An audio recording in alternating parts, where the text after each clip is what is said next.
that we're a top team in this league, and so it's crunch time. Like, we have to be able to show if we're going to compete with the top teams in the league and be a playoff team, is sooner or later you have to show it on a consistent basis, and we haven't done that. And now it's on us to flip the script here in the last few games before the break and show that. Yeah, Coach, I know you and your staff are obviously focused on beating the Red Wings Thursday night, but are you tempted at all, or is part of your staff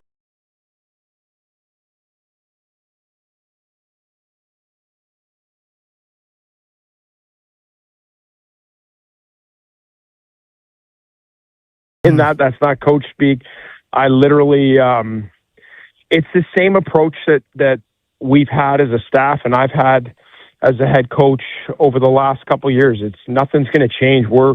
We are strictly focused on how we can approach today and how I can cut the film from last night and make our guys better as a group, make our guys better individually, and then we're going to tackle Detroit and try to put ourselves in the best position possible to win a game, and then we'll move on. And that's what we'll do, and we'll keep our focus on that.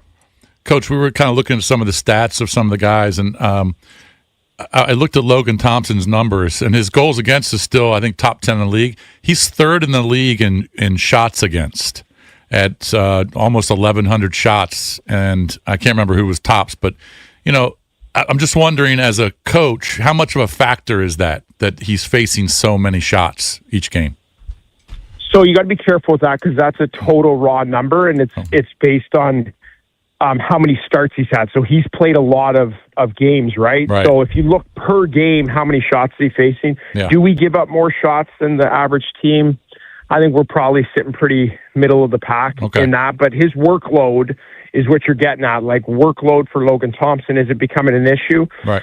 I don't think so at this point, but it's something that we do monitor, to your point of, like, hey, does fatigue creep in? He's played a lot of games. He's had a lot of minutes. He's faced a lot of rubber. Do we need to scale that back? Coach, thanks as always for being adaptable with your schedule. Best of luck in Detroit, and we'll talk to you again soon. Let's get one. Okay. Yep. Sounds good. Thanks, guys. Thanks, Thank Coach you, buddy. Carbs. That's Spencer Carberry, Washington Capitals head coach, presented by the Centers for Advanced Orthopedics. More physicians, more locations, more advanced care centered around one thing, you. DC's FM Sports Talk. 106.7 The Fan. CBS Eye on Veterans, presented by University of Maryland Global Campus. Lacey Evans is WWE's beautiful blonde wrestling superstar. But just don't call this Marine Corps veteran a Barbie. Lord, thank you for having me, but if you ever refer to me as a Barbie again, I'm pretty sure you won't have a show. Do you understand me? I absolutely love it. But despite her incredible combination of beauty and brawn, Evans says it's the military that got her where she is today. Having a rough upbringing, and I say this all the time, the Marine Corps definitely instilled the values that I have today and definitely built me up to be who I am today. I'm Phil Briggs from ConnectingVets.com for CBS News. Let our dedicated military and veteran advisors help find the right path toward the degree you need for the career you want. University of Maryland Global Campus. Visit us in our virtual advising rooms at umgc.edu/virtual advising. Certified to operate in Virginia by Chev. Febreze. New Febreze Air Mist has 50% more odor fighters and up to 30% more fragrance than the old formula. So now you can take on 100% more stinky odors, like sweaty gym bags, greasy cooking smells, and the after effects of the dog rolling around in something. Just spray, and new Febreze Air instantly restores just clean freshness. Smell you later, odor. Breathe happy Febreze. La la la la la. Pizza's here. Oh, great. I'd love some, but I'm worried about my stomach issues. If you're worried about having diarrhea, gas, bloating, stomach pain, or loose, oily stools, it may not just be stomach issues. It could be a condition called exocrine pancreatic insufficiency, or EPI. With EPI, the pancreas doesn't release enough enzymes to break down food, but EPI is manageable. Use the symptom checker on identifyepi.com and talk to your doctor. That's identifyepi.com. Sponsored by AbbVie. Get in the game this month and go all caps. Bring your family, friends, teammates, or coworkers to an upcoming home game in January and February. Purchase group tickets now and get price savings. Free hat included with each ticket purchased and in-game group recognition. To learn more or to buy tickets, visit washcaps.com/groups or call 202-266-CAPS.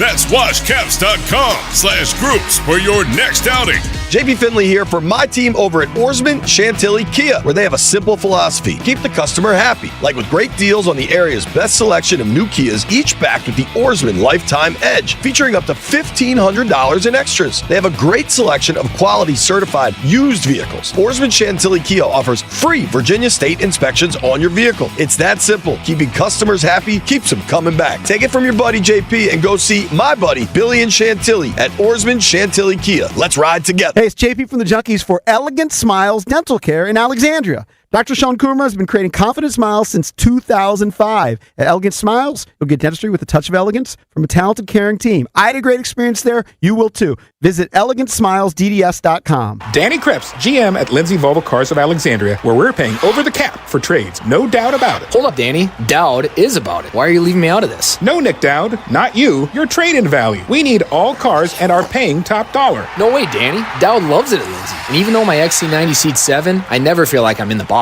I'm not taking any offers. I see, Nick. But how's about...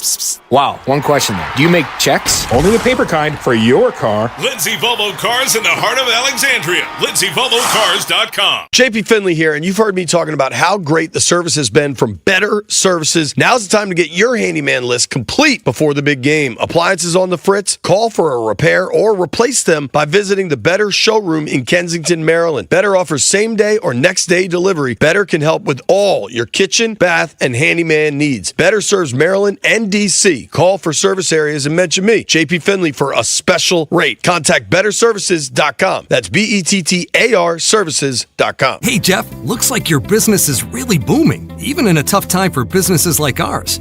Hey, Mike. Yeah, thanks to Lenseek, our business was able to take care of some outstanding bills and taxes and to purchase inventory and expand our product lines.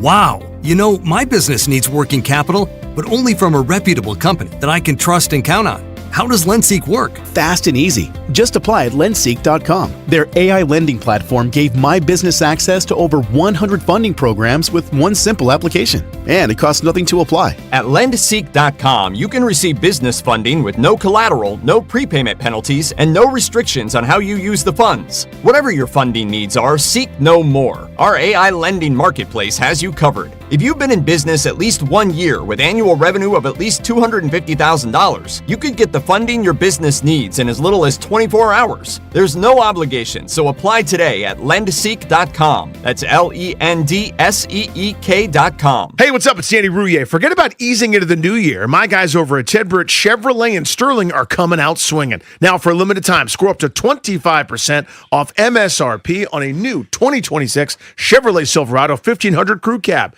That's up to 25% off. Real savings on one of the most in-demand trucks on the road. I'm not doing the math, but that sounds like a ton of dough. Starting the year with torque, not talk, at Ted Britt Chevrolet in Sterling. Cruise by and tell them Danny sent you, or check them out now at tedbrittchevy.com. Hey, it's B-Mitch here. Don't get caught in the cold with an outdated furnace or heat pump. Rude Pro Partners have access to 60 months of same-as cash promotions on qualified equipment from February 1st to April 30th. Rude also offers other aggressive financing options. As temperatures continue to stay cold across the DMV, make sure you're saving money with the most efficient HVAC equipment.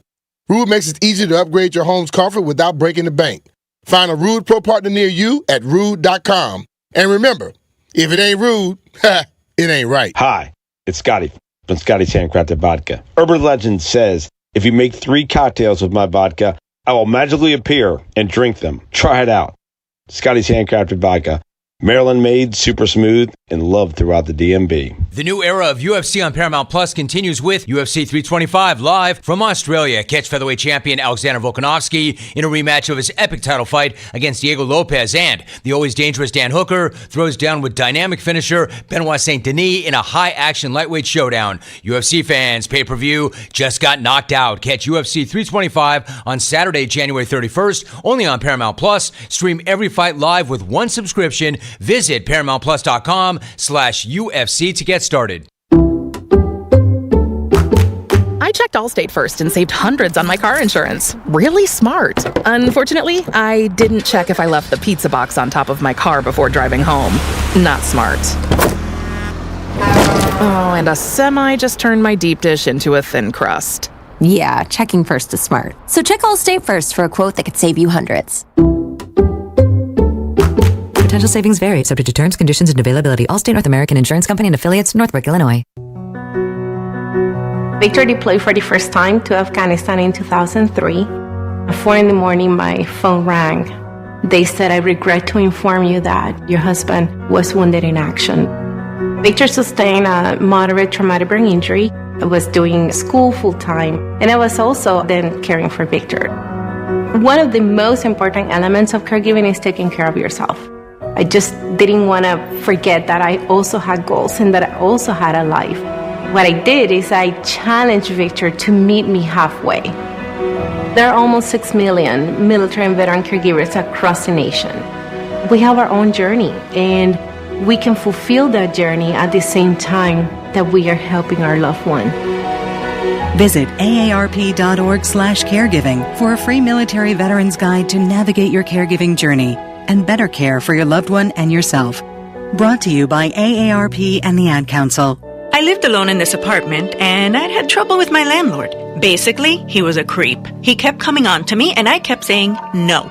Then one night, I'm sitting on my couch watching TV. My door, of course, is locked. But then I hear, it's my landlord letting himself in. "Hey, get out! You can't keep coming in." What's wrong? I hear your refrigerator needs fixing, and I figure while I'm here, maybe you can do something for me. Out! Get out! I'm offering you a good deal. Out! And I'm reporting you. All right.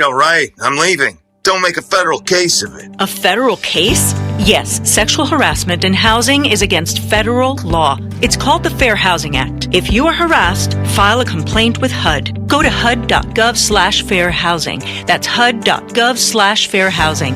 And if you fear for your safety, call 911. Fair housing. The law is on your side. A message from the U.S. Department of Housing and Urban Development in partnership with the National Fair Housing Alliance. For all 106.7 The Fan contest rules, log on to thefandc.com/rules.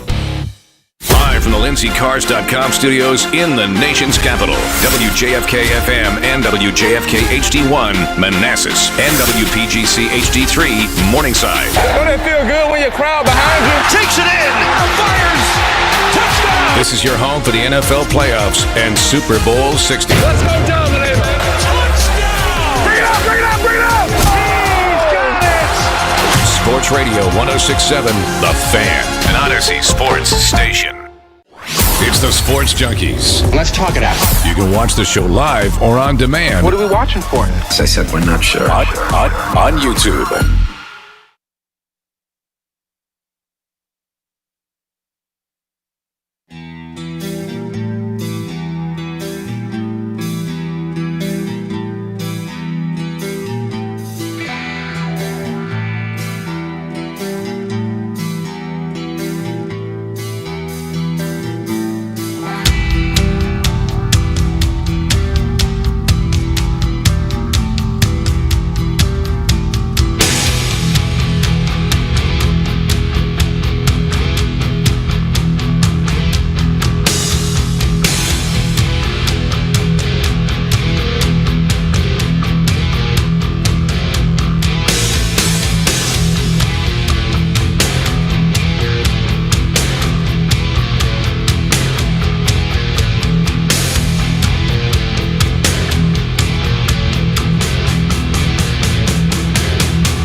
Happy Open Line Thursday, Rickies. In case you did not know it, we are celebrating 30 years of the Junkies in 2026. Presented by our friends at Main Street Bank.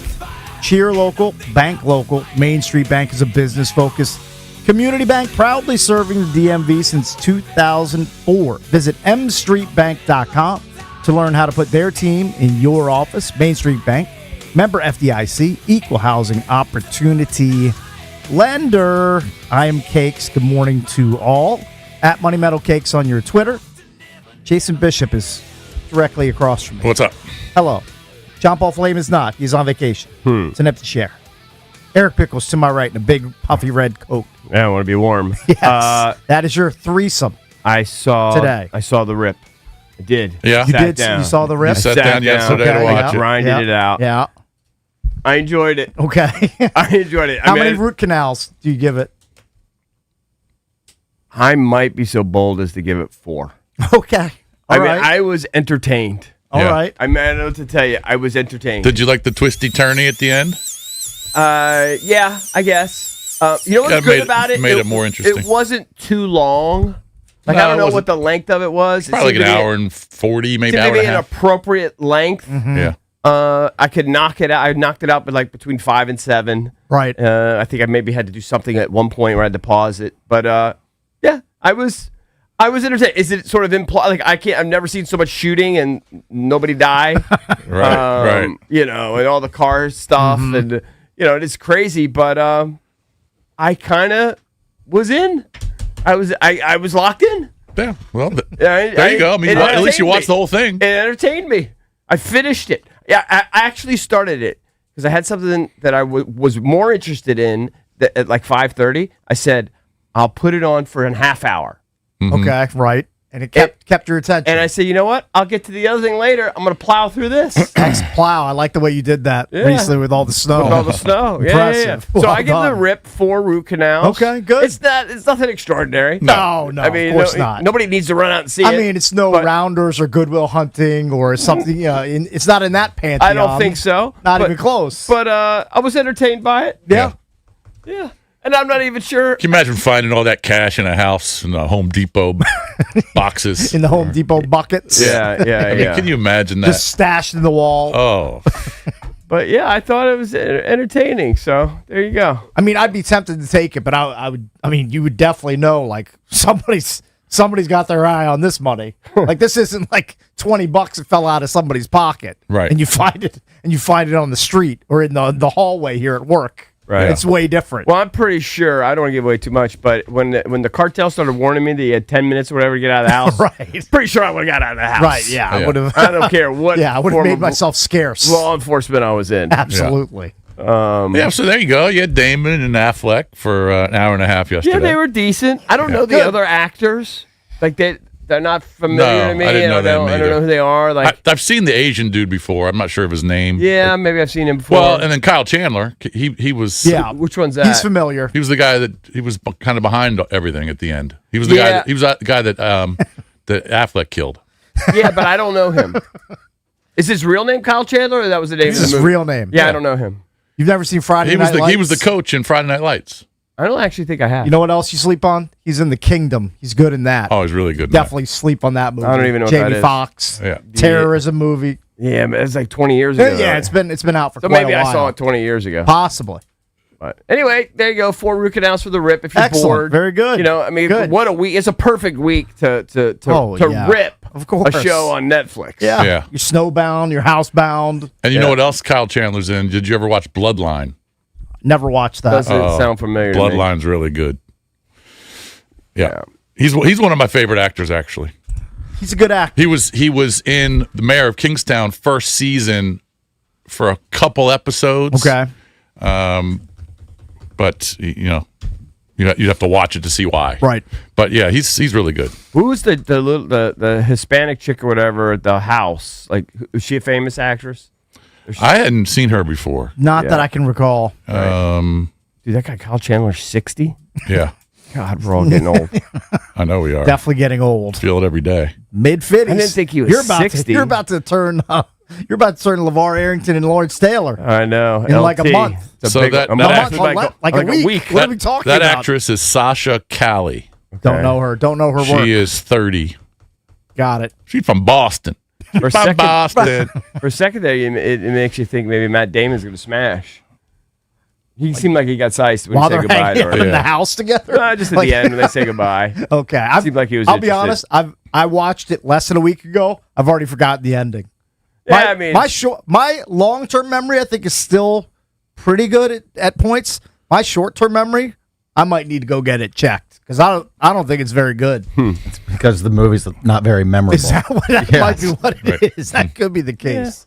Could be the case. I'm sure I won't remember. Get some Prevagen in your Well, diet. you guys were, I don't know if you were close to getting a free breakfast today, but the way my commute started today, I thought I was going to be buying everybody breakfast. I get onto the ramp of the ICC. Now, this is literally under 5 minutes into my commute. Yeah. I get on the ICC on the ramp. Because the ICC is right next to your house. Yeah, I mean, I'm a stone's throw from my house. Yeah. I'm on the ramp to get onto the ICC, and there's a plow truck blocking the ramp lane. Mm-hmm. And I'm like, okay, well now I'm stuck. I can't drive backwards on the ramp, which I've seen some maniacal people do before, but I'm not doing that.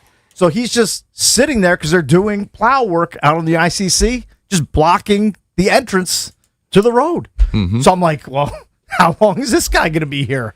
I mean, this is definitely throwing a monkey wrench into my commute. Now, luckily, he only stayed there for like 7 or 8 minutes. Yeah. And then he pulled off. So now I'm already behind the 8 ball, speeding towards work.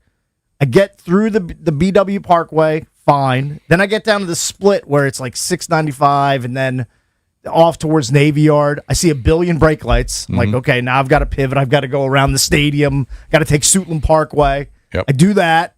I'm about 15 minutes behind schedule. And then I get on our block, and there's a million front loaders, snow everywhere. They're actually putting snow in front of the alleyway to get into the parking garage. Oh, wow. I'm like, you guys are killing me. You're freaking killing me. But I eventually got here, made some coffee. We're good to go. Well, if there was snow in front of the alleyway, how'd you get in? Did you go around the back alley? I drove through it because I've got a manly Jeep Grand Cherokee. I plowed through that bitch myself. You ever go through the backside? You go around the backside. You know what I'm saying? I come in through this alleyway, right Normally off of I do, but whatever that street is. I don't even know what that street is. I was blocked by all that stuff too. K Street.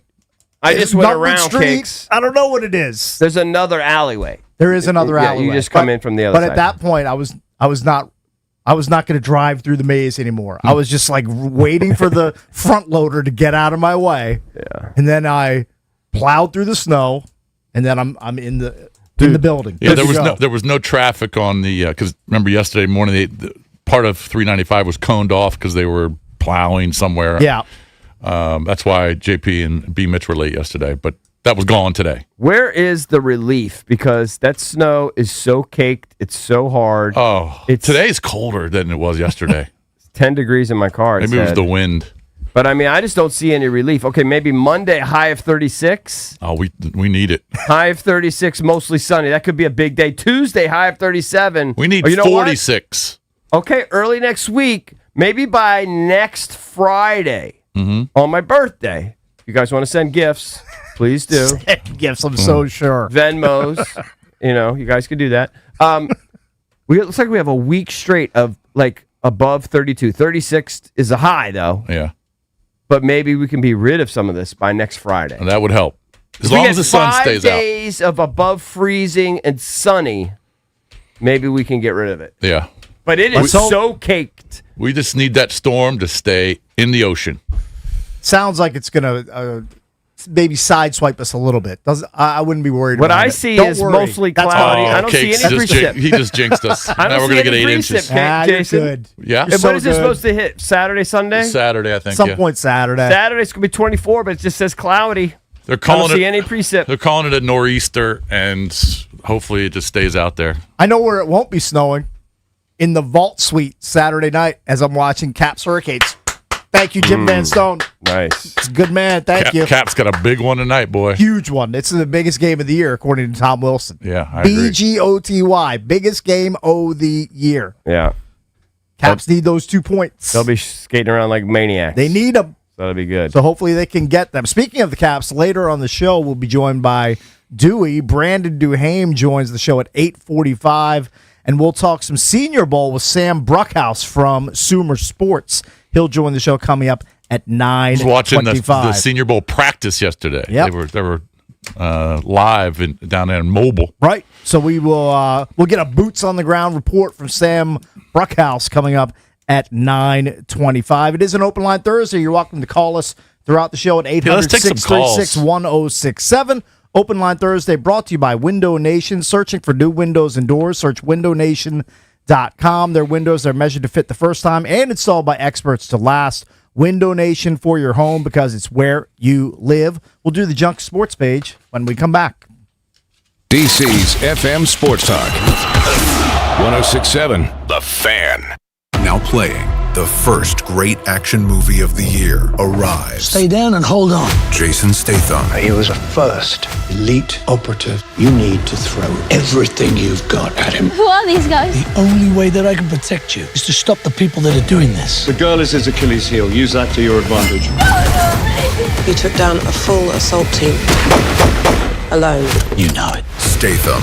Shelter. Rated R. Now playing. Only in theaters. Get tickets now. AV is built for DC. Born in the shadow of Silicon Valley, but evolved to excel in our nation's capital. Raised on innovation with a hard-earned grit that is forged on the front lines. AV deploys solutions that give our warfighters the edge on every battlefield. In DC, trust isn't given. It's earned every day. And when the mission matters most, DC trusts AV. Because AV is built for DC. Proud sponsor of the Washington Commanders, Capitals, and DC United. Visit avinc.com to learn more.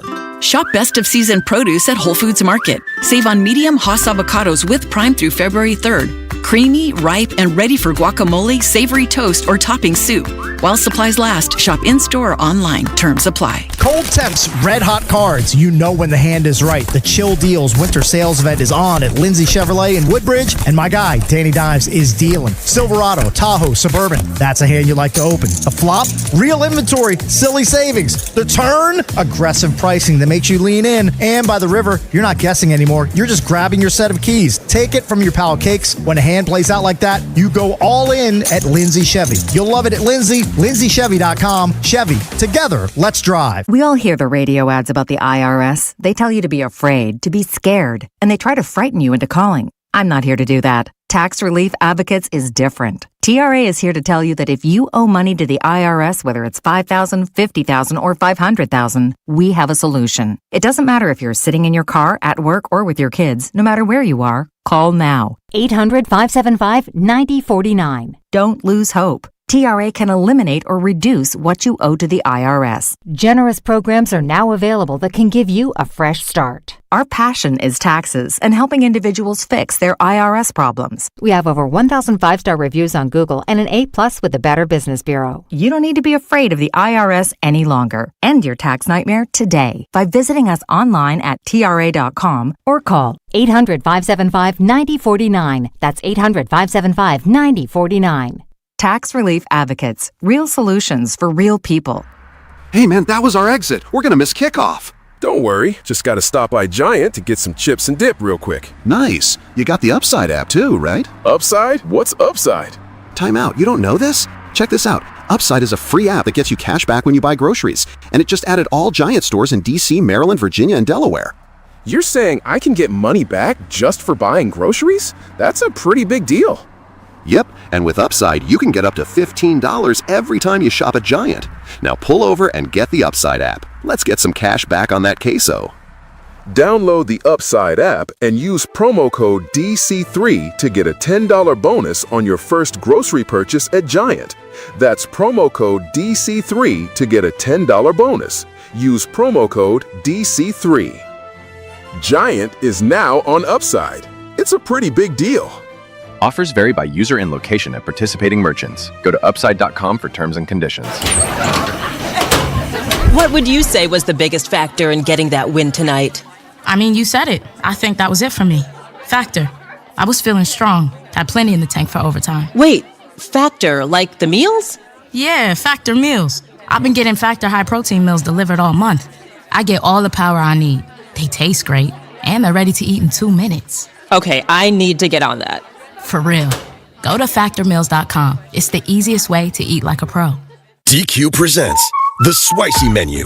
For a limited time, try the new Flamethrower Chicken Strip Basket for $6.99 with spicy, bold strips that heat you up. Served with a side of famous DQ Soft Serve as a dip to cool you down. That's right, dip those spicy chicken strips right into Soft Serve. Plus fries and toast, all for just $6.99. And add a new pineapple lemonade sparkler or cooler made with tahini. It's the limited time only Spicy Menu. Get it delivered in the DQ app. Happy tastes good. Participation may vary. It's Brian Baldinger with the Journey to the Big Game, brought to you by Hyundai. After an incredible weekend of football, we're down to the final 2 teams that will face off in the biggest game of the season. Each team will have a chance to rest up and get healthy while we tune in to watch the biggest stars in the game compete in skill games in the annual All-Star events. Who will lift the trophy at the end of the season? Brought to you all by the all-new Hyundai Palisade Hybrid. Learn how it's so much more than just another SUV at HyundaiUSA.com. You know that Big Bargain detergent jug is 80% water, right? It doesn't clean as well. 80% water? I thought I was getting a better deal because it's so big. If you want a better clean, Tide Pods are only 12% water. The rest is pure, concentrated cleaning ingredients. Oh, let me make an announcement. Attention shoppers, if you want a real deal, try Tide Pods. Stop paying for watered-down detergents. Pay for clean. If it's gotta be clean, it's gotta be Tide Pods. Water content based on the leading bargain liquid detergent. Clear and cold, temperature around 15. Weather brought to you by Staples. 2026 is here, and at Staples, deals mean business. Like up to $100 off custom print orders. Head into the new year looking good for less. Staples. That was easy. Ends 1/31. The biggest game of the year is here. Can the Seahawks' suffocating defense lead them to ultimate glory? It's in! Touchdown, Seahawks! Or will Drake May and the New England Patriots shock the world? Touchdown, New England! Keep it locked in your home for Super Bowl 60. Expert analysis, the biggest guests, full coverage on Super Sunday, and every moment of Super Bowl 60. Touchdown! We are football. Sports Radio 106.7, The Fan. It's the Sports Junkies. I hear what you're saying, and I like it. On 106.7 The Fan. And always live on the free Odyssey app.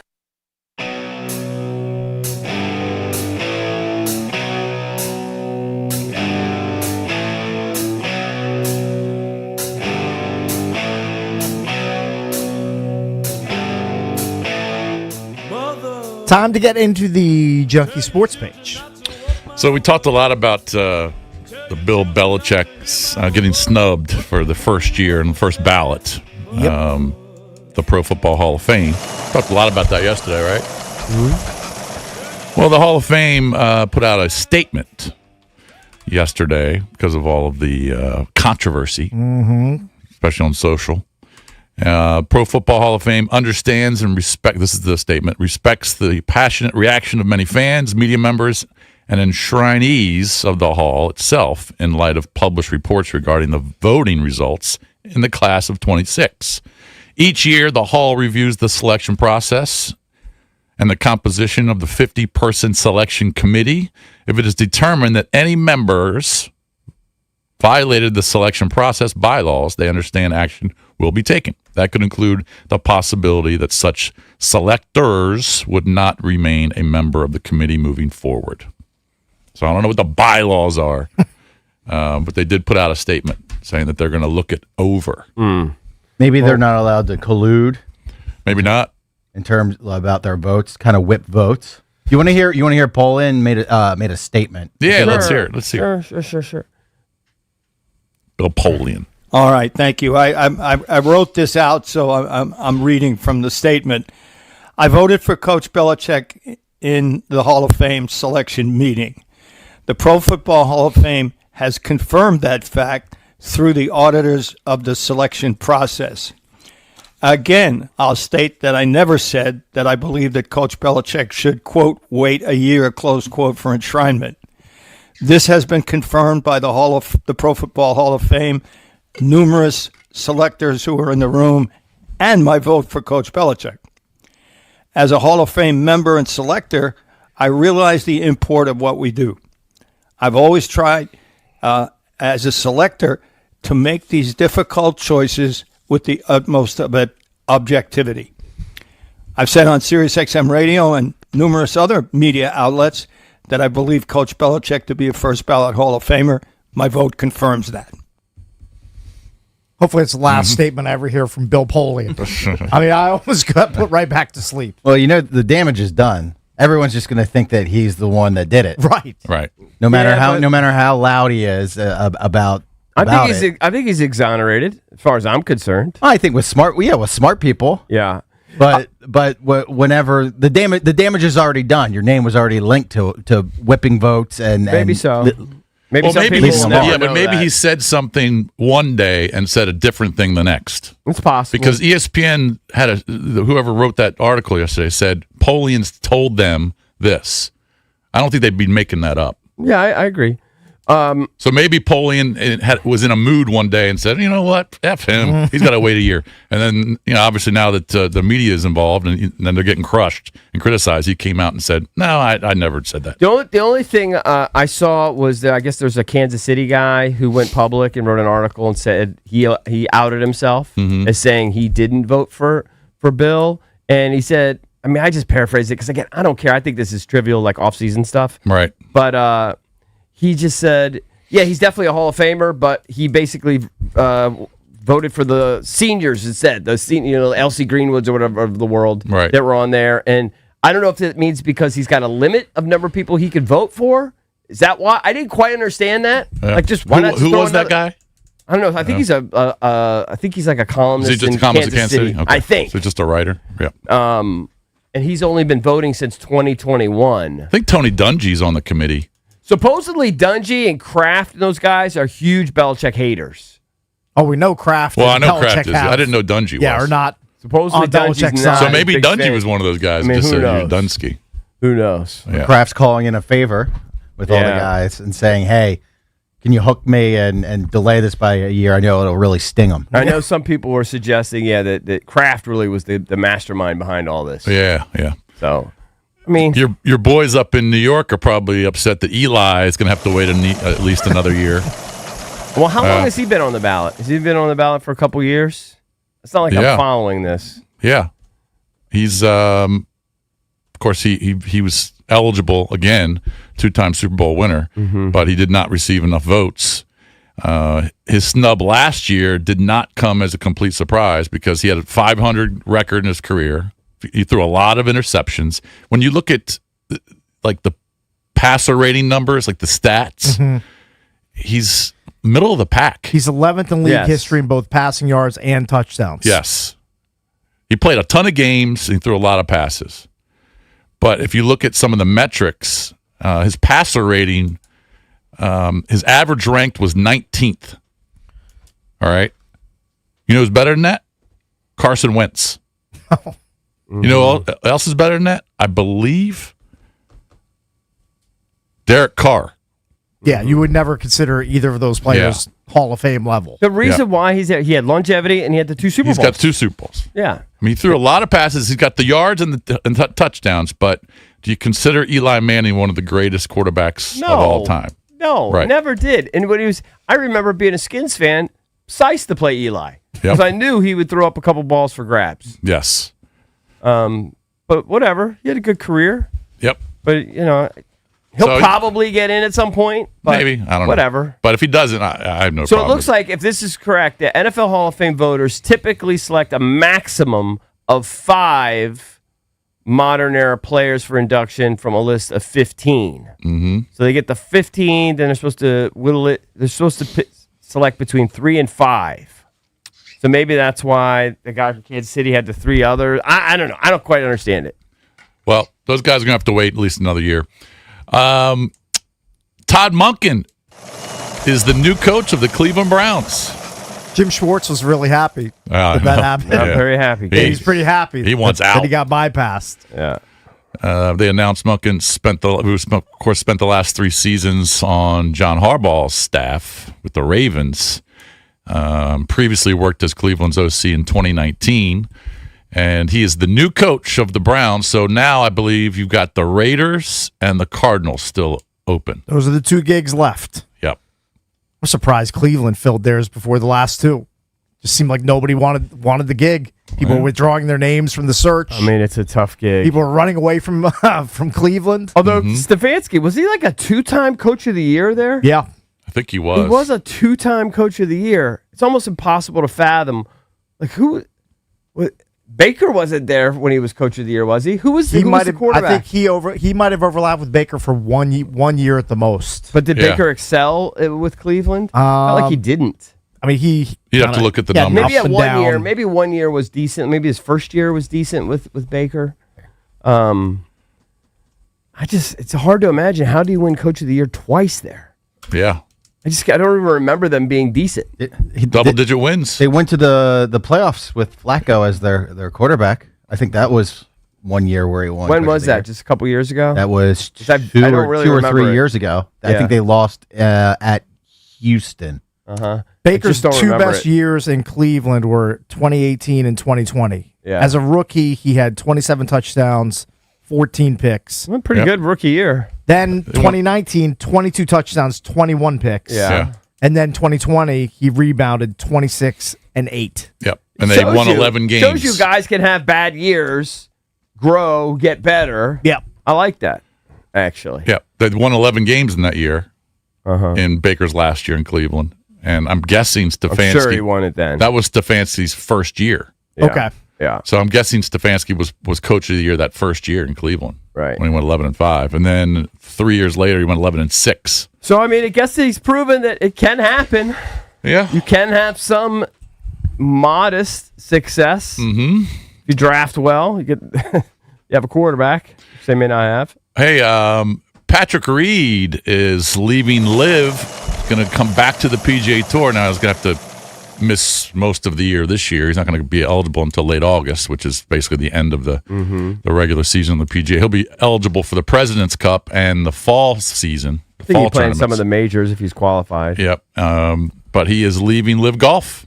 Yeah, and wants to return to the PGA Tour. Two somewhat biggies. Kind of a blow for LIV. Yep.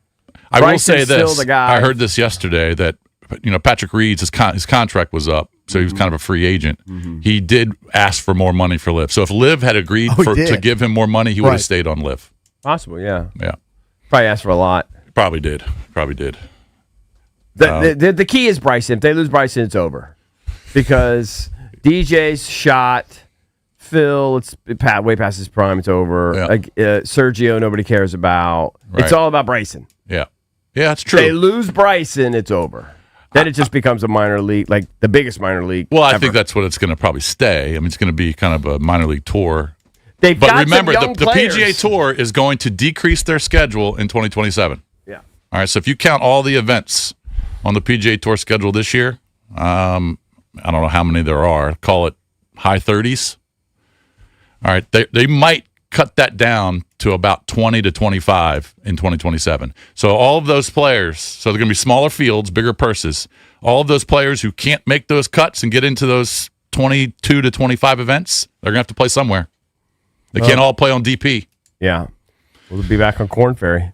Yeah, I'll say this, that LIV does have a shocking number of NCAA champs and like U.S. amateur guys over the last 7 or 8 years. Right. And they're not household names to the average person. And even I would say even to golf geeks, they're not really household names. But like, where are the next young stars? I don't know. Yeah. It's a good question. Because, I mean, LIV's got a couple of them. But nobody knows who they are. Valdez will be watching from Riyadh Golf Club February 6th through 8th. Kickoff of the LIV Tour. It's a big challenge for your boy. To try to, it's a big challenge for him. It's a challenge, but remember, before Scott O'Neill and Chris Heck took over LIV, where were you watching LIV in its first year? You'd have to ask Valdez. Well, you were streaming it. Okay. Streaming on YouTube. Right. Yeah. Now you're watching it on Plus. Now you're watching it on Fox Sports 1. Okay, well, it's more accessible, so that's good. And there's a possibility they're kind of in negotiations with the new commissioner of the PGA Tour that they may try and air some of the events on the Golf Channel. Good luck with that. The PGA Tour is Not run by Jay Monahan. Monahan hated Liv. This guy might be open. This new guy might be open to working. I'll be shocked if that happens because Golf Channel, man, they couldn't be bigger Liv haters. On the whole, I know. Those commentators. I know. Not just Brandel. But, I mean, the PGA Tour is being run by a whole different conglomerate. I mean, Boston Red Sox owners put $3 billion into it, and they're trying to make new rules. Let's see. If they pull that off, props. Yeah. I'll be shocked. Look, I'm not saying it's going to happen. I'm just saying it's a possibility. Yeah. Drake May is on the injury report for the New England Patriots here a week and a half before the Super Bowl. You won't send him a get well soon card, Jason. To Drake May's house. What is his issue? He's got a right shoulder injury. I'm wondering if that happened. He got hit pretty hard on one play and landed on a shoulder. I'm guessing that's when it happened.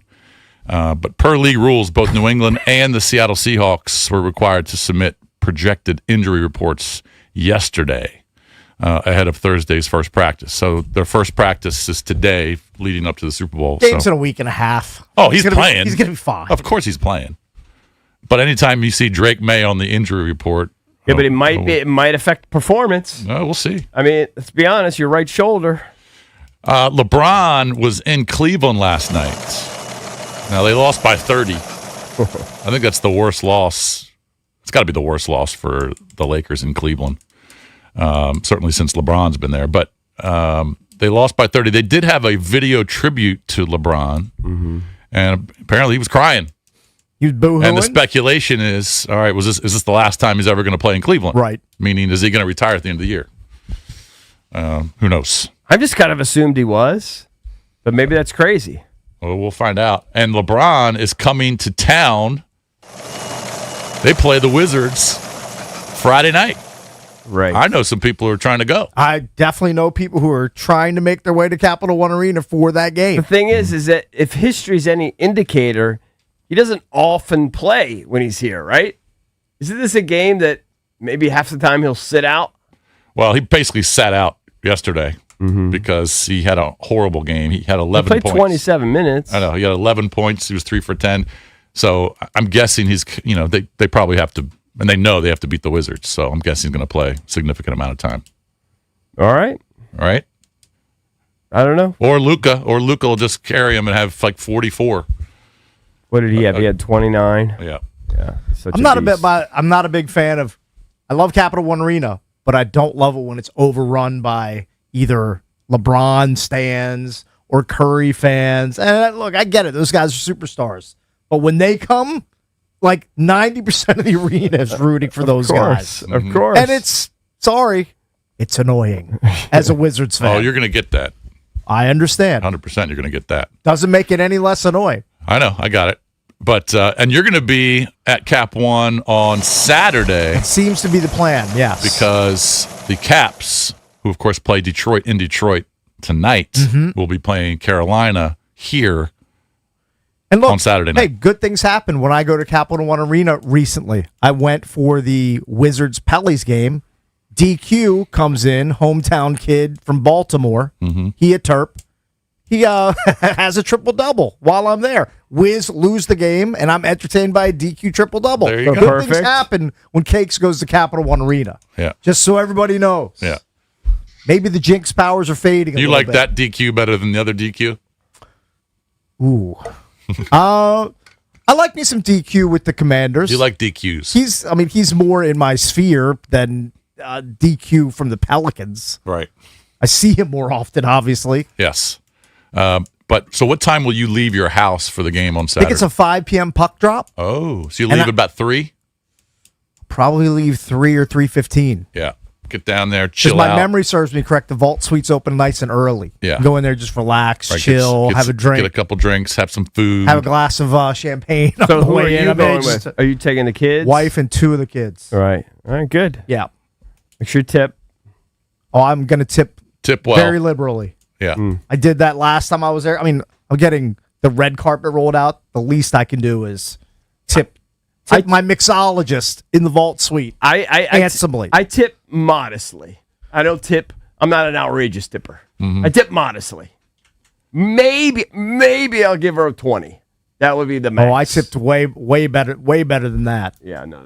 I'm not. I'll probably tip between 60 and 80 bucks. Oh while my I'm there. God, I'll never do that. Wow. I'm just getting. Look, here's the way I look at it. Here's my calculus. Mm-hmm.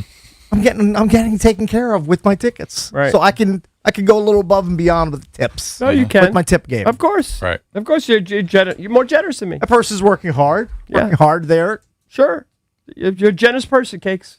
Sometimes, not all the time. So, Sometimes. so will you tip 10 at a time or 5 at a time? 5 or 10 at a time, sure. Oh, you just constantly tip. Or I'll give it to my kids to tip. I just give a 20 at the beginning and then think we're good. Yeah. But you know what? It's not like I'm in there having 100 drinks. Oh, I I'm might not have either. 2. But last time I went, I was the DD, and I brought my son and 2 of his college buddies, and they were getting after it. They were getting some drinks. Yeah. So we had to make sure my guy was taken care of. Right.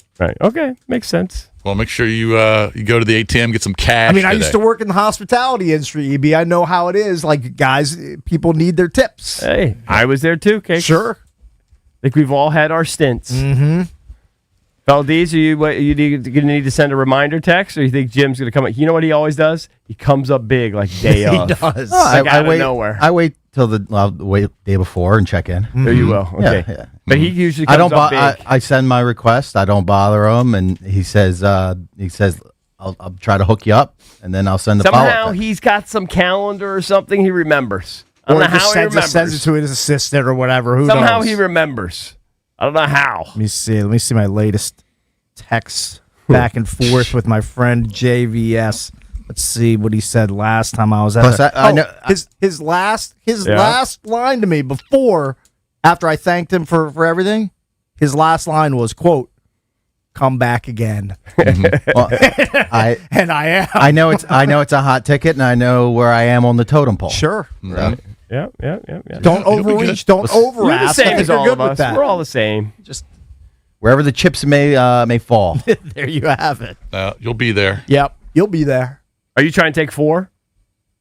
Yeah, we got me, Mar. I think Chuck's coming. Ah, nice. I think the think squad Drab, is too. coming. Oh, the boys. Yeah, Oh, the boys. It's a boys' night out. Oh, Look I at didn't that. know it was the boys' night out. Ben feels very left out. I'm Yeah. funny. Well, Ben's Ben's working. working. Oh, that's true. He is working. That's true. I'll It's a go good pop point. in. Yeah. Okay. It's a quick pop in. Benj. Excellent. Benj, how was your neighborhood yesterday? The streets. It's pretty good now. There's just mounds of snow everywhere, but it's not impassable anymore. Yeah. No, you can get Mine's getting around. better. What's more impassable is the parts of my driveway that aren't shoveled, like near my garage I door. will say this. I'm not going to say the name of the bank. Yeah. Okay.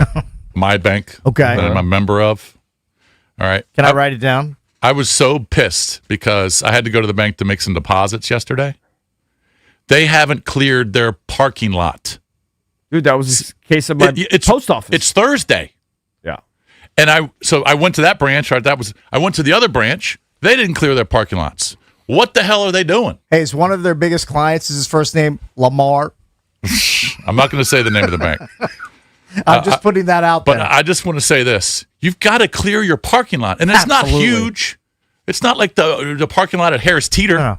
It's pretty small. If you run any sort of business Yeah. and there's snowfall a possibility, you got to have a contract with who's the person always, to plow You know all who's the time. always the best at it? Because their product all goes bad. If they don't, the grocery stores. Oh, the grocery stores. They don't mess because around. their product goes bad. Oh, Yeah, no, they got to they- get rid of that they got- stuff. Well, Exactly. also, they know because of the panic from snowstorms that they're going to make an S ton of money as long as their lot is cleared. Of course, if their lot's closed, though, Cakes, their food spoils, it's lost, it's gone. Oh, yeah. They have to They've get gotta rid get of the cleared. fresh produce. Correct. But look, I can understand if a bank is closed for a day after a big storm like that. But man, you got to start getting that plow out My there. post office was Hire that way. some independent plower and pay him a couple $1,000 and let him clear it all out. They finally did our post office It's a joke. last night, I think. Or maybe it was Tuesday night. Yeah. But it took a couple days. My mail finally came yesterday. We got one piece of mail yesterday. Oh, you did? Yeah. So the mail's back, but man, that bank, you got to clear that lot, bro. You know, I don't know I'm what you almost guys. willing to say Amazon's more rain, sleet, or snow than the mail. Oh, the Amazon and UPS trucks, they're out. on their They're game. out in force. They deliver. Yeah. Certainly. Post office, dicey. Yep. I All agree. right, don't forget later in the show, the guest lineup, Brandon Duhame from the Washington Capitals. He'll join us coming up at 8:45. And Sam Bruckhouse will talk Senior Bowl from Mobile, Alabama. He works for Sumer Sports. He'll join the show coming up at 9:25 here on The Fan. From free agency to the NFL draft, this is your station for every move of the Commanders' offseason. The story is... Now let's just focus on the defense. You were right. We are football. Touchdown! Are we good to go? Sports Radio. 106.7 The Fan. We all know legends are not made overnight. The best athletes, they train, they prepare, they plan for their success. And when they hang up their cleats, their legacy lives on forever. What about your legacy? Trajan Wealth specializes in retirement strategies and wealth management. Their fiduciary advisors can help you develop a plan to weather the ups and downs of the market. Don't leave your future to chance. Call Trajan Wealth today at 202-929-6600. That's 202-929-6600, or visit TRAJANwealth.com, because your legacy isn't just about what you earn, it's about what you leave behind. TRAJANwealth.com, or give them a call today at 202-929-6600. Advisory services through Trajan Wealth LLC, SEC registered investment advisor, client, paid advertisement. Additional disclosures at TrajanWealth.com. Cold temps, long season. This is when you lean on the thing or that someone who can handle real ice time. The Chill Deals Winter Sales event is on at Lindsay Chevy in Woodbridge, and my guy, GM Danny Dimes, has the lineup locked in. Silverado, Tahoe, Suburban, big minutes, steady shifts, no scrambling on the bench, real inventory, smart pricing that holds up under pressure. And by the final horn, you're just grabbing the key. Take it from me, GP, you will love it at Lindsay. LindsayChevy.com. Together, let's drive. Download to see if you qualify. Not all customers will qualify. Transfer fees may apply. No Albert subscription required. Albert is not a bank. Albert Instant Loans are issued by FinWise Bank, member FDIC. Not an actual client. Terms apply. Kylie, what's wrong? I just got hit with a car repair bill. I'm behind on rent, and I feel like I can never save any money. Have you tried the Albert app? Albert is your financial assistant, helping you find ways to save and create custom budgets to actually grow your money. Plus, you can get up to $10,000 for big expenses, or advance up to $1,000 fast when you need cash right away. Albert can get me up to $10,000? Exactly. Albert spots you in a pinch and helps you grow your money in the long run. I'm downloading Albert right now. Download the Albert app and use promo code SMART to borrow up to $10,000 for whatever you need. The Albert app helps you budget better and save more money, so you reach your financial goals faster. Download the Albert app right now and use promo code SMART to borrow up to $10,000. Use code SMART to borrow up to $10,000. Research shows that lifestyle change is more successful when couples do it together. Shared meals, shared habits, shared accountability. Now through Valentine's Day, DMV Weight Loss is offering 30% off for your loved one when you start the Metabolic Reset program together. No crazy injections, no extreme dieting, just a common sense approach designed for life. Call now or visit dmvweightloss.com to book your free discovery call for you and your spouse. That's dmvweightloss.com. I feel like I'm 10 years younger. I have more energy, and every day when I wake up, I feel refreshed. I don't have the pains that I used to have that I attributed to aging. This program is different, and you owe it to yourself to try it. The team at DMV Weight Loss has successfully helped thousands of people lose up to 1 pound per day. You can start the program from anywhere you live. Schedule your free discovery call today. 703-496-4680 or dmvweightloss.com. That's dmvweightloss.com. Results may vary. I'm Piera Palazzolo, VP of Digital Marketing for the American Management Association, a company focused on the management training skills needed to enhance the careers of business professionals. We did our research when it came to the best companies for website development and chose AmericanEagle.com. And we couldn't be happier. AmericanEagle.com worked closely with us to understand the front and back end requirements needed to launch an e-commerce website that could handle the complexities of running thousands of seminars nationwide. Our robust new website and improved SEO saw immediate increases in site traffic and web revenue. If you're in need of managerial effectiveness and success, visit our website at amanet.org. If you're in need of a website that provides an unparalleled consumer experience, I highly recommend AmericanEagle.com. Transform your business today. Dial 877-WebNow1 for a free digital consultation with AmericanEagle.com. I'm Mark Solinger, producer and one of the hosts of the Moth Podcast. For nearly 2 decades, The Moth has brought live storytelling to stages around the world and to millions of listeners. These are real people telling true stories from their lives. Stories about a lost family recipe, about working to free a wrongfully convicted man, about realizing you need to leave your May-December romance. Stories that will move you, surprise you, make you laugh. Stories you can't forget. Join us. Follow and listen to The Moth wherever you get your podcasts. It's the Sports Junkies. Just hear me out. Speaking of fans, let's go to the phones. It's funny. 106.7 The Fan.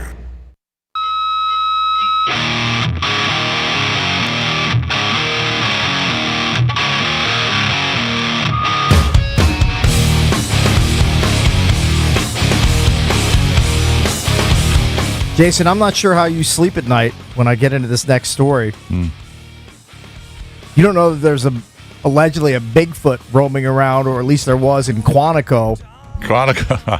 Quantico's not right around the corner from me. Let me just say this.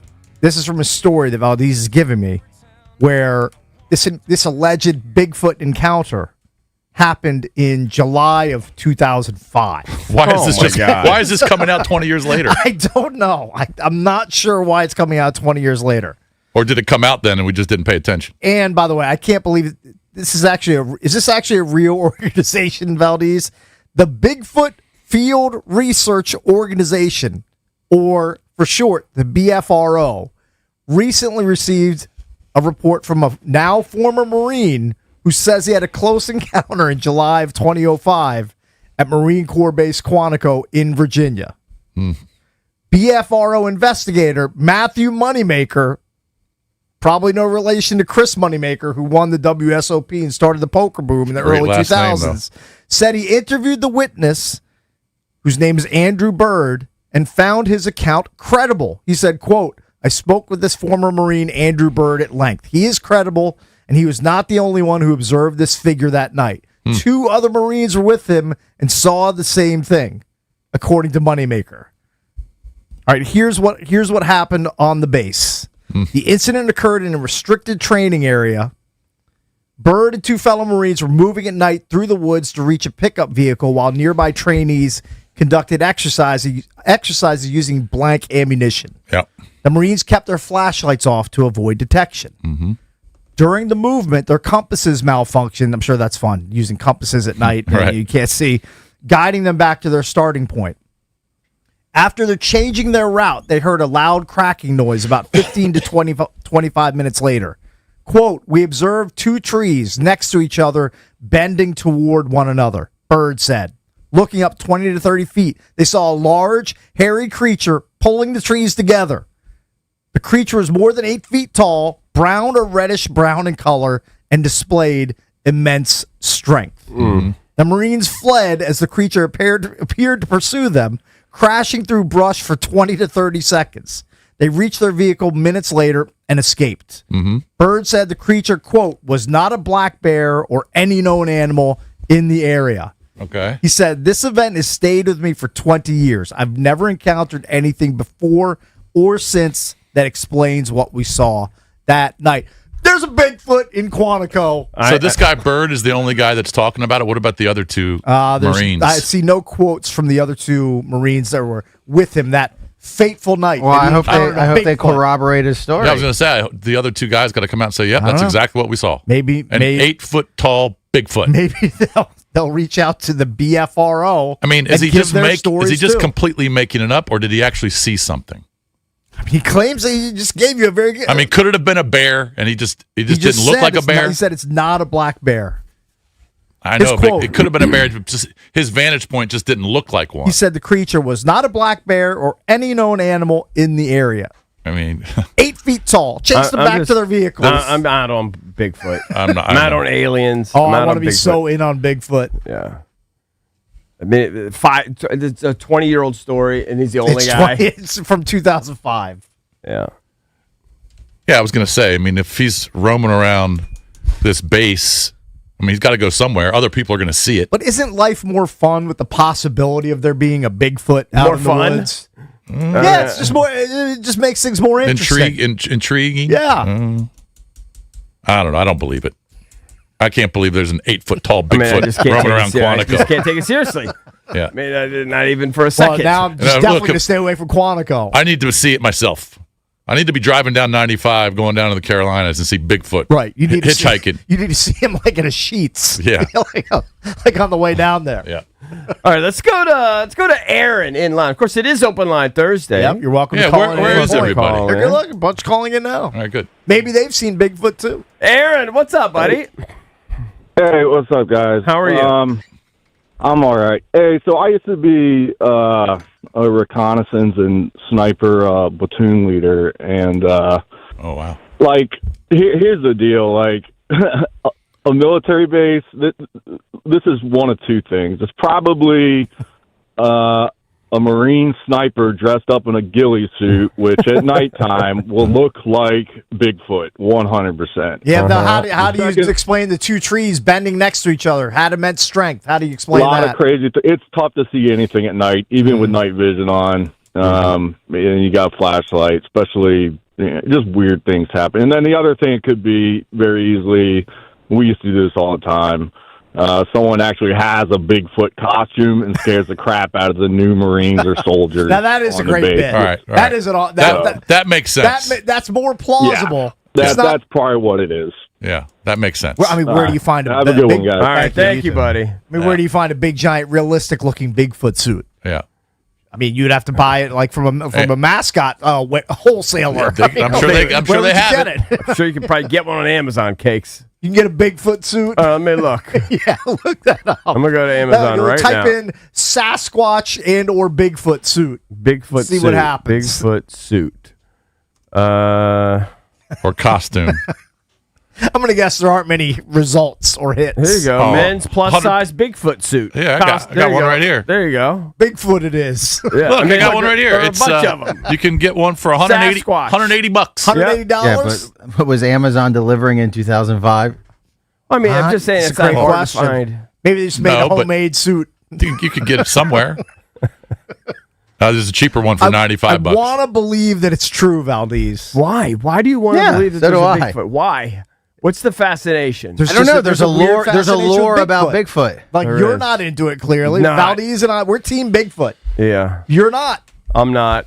No, I don't believe You're it. not into like paranormal weirdness. I believe that we sniper. kind of are. And Right. It's some Marine got into a costume to scare That's other guys. probably the more likely scenario. Yeah, I believe that. They scared the crap out of two or three young Marines that were out in the woods with their flashlights in the middle of the night. I mean, don't you think we'd have some Ring camera guy that would have caught Bigfoot by now? I hope Valdez's Ring camera catches this Bigfoot like on video. Well, Bigfoot. We all know Bigfoot is in a secluded environment. He wouldn't be around a Ring camera. Oh, that's true. It's going to live in the woods, not come out in Yeah, a but- suburban And even if I have Bigfoot on my Ring camera, Yeah. you would just say, "Well, that's got a guy in a costume." Yeah. Well, I'd have to You're see probably it. right. I'd have to see it. You I just would- say it. I would believe That's what it. you would. Depends. You wouldn't believe it if I had it on video. Not true. If you had it, like my father-in-law had the raccoon eating all the bird food. I mean, it was clearly a raccoon. There was no getting around It's it. definitely a raccoon. It wasn't a fake. It was a raccoon. No, if I presented video of Bigfoot to you, That you close? you on a Ring camera walking by my Yeah, you're front right. door, you would say, It's a guy in a you, costume. You dressed up. You had Wacky Jackie dress up in a Bigfoot costume while you recorded. Yeah. It depends how clear it was. If it was kind of blurry, I probably would say that. Right. Speaking of Bigfoot, there was a bird with two big feet in my neighborhood. Okay. It's called a bald eagle. Oh, really? And I didn't That's see cool. this, but my neighbor caught it on video. Yeah. He attacked a goose in my neighborhood. Oh, okay. I know who won that battle. I would think. The bald eagle's head was probably this high off the ground. Right. I mean, it was huge.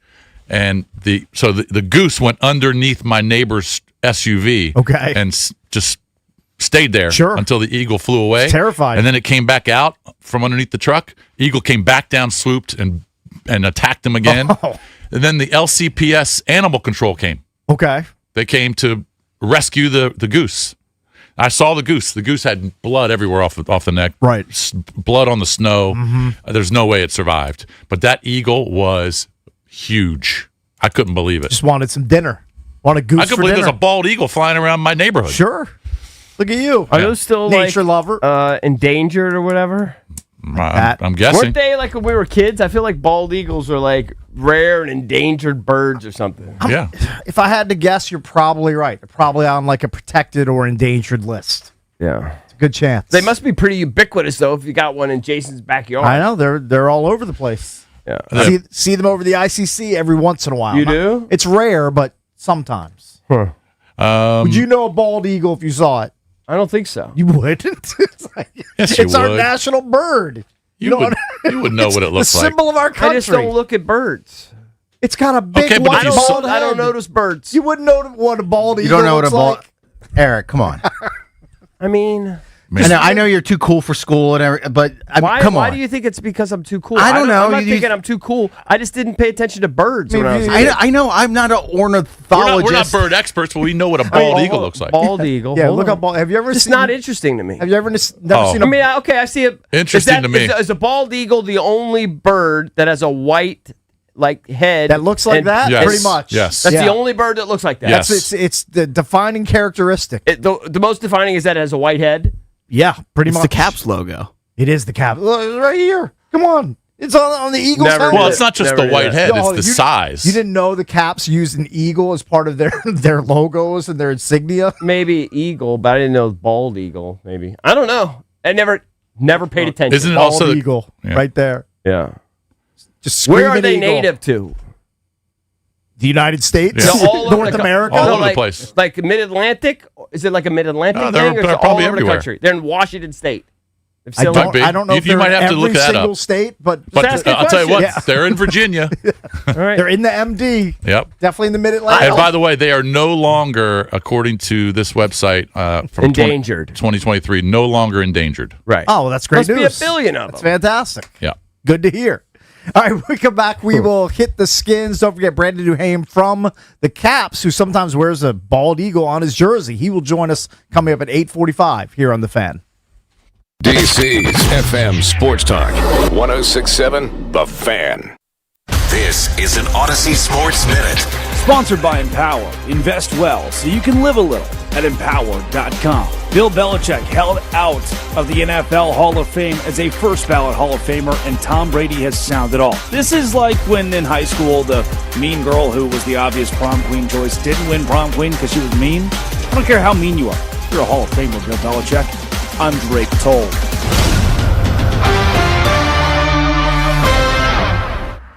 Hey man, that was our exit. We're gonna miss kickoff. Don't worry, just gotta stop by Giant to get some chips and dip real quick. Nice. You got the Upside app too, right? Upside? What's Upside? Time out. You don't know this? Check this out. Upside is a free app that gets you cash back when you buy groceries, and it just added all Giant stores in DC, Maryland, Virginia, and Delaware. You're saying I can get money back just for buying groceries? That's a pretty big deal. Yep, and with Upside, you can get up to $15 every time you shop at Giant. Now pull over and get the Upside app. Let's get some cash back on that queso. Download the Upside app and use promo code DC3 to get a $10 bonus on your first grocery purchase at Giant. That's promo code DC3 to get a $10 bonus. Use promo code DC3. Giant is now on Upside. It's a pretty big deal. Offers vary by user and location at participating merchants. Go to upside.com for terms and conditions. And Doug. Oh, what a horrible call. Hey, ref, open your eyes. Ref, you're really not going to call that? Come on. Hey, ref, why don't you customize your car insurance with Liberty Mutual and save money? I don't think you get what we're doing. Sure I do. We're all just giving him advice. You guys on sports, me on saving money. Nope, that's not it. Only pay for what you need at libertymutual.com. Liberty, liberty, liberty, liberty. Finding great candidates to hire can be like, well, trying to find a needle in a haystack, but not with ZipRecruiter. Its powerful technology actively finds and invites qualified candidates to apply to your job. So while other companies might deliver a lot of hay, ZipRecruiter finds you the needle in the haystack. See why 4 out of 5 employers who post a job on ZipRecruiter get a quality candidate within the first day. Try ZipRecruiter for free at ZipRecruiter.com/free. That's ZipRecruiter.com/free. ZipRecruiter. Refresh your bathroom with big savings at Lowe's. Reimagine your bathroom with up to 40% off select faucets during our Bath Savings event. Need it today? Order by 2 p.m. for same-day delivery by 8 p.m. Shop for your bathroom refresh at Lowe's. We help, you save. While supplies last, selection varies by location. Same-day delivery on eligible in-stock items, subject to availability. Fees vary. Visit Lowe's.com/same-day delivery for full terms. New year, feels like you're playing shorthanded. Time to capitalize at Lindsay Ford of Wheaton. My guy Jay Raptor's got F-150s, Mavericks, Transit vans, and more, all priced to clear the zone. And you'll be in and out quicker than a line change. You'll love it at Lindsay, lindsayford.com. Shop snack favorites at Whole Foods Market. Get 30% off select snacks like Kettle, Late July, and more with Prime through February 3rd. Perfect for movie nights and game day watch parties. While supplies last, shop in-store or online. Terms apply. It's impossible to have a bad day when you started with Chick-fil-A. Hi, I'm Miles. And this is Grant. And the little thing we love about the Chick-fil-A chicken biscuit is how that fluffy, crispy goodness wakes us up in the morning. The chicken is crispy, the biscuit is soft, it's iconic. Throw some jelly on it, you could throw some honey on it. It helps me kick off the day. The hash browns are great. And I really like the shape of them too. Little circles of crispy goodness. Yeah, those early morning chicken biscuits are just great, man. Mornings are a little bit brighter with the Chick-fil-A Chicken Biscuit and Simply Orange Juice. Available on the Chick-fil-A app. Real guests paid for their testimonials. In a world in need of a hero, one man rises to the challenge in style. He is... just driving the kids to soccer practice. Make every day feel epic in the all-new Hyundai Palisade Hybrid with up to an EPA-estimated 619 miles of range on select trims, advanced tech, and class-leading interior space. Visit HyundaiUSA.com or call 562-314-4603 for more details. And hey, come on, no cleats on the seats. Live from the LindseyCars.com studios in the nation's capital. WJFK-FM and WJFK HD1 Manassas and WPGC HD3 Morningside. This is your flagship home of the Washington Wizards. Carrington drives, left elbow, flips up the shot. Whoa! Scores at the buzzer! Goal, baby! The Wizards' biggest lead of the night. Sports Radio 106.7, The Fan. An Odyssey Sports station. 106.7 The Fan. Sports Flash. The Chargers have hired Western Michigan's Chris O'Leary as their new defensive coordinator. O'Leary replaces Jesse Minter, who left last week to become the coach of the Baltimore Ravens. This hiring comes 2 days after the Chargers named Mike McDaniel their new offensive coordinator.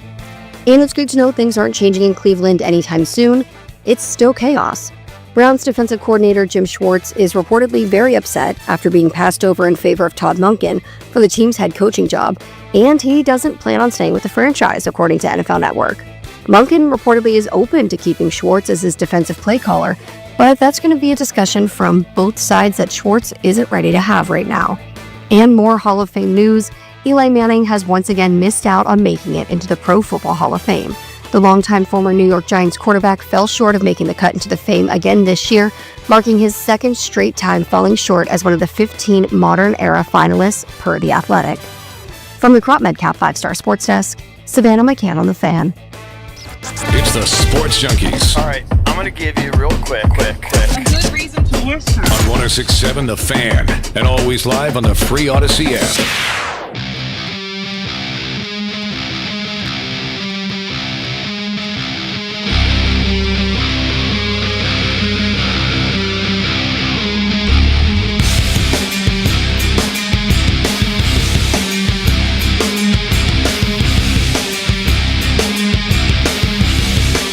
'26 is the year of the Junks. We're celebrating 30 years. Presented by Main Street Bank. Cheer local, bank local. Main Street Bank is a business-focused community bank proudly serving the DMV since 2004. Visit mstreetbank.com to learn how to put their team in your office. Main Street Bank, member FDIC, equal housing opportunity lender. Thank you to them for sponsoring everything that's going on this year. Lots of big plans. We'll give you all those details as they become available. So stay tuned. All right, you want to hit the skins? Let's, please. Perfect skins hitting time. It is. All right, it is interesting. This article came out about home attendance and where the Commanders ranked relative to the previous year. So it's kind of a gotcha deal. It's a trick deal. So in 2024, the Commanders ranked 17th in attendance, and you think, okay, makes sense. Kind of revitalized, right? They went 12-5. It was all about Jaden. Yep. Then last year, they ranked 28th Ooh. Okay. Drop off, yep. As somebody pointed out, and I'm stealing this from Commander's Wire, they only had 8 home games versus 9 in the year before. Right. So when you actually rank it and look at it that way per game, it was actually up 1.4%. Because they played over in Madrid. I guess. But that was a road game, wasn't it? Wasn't that considered a road game? Whatever it is, they was only it a home had game 8. for Miami. They only had 8. I think you're right. Yeah. And they had, I guess, 9 the year before. Yeah. So they get 9 back this year. Yeah, I think it goes back and forth. They actually, even though they were terrible last year, you got to give props to whoever's selling tickets. Because the ticket prices, by the way, I believe they went up 10%. Ooh. It's a nice little bump. Are they going to go up 10% again? I don't know. From 24 to 25, and they still went up marginally. We all know they're going up when they move into the new stadium. We know they're going up then. Oh, yeah. Probably by a good amount. But she got That's 5 going to years. be one of those deals where, honestly, unless you get free tickets, you ain't going to go. You know what I mean? Also, like the some of the numbers you see for them charging, and these are theoretical. We don't know it yet, but the personal seat license numbers, I mean, it's crazy. Like, like $10,000 a seat, $50,000 a seat per season. I think it is. Just spend $1,500. That's all you need to spend. You can spend even less and get a 4K TV, like a big one. I'm talking about get like a 100-inch. Yeah. I mean, are you watching any? It's your houses. Are you guys watching any of these playoff games in 4K? They're amazing. They're amazing. I don't think I am. No. It actually distracts. Like my wife. It's like so good. My wife has commented a few times that if it's not in 4K, no, the picture is so good, it's just it distracts her. Really? Because it looks like it's like a blend of like real life and like video game. Sometimes almost. when they have that camera on the field, I think I know what she's referring to. Yeah. They'll use like a DLSR. I think they are DSLR camera, and they're up close and it is a little off-putting. Yeah. But on the whole, do they have? And I guess they have I'm not into the TV game like I used to be. Is 8K like a thing? I don't even know. I know. Here's what I do know. 4K is absurd. Even though it's now the second seed of where we watch TV, the basement. Yeah. I've deemed that my basement television is too small at 65 inches. Yes, it's too small. It is because the wall that it's on is just it's big. It's big enough where it could accommodate. So you need TV. an 80-inch. The only problem with that is or 75-inch. When my way handier than me, and that's not hard, neighbor Kevin hung the TV on the wall. He said that the workmanship of the house in that area was so shoddy. He didn't know if it would stay up. He didn't know if that TV would stay up. Yeah. He's like, you can't really go bigger than this TV.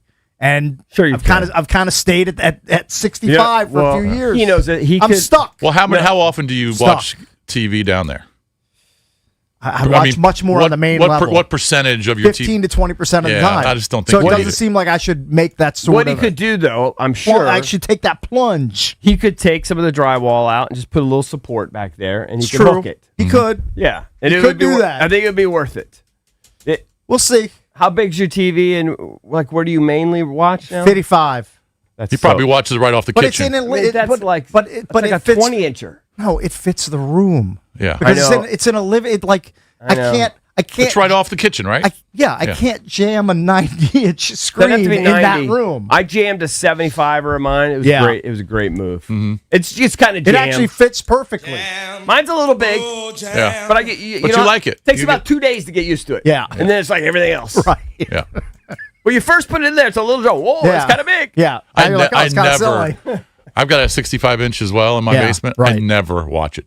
I'm never down there. I mean, 65 inches is. How have you not sold it yet? It's kind of nubby. You need to get big. You need to go big. But dedicated- I'm like with cakes. That's a dedicated media room.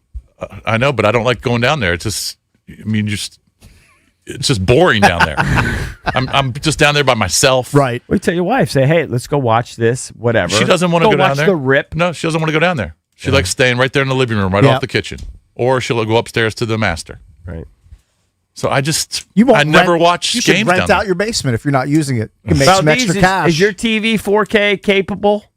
You got to get a 4K. If you don't have a 4K, no, get a 4K. I don't think so. Well, next time you get one, whenever you're in the market, it's markedly better. I only have a 60-inch. Is it size appropriate for the room? Yeah. It is. Yeah. It's room appropriate? Yeah. Okay. If I got too big, it would be kind of overwhelming.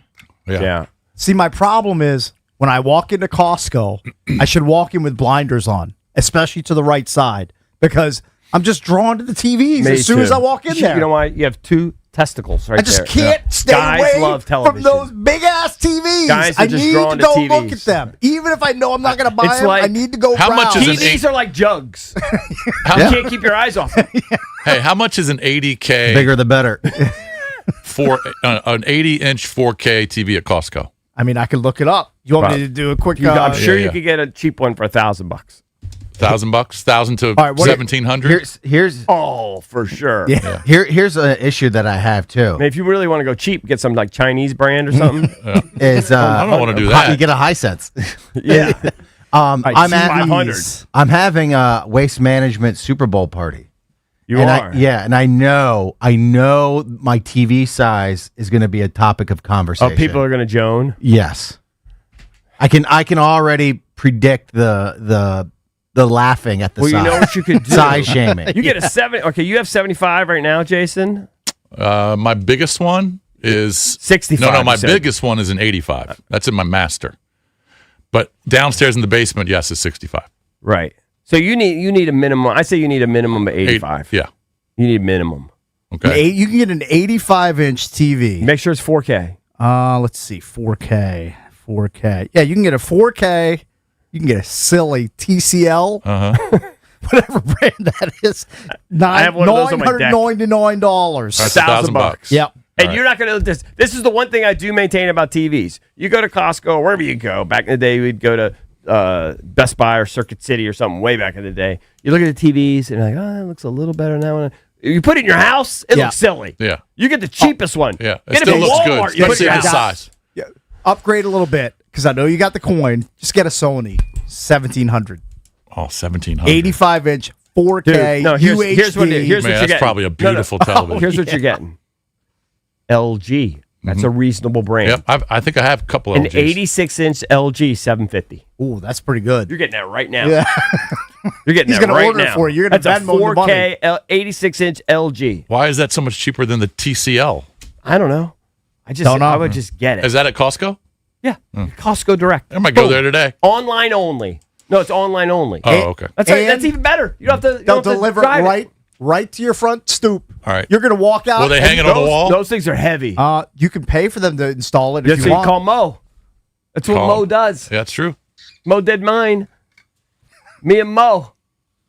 I bought an 87-inch TV a couple years ago, and it's to this day one of the best purchases I've ever made. I'm sure it is. It's so elite. Where is it?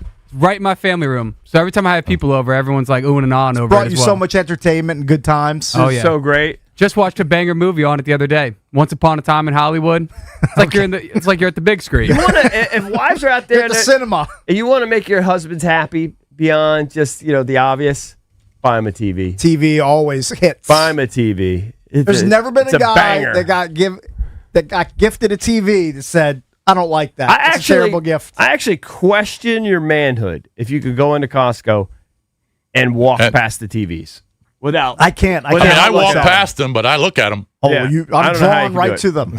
I don't know how you can. They do Drawn that, in. and of course they do that on Remember purpose. when the curved TVs were the rage? I remember. Yeah. No, I'm not into those. Nobody really. I think somebody we know got one. I Did don't- JP get one? I don't know. Somebody we know got a curve. All right, let me see. Let's go to. All right, Kevin's gonna try to. He's gonna be all technical and tell us. Yeah, it's more than 4K. he's gonna tech shame us. Yeah. Kevin, what's up, buddy? No, I'm not gonna text shame you guys. Y'all my guys. I ain't gonna do that to y'all Thanks, because I'm man. close to y'all age too. Right. But it's more than 4K. I actually had an 8K TV. It wasn't that big of a difference from 4K. Yeah. But you can't just get a 4K TV. It has to be like OLED or XRD. Yeah, these OLED is what you got to get. Yeah, you can buy a 4K TV without OLED. It's gonna look like crap. You have to get the OLED or the XRD. What is the OLED? There's- What does that mean? Give us a quick update.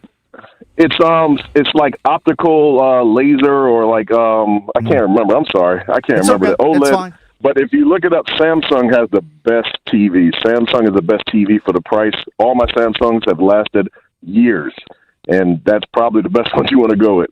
Mm-hmm. Okay.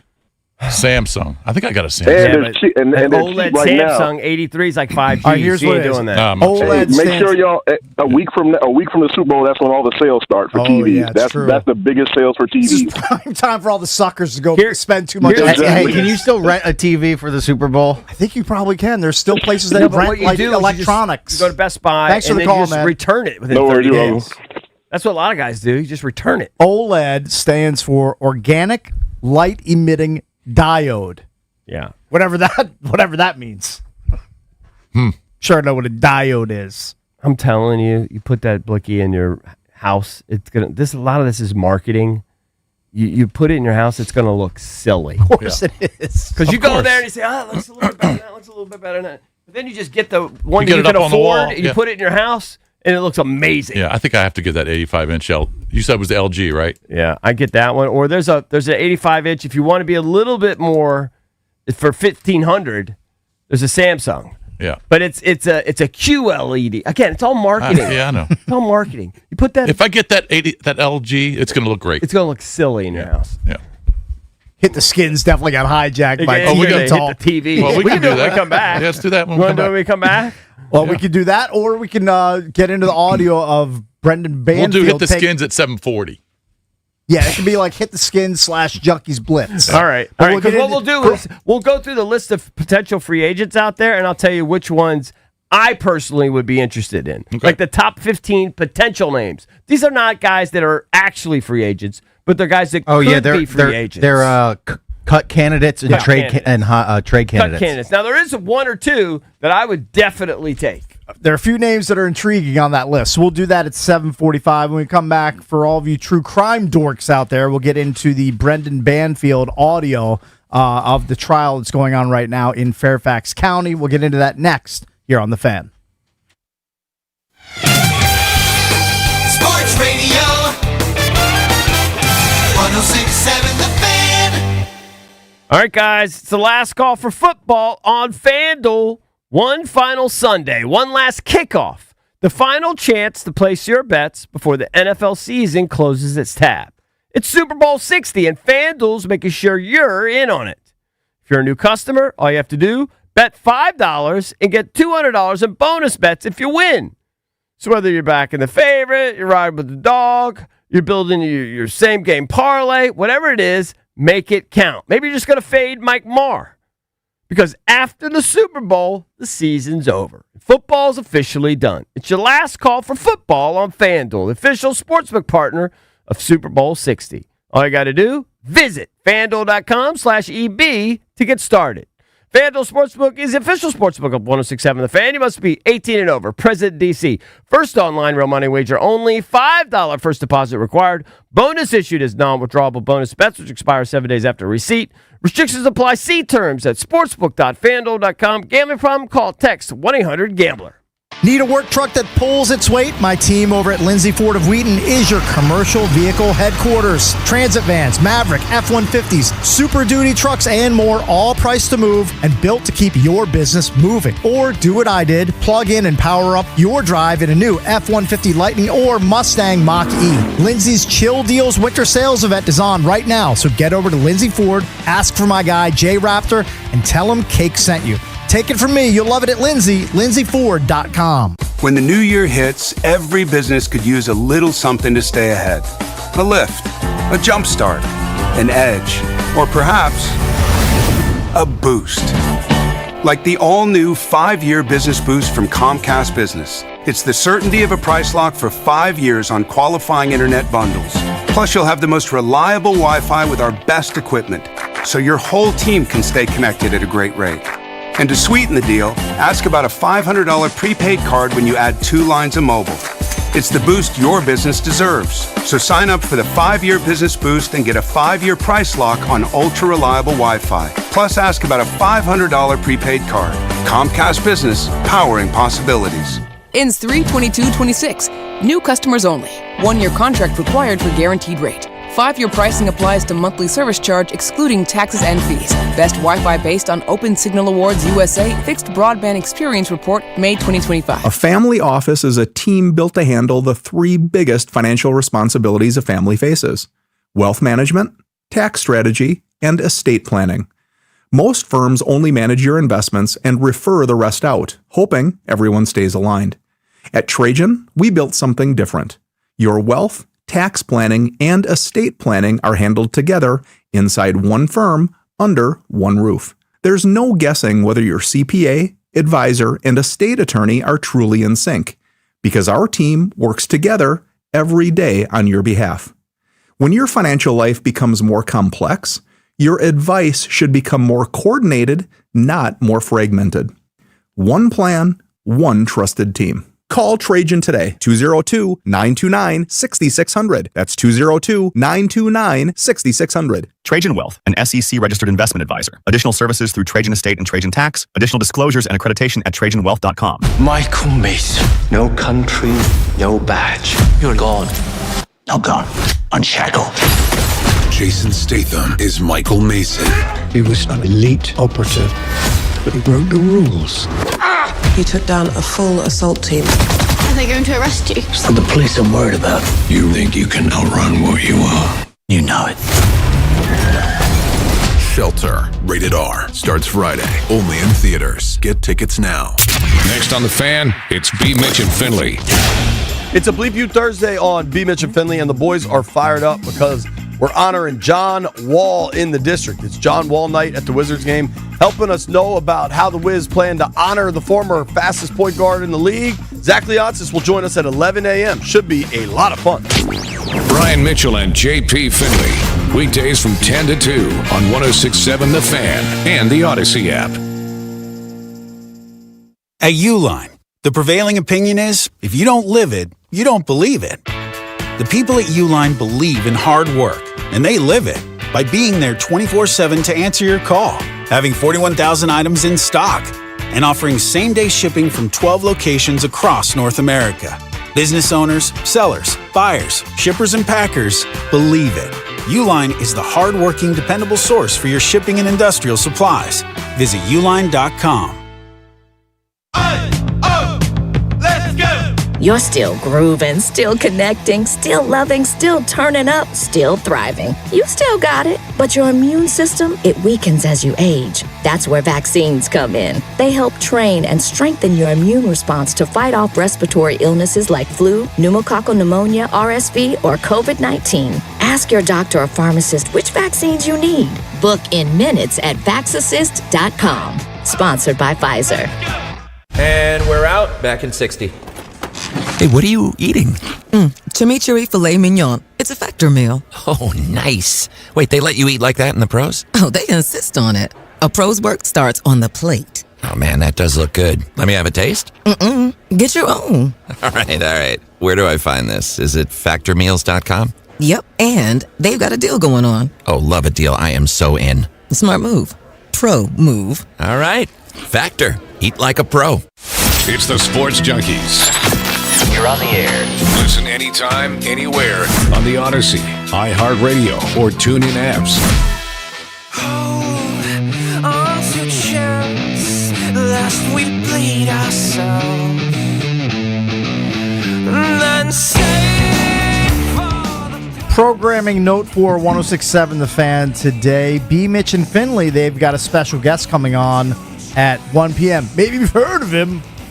John Wall joining the show at 1 p.m. today on B. Mitch and Finley. I've heard of him. That is ahead of the John Wall celebration that's happening tonight at Capital One Arena. First 15,000 fans get a John Wall bobblehead at the Bucks Wizards game. So John Wall on with B. Mitch and Finley today, 1 p.m. Oh, so the right Wiz had here. back-to-back, right? They had Bucks Lakers back-to-back. Okay. So there you go. John Wall today at 1 p.m. Bucks tonight, Lakers tomorrow? Yeah. Okay. Yep. All right. All right, so we wanted to get into some of the audio that is coming out from the biggest true crime trial that's going on right now in the area of Brendan Banfield, who's on trial for double murder. By the way, this is a national story. Right. It's on all of the national networks, or national news networks. Mhm. So if you're watching Channel 4 nightly news, they're talking about this trial. Right. So it's not just local, it's a national story. And he's currently on the stand in this trial. You said you watched some of it yesterday? I watched I watched all of Banfield's testimony. I watched this guy, Harry Litsky, I think is his name. He's the digital forensic expert. He just throws out so much technical stuff that I don't understand. Right, your head's swimming. I guarantee the jurors are doing the same thing. Right. Because he was on the stand for hours. Dude, I'm so pissed because I kept monitoring because you kept telling me that Brandon was going to testify. Yep. I checked as late as like close to 4 o'clock. He was still on the stand. Like 3 something. He came, who? The expert. Litsky? He was I know. on till close to 4. You're right. And I was like, it'll be over. They took a break, a 15-minute break around 3:45, and when they came back, Banfield was on the stand. I can't believe that. So you missed it by a minute. I missed it by a few minutes. Yeah. And how long did he? So he'll be on. Believe me, he'll be on all day today. How I long think he was on on there for like an hour and a half. I was shocked. I was like, they're going to send everybody home. They're not going to bring the bomb witness at the end of a day. They did.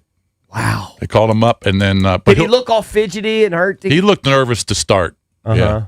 There were some. I think there's some bias, like if you think he's guilty or not guilty, because some people will say like he handled it well, the questioning well. Some people will say his body language didn't look that great. But a lot of it though, people make their minds up based on that stuff. Now, I haven't watched much. Totally agree. But looking at this video, 2 things jump out at me. One, he's got a bad haircut.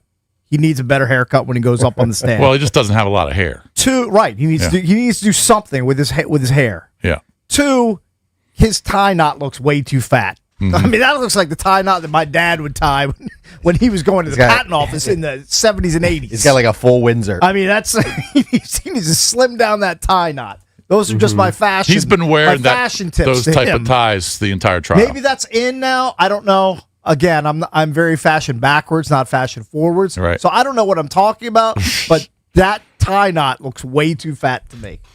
Anyway, it's just a little All right, editorial. so what audio do you have? The first clip, this is him talking about Juliana, the au pair, and her being on dating apps. Juliana showed me quite a few screenshots of her dating app. I believe it was Hinge, and the people that were in the Hinge app all had similar names to me. Their names were Brendan and Brandon and Brennan, and these were people that she had matched with on the app. When she was talking about different people, she was described people that she was interested in, people that were taller, people that were older, and it appeared to me that she was, along with the photos, that the screenshots that she had shown me of people that she had matched with, that she was basically describing me. All right, well, who cares? I don't understand why that's relevant. That all the names. She's addicted to guys named Brandon. Or close to or Brendan or Brendan. I think they're trying to paint the picture that she's not as innocent as she appears to be, and that she is kind of targeting a life with someone like him. Mm-hmm. Okay. It's weird. I wasn't exactly sure where he was going with that. I didn't understand it either. Like, does she have a fetish for guys who have a name that sounds like Brendan, Brandon? I don't know. That's what the defense is trying to Okay. All right, the second portray. clip, this is Banfield talking about him not having a plan to get rid of his wife. Did you ever create any sort of a plan with Juliana? No, there was no plan. At this point, our relationship is maybe 6 to 8 weeks old. I think that it's an absurd line of questioning for something that is not serious, that a plan was made to get rid of my wife. That is absolutely crazy. He's not coming off very well. He doesn't sound super convincing. He's not. Do you think he wasn't to me. Do you think his team is having second thoughts about putting him on the stand? They have to be, right? The rationale doesn't make sense. That he could never come up with a plan, some alleged plan, because he's only been working with her for 6 to 8 months. Isn't that maybe when you would be the most smitten? Right. Yeah. Or it would be early on you come up with some cockamamie plan. Yeah. Right? And if he wasn't into her and wanted to have a future with her, why was he putting pictures of he and the au pair up in the bedroom I don't know. after Christine was killed? That seems like a very weird So they detail. had pictures, family pictures Right. of he and Christine and the daughter up there Right. before. After she was killed, there were pictures of him and the au pair on the nightstand. Well, that's just one, that's dumb. Two, it's a horrible look. Yeah. What is he doing? I don't know. I don't get it. All right, what else? But remember, and again, this is all alleged, but when the au pair, Juliana, was testifying, she described this whole plan. So Banfield's trying to convince the jury that she made that whole thing up. Right. That this is she's freelancing. She's a 22-year-old au pair from Brazil. I mean, there's no chance with broken English, there's no chance she just.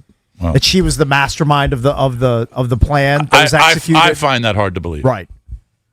All right. The third clip that we have, this is about their gun range date and whether it was before or after. I guess because they're I think the prosecution is trying to use them going to the gun range as not motive, but just practice. Practice. Yeah. Like you're trying to because of the plan get rid of your wife allegedly, right? Because of the plan, right? And so they're trying to figure out the timetable of these gun range dates together. Yeah. And she went with you twice, correct? Yes, she did. Was there in having her come to the range? Was there any plan that she was going to back you up on some plan? I mean, there was no plan at this point when we had gone to the range. There was none of the suspect email account. There was no FetLife account. There was no Telegram messages. None of that existed at the point that we went to the range. Okay. Now, did FetLife or Gmail or Telegram ever exist for you? I did not know about them until after Christine died. I didn't get to see them until after Juliana's arrest.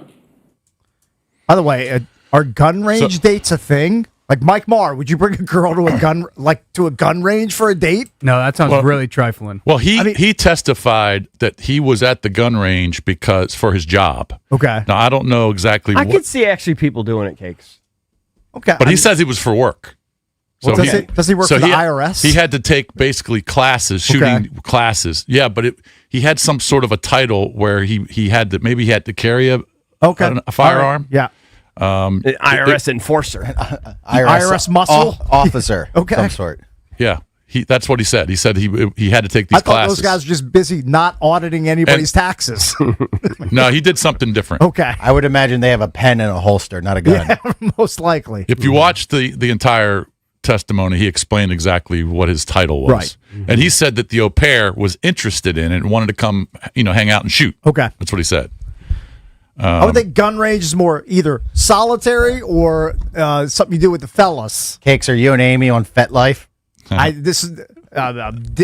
Swear to God, hand to God, this is the first I've ever heard of FetLife. No, I don't know what that is. Someone else has heard of it. Yeah. I've definitely seen it online. Right. It's definitely an online community of swingers. Right. Swingers. I'm shocked you guys have. They're all in Northern Virginia. You can just see, you know how if you stumble onto some adult content, sure, you just happen to you just trip over it sometimes. Yeah. You could see you just see it written in the corner. Okay, like it's like a watermark. kind of like Property of FetLife. FetLife. Okay. Yeah. I mean, they're ugly swingers. That's what it looks like to me. A bunch of ugly swingers.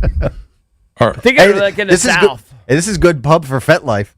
Oh, it's the You think it is? Shoot, national pub. Potential murderers. So Right. what did they do with FetLife? What did they do with that? My guess is that's where they allegedly set up the rendezvous. Yeah. That's how they lured Joe Ryan. That's where they use the post saying, "Hey, I want to be." They used it on their attacked. site. There's a site, FetLife, I guess. Yeah, a forum or a site a or forum or something. Yeah, and because they murdered the guy in their house. Right, they lured this guy Joe Ryan because From FetLife. From Not to FetLife. be confused with MetLife, where the Giants and Jets play. Right. Two completely different totally things. different. Yeah. Because they said that Christine wanted to have this guy Joe Ryan come to the house, and her fantasy was for him to fake attack her with a knife and force her to have sex. Which, this is that's what she wanted. Yeah, this is the alleged site. That's the alleged site, yeah. Yeah, that they used to lure the other Do person. have you ever heard, you guys have never heard of this woman, Kristen Gibbons Fedden? No. She's an NBC News legal analyst. I've seen her talking about this case a bunch on Channel 4. This is what she wrote yesterday I believe this was on NBC4 Washington. After 2 days of dense digital testimony, the prosecution dismantled the defense's forensic expert in a matter of moments. It was devastating. The prosecutor calmly elicited testimony to remind the jury of a critical limit. The expert can only testify to what a device did, not who was using it. First, the language. The prosecution highlighted Telegram messages. Are Telegram messages like IMs? They're encrypted. Okay, encrypted. It's how I communicate with bikey bots. Oh, okay. Telegram messages written in non-native phrasing. Patterns like, how has been your experience so far? Okay. So that's what was written to this guy, Joe Ryan. Right. Undercutting the defense theory that Christine was the author. Why would Christine write it that way? And Christine was the wife of Banfield, who was the murdered wife, correct. Right. And it didn't stop there. The prosecution showed Christine searching for family vacation resorts on her laptop, then picking up the same search on her phone hours later. And at the same time, the laptop was accessing FetLife and Telegram. That kind of continuity doesn't suggest device sharing chaos. Finally, the knockout blow. No FetLife or Telegram activity on January 13th and 14th or January 31st and February 1st. Those were the weekends that Brendan Banfield and Juliana were out of state together. He had out of state work events, and she came with him. Okay. And silence where activity would be expected if Christine were the driver. Right. Excellent points by this woman. She's on point. She's all over the case. Yeah.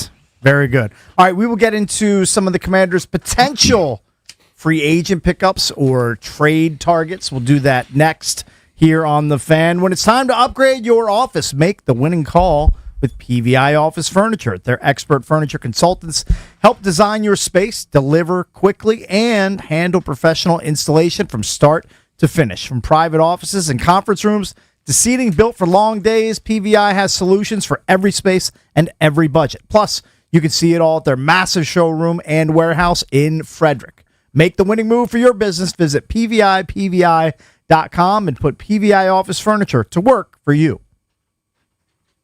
This is your flagship home of the Washington Capitals. Shooting, he scores!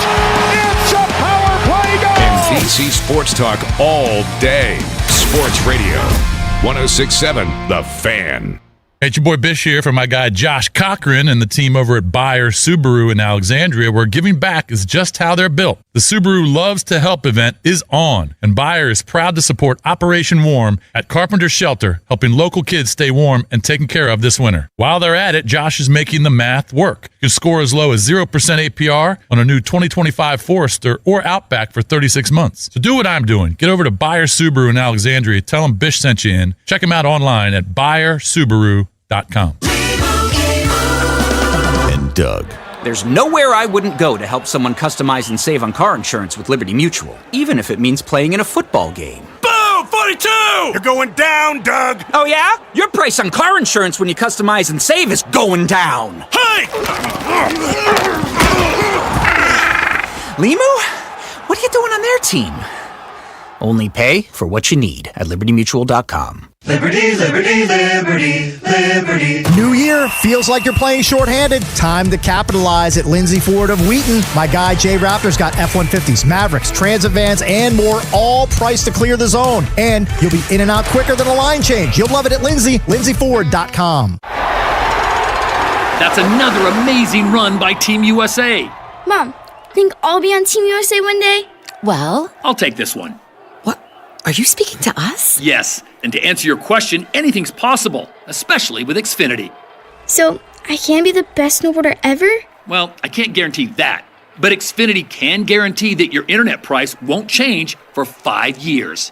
Okay. What if I practice every day? Then maybe you'll be snowboarding for Team USA at the next Olympic Winter Games. And Mom, you'll still be paying the same price for Wi-Fi. Ooh, really stuck the landing there. It's the Xfinity Gold Medal Celebration. Now through February 22nd, get our best price on gig Wi-Fi for 5 years guaranteed, just $50 a month. Plus, get Peacock Premium included for 2 years. That's a $10.99 value per month. Xfinity. Imagine that. Proud partner of Team USA. Restrictions apply. Requires paperless billing and auto pay with stored bank account. Taxes and fees extra. Actual speeds vary. Hey, what's up? It's Danny Rouillet. Forget about easing into the new year. My guys over at Ted Britt Chevrolet in Sterling are coming out swinging. Now, for a limited time, score up to 25% off MSRP on a new 2026 Chevrolet Silverado 1500 Crew Cab. That's up to 25% off. Real savings on one of the most in-demand trucks on the road. I'm not doing the math, but that sounds like a ton of dough. Starting the year with torque, not talk, at Ted Britt Chevrolet in Sterling. Cruise by and tell them Danny sent you, or check them out now at tedbrittchevy.com.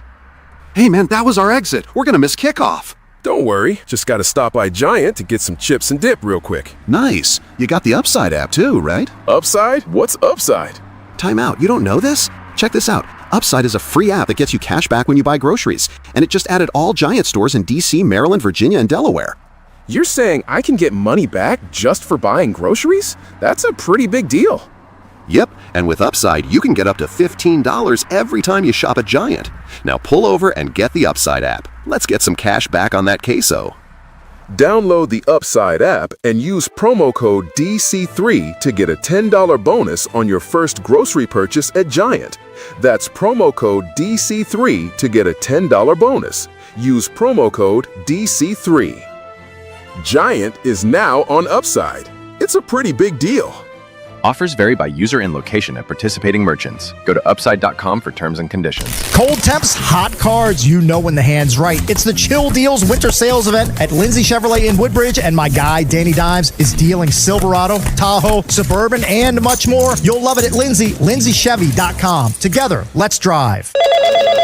Another app for inventory, one for CRM. Oh, don't forget accounting. Wait, which login was that? Or you could use Odoo, one fully integrated system that does it all without the hassle. Ditch the app overload. Get everything your business needs on one platform. Try Odoo free today at odoo.com. That's ODOO.com. I checked Allstate first and saved hundreds on my car insurance. Really smart. Unfortunately, I didn't check if I took the gas hose out of my car's tank. Ooh, not smart. And I drove off while still attached to pump number 3. Yeah, checking first is smart. So check Allstate first for a quote that could save you hundreds. Potential savings vary, subject to terms, conditions, and availability. Allstate North American Insurance Company and affiliates, Northbrook, Illinois. It's the Sports Junkies on 106.7 The Fan. Man, these guys are so classy, you know? Pretty damn good. And always live on the free Odyssey app.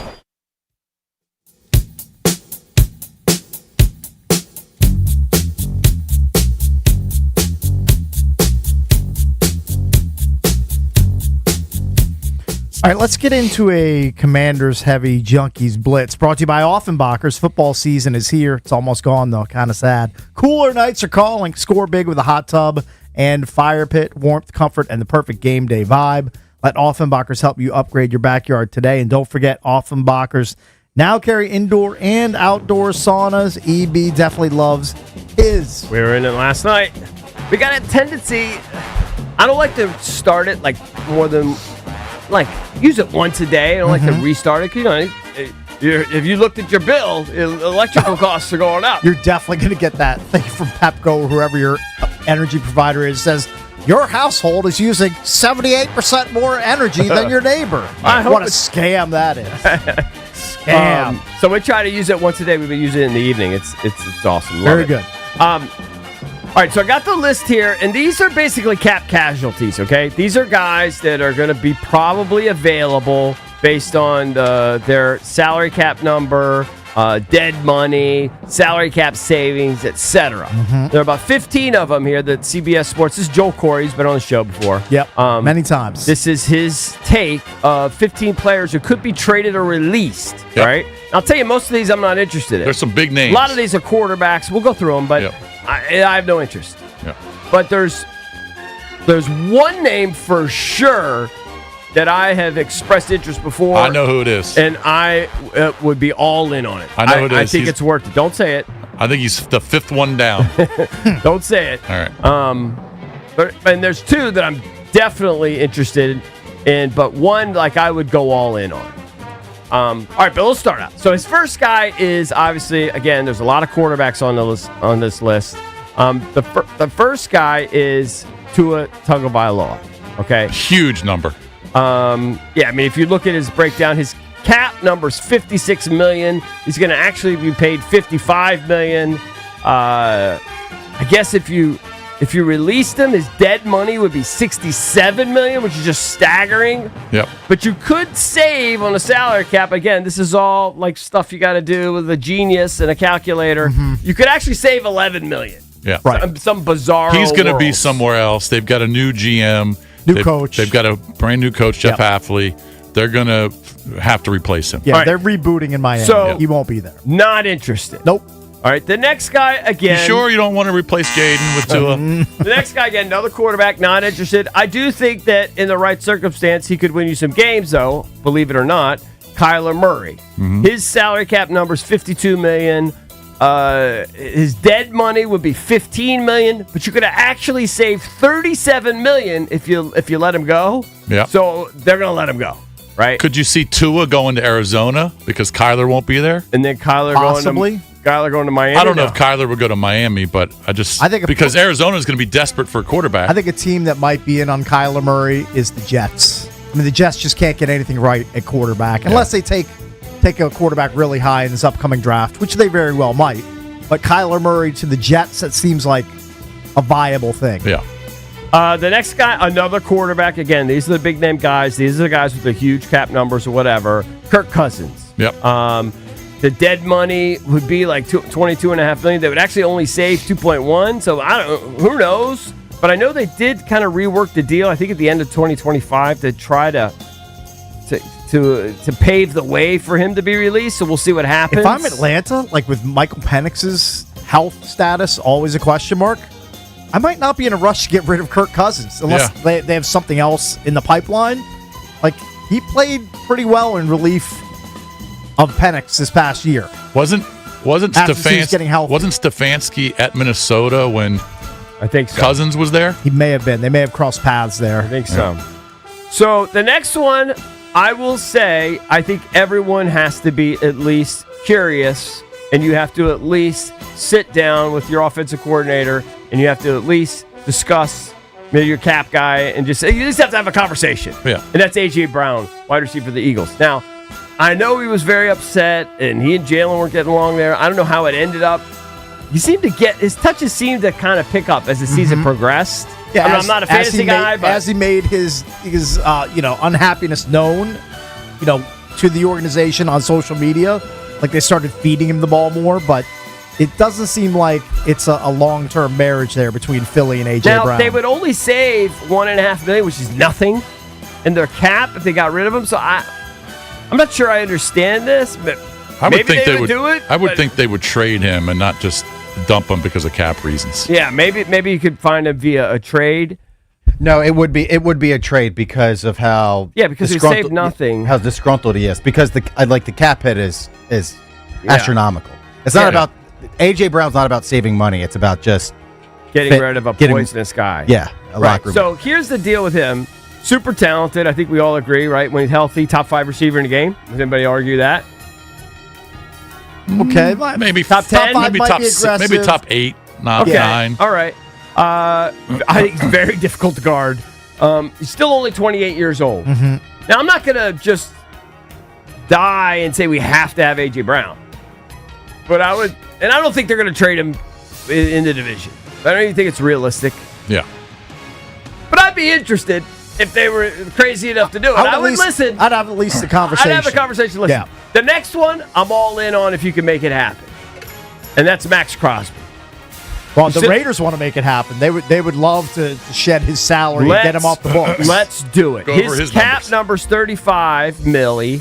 Round up to 36. They would, I guess, dead money would only be $5 million. They'd save $30 million if they could move on from him. It ended poorly. They pulled a Jaden on him. They benched him for like the last 3 games. Mm-hmm. I know he had a cleanup procedure on his knee immediately after. How old is he? He's only 28 years old. Yeah. Okay.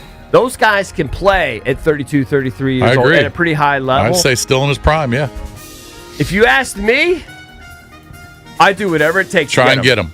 Now, I don't want to give up my first-round pick this year, and I still need to get young players, Oh, et yeah, cetera. you can't give up number 7 for him. But I want Max Crosby. I want him on my football team. I want that guy. I could give up maybe next year's number 1 pick for him. I want Max Crosby. I was going to say, because I don't think you're getting him for just a third-round pick. No. No. You're going to have to give up some stuff. Yeah. I want Max Crosby on my football team. All right, let's go get him. I want him. And I know that, I need him JP was here. He would point to, like, TJ Watt and the guy in Cleveland, Myles Garrett. Yeah. Those guys are great, but they don't win games for you. Maybe. No, but it is a clear need. That's a clear this team's need. desperate for pass He's a rush. game wrecker. Yeah.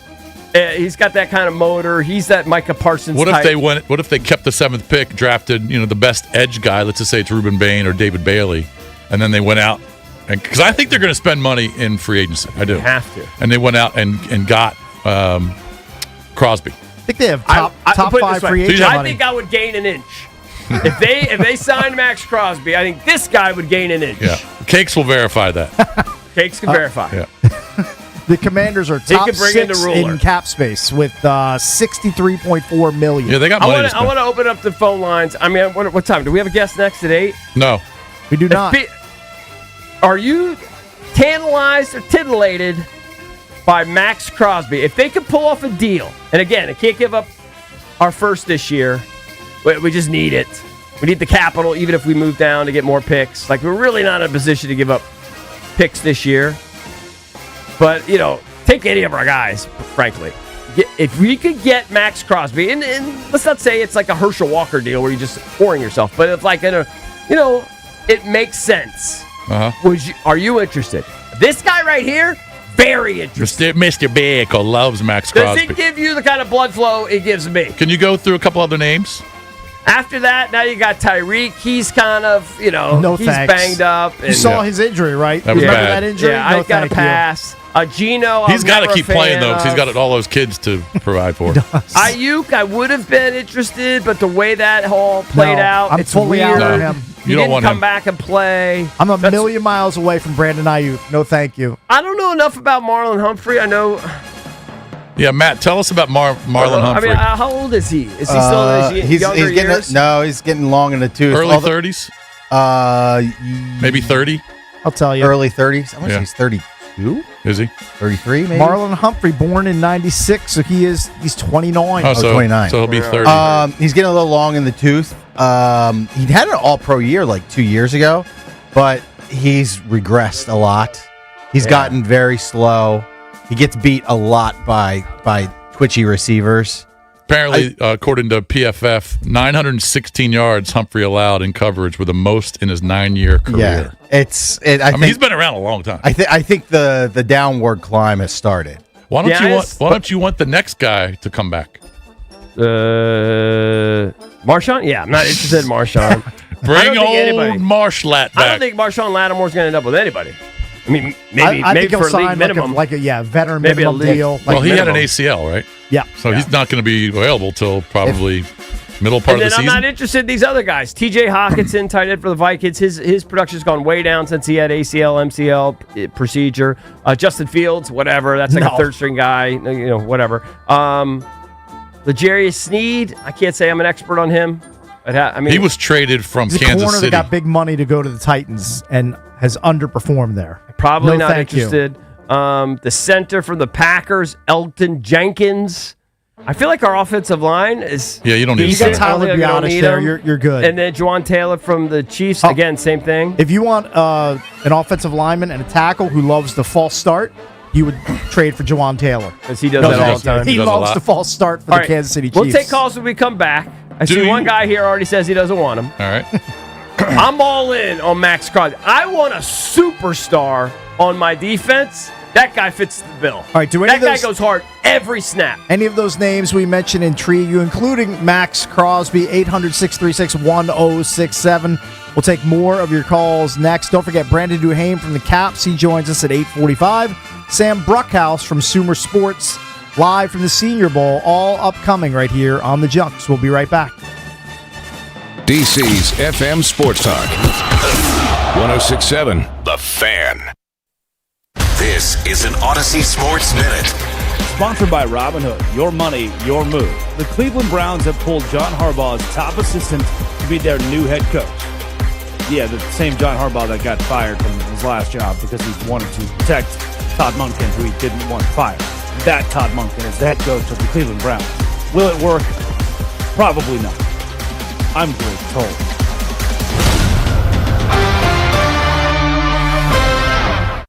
It's your boy Bish. I want to tell you about Foley Mechanical. When my HVAC went out last summer, I called Dan Foley, and he didn't just send his 6-man crew. He showed up himself, hanging out in my basement as the guys were installing it.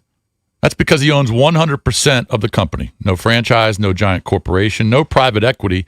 Dan runs a tight ship, takes pride in every install, every job. His team replaced my HVAC system, my water heater, and my sump pump all in the same day. I saw firsthand how skilled and hardworking his crew is. These guys care. Dan cares. Foley Mechanical is full service heating, AC, hot water, boilers.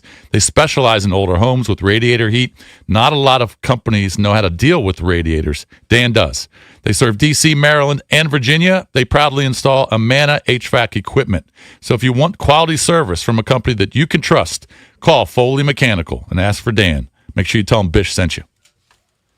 Cold temps, long season. This is when you lean on the thing or that someone who can handle real ice time. The Chill Deals Winter Sales event is on at Lindsay Chevy in Woodbridge. And my guy, GM Danny Dimes, has the lineup locked in. Silverado, Tahoe, Suburban, big minutes, steady shifts, no scrambling on the bench, real inventory, smart pricing that holds up under pressure. And by the final horn, you're just grabbing the key. Take it from me, GP, you will love it at Lindsay. LindsayChevy.com. Together, let's drive. Never have I ever called my sister from the finish line of my first marathon. Hello? You won't believe where I am. Are you running? Mile 26. I'm gonna make it. Switch to T-Mobile's 55 Plus plan and get iPhone 16e with its advanced camera system on us. Plus, 2 lines for just $30 a line. Guys, I can't believe it. I knew you could do it, babe. That was amazing. Mom, how do you feel? I feel great. I can't feel my feet.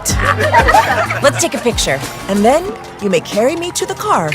Share every stride, every mile, every memory on America's best network. Switch to T-Mobile's 55 Plus plan and get iPhone 16e on us and 2 lines for just $30 a line. With 24 monthly bill credits and 2 eligible port-ins on Essentials 55 Plus for well-qualified customers with autopay plus taxes, fees, and $35 device connection charge. Credits end and balance due if you pay off early or cancel. Contact us. Finance agreement 128 gigabytes, $599.99 required. Best mobile network in the U.S. based on analysis by Ookla of Speed Test Intelligence data 1H 2025. Visit T-Mobile.com. Cold temps, red hot cards. You know when the hand is right. The Chill Deals Winter Sales event is on at Lindsay Chevrolet in Woodbridge. And my guy, Danny Dimes, is dealing. Silverado, Tahoe, Suburban. That's a hand you like to open. A flop, real inventory, silly savings. The turn, aggressive pricing that makes you lean in. And by the river, you're not guessing anymore. You're just grabbing your set of keys. Take it from your pal Cakes. When a hand plays out like that, you go all in at Lindsay Chevy. You'll love it at Lindsay. LindsayChevy.com. Chevy. Together, let's drive. What if your instincts could pay off?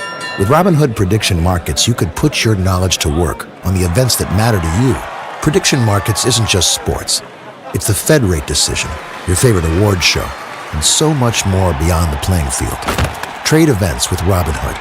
Visit Robinhood.com/predict. That's Robinhood.com/predict. Futures and cleared swaps trading involves significant risk and is not appropriate for everyone. Event contracts are offered by Robinhood Derivatives LLC, a registered futures commission merchant and swap firm. In a world in need of a hero, one man rises to the challenge in style. He is Just driving the kids to soccer practice. Make every day feel epic in the all-new Hyundai Palisade Hybrid with up to an EPA estimated 619 miles of range on select trims, advanced tech, and class-leading interior space. Visit HyundaiUSA.com or call 562-314-4603 for more details. And hey, come on, no cleats on the seats. Live from the LindseyCars.com studios in the nation's capital, WJFK-FM and WJFK HD1, Manassas, and WPGC HD3, Morningside. Don't it feel good when your crowd behind you takes it in, fires, touchdown! This is your home for the NFL playoffs and Super Bowl 60. Let's go dominate, man! Touchdown! Bring it up, bring it up, bring it up! He's got it! Sports Radio 106.7, The Fan, an Odyssey sports station. 106.7 The Fan, Sports Flash. The Los Angeles Chargers are bringing Chris O'Leary back to fill their last open coordinator position. The Chargers struck a deal with O'Leary to make him their next defensive coordinator last night. O'Leary was most recently the defensive coordinator at Western Michigan, but spent the 2024 campaign as the Chargers safeties coach under Jim Harbaugh. And up in Cleveland, there is a controversy brewing. Cleveland Browns defensive coordinator Jim Schwartz has been telling his assistants and his friends that the only way he'd stay was if he was the head coach for the Cleveland Browns, and he's been saying that for a couple of weeks now. Obviously, the team hired Todd Monken yesterday. Jim Schwartz passed up for the job. The Browns do want him back, and maybe new head coach Monken could draw him back in, but that's not a sure thing. Jim Schwartz is under contract with the Browns through the 2026 season, but time will tell if he's going to honor that contract or if he's actually going to walk away since he did not get the head coaching position. From the Crop Medcap 5-Star Sports Desk, Savannah McCann on The Fan. It's the Sports Junkies. Let's talk it out. You can watch the show live or on demand. What are we watching for? As I said, we're not sure. On YouTube.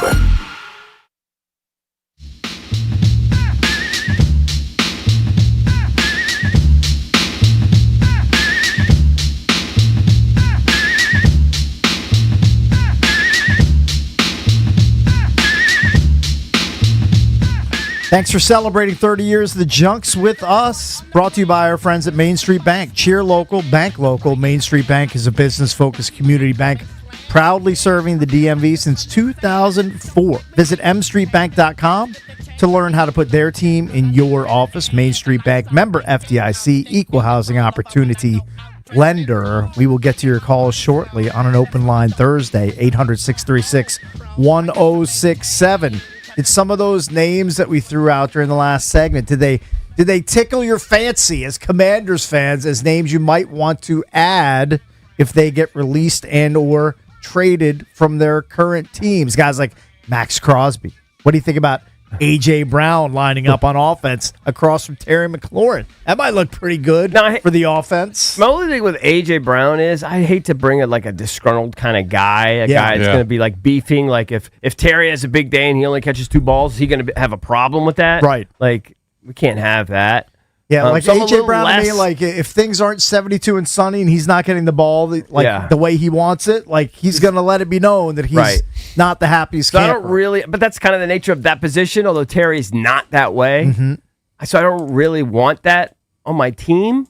But I just don't see the downside of Max Crosby. But if you traded for him and he scored 8 or 9 touchdowns and caught 80 balls, you wouldn't care. You would deal with it. You'd be pretty happy with it. You would deal with it. But if he's not getting the balls thrown to him like then what was wouldn't happening, get those numbers. Yeah, then he's going to be pissed. And that's probably true. He's going to put stuff on social. I'm going to guess though, if you bring in an A.J. Brown, that David Blau and everybody else on the offense, they're going to want to funnel some balls. I would his think way. so. I would think so. Terry's I think he's borderline unstoppable.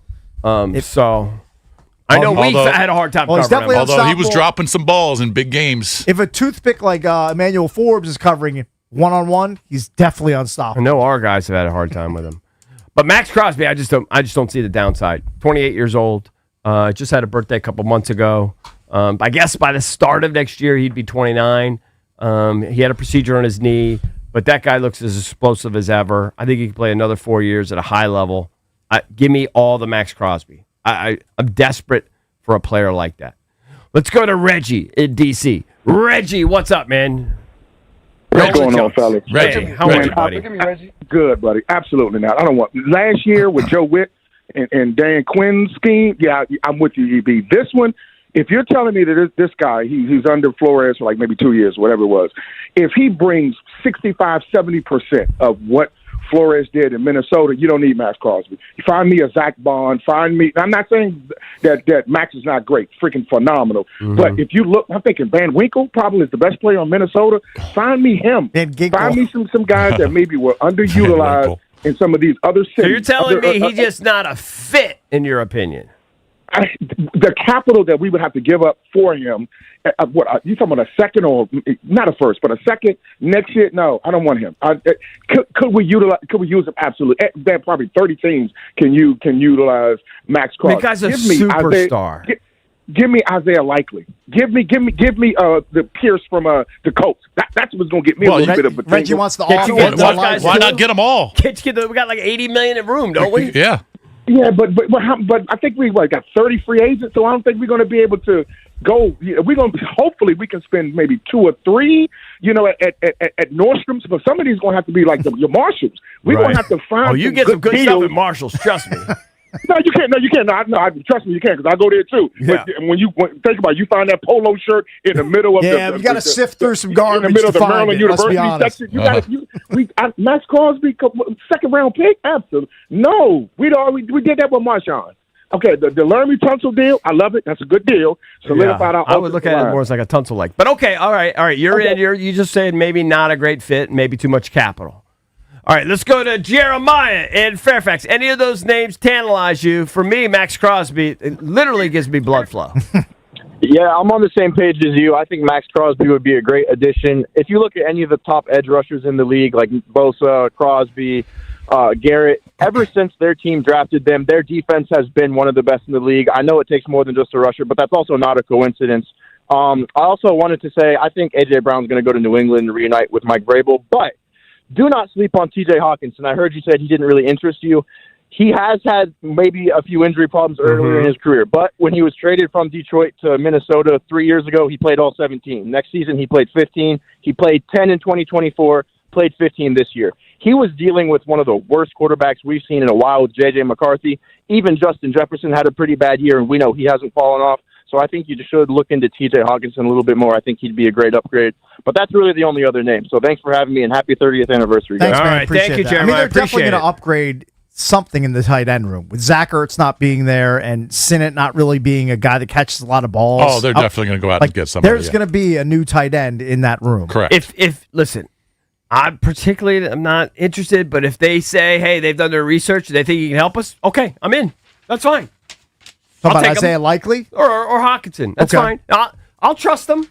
I'll trust the brain trust. I'm just saying, if a guy like Max Crosby's available, we got to get into the sweepstakes. We got to start talking to them. We got to talking to the Raiders. Yeah, we got to at least kick the tires. It does come down to what you want to give up for them. Yeah, and if the asking price is too high, okay. But I'm telling you, man, that guy alone will make you watch a game. You might be able to get him cheaper than you think because he's a distressed asset at this point. The Raiders definitely want to part with him. Like, it's not like the Raiders are expecting multiple first-round picks or probably even a first-round pick. They just want him. They just want him gone. They want to move out of the Max Crosby. Who's the guy business. that everybody wanted us to get? Trey Hendrickson. Yes, I would want Max Crosby 10 times more than Trey Hendrickson. He's younger. Yeah, I would agree. 10 times more. He's got double-digit sacks in 3 of his last 4 seasons. He's a freaking animal. Let's go to Mo in Largo. Love Mo. Mo, Valdez might need a TV hung for him. He's got a little nubber in his house. We got to get him a bigger one. Good morning, gentlemen. Thank you for taking my call. Good morning, Mo. Good morning. Couple things on that note. Yeah, Valdez definitely inboxed you with a couple suggestions for directions in which you might want to move. I'm looking at him right now. Thank you, Mo. Okay, and 2, the key to a good television is the refresh rate. Yeah. Always look at that. Right. A minimum of 120, but as close as you can get to 200 or better. So that's what you want to look for when you're looking at purchasing a television. I've never heard of it. I don't know what the refresh rate is. Well, it'll get motion blur inside. You don't want to. Mo sending me 98-inch TVs. Yeah, let's go. I know that's the second one. I sent you a 75 for the first one. Right. Because I understand that the cash is a little different, so I'm working with you, brother. I ain't trying to get you spend too much money. Thank you. So as far as Max is concerned, absolutely. And I'll tell you this, I'd give up a first. And I'm going to tell you why. Because this organization hasn't really proven the ability to use the draft picks appropriately. I mean, you think about how they've assessed talent over the last, 5 to 10 years. Our first-round picks haven't always. Yeah, but what about the last two? been- We can really only go on the last two.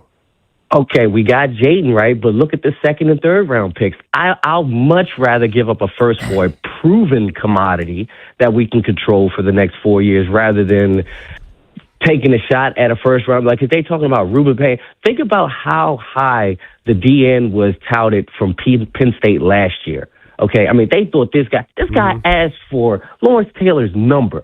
Okay, they thought he was the second coming of LT. And what was his impact this year? I mean, he was okay, but not generational talent like they thought he was. So you gonna tell me that this guy is gonna give me that when I think he's pretty damn He good. was pretty good. He didn't have numbers. I think he's pretty good. Right, okay, he was pretty good, but he wasn't what they touted him to be. And if I'm looking at it was his first year right here. Yeah. Okay, well, the window is only but so long dealing with Jaden under a rookie contract. Keep that in mind. So, I mean, we're right here. Like, I understand. I'm not trying to microwave this thing, but when you have a proven commodity like that, that's at a reasonable age, I'd much rather go that route with a first within reason. But I'd give up a first. I would go crazy. I'm not giving up a first for him. I'm getting the 22-year-old stud with that first. They're not going to give up their first-round pick. For Who's the stud, though? Who's the stud? Well, there's a ton of guys. I mean, edge rusher is a prominent, popular, strong position in this year's draft. Ain't nobody in that draft Max Crosby. Well, of course not. Years. But Max Crosby's going to cost you a lot more, and he's 28. So why not deal with a proven commodity? You act like when he's 32, he's not capable of still being productive at a high level. I see what you're saying. They're not going to give up their first-round pick for him, Mo. Maybe a future I first, get not number 7. I would be willing to. And the reason why, because we don't have a second. Right. So, you know what I'm saying? Like, I get it, but I'm just saying I would be willing to. But, of course, they're not going to. I get that. Yeah. Right. What are we going to say? Right. What about trading back twice? So someone wants to jump up at what, and you trade back, Get and you're back in the, to what, 15? Yeah, you're in the teens, and then somebody who's late 20s, early 30s, end of the first round wants to jump up again. Boom, you probably acquired at least 2 seconds and a third. Yeah, totally. And then you could flip the 31st pick or the 30th pick for Max Crosby. That's a little more palatable. And the fact that you got more picks out of it than just the 7th. Well, then just trading the 7th for Max. Yeah. Look at Valdez, Trader Valdez. I like it. Mo, anybody else out there potentially cap casualty that you would have your eyes on? Cap casualty wise, okay. So, oh boy, let's just not go down this road because I'll say it. What? I'll say it. Go ahead. I'll kick I don't know what it would cost. I'm not trying to break the break because I'm not giving up nothing for him. I don't even know what it would cost, but I'm not against bringing in Ayuk. I know you guys are. I understand the baggage and all of that. Hate but it. Honestly, I think there's more to that situation that has been let on just because of how much he was willing to sacrifice and how silent he has been. So personally, I think the relationship between him and Jayden, and if you look at the context of their relationship when they were in college with him and those wide receivers, Jayden was the leader.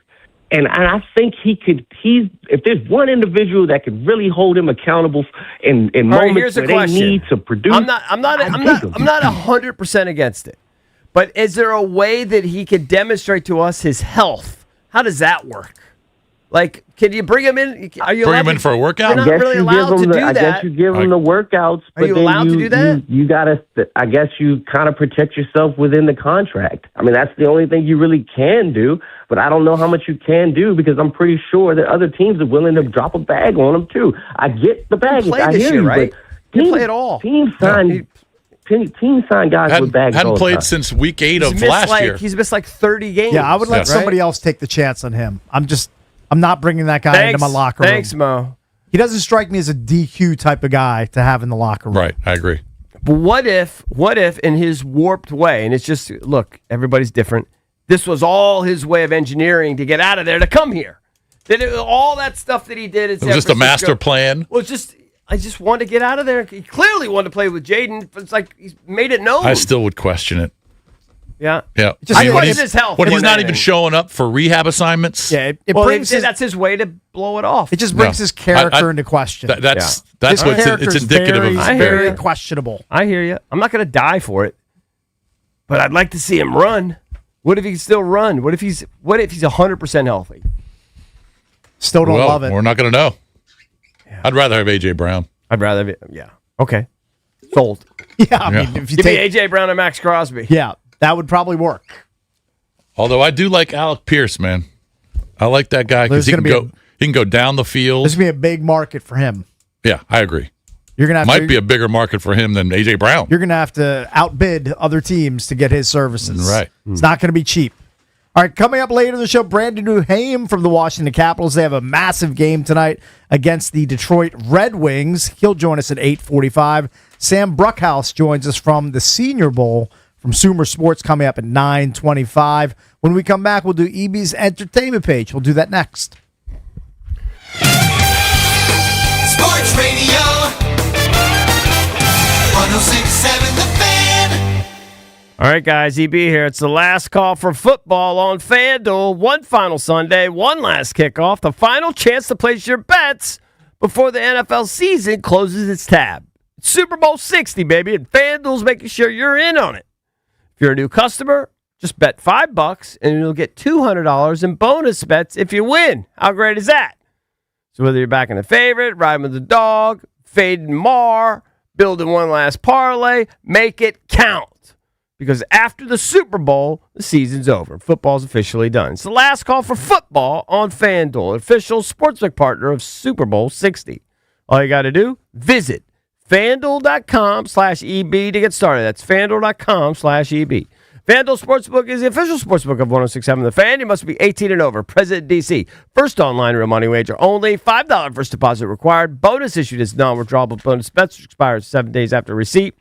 Restrictions apply. See terms at sportsbook.fanduel.com. Gambling problem? Call, text 1-800-GAMBLER. Hey, what's up? It's Danny Rouillet here. Kick off the new year with huge savings. I'm talking huge savings at Ted Britt Ford in Fairfax and Chantilly. How about $6,750 off a new 2025 F-150 from Ted Britt, your F-150 headquarters, plus 2.9% APR for 60 months. And this is an and, no payments for 90 days. I love Ted Britt Ford. Best buying experience I have ever had. Went there about 10, 11 years ago now. Multiple cars from Ted Britt Ford. That's because they treat you great. They'll treat you great, too. Go see them and tell them Danny sent you. And Doug.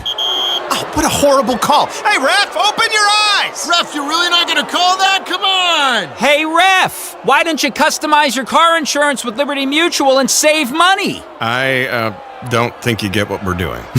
Sure I do. We're all just giving him advice. You guys on sports, me on saving money. Nope, that's not it. Only pay for what you need at libertymutual.com. Liberty, liberty, liberty, liberty. Hey, it's your boy Bish here from my guy Josh Cochran and the team over at Bayer Subaru in Alexandria, where giving back is just how they're built. The Subaru Loves to Help event is on, and Bayer is proud to support Operation Warm at Carpenter Shelter, helping local kids stay warm and taken care of this winter. While they're at it, Josh is making the math work. You can score as low as 0% APR on a new 2025 Forester or Outback for 36 months. So do what I'm doing. Get over to Bayer Subaru in Alexandria. Tell them Bish sent you in. Check them out online at BuyerSubaru.com. This Valentine's Day, I am finally going to ask Megan to marry me. I want it to be the perfect moment. It's about time, little brother. Have you made an appointment at Dominion Jewelers yet? Dominion Jewelers? Yes, they can help you create the perfect moment with the perfect engagement ring that is as beautiful and special as Megan. Who told you about Dominion Jewelers? Your girlfriend Megan dropped a hint. Dominion Jewelers. We make it beautiful. You make it yours. Visit DominionJewelers.com today. By appointment only. Danny Krebs, GM at Lindsay Volvo Cars of Alexandria, where we're paying over the cap for trades. No doubt about it. Hold up, Danny. Dowd is about it. Why are you leaving me out of this? No, Nick Dowd. Not you. Your trade-in value. We need all cars and are paying top dollar. No way, Danny. Dowd loves it at Lindsay. And even though my XC90 seats 7, I never feel like I'm in the box. I'm not taking any offers. I see, Nick. But how's about... Wow, one question though. Do you make checks? Only the paper kind for your car. Lindsay Volvo Cars in the heart of Alexandria. LindsayVolvoCars.com. The biggest game of the year is here. Can the Seahawks' suffocating defense lead them to ultimate glory? It's in! Touchdown, Seahawks! Or will Drake May and the New England Patriots shock the world? Touchdown, New England! Keep it locked in your home for Super Bowl 60. Expert analysis, the biggest guests, full coverage on Super Sunday, and every moment of Super Bowl 60. We are football. Sports Radio 106.7, The Fan. I built this business the old-fashioned way. Hard work and a whole lot of spreadsheets. Yeah, about that, I upgraded us to Odoo. Odoo puts everything we need, sales, inventory, accounting, on one connected platform. No more juggling systems, no more headaches. So it all works together? Exactly. Odoo is the all-in-one business software that makes running and passing on a business easier than ever. Take your business into the next generation. Try Odoo free at odoo.com. That's ODOO.com. As a mom, comforting my family is what I do best. Vicks VapoStick provides soothing, non-medicated Vicks vapors in an easy-to-apply stick, and it dries fast, so there's no mess. I use it to comfort myself and my family. Thanks, Mom. Vicks VapoStick, soothing comfort for the whole family. And try Vicks Vapo Shower Max for steamy Vicks vapors when you need more comfort for yourself. Use as directed. At Straight Talk, we get it. You say no a lot. Mom, can I get a tarantula? No. Coffee? No. So we're giving you more reasons to say yes, like a free 5G phone with real unlimited data with select plan activation. Can I use the free phone? Yes. See? Doesn't it feel good to say yes to more? Absolutely. Face tattoo? Absolutely not. Available at straighttalk.com and Walmart. Taxes and fees apply. In-store activation of Gold Unlimited plan or higher required. For network management practices, visit straighttalk.com. Finding great candidates to hire can be like, well, trying to find a needle in a haystack, but not with ZipRecruiter. Its powerful technology actively finds and invites qualified candidates to apply to your job. So while other companies might deliver a lot of hay, ZipRecruiter finds you the needle in the haystack. See why 4 out of 5 employers who post a job on ZipRecruiter get a quality candidate within the first day. Try ZipRecruiter for free at ZipRecruiter.com/free. That's ZipRecruiter.com/free. ZipRecruiter. It's the Sports Junkies. I hear what you're saying. And I like it. On 106.7 The Fan. And always live on the free Odyssey app.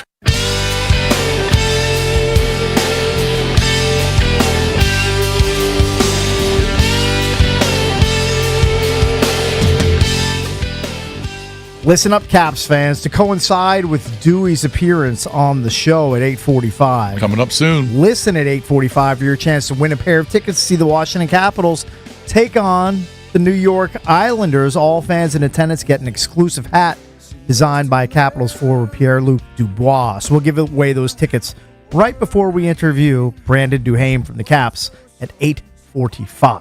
Where would you rank their game in terms of importance tonight? 1 to 10. 10? 19. Right. I'm just like Willie said, it's a giant game, and if the loss to the Kraken wasn't a wake-up call, if that doesn't get you motivated to get 2 points, to try to come home with a decent road trip, the longest road trip of the season, at 2-3-1, like, it's a massive game. Yep. Huge one. I agree. So we'll give away those tickets at 8:45, and then we'll talk to Brandon Duhaime, at 8:45 as well. But right now it's time to be entertained. Get ready to be entertained by Eric Beckel. All right, buddy. Entertainment page, of course, driven by BMW Fairfax, DC's only BMW Center of Excellence Award winner.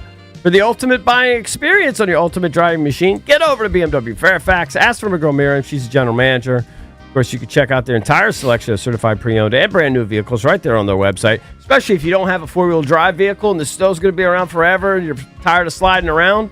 Get over there. Maybe, okay, you know, they have them for all prices. You get a used one. You get a lower series. You don't have to get a big 7 series like Jason. You can, you know. Right. I've had a 3 series for years. Those things are great. Get an X3. Whatever you want. I haven't had a 7 series since 1994. You did have one. It goes way back. You did have one. All right, so just a couple things. The Ray J story is interesting. So he said yesterday on a stream or something that his heart was beating at 25%. Now I guess TMZ is saying that he's saying it's pumping at 60%. Oh, but what's interesting nice increase. He says half his heart has turned black. and it's only beating at 60%. That's wild. I don't know what that means. And they say Was he the Grinch? he's on like 8 different meds. It's black. 8 different meds to keep him going. And the problem is they've talked to him about getting a pacemaker, maybe a defibrillator, something like that. And they've also told him you really shouldn't drink or smoke. Okay, and that's makes sense. Certainly not smoke. But can you imagine if you're a guy like Ray J? Yeah. Probably most of your adult life, that's been a big part of your life. Yeah. That's a tough one. Well, at some point, if your health is threatened, you have to pivot away from some of the bad habits. Yep. For sure. Think he will?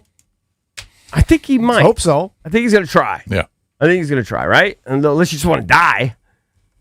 Did you know that Lamar Odom got pulled over for a DUI recently? I did not heard know that. Yeah.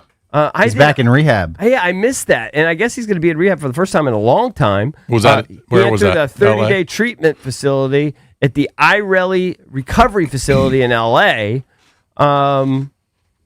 He says, I guess he's got to shake the marijuana. That the marijuana, he and his manager are afraid that could, lead him down the bad road again. Of course, he's had a lot of problems. Remember, he almost died. Was he like at the brothel when he almost died? He had a bunch of strokes. Was it the Bunny Ranch or another spot? I think he was. A Bunny Ranch or something like a satellite Bunny Ranch. Yeah, something like that. So, but I don't know. It's wild that I missed that. He was driving more than 40 miles per hour over the limit. Yes. He was hanging out with Air Force Amy. So gross. It's a funny name. Makes me laugh. That's funny about 5 people. Yeah. Well, I'm one of the 5. We talked about Haley Khalil. Remember her and her. She has asked a judge to toss out her ex's lawsuit. It's Matthew Khalil, right? Is that his name? Matt Khalil. Yeah. For the Vikings. Remember, she went on a podcast and said their marriage ended basically because his junk was too enormous. Jeez. Yeah. He said it was causing marital strife. They had an incompatible situation, like physically, where they couldn't consummate, and it ultimately ruined the marriage. And there's a lawsuit. Yes, and so he did not. We talked about it. He filed a lawsuit. What a great endorsement that is. You get divorced, and your wife says, "Listen, my ex is a great guy. His junk is just so enormous. He didn't like it." Do you believe that's the reason for the divorce, that she wanted a divorce? I think if you guys have a great relationship, but you can't have sex, I think that will end a marriage. There's got to be something else behind that. Well, I think you got to be able to hit skins. Got to be able to consummate. Got to be able to consummate. Yep. Maybe in your elder years, that's not a big deal. But when you're in your 20s, your prime of your life, you're just getting married. If you can't hit skins, you know what? I'm just calling BS on that. You're calling shenanigans. Yeah. There's something else behind it. Well, but it is a great endorsement. I don't think him. It's the best endorsement ever. And he's suing her. He's suing her. He doesn't like it. Yeah, he doesn't want people to know he's got 2 Coke cans down there in his jeans. For some reason, he did not. Like, he really was upset about it. So they've asked the judge to throw it out. He doesn't want everybody to know that he's got the big Johnson. Yeah, well, he's a better man than us. Right? Because we'd be shouting it from the mountaintops. I'd ask for so many continuance. Yeah, right? Oh, yeah. We'd ask Court TV to cover We'd be buying billboards. Yeah. Hire so many sketch artists. I mean, God, what an endorsement. Spotify is in the news. You remember when Spotify first came about and artists like Taylor Swift or whatever, they just refused to put their music on Spotify because they said the artists weren't being compensated fairly. Yep. Well, they've obviously resolved it to some extent because now they say Spotify's paid out $11 billion in royalties last year, thanks. Well, $11 billion. Well, that tells me they're bringing in a lot more than $11 billion in a year if they're paying out that amount in royalties. So that doesn't go just to the artists. That goes to the rights holders. So that includes labels, distributors, publishers, but also musicians. By the way, has Spotify just completely pwned and destroyed all of the competition? I think so. Does anybody use Pandora or Tidal or Apple Music or Amazon Music. My buddy got Tidal. He wanted to support like Jay-Z or whatever. What? Hold on. He wanted to support a billionaire? He did. All right, what do you want me to tell you? He wanted to support. I'm pretty sure. He wanted to support. So he felt like it was a black culture thing. Okay. So he wanted to do that. Right. And so if I'm on the golf course with him, he puts on Tidal. Everyone else puts on Spotify. He puts on Tidal. That's hilarious. I think Mar swears by Apple Music. Really? Yeah. Because I think it's because he used it a long time ago and He's got suckered into it. Well, he's curated banger playlists throughout the years. He doesn't want to give them Can't up. you transfer them? I don't know. Yeah. He's an old soul. Apparently, in 2024, Spotify made $15.7 billion. Sounds like a lot. That was the revenue. Okay. Just in 24. And they paid. I don't know about 25. Well, $11 billion last year. I think that the year was before last that, year. They paid $10 billion. So Was that net or gross? no, he's saying the revenue. I'm just saying the revenue. Right. So then subtract. So he still made $4 or $5 billion. Is Spotify an American company or are they European? Not sure. Don't know. I'm gonna guess European. I don't know. Swedish. Yeah. Uh-huh. Swedish. Does that count as European? Sweden is in Europe. Yes, it does. It's not Asian. I mean, I know it's not in Africa. Right. But It's I definitely don't know European. that It's not Asian. I don't It's know not what the Middle country Eastern. looks like. Yeah. Like, I don't know if it looks like a boot or a pizza. I have a question for you. What Sweden definitely borders this other Nordic country. Can you name one of the countries it borders? Belgium. Not Belgium. Incorrect. The Netherlands. No. Switzerland. Here's a hint. Nordic country. Norway. Yes. There you have it. I never think of Norway. I never think of Norway. Never think of it? Never. Why? I mean, never. I don't. It's not on my radar. Yeah. The only Norwegian cruise lines. I mean, that's something you maybe think about if you're a cruiser. All right. So I have some of the most streamed, I guess, watched television programs. Right, this is for what people are getting on the Hulus, their Netflixes, their Paramount Plus. I think this is HBO Max. This is combined. I think through all of the streaming platforms. So because some of these are on multiple. Yeah, on not just Netflix. Like I'll give you an like example. The second one on the second most streamed program last year is on Hulu and Netflix. It's on both. Grey's Anatomy. Grey's Anatomy. Okay. All right. I'll tell you this right now. You guys are going to make fun of me. The number one most streamed title I've never heard of. That does not shock me. What is All it? right, let's hear it. It's on Disney Plus. Okay. And you guys are going to tell me. Now, I'm afraid to say it because you guys are, we talk about that. Just shit. say we it. talk about it all the time. Just say it. Bluey. Bluey? Oh, Bluey's a cartoon about blue healer, the same breed of dog that we have. It's a Disney cartoon. Right. It's wildly popular. Kids show. It's a kid show. It's from all the parents. But your kids are all grown. My so kids that are makes grown. sense. You're not like I'm not in into the it. Bluey game. Yeah. I know Blue's Clues. Big Blue's Clues Different. guy. Plopping their dog. kids in front of the TV and then letting them watch Bluey all afternoon. Bluey. Yeah. Okay. All right. They're watching it this week. Third one. I've heard of it. Never watched it. Stranger Things. Does that make sense? Yes, Sure. my wife and daughters love Stranger Things. This one's on Hulu, Netflix, Paramount Plus, and Pluto TV, which is free TV. Anybody can get Pluto TV. It's called NCIS.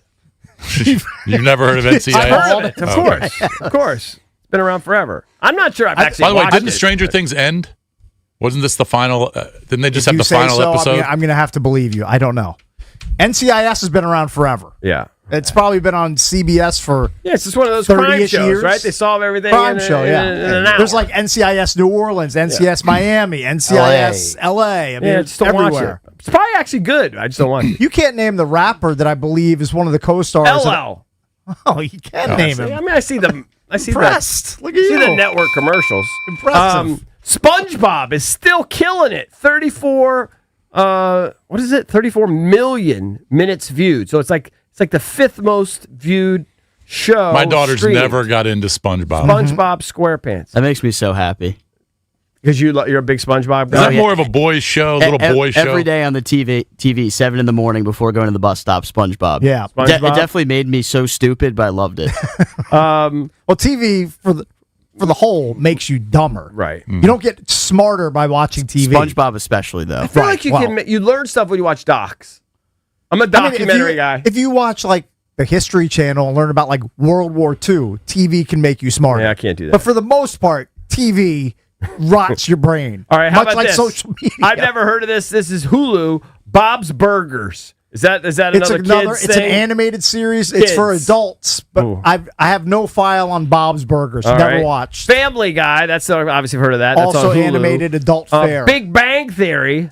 On HBO Max. It's terrible. I used to watch that. I'm ashamed to admit that I watched it. Big Bang Theory is the dumbest show I'm of all time. ashamed to admit that I used to watch that show religiously until I watched a clip of it on YouTube without the laugh track behind it. The laugh track is the worst. And then I realized this show is not funny. Why It's not. why am I wasting my time with it?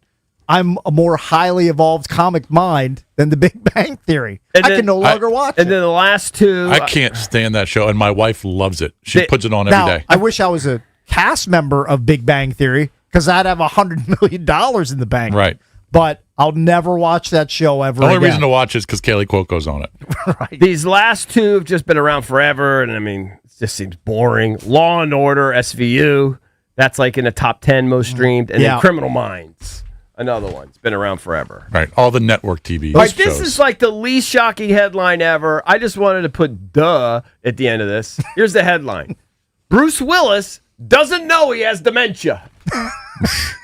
No kidding. Yeah, people that have dementia, they're not aware Right? that they have dementia. That's like the worst headline ever. I mean, So has his condition progressed from aphasia, is what he used to have, now to full-blown dementia? Is that I what? think so. Yeah, It's terrible. He's not aware of his frontotemporal dementia diagnosis, according to his wife. I think the wife kicked him out of the house, right? I think he has 24-hour I don't care at like a facility, and she just, I'm sure she's a good wife, He but doesn't remember Nakatomi Towers. He doesn't. He doesn't remember that. He doesn't remember anything. He doesn't remember Hans Gruber, his foil in Die Hard. Doesn't remember any He of doesn't those remember things. Bill Clay. Doesn't remember says- Bill Clay. Right. they think this is their normal. Was it Bill Clay? Bill Clay. Yeah. There's this term, this neurological condition that comes with it. It's called anosognosia, where your brain can't identify what's happening in it. And while some people think it's denial, they don't want to go to the doctor because they think they're fine. Right. So, right. He doesn't remember the fire sale in the later Die Hard with Justin Long. Live Free and Die Hard. Timothy Oliphant. He was a pretty good villain in that one. Now, she says, people ask all the time, does Bruce still know who you are? And she says, yes, because he doesn't have Alzheimer's. He has frontotemporal dementia diagnosis. He has a way of connecting with me, our children, that might not be the same as you would connect with your loved one, but it's still very beautiful and meaningful. It's just different. But he does recognize his family members. Well, that's good. That is good, right? I mean, that's good from a horrible story. Right. And his brain isn't operating correctly. It sucks. Trying to see if there's anything else out there that it's worth bringing up. I think that's it. I entertained you, Cakes. Come on, you're gonna end on a sad note with Bruce Willis doesn't remember who he is. Well, we could. You know what? Why don't we just, JC, update us? What time is Brandon Banfield going to be back on this? On the, It's not a palate cleanser either. That's a That's murder a great trial. one. Murder That's trial. a great one. But though. it is Super entertaining. It interesting. is entertaining. Yes. I believe 10 a.m. 10 a.m. He'll be back on the stand. That's when, people are back in court at Now, 10. so he hasn't gotten to the part where they start cross-examining him yet, right? No, it's just his the guy setting him prosecution up. hasn't got to him yet. Yeah. Do they That's think- going to be must watch. Do they think today they'll get to him? Don't know. Okay. All right, when we come back, we'll give you a chance to win a pair of tickets to see the Washington Capitals take on the New York Islanders at Capital One Arena, and we'll also be joined by Brandon Duhaime from your Washington Capitals next. This is your flagship home of the Washington Wizards. The Cornwall slam to wins. And DC Sports Talk all day. Puts up the shot. Whoa! Scores at the buzzer. Sports Radio 106.7, The Fan.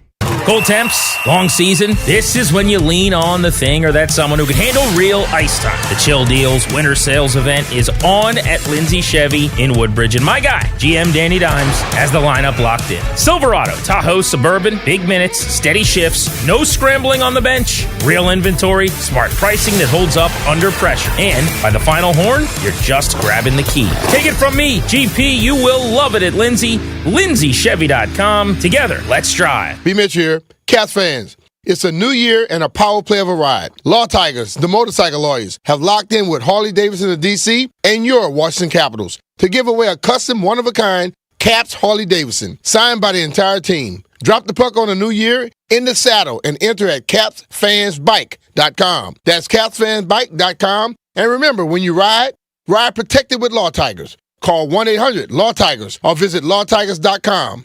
Calfus and Knockman, Olivia Donahue. Shop best of season produce at Whole Foods Market. Save on medium Hass avocados with Prime through February 3rd. Creamy, ripe, and ready for guacamole, savory toast, or topping soup. While supplies last, shop in-store or online. Terms apply. That's another amazing run by Team USA. Mom, think I'll be on Team USA one day? Well, I'll take this one. Are you speaking to us? Yes, and to answer your question, anything's possible, especially with Xfinity. So, I can be the best snowboarder ever? Well, I can't guarantee that, but Xfinity can guarantee that your internet price won't change for 5 years. Okay. What if I practice every day? Then maybe you'll be snowboarding for Team USA at the next Olympic Winter Games. And Mom, you'll still be paying the same price for Wi-Fi. Ooh, really stuck the landing there. It's the Xfinity Gold Medal Celebration. Now through February 22nd, get our best price on gig Wi-Fi for 5 years guaranteed, just $50 a month. Plus, get Peacock Premium included for 2 years. That's a $10.99 value per month. Xfinity. Imagine that. Proud partner of Team USA. Restrictions apply. Requires paperless billing and auto pay with stored bank account. Taxes and fees extra. Actual speeds vary. Winter's all about layers. Coats, gloves, boots. At Dulles Kia, the layers are in the lineup. Drive a new Kia K4, just $239 a month. Step up to a new Sorrento, only $379 a month. Or go all in with a Telluride as low as $389 a month. All brand new, all loaded with tech. And now, all under one roof at Dulles Kia's sharp new facility. However winter hits, there's a Kia that fits at Dulles Kia in Leesburg or DullesKia.com. Call 703-669-6888 for details about costs and terms. Hey man, that was our exit. We're gonna miss kickoff. Don't worry, just gotta stop by Giant to get some chips and dip real quick. Nice. You got the Upside app too, right? Upside? What's Upside? Time out, you don't know this? Check this out. Upside is a free app that gets you cash back when you buy groceries. And it just added all Giant stores in DC, Maryland, Virginia, and Delaware. You're saying I can get money back just for buying groceries? That's a pretty big deal. Yep, and with Upside, you can get up to $15 every time you shop at Giant. Now pull over and get the Upside app. Let's get some cash back on that queso. Download the Upside app and use promo code DC3 to get a $10 bonus on your first grocery purchase at Giant. That's promo code DC3 to get a $10 bonus. Use promo code DC3. Giant is now on Upside. It's a pretty big deal. Offers vary by user and location at participating merchants. Go to upside.com for terms and conditions. Hi, I'm Connie Britton. I support Feeding America because they help provide over 6 billion meals to people in need each year. Learn more at feedingamerica.org. Feeding America, 200 food banks strong. It's about time pros had one partner for the whole job. Why juggle 10 different suppliers when one can do it all? At the Home Depot, you'll save with pricing built for pros. You'll stay on track with job site deliveries, scheduled, next day, or same day. And you'll get every size, every finish, every job lot quantity you need. One partner for the entire job. That's how pros get more done. The Home Depot Pro. It's about time. The new era of UFC on Paramount Plus continues. Live from Australia. Featherweight champ Alexander Volkanovski. He is an animal. Defends his belt at home in an explosive rematch against Diego Lopez. You gotta be kidding me! And the always dangerous Dan Hooker. Yes. Throws down with powerhouse Benoit Saint-Denis in a high-action lightweight showdown. Oh! There's never been anything like this. UFC 325, Saturday, January 31st, only on Paramount Plus. It's the Sports Junkies. Speaking of fans, let's go to the phones. It's funny. 1067, The Fan.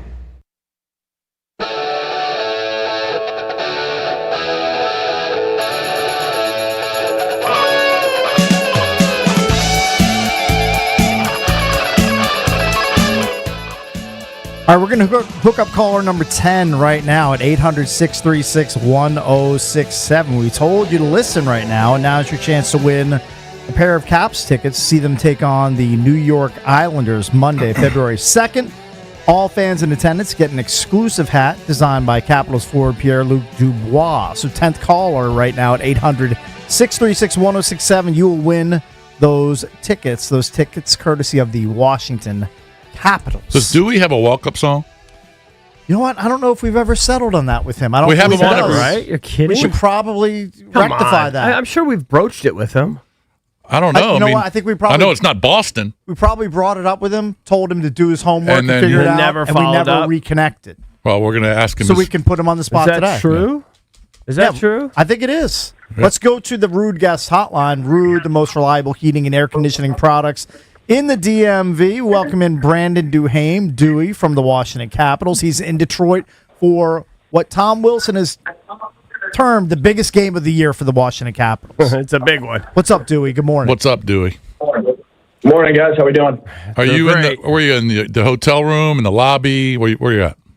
Yeah, we're at the hotel. We're just hanging out. Got breakfast coming up here, so just typical game day routine. What's a Dewey breakfast on the road? Give us your typical breakfast plate. Had a big dinner last night, so we're going no breakfast today. But usually we're like 3-4 eggs with a couple slices of sourdough bread and avocado. Pretty standard. That's Nice, solid breakfast. I like it. Dewey, who's your favorite musical artist? Or one of your favorites? I'm on a big rap kick right now, like an NBA YoungBoy, something like that. Like I've been listening to. Okay. Can we find a clean something on that? Well, you might have to do some real deep digging to find clean NBA YoungBoy. NBA YoungBoy? Yeah, there's no such thing as a clean NBA YoungBoy song. I don't think so. All right, what about clean rap? Do you like a clean rapper? That's boring. I know, but we can't play it on the show. I like Drake a bunch. I listen to a bunch of his stuff. Okay. All right, we'll find something. So we're gonna get. The reason I'm asking is because our regular guests have a walk-up song. So every time you would come on, we'll play Drake leading into the interview with you. Okay, I'll definitely think of something. I'll get back to you guys on that. For a that works. Song. Hey, All Dewey, who has the worst musical taste amongst your teammates? Just call somebody out. It's okay. Oof. Probably Trevor Van Riemsdyk, to be honest with you. Okay. Whenever I put on my music, he's always complaining. He's never contributing to the aux chord, so I'm going to go with him. Also, he just complains about your music, but he brings nothing to the table. Exactly. It's the worst kind of guy. So the worst kind of guy when it comes to the musical choice. So he doesn't like music? He just likes to complain. I mean, he's never putting anything on, so you don't know what his taste is. But the second we put on anything, he's complaining about it. So it's pretty standard. Speaking of complaining, I'm guessing you might be complaining, Dewey, about the fact that you have to pay $2,500 to the NHLPA for unsportsmanlike conduct in the game against the Kraken, where I guess you can recap it too, but you were basically sitting on the bench and you hit one of their players, is it Jacob Melanson, with your stick as he skated by. Yeah. And then you guys later dropped the gloves and were going at it. You and Jacob Melanson, not good friends. What happened Won't there? be trading Christmas cards this season. Yeah, I got to keep my stick in the bench. I was next up. I was kind of waiting to go, and then, guy skates by us, so... long story short, I just got to keep my stick on the bench, and that's that. Pretty standard. Pretty standard. I mean, to be fair, like you would want to fight the guy too if like he had hit you with the butt end of his stick as you skated by, right? It's probably going to be reciprocal. I mean, I honestly wasn't sure who was skating by. I don't know. My stick was hanging over the bench, and it's got to. Oh, okay. Regardless if you're up or not, you gotta have all body parts in the bench. That's sometimes you get caught with a hand over the bench or, a leg, you're half over it, and you get hit with a puck and, delay a game, something like that. So just being more aware of my stick and, keeping it on the bench, that's all. Where does the 2,500 go? I'm honestly not too sure. Oh, do they put it to charity I know or something? It goes to the Players Emergency Assistance Fund. Oh. So former players, I guess. Somebody's getting a new somebody's getting jewelry or something in the PA. I'm not sure. You know what they might They're also getting a new 100-inch television. Yeah, I wanted to ask you that. We had a discussion about TVs earlier during the show. What is the biggest? We may have already asked you this when we interviewed you at MedStar before the season started. Biggest TV currently at your house, and will you get a bigger one before the upcoming Super Bowl? Biggest TV, I'd probably like 80 inches, maybe 75. That's a manly man right there. Nice. 80-inch TV. Well done. Do you 75 maybe. Do you make a point, like if you're watching football? I don't even know how often you can, but if you're home and you're watching football, to make sure it's in 4K, because 4K is unbelievable. Oh, it's a privilege to watch in 4K. It really is. It's something special, and they're coming out with all these new ones too. I think I bought a house and I had to furnish it and stuff. So we were buying TVs or whatever, and some of these TV, it was like $20,000 for a TV. But man, they almost had me sold when I was sitting there watching it. It was incredible. Yeah. I'm telling you, dude, here's the hack with TVs. They get you sold on these big ones. The high end ones. You put anything in your house, it's going to look silly. It's going to look awesome. Yeah, it's all the same, right? Like they didn't sell me on it, but they almost did when I was sitting in those lounge chairs watching it. I know. I hear you. Where are you going to watch the Super Bowl? You going to watch it with family and friends down in Florida? Yes. I'll be in the Keys. I'll be in the Keys right after the last game there, and having a bunch of friends and family down there. So it'll be a fun one. All right, so Willie's deemed this the must-win. Have you guys had any extra conversations about it? I mean, how important is this to you guys? I know every game's important, but you're really reaching a point here where we got to rack up some dubs. What's been sort of the pregame chatter on this one, or is it just like everybody knows the deal? Yeah, everyone knows the deal. I mean, it's everyone's seeing it. Everyone, we're all living it right now. So, if we want to.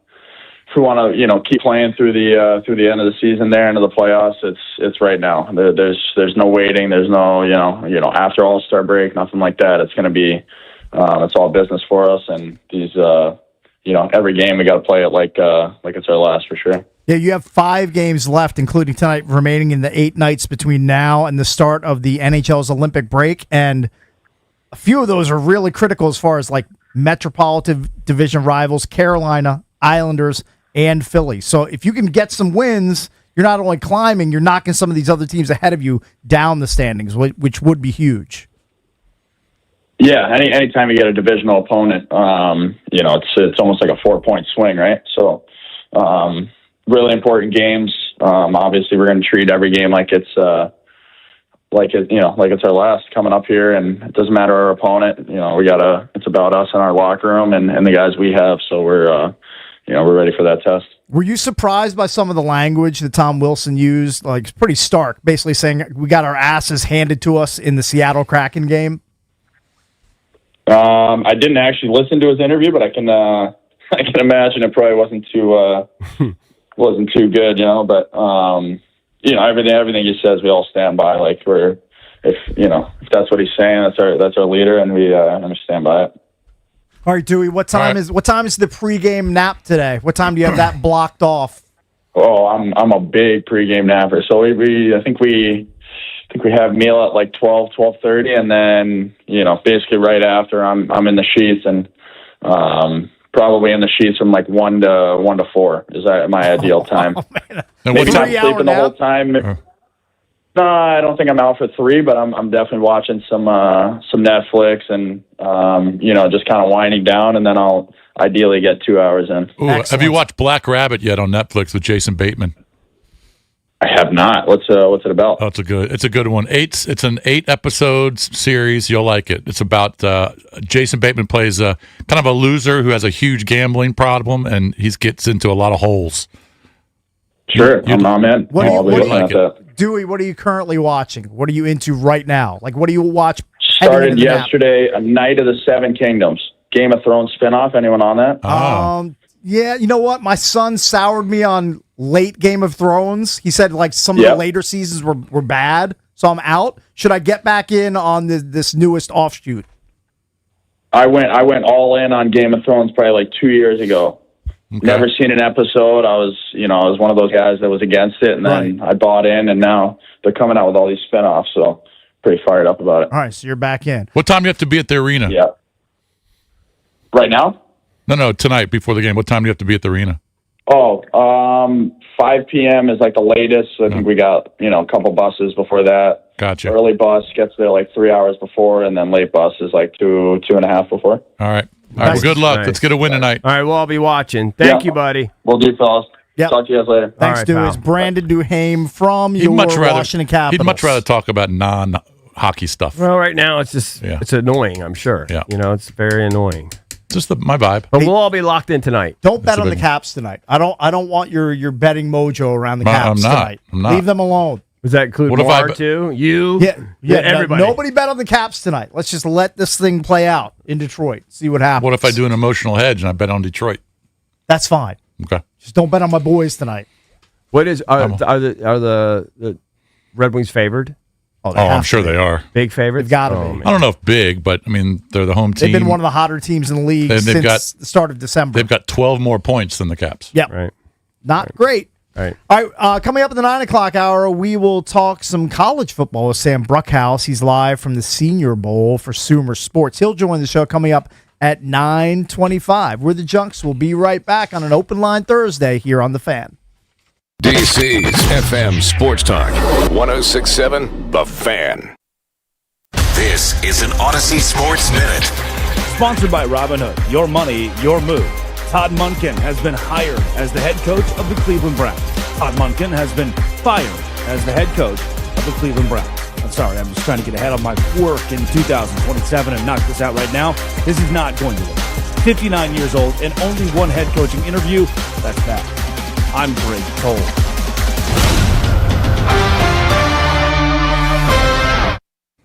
It's Bish from my guy Josh Cochran and his team over at Buyer Subaru in Alexandria, where giving back is just how they're built. The Subaru Loves to Help event is on, and Buyer Subaru is proud to support Operation Warm at Carpenter's Shelter. That means helping local kids right here in Alexandria stay warm and taken care of through the winter season. And while they're at it, my guy Josh is making the math work. Let's be honest, this is the time of year when driving an all-wheel drive Subaru just makes life easier. Cold mornings, bad roads, surprise weather. You want something built for it. So now you can score as low as 0% APR on a new 2025 Subaru Forester or an Outback for 36 months from Buyer. Or go with the new 2025 Crosstrek, 1.9% APR for 72 months, smaller footprint, same swagger when the weather turns nasty. This is why I tell people to go see my guy Josh over at Buyer Subaru. He'll talk you through it, what actually fits your life, your commute, and yes, your driveway on rough mornings like today. Get yourself ready for winter. Do some good while you're at it. Get on over to Buyer Subaru in Alexandria. Ask for Josh Cochran. Tell him Bish sent you in, or you can start online right now, buyersubaru.com. When the deals drop at Kohl's, you feel it. You see up to 50% off end-of-season must-haves, plus up to 85% off clearance favorites. And suddenly, your whole world narrows to one thought. Must shop now. Your to-do list gone. Your dinner plans forgotten. It's just you and your cart gliding through the store. Yeah, Kohl's deals will do that to a person. Save in-store and online now. Select styles. Some exclusions apply. See store or Kohls.com for details. Coach Wooten's Basketball Camp, the world's #1 teaching basketball camp since 1961. Your child will learn the game, play the game, have fun, and get an experience of a lifetime at Coach Wooten's Camp. Let your kid be a kid. Down the screen and go do what we do. Let's go shoot some hoops. Early registration discounts available. CoachWooten.com. If we continue to consume our natural resources at the rate we do now, by 2050, it could take 3 Earths to meet our needs. The Earth can't speak up when it needs help, but we can. Be the voice for those who have no voice. Visit worldwildlife.org. Need a work truck that pulls its weight? My team over at Lindsay Ford of Wheaton is your commercial vehicle headquarters. Transit vans, Maverick, F-150s, Super Duty trucks, and more, all priced to move and built to keep your business moving. Or do what I did, plug in and power up your drive in a new F-150 Lightning or Mustang Mach-E. Lindsay's Chill Deals Winter Sales event is on right now, so get over to Lindsay Ford, ask for my guy Jay Raptor, and tell him Cake sent you. Take it from me. You'll love it at lindsayford.com. AV is built for DC. Born in the shadow of Silicon Valley, but evolved to excel in our nation's capital. Raised on innovation with a hard-earned grit that is forged on the front lines. AV deploys solutions that give our warfighters the edge on every battlefield. In DC, trust isn't given. It's earned every day. And when the mission matters most, DC trusts AV. Because AV is built for DC. Proud sponsor of the Washington Commanders, Capitals, and DC United. Visit avinc.com to learn more. What if your instincts could pay off? With Robinhood Prediction Markets, you can put your sports IQ to work on the games you know best. It's not you against the house. It's you participating in a live market. Buy or sell your predictions all game long. Trade every play with Robinhood. Visit Robinhood.com/predict. That's Robinhood.com/predict. Futures and cleared swaps trading involves significant risk and is not appropriate for everyone. Event contracts are offered by Robinhood Derivatives LLC, a registered futures commission merchant and swap firm. The new era of UFC on Paramount Plus continues with UFC 325 live from Australia. Catch featherweight champion Alexander Volkanovski in a rematch of his epic title fight against Diego Lopez, and the always dangerous Dan Hooker throws down with dynamic finisher Benoit Saint Denis in a high-action lightweight showdown. UFC fans, pay-per-view just got knocked out. Catch UFC 325 on Saturday, January 31st, only on Paramount Plus. Stream every fight live with one subscription. Visit ParamountPlus.com/UFC to get started. Live from the LindseyCars.com studios in the nation's capital, WJFK FM and WJFK HD1, Manassas, and WPGC HD3, Morningside. Tip, they score! This is your flagship home of the Washington Capitals. Dylan Strome tips and Alex Ovechkin shot! You get a goal! You get a goal! Carlson, a shot, he scores! Sports Radio 106.7, The Fan, an Odyssey sports station. 106.7 The Fan, Sports Flash. The Patriots didn't practice yesterday. They're taking it easy the week before the Super Bowl, but they released a projected injury report that showed that Drake May would have been limited in practice with a right shoulder injury. Now, this comes a day after Patriots head coach Mike Vrabel said talk of May's shoulder bothering him was probably overblown. Maybe it is, but it is something to watch as we get closer to the big game. And the Pro Football Hall of Fame has issued a statement amid the backlash of Bill Belichick's reported omission from the 2026 induction class. Along with reinforcing the importance of the voting process, the Hall stressed that action will be taken if one or multiple voters committed a violation of the selection process. The Hall didn't mention Belichick by name or identify which selection process bylaws may have been broken, but one violation, for example, could have been making a decision on a candidate based on non-football reasons. From the Club MedCap 5-Star Sports Desk, Savannah McCann on The Fan. It's the Sports Junkies. All right, I'm going to give you real quick. A good reason to listen. On 106.7 The Fan, and always live on the free Odyssey app.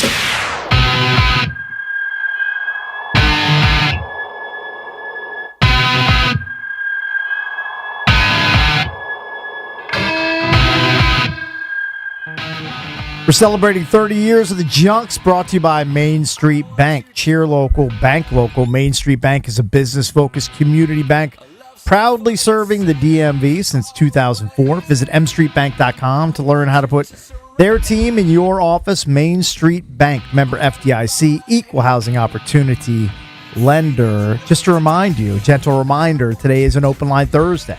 It's brought to you by Window Nation. Searching for new windows and doors? Search windownation.com.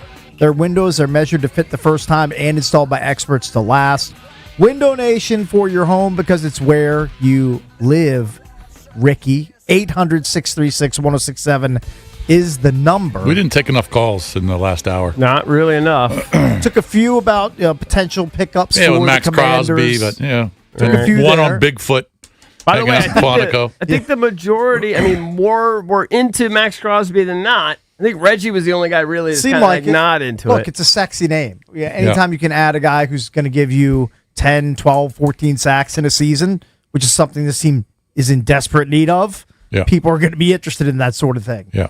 Right. In adding that sort of piece. But my point is we didn't take enough calls. We need to take some more calls this There Saturday. you go, 800-636-1067. And maybe we'll get some calls on this topic that Valdez put on the outline today. It's kind of an interesting topic.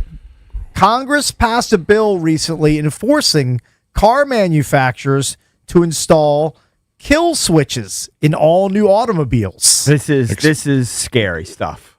All right, explain I'm the out on it. controversy with kill switches. Just gives the government control. They could just shut your Car cars down wherever it is. Yeah, they can shut the whole country down. So you can driving down 95 and they can just kill switch you. Well, I mean, the idea is you don't even get there. Yeah, but just like, if they want to have lockdowns or for whatever reason, maybe they think for national security or maybe it's a virus. Every going car around. would have a kill switch. Yes. Well, these are new cars, obviously, because the older cars wouldn't. Produced in 2026 and beyond. Yeah. Yeah, these are the kind of things that they sneak in there that you just have to think worst case scenario. I mean, all likelihood it's probably not going to be a factor, but I mean, you never know. The kill switches would be able to monitor driver behavior, detect impairment, such as intoxication, and intervene, is the way it's described. Yeah. Now, some people fear like it's too much government overreach. Yes. And like having that in your car I'm all is a for bad that. thing. I'm against government overreach cakes and everything. Have these passed? I think they passed it. I think you said Congress it passed. passed a bill Congress enforcing passed car it? manufacturers to install kill switches in all new automobiles. And no, I'm not getting onioned, and this is not an 8-year-old story like the Powerball story I told a few days ago. Yeah. This is happening. I'm out on it. I don't know what I can do about it, but we should protest. We should. You could go protest it if you wish. We should. We should have some sort of counter legislation or whatever you can do. I will not protest it. I think now, as far as like shutting it down, if there's like a national emergency, like that seems weird. But if it helps curb drunk driving issues, which are still a problem, like then I'm for it. But If it you can curb your freedoms completely, though. They can get out of control. They can use it for whatever they want. This is how they're selling it. Yeah. Right? The issue is you have to look at. Remember what they did in Australia? They're locking people up in prisons if they didn't take a COVID test.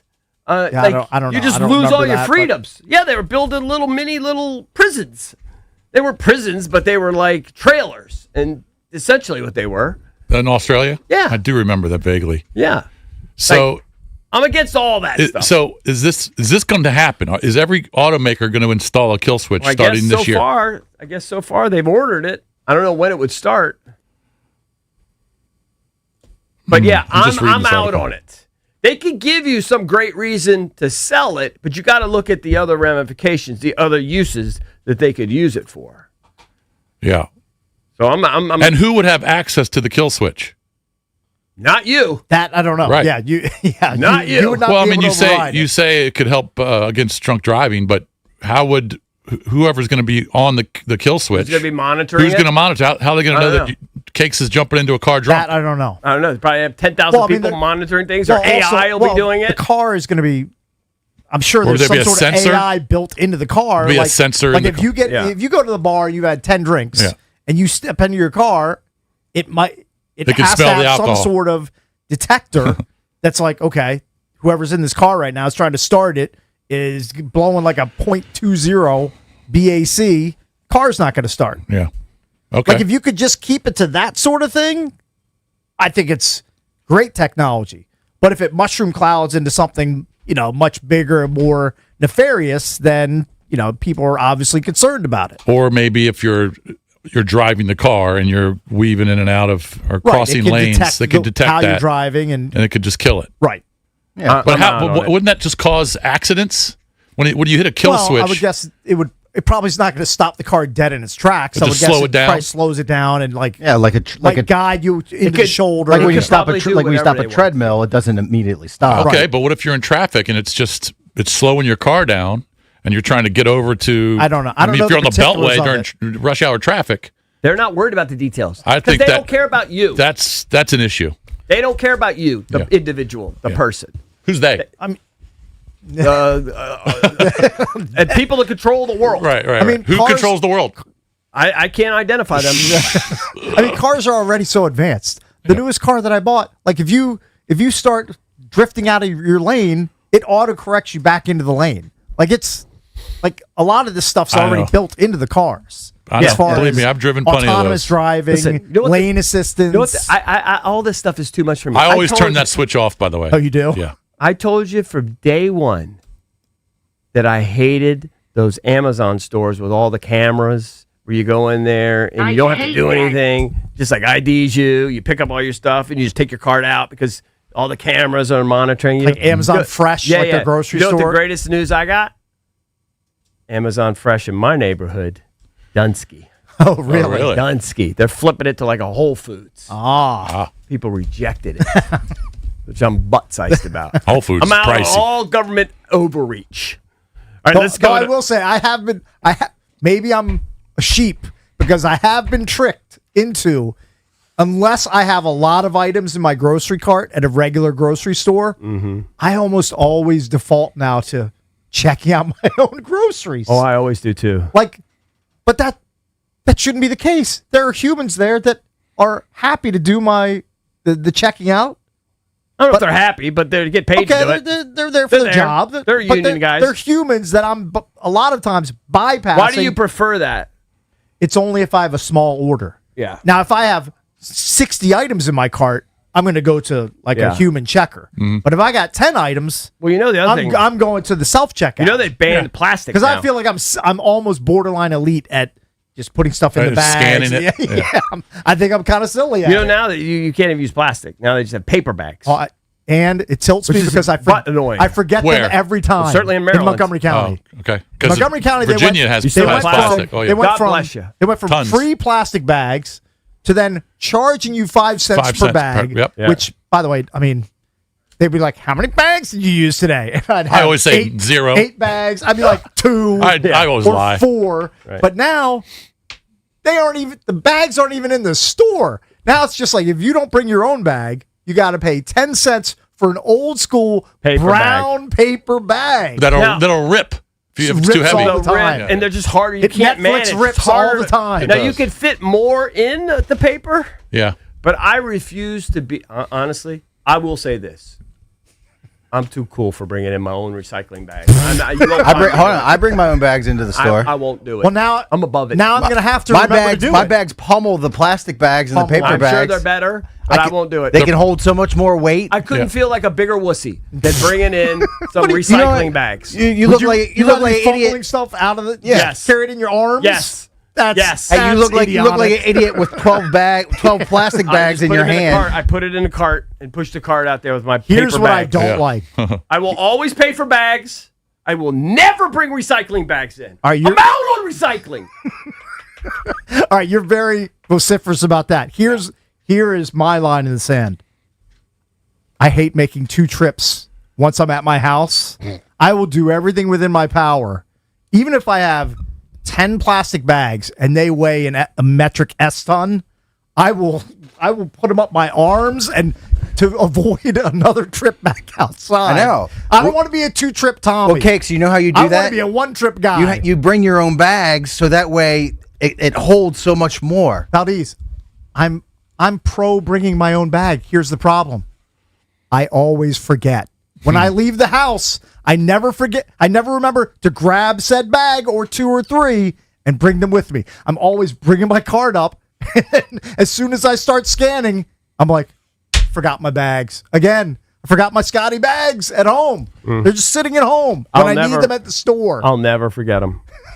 You'll never get them. Because I'll never How can you bring forget them if you don't get them in the first place? I will You know never what? do it. Virginia greater than state than Maryland because we still have plastic bags in our grocery stores. Thank God. Plastic.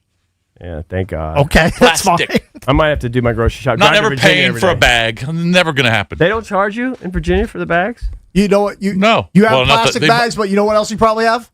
Polluted They don't- waterways. They definitely charge you, Jason. It's either 5 or 10 that's cents. 5 but- cents. Okay, but they don't know how many bags I'm getting. I mean, you're lying as well. Yes. Okay. Yeah. You're They ask pulling you a how many fast one. bags. I say 0. No. Okay. They I don't count. have They the balls to count do that. Who counts it? The person at the register. I'm not going to the register. I'm going to the He's personal self-checking checkout. out. Yeah, because there is an overseer there, but they don't care. They don't look. They're not going to be like, you press 0 bags, you use 5. Yeah. That has never happened ever. Yeah, I'm not doing that. I'm praying Jason gets stopped by the Well, you keep praying because it's not going to happen. by the person at the door and saying, "Excuse me, did you just hit 0 bags? Right. Looks like you have 5." They love me over there. They Can love me. you please give me your quarter? Yeah. Let's go to Edwin in Laurel. Edwin, what's up, buddy? Oh, sorry. I thought I punched it up. Hey, buddy. Hey, Edwin. Hey, I was thinking about the whole Belichick situation, and I just didn't get the whole uproar yesterday. I mean, yeah. To me, I feel like the way several things played out, 3 things in particular. For those 3 things, I feel like it's not an outrage that he's a Hall of Famer, but it's not an outrage that he didn't get in on the first year, so-called first ballot. Because I think, well, one, he did well when he left. He was already an old player. He went to Tampa, and he won a Super Bowl, went to the playoffs several times. 2, the Patriots sucked for like years when Brady left the Patriots and Belichick was coaching the team. They weren't even just like average; they were like well below average. So, okay, all right. And then, and then number 3. Go ahead. Number 3. When he left and they rebuilt the team, they went right back to the Super Bowl. You know, I mean, the owner's a Hall of Famer.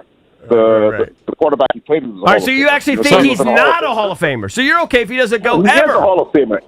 No, he is a Hall of Famer. He is a Hall of Famer. I have no problem if he doesn't get it for the first 2 or 3 years. That's what I'm saying. Yeah, okay. It's not All right, okay. What's not a Hall of Famer is Edwin's phone. Always. Yeah, your phone is terrible. Is it always terrible? Always. Does he work at like a warehouse or I don't something? know where he works. I just know when I see Edwin, because he's a tennis player, he loves to challenge people to play tennis. His Yeah.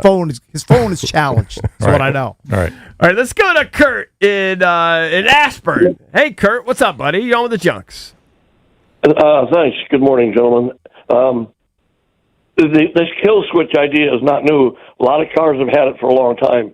Anybody with OnStar has this, and my wife had it, and I learned that if somebody stole the car, you call OnStar, and the message comes across the radio to the thief saying you got 5 minutes to pull over, or the engine dies. Oof. Yeah, there has been some. I mean, that's just dangerous. There have been some incidents where people have wondered whether or not kill switches were hit on people's cars. For sure. Yeah. Yeah. Yep. Sure. Yeah. All right. Thank you, Kurt. Appreciate it, buddy. I had All right, guys. OnStar offered. I said, not paying that monthly thing. Mm-hmm. Yeah, I'm not paying that. You don't need that with a cell phone. Yeah. Now, pre-cell phone, that's pretty amazing. I need you to monitor my car. No thanks for $20 a month. Pre-cell phone, you get stranded, you hit OnStar, need some help. That's amazing. Well, since cell phones, I was so tilted when Irrelevant. that guy was blocking my access to the ICC. You were panicking.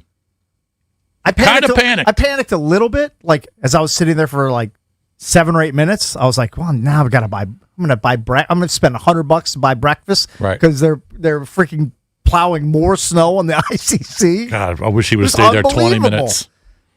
I wanted some breakfast. I almost considered turning around and driving the wrong way on the ramp. But then I was like, oh, you should, I mock people when I see them collision. backing up on ramps because I see it all the time. Yeah. People missing their exits, and instead of going to the next exit and turning around, they back up. I know. they back up on the shoulder Right. They're the worst. They're so stupid. for like an eighth of a mile. Correct. It's insane behavior, and I said, not going to do that. I'd rather buy you clowns breakfast than kill myself. Correct. Good decision. Pretty easy decision for me. Hey, at if you that want to be point. late tomorrow, I'm all for it. I mean, I'm not going to plan on being late. Okay. But if you want me to buy you breakfast, I can buy you breakfast. Oh, you're offering. I mean, let's not talk. I'm not talking about like a $200 like omelet guy coming in here. But if you want some breakfast tomorrow, sandwich.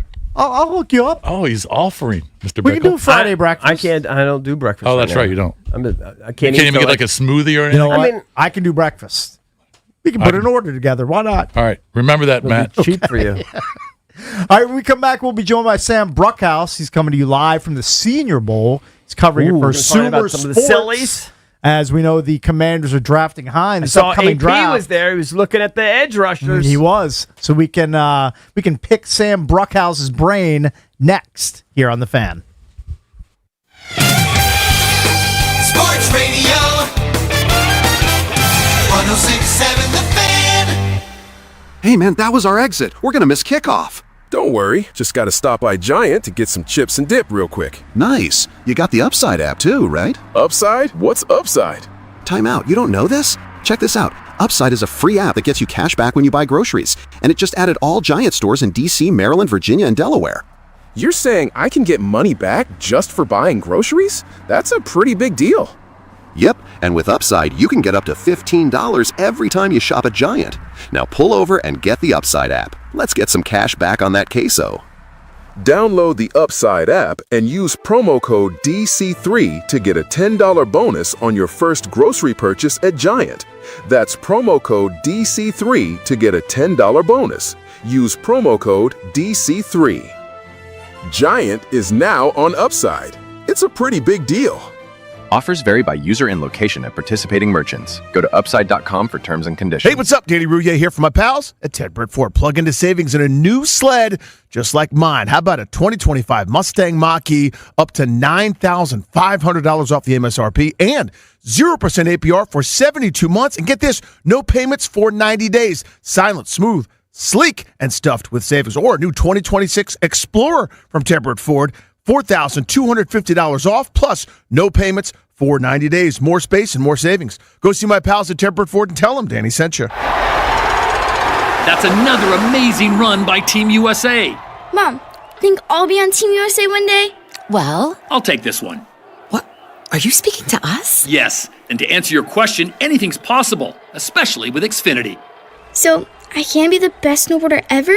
Well, I can't guarantee that, but Xfinity can guarantee that your internet price won't change for 5 years. Okay. What if I practice every day? Then maybe you'll be snowboarding for Team USA at the next Olympic Winter Games. And Mom, you'll still be paying the same price for Wi-Fi. Ooh, really stuck the landing there. It's the Xfinity Gold Medal Celebration. Now through February 22nd, get our best price on gig Wi-Fi for 5 years guaranteed, just $50 a month. Plus, get Peacock Premium included for 2 years. That's a $10.99 value per month. Xfinity. Imagine that. Proud partner of Team USA. Restrictions apply. Requires paperless billing and auto pay with stored bank account. Taxes and fees extra. Actual speeds vary. Winter's all about layers. Coats, gloves, boots. At Dulles Kia, the layers are in the lineup. Drive a new Kia K4, just $239 a month. Step up to a new Sorrento, only $379 a month. Or go all in with a Telluride as low as $389 a month. All brand new, all loaded with tech. And now all under one roof at Dulles Kia's sharp new facility. However winter hits, there's a Kia that fits at Dulles Kia in Leesburg or DullesKia.com.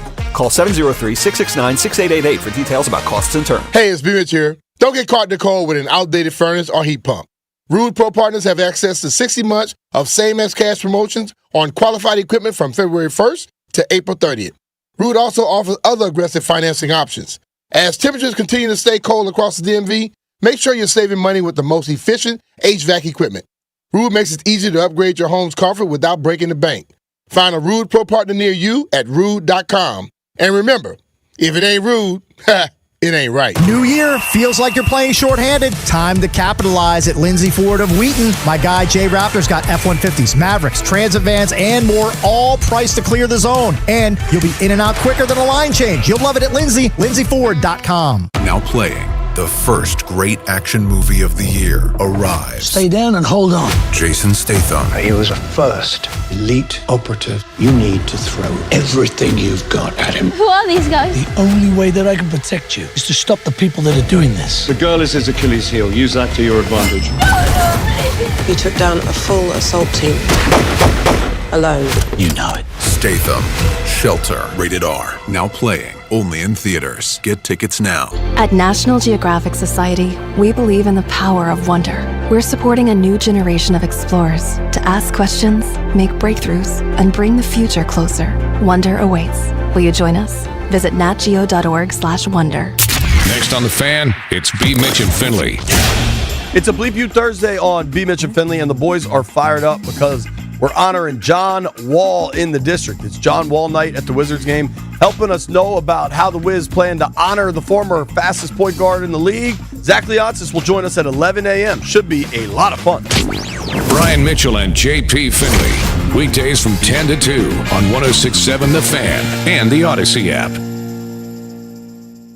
It's about time pros had one partner for the whole job. Why juggle 10 different suppliers when one can do it all? At the Home Depot, you'll save with pricing built for pros. You'll stay on track with job site deliveries, scheduled, next day, or same day. And you'll get every size, every finish, every job lot quantity you need. One partner for the entire job. That's how pros get more done. The Home Depot Pro. It's about time. The second I see that Chick-fil-A text in the group chat, I'm throwing my shoes on and running out the door. Hey, I'm Layla. And I'm Kaylin. And a little thing we love about the Chick-fil-A chicken biscuit is how it feels like an easygoing morning. The chicken adds the most flavor. It's juicy and seasoned. The biscuit is just very light and airy and fluffy, just like a cloud. I also love to put jelly on mine so it's sweet and savory. It's a good start to the day. Mornings are a little bit brighter with the Chick-fil-A chicken biscuit and Simply Orange Juice. Available on the Chick-fil-A app. Real guests paid for their testimonials. Well, good morning, kiddo. I love that you're home from college. I've missed you. Still taking your Nature Made vitamins? Every day. A multivitamin and a probiotic. You better be taking yours. Still looking out for me, Mom. I'll never stop. Made to care for you every day. Nature Made, the #1 pharmacist-recommended vitamin and supplement brand. Find us in the vitamin aisle, based on a survey of pharmacists who recommend branded vitamins and supplements. It's the Sports Junkies. You're on the air. Listen anytime, anywhere on the Odyssey, iHeartRadio, or TuneIn apps.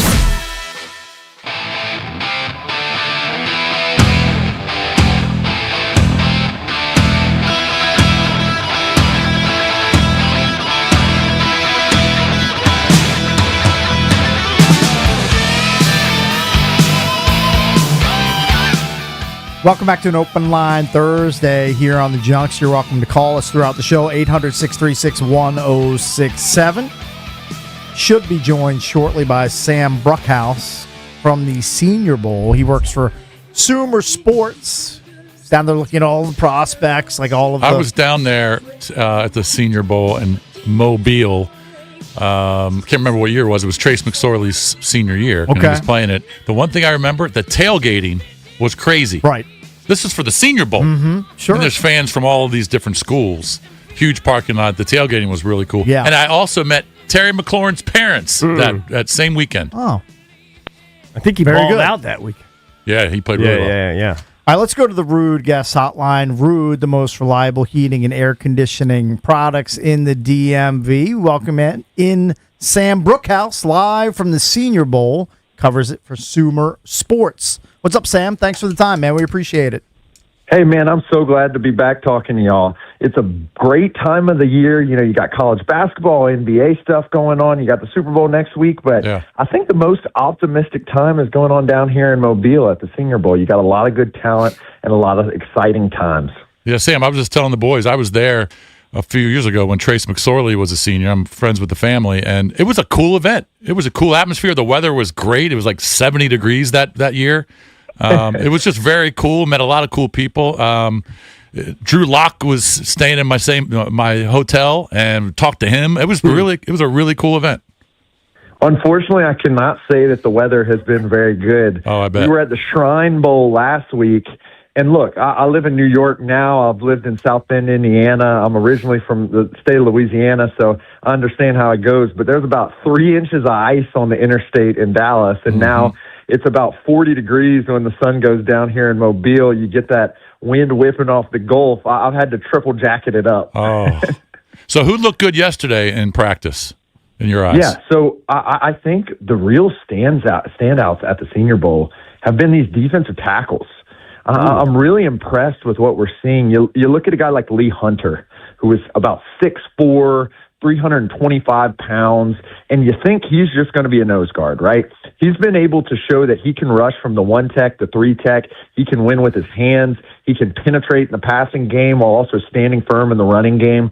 And you look at our data, we really like how he operates in stunts with a guy that big. You typically don't see that. I think he has confirmed that at the Senior Bowl. The question is, he's a quality to above average prospect in a lot of other key traits. I think he still needs to show a little bit to move up, but I think he's definitely improved his stock. And you look at a guy from Oklahoma, one of the best defenses in the nation the last couple of years, Grayson Halton. I couldn't keep my eyes off of him yesterday. He was a guy who was winning over and over and over again in one-on-one reps, whether that was passing or running, and then he was turning up the practice. He was making sure everyone knew. All the guys started getting on him and noticing that he was getting hot. There was a hot hand thing going on with Grayson Halton. But there's a lot of good defensive tackles in this draft, and I think you'll be able to get one in the first, second, or third round that could make an impact. Sam, how many projected first-round type players are at this event, or is it more like these are like second to seventh round level players? Yeah, so this is an interesting new trend where you had guys like David Bailey and Reuben Bain, who are projected to go in probably the top 5, top 10, who initially were slated to be on the roster. They kind of pulled out. So what I've found kind of this year in both the Shrine and the Senior Bowl is that you're going to get a sense more of those second, really third, fourth, fifth round guys who could potentially move up into the first round or just kind of reshuffle themselves within the second, third, or fourth round. So that's kind of where teams really become championship teams. You know, you try to knock the ball out of the park in the first round, but you think of a team like the Dallas Cowboys or the New Orleans Saints or teams that have been good year over year drafting, and typically the reason why they do so is because they're able to find a Michael Thomas in the third round or at some other impact player in the fourth round who ends up popping up and being really good. So this year at the Senior Bowl, it's going to be more of those mid-round guys. There are a couple of guys who could slip into the first round, but it's more of those middle round impact guys who are standing out. So, Sam, one of the positions that the Washington Commanders are desperate for is a young stud edge rusher. Okay, they had both their edge rushers last year got hurt, and they really suffered. They couldn't put any pressure on the quarterback. And like you said, there's some stud edge rushers, guys like Bain and David Bailey. But at number 7, who do you like there in a possible first-round pick for the Commanders? Do you like a Bain? Do you like a Bailey? Is there someone at the Senior Bowl you really like? Yeah, so I think there's going to be 4 guys who are really going to be in the discussion at 7. First is going to be Reuben Bain, who is currently at the top, and let's group David Bailey in there too because there's considerations that he could go top 5 as well. These are both experienced guys, 2 different paths. Reuben Bain is a Miami guy. He stayed in Miami, and he ended up helping bring them to a national championship game. Right. He's going to be your violent rusher. The qualms on him is that he has shorter arms. He's not the biggest guy. He reminds me personally of a Terrell Suggs. People think that Terrell Suggs was like an outside linebacker because that was his tag. The dude was really about 6'2", 6'3", 280 pounds. That's where Reuben Bain comes in. I think Bain also can rush in one-on-one scenarios from the 3 tech inside over a guard. And a lot of people think that he's just going to play the defensive tackle position at the next level. I do not think that will be the case. I think he will be playing the 5 tech or the edge. I think he's the top guy. Violence, production, he has it all. David Bailey, more of a guy who has been kind of a cleanup guy, a pass rush specialist. He didn't bring a ton in the run. And speaking about Lee Hunter, who I just brought up, he was on a defensive line that brought guys in from around the country, and all 4 of those guys were very good, including Romello Height, the USC transfer who was at Texas Tech this year, who is playing today in the Senior Bowl and has looked pretty good in practice. The question for him is, can he win by himself? He was at Stanford. He was able to do it to a certain degree. It came and looked fantastic this past year at Texas Tech with a lot of talent around him. Can he do it by himself? I do think he's probably a slightly better fit for the Dan Quinn scheme, where he's more of a true edge rusher than Reuben Bain. The other 2 to consider is Mesidor on the other side of Reuben Bain from Miami. I like Reuben Bain a little bit more than him, but some of our scouts at Sumer Sports do like Mesidor. And the final one is Falk from Auburn, who's more of your standard big 6'5" edge rusher. I personally like Bain and Bailey at the top, and I think that's probably the direction that the Commanders will be looking to do. Sam, you brought up the Dan Quinn scheme defensively. Now there's going to be a new voice there leading the defense in Durante Jones, who was hired away from the Vikings. He was their defensive passing game coordinator. Give us any sort of intel or skinny that you've heard about him and how he's going to work out here in Washington, D.C. as the new D.C. Yeah, so I think when you have an experienced coach, that's always going to trickle down. To draw a line, Dan Campbell brought in Johnny Morton as the offense coordinating position, and that had the Dan Campbell stamps on the offense before he finally took it over. Durante Jones, is particularly coming from the Vikings, I think there's going to be a continued element of chaos in trying to bring players like Frankie Louvu and some of the other guys that they have locked in on that defense into new positions in order to do the same things. That's the way that defenses are starting to progress in the NFL, where instead of you having a guy just line up and get after it, you want to vary scheme. You want to vary your blitz rate. You want to vary the alignment of some of your best players to try to generate one-on-ones. No one did that better than the Minnesota Vikings. You look at all those players, Dallas Turner, Van Ginkel, Jonathan Grenard, Blake Cashman. This year they had Eric Wilson at the linebacker position as well. All those guys would move around. You never knew where they were going to be, and as a result, they were able to generate turnovers and big plays. I think that's what Durante Jones is going to bring to the Commanders. Hey, you were talking about the Texas Tech defensive linemen, and their defense was so good. One of their players really intrigues me, linebacker Jake Rodriguez. He was the best linebacker in the country. He's awesome. Now I guess he's a little undersized. You could talk about him, but he's down there at the Senior Bowl. Where do you see him going in the draft? So 3 pieces. Number one, how did he look in college? How did he produce? He was great. The detailed data that we have, that's the second piece.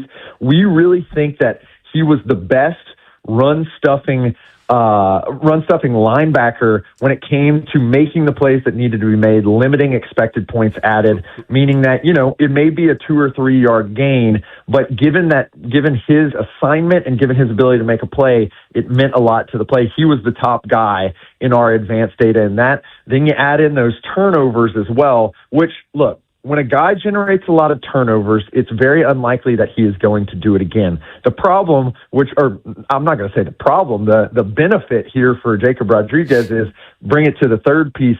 At the Senior Bowl, he's been a turnover machine as well. He's been punching balls out. He had a big pick, and he just looks like a leader and a certified linebacker on the field. I really, really, really like Jacob Rodriguez. Yep. I think he is a kind of I don't want to call him a can't-miss guy because he does have some concerns, but he's a guy who I would not be surprised if he steps onto a team and is an immediate contributor and leader at the linebacker position. The problem is the linebacker position, not paid super highly, not a big market. If someone decides to draft him extremely highly, they are basically expecting him to be an all-pro on day one. You do not have as much leeway in terms of the payment as you do at some of the more premium positions. A top linebacker makes about $20-25 million.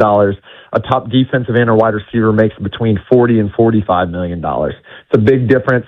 That's a big expectation. So I do think you can probably wait to the second. If he falls to the second, I'd start thinking about taking him there. I don't know if, as a data scientist, I'd be quite comfortable taking him in the first round just because of the market value of the linebacker position, but I think he's at the top of that linebacker position in this draft. Hey, just sort of a general question about quarterbacks. We assume Mendoza is going to go 1, but it doesn't seem like it's going to be a great quarterback year. Who knows if Mendoza will hit? I'd probably bet on him. Who knows? But how many are going to slide into that first round?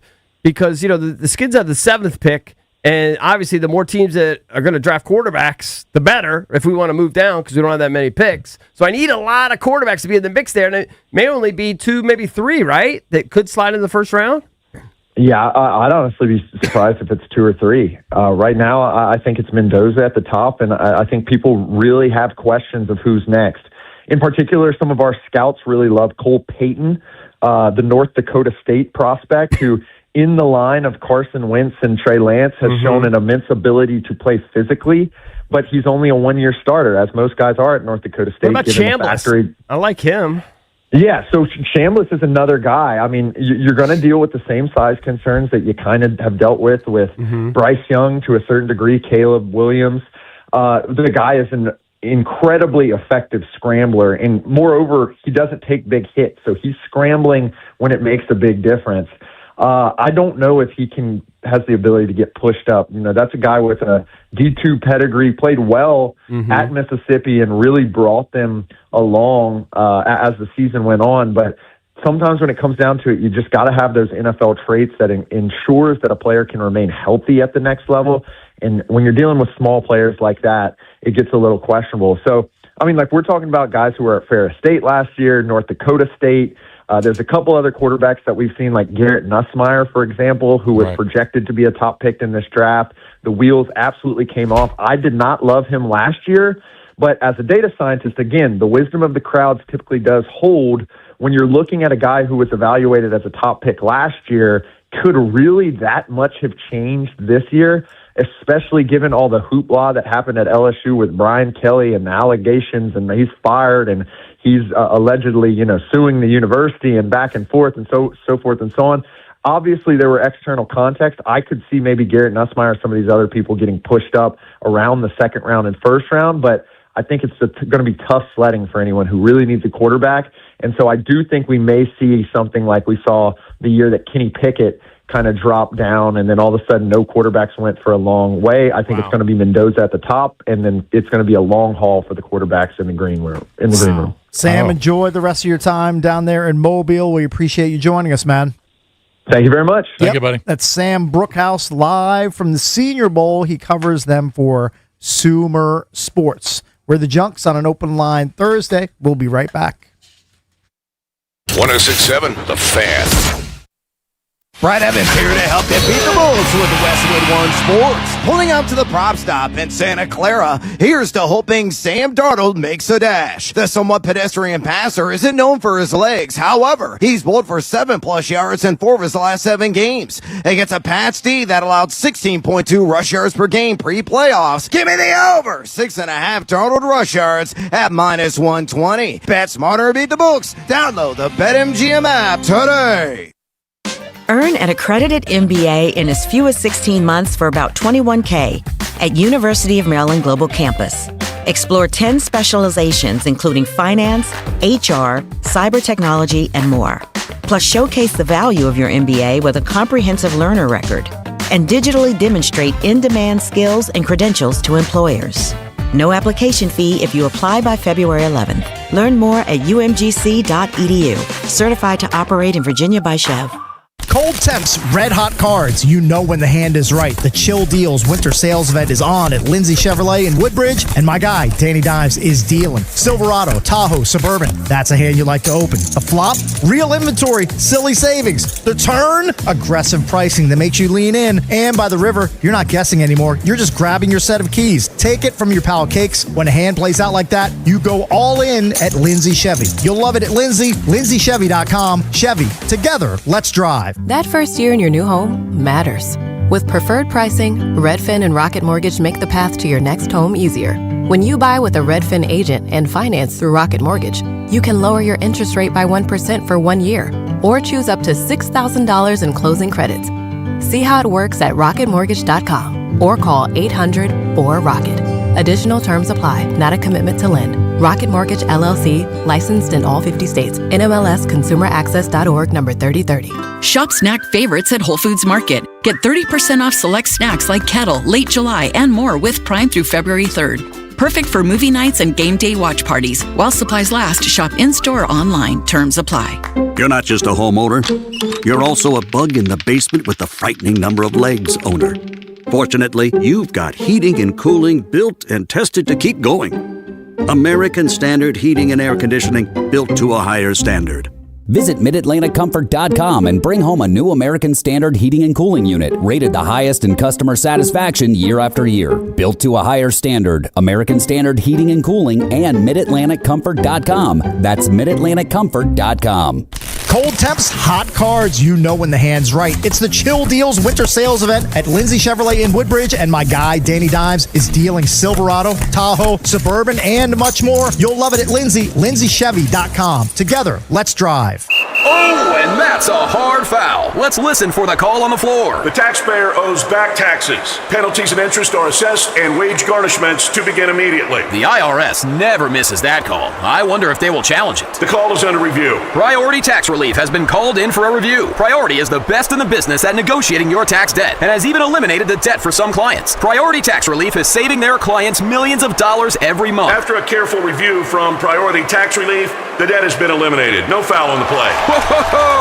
That completely changes the game, folks. If you owe more than $5,000, call Priority Tax Relief, and in minutes they'll review your case for free with a direct line to the IRS to see if you qualify for life-changing relief. No more worrying about wage garnishments or frozen bank accounts. Call Priority Tax Relief today at 800-584-7531. That's 800-584-7531. We make your tax relief our priority. Call now. Priority Tax Relief. Hey, it's your boy Bish here for my guy Josh Cochran and the team over at Buyer Subaru in Alexandria, where giving back is just how they're built. The Subaru Loves to Help event is on, and Buyer is proud to support Operation Warm at Carpenter Shelter, helping local kids stay warm and taken care of this winter. While they're at it, Josh is making the math work. You can score as low as 0% APR on a new 2025 Forester or Outback for 36 months. So do what I'm doing. Get over to Buyer Subaru in Alexandria. Tell them Bish sent you in. Check them out online at buyersubaru.com.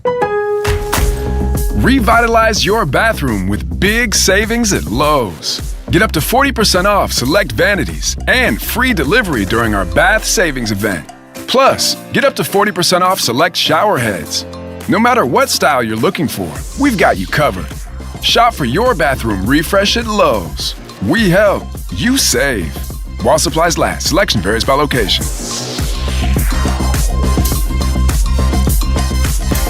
Welcome back to Winter Hack Radio, the place for clever hacks to survive the season. Icy driveway? Well, try spreading sand or birdseed to help with traction.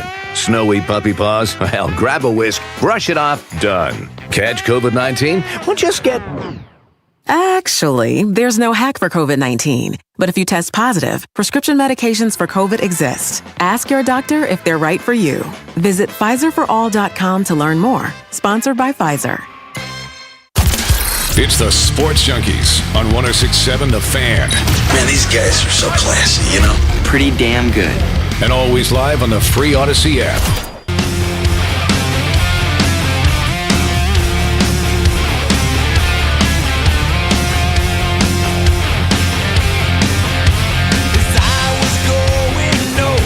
Valdez just playing a silly Whiskey in the Jar, Metallica cover of a Thin Lizzy's tune. Well done, that DJ Valdez. Well done. Speaking of well done, good booking for B. Mitch and Finley. John Wall joining the show at 1 p.m. today. John's so you want to be always sure to interesting. listen to that. It's the John Wall Bobblehead Appreciation Night at Capital One Arena. I believe first 15,000 fans in the building for Bucks Wizards get a John Wall bobble. He'll be on with B. Mitch and Finley today at 1 p.m. right here on The Fan. Good. Just so you know. So I was telling Cakes, I had a little anecdote. I forgot. It's funny. I don't even know when it happened, but I was sitting down. Where was I? I think I was having dinner with my wife, and she looked at me and she goes, "Where's your wedding ring?" And I went, "Uh-oh. I don't know." So about 6 months ago, no idea. I don't know if you guys get the same thing. I think I've talked about it before. I get ring anxiety sometimes. Like I have my ring on, and I'm not somebody who takes off my ring. I keep it on for 30 years. Mm-hmm. But I get anxiety when I can't get it off over my knuckle. Okay. And like it freaks me out. I don't like it. Right. And so about 6 months ago, I've just gotten fatter in 30 years. I put it on my pinky. Right. Okay. And obviously, it doesn't look good or whatever, but I just put it on my pinky because that way I know I can come off or whatever. Mm-hmm. And every once in a while, I've actually caught myself like, I still, in my hot tub or something, it floated off. Okay. I've lost 10 pounds in the last 3 weeks. Mm-hmm. I lost my ring, but then I have no idea. You have no idea where it is. No. Oof. It Where- just slipped off my skinny fingers now because I'm so skinny and sexy. I lost my wedding ring, and I don't know where. It probably did happen in the. It could have. hot You tub. know what I think it could have happened is because, believe it or not, I was out shoveling yesterday without gloves. I Don't was just, believe it. I was just quickly, because I'm still trying to carve out, because I've literally done the minimum on my driveway. Yeah. I'm just trying to carve out a little more wall space so I can get the 2 cars in. Mm-hmm. And I'm chopping down with the thing, and I wonder if it just went flying into the snow. Yeah, it's a good call. Probably. Or it could have been, I could have fallen off. It's fallen off before in the sauna, Right. but I'm not really paying attention. Like, it could be anywhere. It's gone. And you noticed this? It's gone. You noticed this when? Last night? I didn't even notice it. She noticed it. Right. And I'm surprised you didn't notice. You're surprised I didn't notice? You're well, because you've had it on forever. I know, but I put it on my pinky, and it's been a little bit, because I was just getting anxiety, because I might go a year, 2 years without touching it, and then I couldn't get it off one day, and I had almost an anxiety attack, and I had to go in and I can't remember what I did, but I made my hands cold, and I Maybe put spray some soap. WD-40 on it. It just and it finally got it over the knuckle, and I was like, I'm never putting it back on that knuckle again. Smart. But anyway, long story being short, that thing's gone. It's gone. It's gone. It's gone. It is. It's gone. Gone. Won't find it. If it's in the snow, never going to find it. Of course not. Never. If it's in the sauna, maybe I can find it. If it slipped off my finger and I wasn't paying attention. But here's the bottom line. I'm going to get one of the trendy rubber ones. The silicone rings. I think I'm going to do that. Because that way I won't have ring anxiety. But there's no way I can have ring Yeah, you anxiety. can get it off whenever you want. Yeah. Yeah. So, I don't know. What's that, $10? $10 or $15 tops. I mean, it's a flimsy piece of rubber. Right. Like it can't be expensive. It can't be anything, right? No. Yeah. So I think I'm going to do that. Anyway, yeah. That's just a kind of a way of me bragging about being skinny and sexy. Good job. A roundabout The intermittent way. fasting is losing I'm your wedding telling rings. You, intermittent fasting, it's not hard to do, especially you find you can get a sugar-free, electrolyte thing, put a little stevia in your coffee. You could go 18, 20 hours easy. And then your stomach shrinks. Mm-hmm. I had 3 pieces of frozen pizza yesterday, and I was so full. In frozen pizza slices are butt small, by the way. You can make them small, sure. Yeah, they're small. Yeah, your stomach shrinks. Oh, you're thinking, what am I going to do for dinner tonight? What am I in the mood for? What are you guys craving for dinner tonight? Don't you have Taco Tuesday? What do you normally do on Wednesday? Wednesday, my wife, she made a chicken dish Everything's last all night. out of week because you can't really go anywhere. You're not going as many places, right? No, I went out and got tacos for Taco Tuesday. Oh, you did? I definitely did that. Because I love that place that I go to. But tonight, I'm just wondering what I'm going to do tonight. I always go out on a Thursday. Usually do the world's your oyster. Usually do You pick sushi. whatever. Usually do sushi on a Thursday. Okay. But I'm not feeling sushi tonight. I might be trapped in Herndon Chantilly today. Oh, you will be. You're going to be trapped. You can hang out with Valdez. You're out in his neck of the woods. What I'm going to hope to do is maybe drop off and have Dee pick her up. Because it's a 4-hour thing. Right. I drop her off at 6, and it goes till 10. Yeah, that's a lot. That's a freaking nightmare. Montgomery County schools they're out all week, right? Believe so. Yeah. Ooh. If they called tomorrow. They're not going to open up one day. I'm not sure if they've officially called it. My wife works for PG County Public Schools. Yep. They're done for the whole week. Do you know how much money it costs to heat the schools after the heat's probably been off for Couldn't tell you. all week? Oh, you mean to restart? To restart the heat Why? for one day? That costs a lot of money? It costs more to turn it on? Yeah, because it's probably been frigid in the schools. So you're saying it's going to run for 6 hours or whatever to heat up? Yeah, my buddy works in the Loudoun County school system. He said it costs so much money to reheat the schools on the last day of the week, so they probably just say, F it, start next week.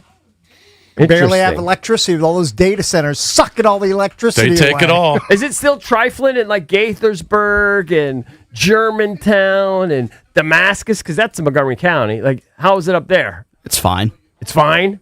Even the side roads, could buses get through and kids? Well, a lot of turning lanes are closed because they just put those mounds of snow, but you just have to not be an idiot. Well, that's the other thing is the buses. Yeah, but you can't have kids waiting for that's corners. that is an issue. That's they why get run stops. over. Yeah. You can't have the that. buses can't make those tight turns, so they can't get those kids to school. That's why they're going to cancel. The good news is, as I think next week we're going to have some above freezing temps for about 4 or 5 days. We need it in the upper 30s at minimum. I think it's going to start Monday. Is it Monday 36 Groundhog degrees. Day? Oh, it is Groundhog Day. Slept on that. Forgot that it was right around the corner. Yeah, we'll know how See much what more. Punxsutawney Phil has to say. You have to be more winter. It will be. It's my vibe. We just need this S to melt. I just don't see it melting. I just want it to be March 1st. I want it to be Masters Week. I hate Russian life, but I want it to be March 1st. I want it to. Yeah, I don't want to rush life, but I just want it to be Masters Week. Yeah, it'll be here. That gives me blood flow. April 7 through 10. I have the dates. Valdez knows he's going. He's heading down I'll be there. Augusta Matt. Do I have the dates right? I think the 7th is a Wednesday because I just booked 8 flights through 11 and everything. They still have. I think there's a Bonefish down there.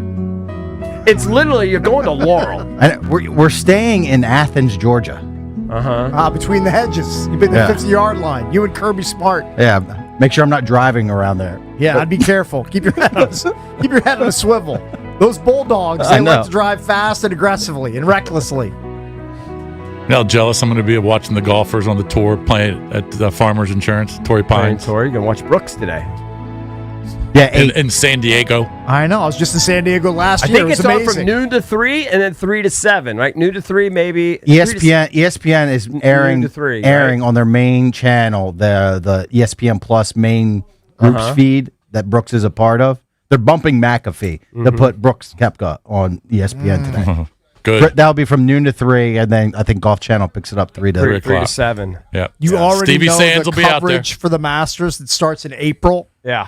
No, I'm talking about the farmers. Oh, the farmers. Okay, the farmers. Farmers Got it. Insurance. I actually thought yesterday was Thursday. I'm completely out of sorts. Today, Thursday. Today's Tomorrow, Thursday. Friday. Master starts the 9th. The 8th is Wednesday. Oh, 9 through 12. Okay. Yeah, I leave the 7th. Gotcha. I'll be in Atlanta April 3rd, I think. April 2nd or 3rd. I don't know. Traveling man. You're all over the place. It's always something. Yep. Traveling this fine country of ours. All right, we have to get out of here. We are done for the day. We'll see you again tomorrow. Our friends B. Mitch and Finley, they're coming up next. Don't forget John Wall on their show today at 1 p.m.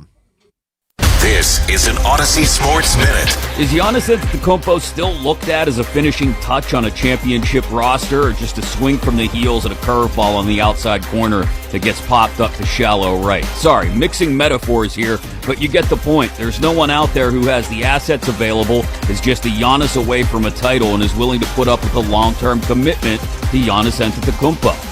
I'm Chris Mack.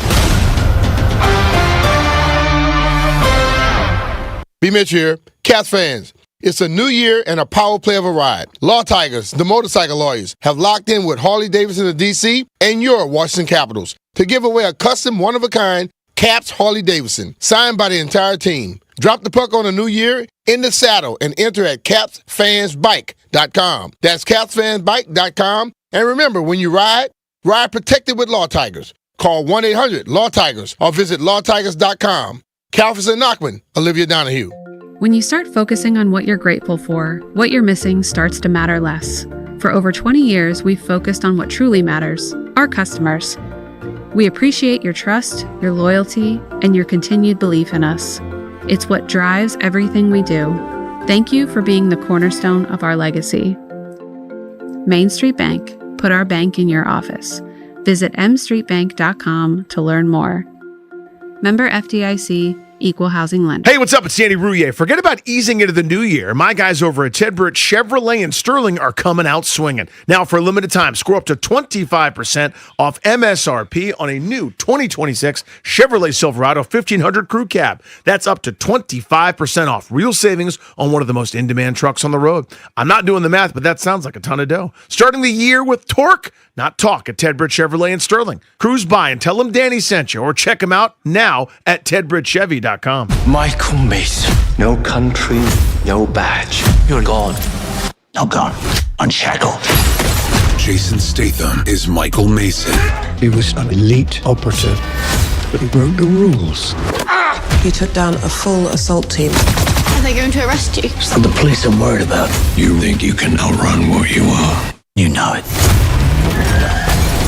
Shelter, rated R, starts Friday, only in theaters. Get tickets now. JP Finley here from my team over at Oarsman Alexandria Kia, where they have a simple philosophy. Keep the customer happy, like with great deals on the area's best selection of new Kias, each backed with the Oarsman Lifetime Edge, featuring up to $1,500 in extras. They have a great selection of quality certified used vehicles, and they'll pay up to 125% of Kelley Blue Book value for your current vehicle. Keeping customers happy keeps them coming back. I know. I've bought 4 cars from the Oarsman Group. Take it from your buddy JP. Oarsman Alexandria Kia. Let's ride together. Hey, it's B. Mitch here. Don't get caught in the cold with an outdated furnace or heat pump.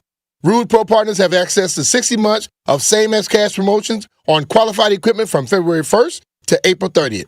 Rude also offers other aggressive financing options. As temperatures continue to stay cold across the DMV, make sure you're saving money with the most efficient HVAC equipment. Rude makes it easy to upgrade your home's comfort without breaking the bank. Find a Rude Pro Partner near you at rude.com. And remember, if it ain't rude, it ain't right. Danny Krebs, GM at Lindsay Volvo Cars of Alexandria, where we're paying over the cap for trades. No doubt about it. Hold up, Danny. Dowd is about it. Why are you leaving me out of this? No, Nick Dowd. Not you. Your trade-in value. We need all cars and are paying top dollar. No way, Danny. Dowd loves it at Lindsay. And even though my XC90 seats 7, I never feel like I'm in the box. I'm not taking any offers. I see, Nick. But how's about... Psst, psst. Wow, one question though. Do you make checks? Only the paper kind for your car. Lindsay Volvo Cars in the heart of Alexandria. LindsayVolvoCars.com. Hey man, that was our exit. We're gonna miss kickoff. Don't worry, just gotta stop by Giant to get some chips and dip real quick. Nice. You got the Upside app too, right? Upside? What's Upside? Time out. You don't know this? Check this out. Upside is a free app that gets you cash back when you buy groceries. And it just added all Giant stores in DC, Maryland, Virginia, and Delaware. You're saying I can get money back just for buying groceries? That's a pretty big deal. Yep, and with Upside, you can get up to $15 every time you shop at Giant. Now pull over and get the Upside app. Let's get some cash back on that queso. Download the Upside app and use promo code DC3 to get a $10 bonus on your first grocery purchase at Giant. That's promo code DC3 to get a $10 bonus. Use promo code DC3. Giant is now on Upside. It's a pretty big deal. Offers vary by user and location at participating merchants. Go to upside.com for terms and conditions. Presented by Robinhood. He crosses, spins, pulls up. With Robinhood prediction markets, buy or sell your predictions all game long. No house odds, just you versus the market. Put your sports IQ to work. Trade every shot, block, steal, run, and moment that shifts the game. With Robinhood prediction markets, trade every play. Visit Robinhood.com/predict to start trading. Futures and cleared swaps trading involves significant risk and is not appropriate for everyone. Event contracts are offered by Robinhood Derivatives LLC, a registered futures commission merchant and swap firm. Get in the zone, AutoZone. Rain on game day doesn't faze Dave. He's already got his poncho. Just needs to do something about those wipers. So Dave heads to AutoZone. Welcome to AutoZone, where a friendly AutoZoner helps him get premium quiet wipers and some hand warmers. You're all set. Now, if only his team can handle the elements as well as his new wipers. Get wipers, glass cleaner, and more with no hassles, just help at AutoZone. Get in the zone, AutoZone. Brad Evans here to help you beat the Bulls with Westwood One Sports. Pulling up to the prop stop in Santa Clara, here's to hoping Sam Darnold makes a dash. The somewhat pedestrian passer isn't known for his legs. However, he's bowled for 7+ yards in 4 of his last 7 games. Against a Pats D that allowed 16.2 rush yards per game pre-playoffs. Give me the over. 6.5 Darnold rush yards at -120. Bet smarter, beat the books. Download the BetMGM app today. WJFK FM and HD1 Manassas and WPGC HD2 Morningside. Sports Radio 106.7 The Fan, an Odyssey Sports station. 106.7 The Fan, Sports Flash. This Sports Update is brought to you by the Reynolds and Power Home Team, Keller Williams Realty. The question of Jason Tatum's return from a torn Achilles has been looming over the Celtics this entire year. The team might be getting an answer, though, that they don't want to hear. Chris Haynes is reporting that Tatum was getting close to a return, but now it's up in the air if he's going to play at all this season.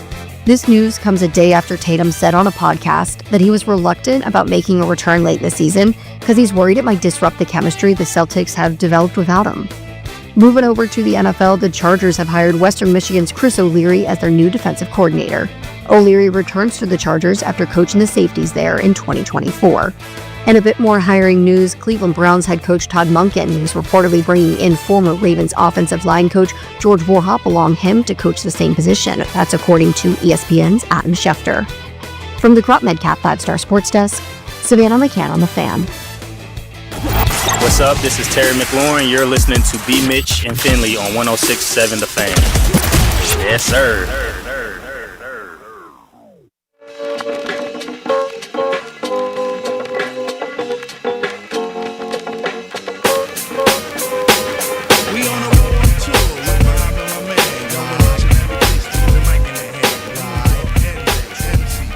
What up, everybody? It is 10 a.m. in the District of Columbia. Points north, south, east, and west. You're listening to B. Mitch and Finley. It is a big day in the DMV, and it's a big day to honor a dude who was a lot of fun. B, I don't know if you saw it. I woke up this morning, and my Instagram was a reel kind of saluting John Wall from the Wizards. I had like 15 different people shared it on my timeline. And it's just kind of cool knowing that tonight is John Wall night at the Wiz game, and you know there's some momentum with the Wiz. You got a bunch of guys in the Rising Stars game. Like that. Like it feels like a cool, good time for John to be coming back to town and letting that arena go nuts for him. Yeah, I saw him the other night on the broadcast. He was Wes and you know, you can see it was something that it meant a lot to him. You know, and this area really embraced John the whole time he was here. He had to connect with not just, you know, the team as the fan base. He had to connect with the community. You know, and I think that is the difference between him and a lot of guys who come through. He connected with the city internally. You get what I'm saying? Yeah. So I think that means a lot. And to see it happening, you know, hell, you know, you come through sometimes and you leave from a place and you wonder. The Wiz are making sure you understand that, you know, hey, we gave a damn. We cared about you, and we appreciate what you did for us. Yeah, man, it should be cool to kind of celebrate it. We're actually going to have John Wall on the program today at 1 o'clock, which is really dope. I'm really excited for John to take the time and the Wiz to make that work. Zach Leontis is also going to join us at 11 a.m. We got a double whammy here today. Yeah, dude. We're not messing around today, B. Got me with a collared shirt on and everything. You got on a collared shirt? Yeah, I do. I got one underneath my quarter zip. And then we're going to talk Wiz with our friend Josh Robbins, covers the Wizards for The Athletic. You know, Robbins sent me a text on Tuesday, B, when we opened the show talking about the traffic downtown and what the drive was like and where the snow was and everything else. And he said, thank you guys. I listened, and now I'm going to take the subway downtown for the game. So we're out here helping people, Brian. All right, yeah, that's what we do. Sharing knowledge. Well, I see people working on these streets today. Maybe because we've been yelling at them. They are really working on the street, but did anybody coming in notice that it's like a damn little river running down, what is this, North Capitol right? South Capitol right here. Right by the studio. South Cap. Yeah, South Cap. It's like a stream running down it. I don't know if it's a water main break or they're trying to melt the ice and let it run down, but coming down the street, before I make the right to come into here, it was just water flowing. Well, there was a big old water main break on, I don't know if that's still called Wisconsin Avenue or Rockville Pike at that point.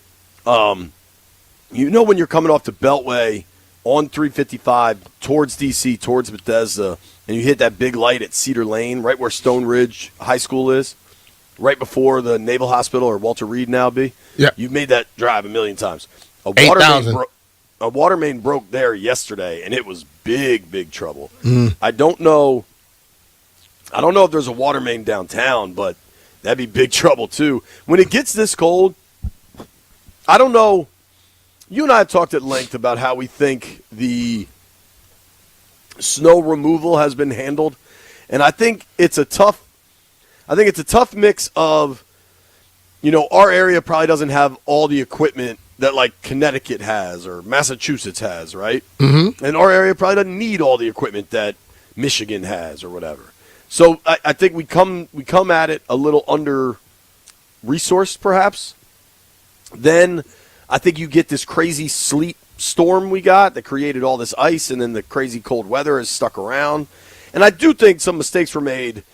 If what we were told was right, that they waited for everything to finish before they started, at least in D.C. and Maryland. Like, to me, I can't wrap my brain around that, especially when Cameron is telling me to shovel as much as I can. Well, everybody kept telling you it was going to be ice. It was going to ice over, so we might not want to wait until – if it was a regular snow, I can understand that. But when it's going to be something that you don't ordinarily get, you got to do some things that you don't ordinarily do. So they shouldn't have waited on this one for it to completely stop.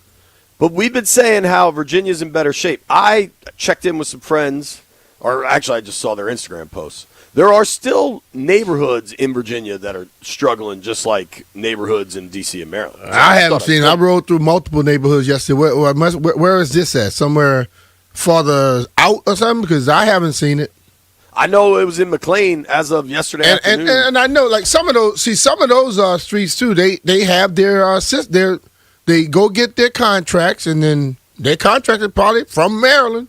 And waited. Hold on. How are you blaming that on Maryland, dude? Listen, man. I know in my neighborhood, it's not completely down to the road, but they scraped it down on the first night so you can get in and out of the neighborhood. So, yes, you don't see complete asphalt, but you are riding on it because they didn't allow it to get up to 10 inches. You get what I'm saying? Yeah. I get that for you sure. allow your streets to get overly full and then try to come out, you're going to have a problem with it. They didn't do it in my neighborhood. We were ready to go. Your neighborhood's number one, Brian. I wanted to talk about something because last night I did All Ears in studio, and Kerwin put together this really cool map of everywhere that Durante Jones' journey has taken him as a coach, right? Mm-hmm. And I hope he got some frequent flyer miles, Brian, because he's moved a lot. He's moved a lot. In consecutive seasons, he went from I believe I have this right. He went from UCLA to Montreal to Hawaii. I mean, that's literally like traversing the globe, or at least the country. Yeah. But he's kind of traveled a lot, and by and large, Commanders fans are really excited about the hire. I think, unfortunately, on social media, you always get the vocal minority that complains about everything. And people are like, well, he's never done it. How do we know he can do it? What you got to do, you got to learn to ignore those people because I just wanted to point this out because Savannah just said it in the update. The Chargers just hired Western Michigan defensive coordinator Chris O'Leary as their D coordinator. O'Leary returns to the Chargers, where he worked as safeties coach under Jesse Minter. Jesse Minter just got the Ravens job. Yeah. Prior to the Chargers, O'Leary coached the secondary at Notre Dame. So this is a dude that has 1 year as a D coordinator and has only been in the NFL for a year. And Jim Harbaugh is like, that's my guy. But sometimes you just find your guy and go with it. The thing of it is this, bro. We have seen people do this. Not just this year or last year. They've been doing it forever. We've seen a lot of people get their first start and go have success. We've seen a lot of people get their 15th start and suck. But I don't see anybody getting mad at that. But the whole thing about it is we have seen people with their first start have successful careers. We've seen people with their first start stumble a little bit. I've seen people in their fourth time getting an opportunity. They struggle when they first get to the new team, but then they get their footing and they begin to go out there and have some level of success. Listen, man, I believe in if someone is going to come in, I'm going to give them the benefit of the doubt. And then if they don't, then you can say something. But there are people who are there just to cause strife. And I try not to give those idiots too much of my damn attention. I think that's a fair place to be, man.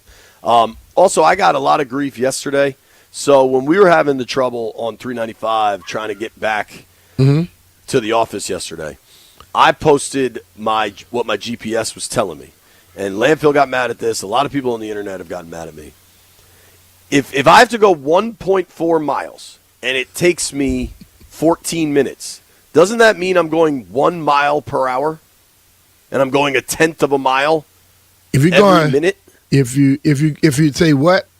If you take 1.4 miles. 1.4 miles. And it was going to take me 14 minutes. It's going to take you 14 isn't my math minutes. right? You just move over the... No, you don't because it's not 100. You're looking at 0.6. See, you're looking at 60 minutes. You're not looking at 100 minutes. So that changes it up a little bit, Jay. So no, you were wrong. And I saw it and I said, you know what? So it's what, 14 divided by 60? How do you come up with how fast I was going? So it said it's going to take you 1.4 miles for 14 minutes. Yeah. So you have to put the 1.4. I think I was going 1 mile per hour. 1.4 over the 14, and then you take the. I got no idea how to put do the 1.4 60. over 14.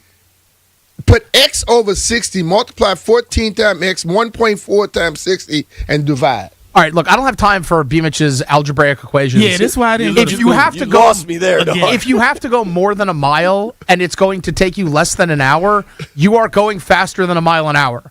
I don't think that should be that difficult for you to put together. All right, that's a fair point, Landfill. Well, I'm just trying to give him the way to get the answer. completely lost me with his. Well, I was telling you the exact way to get it done, fool. I had a flashback to math class. Yo, oh, y'all probably Jeff, you know what that made me want to do? Skip class and go Yeah, I was cause about trouble. to walk out. I was like, yo, can I use the bathroom, please? Oh, man. Yeah, all right, Landfill, what you're saying makes sense. So, and then somebody replied to me, 14 miles in 14 minutes is 60 miles an hour. So that's, I knew you got to move the decimal point somewhere. It's 6, not 60. It's 6 miles per hour. Hold on, man. This is what the dude explained to me. This Well, makes sense. if you do it, if you were listening to me and you will learn this, your nobody next knows time, how to do that. You're speaking everybody Chinese. knows how to do it. That's how they taught it to you. Not me, dog. This is how you get the answer what you're looking for. If you go 1.4 in 14, you want to find out how much you can go in 60. Okay, so you put the X over the 60. You cross multiply. So you X times your 14. Okay, 14X, and then the other one you get 1.4 times 64, which is 84. And you know what you do? You divide that. You end up with 6. Yeah, sure. What this dude explained to me said 14 miles in 14 minutes is 60 miles an hour.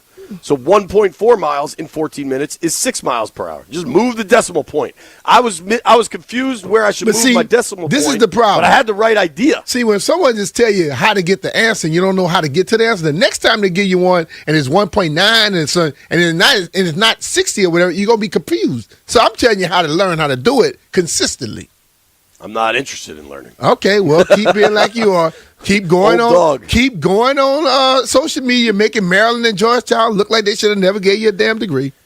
I think I do that every day, bro. I think I do that every day. Why, Brian? I just tried the link you sent. It doesn't appear to be working, but I'll leave it open. Oh, he knows.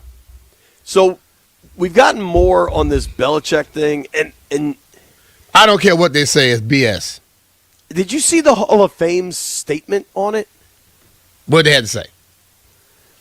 This is the biggest non-statement ever, okay? They put out a statement, an official statement from the Hall of Fame. I'm trying to find it here, about bylaws, about if anybody violated the bylaws, we will chase them down. What's the bylaws? But they're not saying anybody violated anything. So here's what the are the statement. I'm gonna read it bylaws? to you. Those aren't disclosed. News release from the Pro Football Hall of Fame. The Pro Football Hall of Fame understands and respects the passionate reaction of many fans, media members, and enshrinees of the Hall itself in light of published reports regarding the voting results for the class of 2026. It's that very passion that propels the game. The Hall also respects the members of the selection committee when they follow the selection process bylaws. It is an honor to serve as a selector. Each year, the Hall reviews the selection process and the composition of the 50-person selection committee. If it is determined that any members violated the selection process bylaws, they understand action will be taken. That could include the possibility that such selectors would not remain a member of the committee moving forward. The selection of a new class is the most important duty the Hall of Fame oversees each year, and the integrity of that process cannot be in question. Is that the biggest? That's the biggest crock of BS I've ever heard in my life. You didn't say anything. Well, let's say this: if you know what Bill Belichick's career is and his stats and this, that, and the other, and you didn't think he should be in the Hall of Fame, you are against the bylaws. That's what I say. You can not like him, you can dislike him, all that type of stuff. You go to all those Super Bowls, you win that many, you are Hall of Fame caliber. I don't care what anybody has to say about that. Dude, even if you claim that the Spygate stuff mattered, which I'm not so sure did he coach did. after Spygate? Which tells you the NFL didn't think it really mattered, right? And he did a lot afterwards. Now, there is one confirmed no vote. You ready? Mm-hmm. Have you heard of Vahi Gregorian? No. I'm reading now from Yahoo Sports. Vahi Gregorian became the first voter to outright confirm he voted against Belichick. In a Wednesday column with the Kansas City Star, he explained he didn't vote against Belichick and Kraft so much as for the 3 senior players up for enshrinement, Anderson, Craig, and Greenwood. Gregorian said he believed all 5 of the candidates were deserving, but was concerned that the 3 players would have to wait much longer than Belichick, like many other senior candidates. It's a system he believes should change. See, so, I believe that system should change too, because first of all, if a coach shouldn't have to go against a player. The coaches and the owners, I think that should be totally different than players. That's a different category.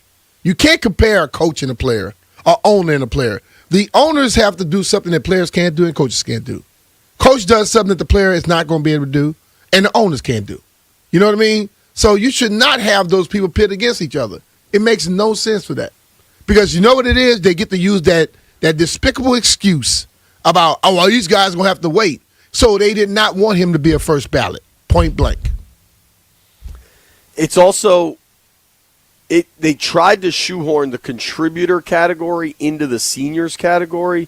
Frankly, I think as a way to get more owners in the Hall of Fame. I think a lot of this comes back to power and influence and money and owners wanting to be in there because Jerry got in. And I think Robert Kraft's probably next on that list. It is just my sneaking suspicion. I just have I've met and talked to Robert Kraft a handful of times. He's an incredibly engaging, nice, charismatic person. But these are also billionaires with massive egos. Mm-hmm. And he and Bill Belichick hate each other. So I find it really hard to believe that one doesn't have to do with the other. And when you start to look around the NFL at the reaction from other Hall of Famers to how this shook out, it is incredibly, honestly, it's almost, I don't know the right term for it. Like, I'm almost glad to see that so many people are like, are you freaking kidding me? Mm-hmm. This is asinine. Yeah. And Belichick has done himself no favors with his behavior, really, in the post-Patriots world. But see, that's the thing about it. Anything he's done post has nothing to do with this Hall of Fame voting thing. I know it's easy to say, but you know what? There is nothing that he's done that's supposed to be taken into consideration about him going to the Pro Football Hall of Fame. Agreed. He could walk around being a puppy dog behind his little girl all he wants. That has nothing to do with what he's done to be eligible to go into the Hall of Fame. Agreed. It's a joke, dude. It is a real joke that has happened. And I want to get into some of the audio. Some of these dudes that are like, oh, I wasn't sure, and now they are sure. And it's just sketchy. The process is sketchy.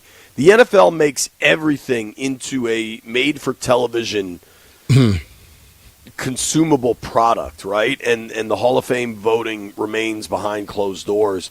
Now, some of that is the NFL does not own the Hall of Fame. It's the Pro Football Hall of Fame. I think, honestly, some separation there is probably healthy for the actual validity of the selection process. Mm-hmm. Because, unfortunately, we have seen a bunch of guys that were maybe questionable Hall of Famers go to work for NFL Network, and then all of a sudden they get in, right? Like, is the league putting their thumb on the scale? I don't know.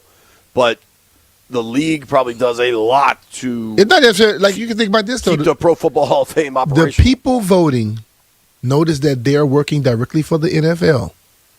That's the network. And they basically don't want to piss them off. That's how. Look, man, influence happens in many different ways. So the league don't have to touch it. When you see, oh, they are in the graces of them, I don't want to piss them off. I might not have a job. They may take me off the committee.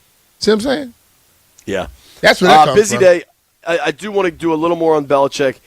Big NBA news that could be coming any moment. Zach Leonsis is going to join us at 11 o'clock. We're going to talk Wizards with Josh Robbins from The Athletic at noon. And then John Wall will join us at 1. Should be really, really cool. Sneak in some Bleep You Thursday. Nobody go anywhere. It is B. Mitch and Finley. B. Mitch and Finley are presented by John Leahy and the Fine Living Group. Find out how much your home is worth in less than 30 seconds at JON Sells DM.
The man getting celebrated all over town will join us this evening.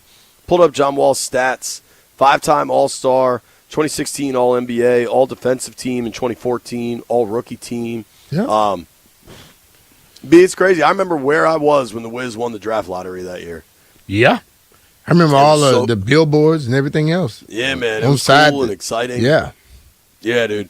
And I don't know. John was electric, man. Fastest point guard in the NBA. I remember watching him at Kentucky. I remember when he broke out the Dougie that first night he got introduced. Pretty cool. And I think we're all at a place now where you can just, like, enjoy and celebrate the fun times. I mean, Wall made the All-Star team for 5 straight seasons, I think. So we're going to get into a lot of that. Tonight at the Wiz game, I'm going. It should be very cool. Just going to be fun. This Belichick nonsense, though, is not fun, and I at least wanted to hear from 2 other Hall of Famers that I think have a really good perspective on it. Let's start with Jimmy Johnson, who's been very outspoken about the mockery that this Belichick situation is. I thought this was pretty funny. Obviously, Dave Portnoy from Barstool Sports likes to inject himself into lots of things. Mm-hmm. But Jimmy Johnson's been going nuts on this, right? Portnoy tweeted at Jimmy Johnson. He said, "Hey, Jimmy Johnson, hear me out. The Florida Keys Isla Mirada Pro Football Hall of Fame. I'll buy Woody's, that old strip club that is for sale, and turn it into a new Hall of Fame. Me, you, and John Gruden run it." To which Jimmy Johnson replied, "Dave, I'm in, and I have a lot of pro and college coaches that come down. Bills won. We'll put them in." How wild would that be if they just started their own Hall of Fame?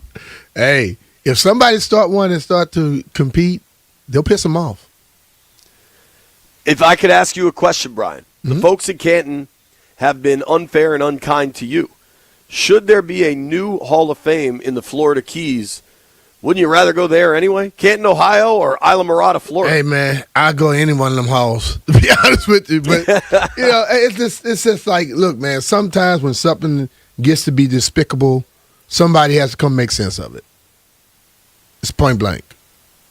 And I think, like, just that little deal right there, and these people can say what they want to say. You can't look at that man's track record, his career, and say no, and come up with all these dumbass excuses. But I don't buy it. Well, my thing too is, and we don't know this, but if Robert Kraft gets in, what is he getting in for? The success the Patriots had, right? Yeah, but the thing about it, Robert Kraft if you're voting against Belichick for cheating, how the hell do you vote for Kraft? But see, that's the whole thing about it, though. Robert Kraft has also done a lot as an owner to bring money to the league, like a Jerry Jones has. Robert Kraft, Jerry Jones, those guys have increased the income of the NFL. So they go in because of that. But you look at that owner first because of the success of his franchise. And that franchise was not successful pre-Bill Belichick. No. Bill rolls in. The flash of success with Parcells. Yeah, but Bill rolled in and made that thing a household name, and it was synonymous with winners for a long time. And Kraft did get a lot of clout because of the success of a Bill Belichick. So let's first hear from Jimmy Johnson, Hall of Famer in college and a Hall of Famer in the pros. Two NCAA championships at Miami, 2 Super Bowl wins with Dallas. Here's Jimmy Johnson talking about the Belichick stuff. Well, first of all, I think this tarnishes everything in the Hall of Fame. All of the inductees, everybody in the Hall of Fame, just because of 10 or 11 or 12 ignorant, jealous souls who did not vote for him. I think it tarnishes everything about the Hall of Fame. I don't think he's wrong.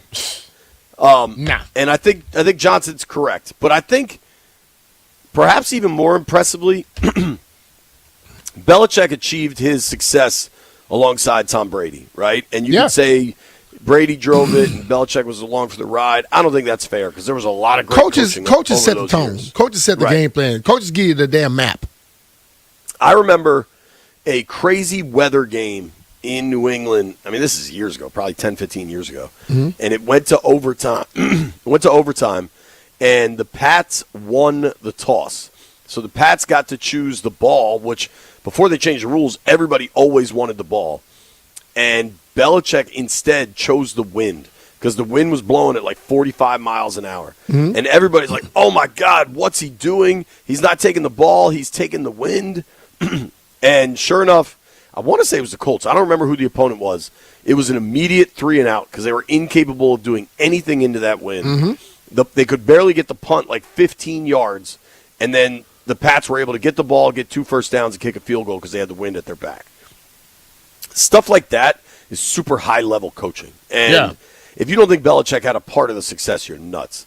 And I think it's become pretty clear, especially in that Patriots propaganda documentary, that Belichick and Brady, especially late in their time together, weren't seeing eye to eye.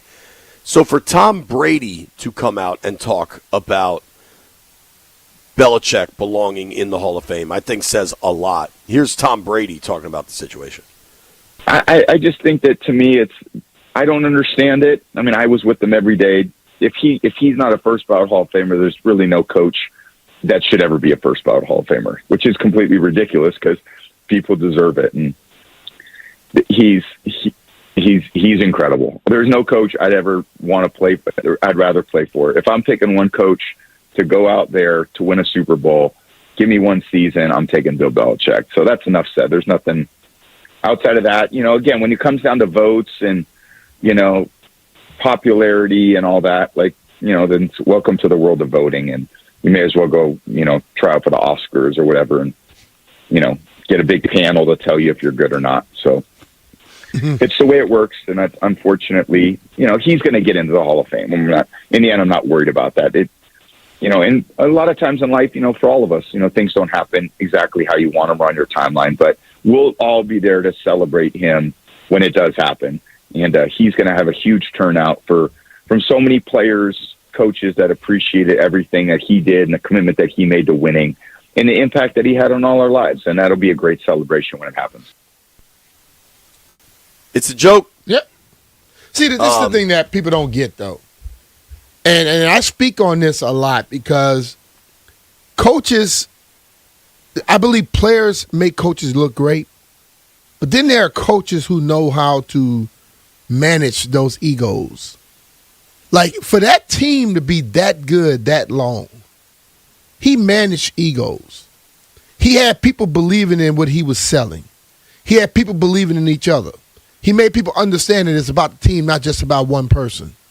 You know what I'm saying? When he went and got on Tom Brady early in Tom's career, and Tom didn't fight back, from what the story is, he told Tom what he was going to do in front of the rest of the team.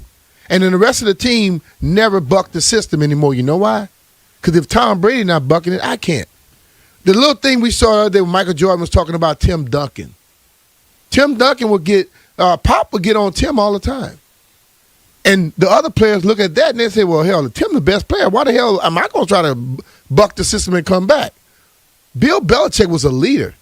He got all those guys to do what most coaches cannot do. Most coaches can't get guys for one game to all believe in each other. He did this for an extended period of time, man. Multiple years. And you say and people go, he's not. Well, it was Tom. No. Tom said it all the time. You think Tom played that long in New England if Tom does not have some type of respect or like him in some way? Tom knew Bill was going to help me win. Some other coaches might be very nice, jovial. They could go on TV, be cool. They want to talk and answer all the damn questions. But they couldn't constantly keep nobody ready to play at the top of their game. Do you know what Belichick's career win percentage is in the playoffs? Gotta be very high. I'd be shocked if somebody has a better one than this. Mm-hmm. He won 70% of his playoff games. Man, look, that's amazing. 31-13 in the playoffs. Dude coached in 8 Super Bowls. Hell, 9. I always forget about the Philly loss. 9 Super Bowls. Like, what are we talking about here? And I pointed this out yesterday. I do think there are probably some voters that wanted to get senior committee players in because those guys have a much harder journey. Fix the journey for the senior players. Don't knock Belichick out because of that. I don't want to spend too much time on it, and we've already done it just because, I don't know. It's rare to get this take, but at least Richmond John put his name on it. He said Belichick cheated. Did Joe Gibbs ever cheat? I wouldn't vote Belichick in. I find that insane. See, Richmond John, I'm going to say this, and I'm going to say it out of straight love. When you don't know everything you speak of, sometimes hush. Because there are rules that were implemented because of Coach Gibbs. Okay? And in this didn't they change practice squad rules? Exactly. So let's understand, bro. Sometimes what you call cheating is just pushing the envelope, homie. So the whole thing about it is let's not try to be too much of something. Sometimes when you speak too loud about and so demonstrative about something, you make yourself look a little stupid. Calm it down a little bit. I don't know that it's a direct comparison because I don't think Spygate and juicing really is equal. But I know this, Brian. Barry Bonds is the best baseball player I've ever seen. Ever. And I've seen a lot of great baseball players, and there's a lot of good players. Barry Bonds had the best eye of the strike zone I've ever seen. Before everybody started juicing, Barry Bonds was a 40-40 guy. He had speed. He was a great fielder. Barry Bonds not being in the Baseball Hall of Fame just undermines the Baseball Hall of Fame. And I'm not talking about Pete Rose, who was maybe betting on games, whatever. That's different. Everybody was juicing, so he started juicing. Like, Belichick not being in the Pro Football Hall of Fame undermines the Pro Football Hall of Fame. And if there are voters that wanted to get players in, I understand the desire there, but you're not approaching it in the right manner. I'm going to ask another question when we get back. And I just want people to understand we can't have that selective memory about what is cheating and what is not cheating. Totally. All right, you're listening to B. Mitch and Finley. Zach Leonsis is going to join us at 11, talk about John Wall night tonight at Cap One Arena. Nobody go anywhere. B. Mitch and Finley are presented by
Very competitive teams. They were really exciting.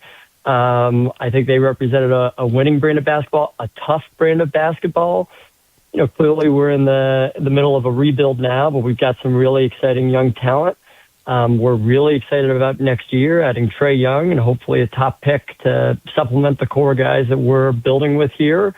I think it's directionally, good memory of where we want to go in the future too, who we want to be, and getting back to winning too. So bringing John back in the fold just a year back, since he's retired, I think it's really important for us to embrace John. We've hired John to do on-air talent work in our studio for Monumental Sports Network. He's going to be doing more with our team and our alumni ambassador group, representing the team. He did so much for the team on the court, but also off the court too. We're doing a lot of community relations efforts with John. It's true to who John is. He loved DC. DC loves John. And so it's only right that we can, host an event right away to kind of, I would say, begin to give John his flowers. We think this is sort of the beginning of the next chapter in his career. And, I think of John as a wizard for life, and I think that's what tonight is all about. It's very cool, too. So B and I were talking about it. We both watched the game the other night when the Blazers were in town. And, the broadcast is broadcasting the game, and then they kind of preview the post game. And it's Wes who does a hell of a job, and Sticks, Jason Smith, and then John Wall sitting there. And it was just so cool to see that little preview of the post game show. And then for the Wiz to hold on for that win. It was just a really cool game, especially leading up to tonight. I'm curious, though. So you and John are roughly the same age.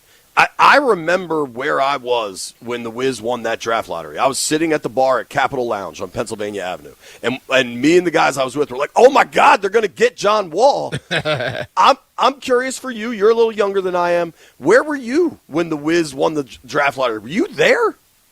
No, I think I was at home watching on TV like everybody else, but it was heading into the first year that my father had acquired control of the team. If you remember, actually, I was the lottery. That.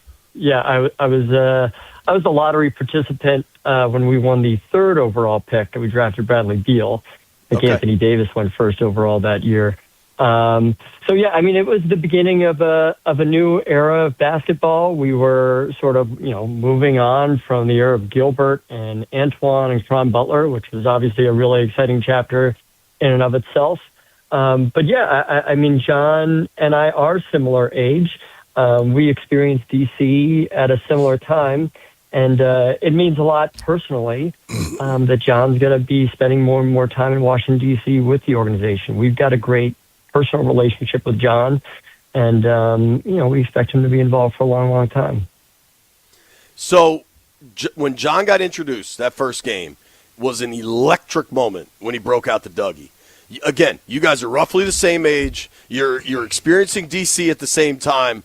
Was Zach Leonsis trying to figure out the Dougie at that point in time? So, just the whole arena was trying to do it. My question is that was Zach going to do it tonight? Yeah. I might, yeah. I haven't done the Dougie in about a dozen years, but you never know. Maybe tonight is tonight. John should do it at on center court at halftime. That would be fun. Yeah, that would be epic. Special moment right there. Well, John was true to himself, and I think that's why fans fell in love with him. John has always been incredibly authentic. He felt like one of us. He felt like a true Washingtonian. I think that's why fans built a really emotional bond. That's frankly, he's emblematic, a model of the connection that we want our fans to have with our core players, who we draft, develop, who grow up with the organization, who live here, create families here, who really feel embedded in the community. We've seen that work so well, with the Wizards, clearly with the Capitals, you see it with the Washington Nationals too. And so I think those deep ties are really what ties a fan base to the players and to a franchise too. What are some of the things we can expect for tonight? Well, we've got a lot of celebrations in store. The first 15,000 fans are going to receive a unique John Wall bobblehead commemorative edition. We've got a Wall of Fame pop up, which you're seeing on the screen if you're watching our network right now. We've got a lot of great memorabilia, including the scores table from the 2017 playoff series against the Celtics. You can come check it out, take a photo with it. We're going to honor John throughout the night, special moments, a lot of video tributes. My family and I are making a donation to the John Wall Family Foundation. We've got a couple of little surprises in relation to our community relations efforts with John. But this is all just an opportunity for us to really show him love, embrace him, really get him back in the fold. I think our fans are loving watching him on our network these days. And they're going to see more of him as we move forward. So, as somebody that's a member of the Very Deep Raspy Voice Club, I love hearing John Wall on the broadcast as a fellow member of the Very Deep Raspy Voice Club. We're talking with our friend Zach Leonsis here on the Rude Guest Hotline. You can give Zach a follow on Twitter at Zachary Leonsis. Of course, check out all the work at Monumental Sports Network. You mentioned it earlier, Zach.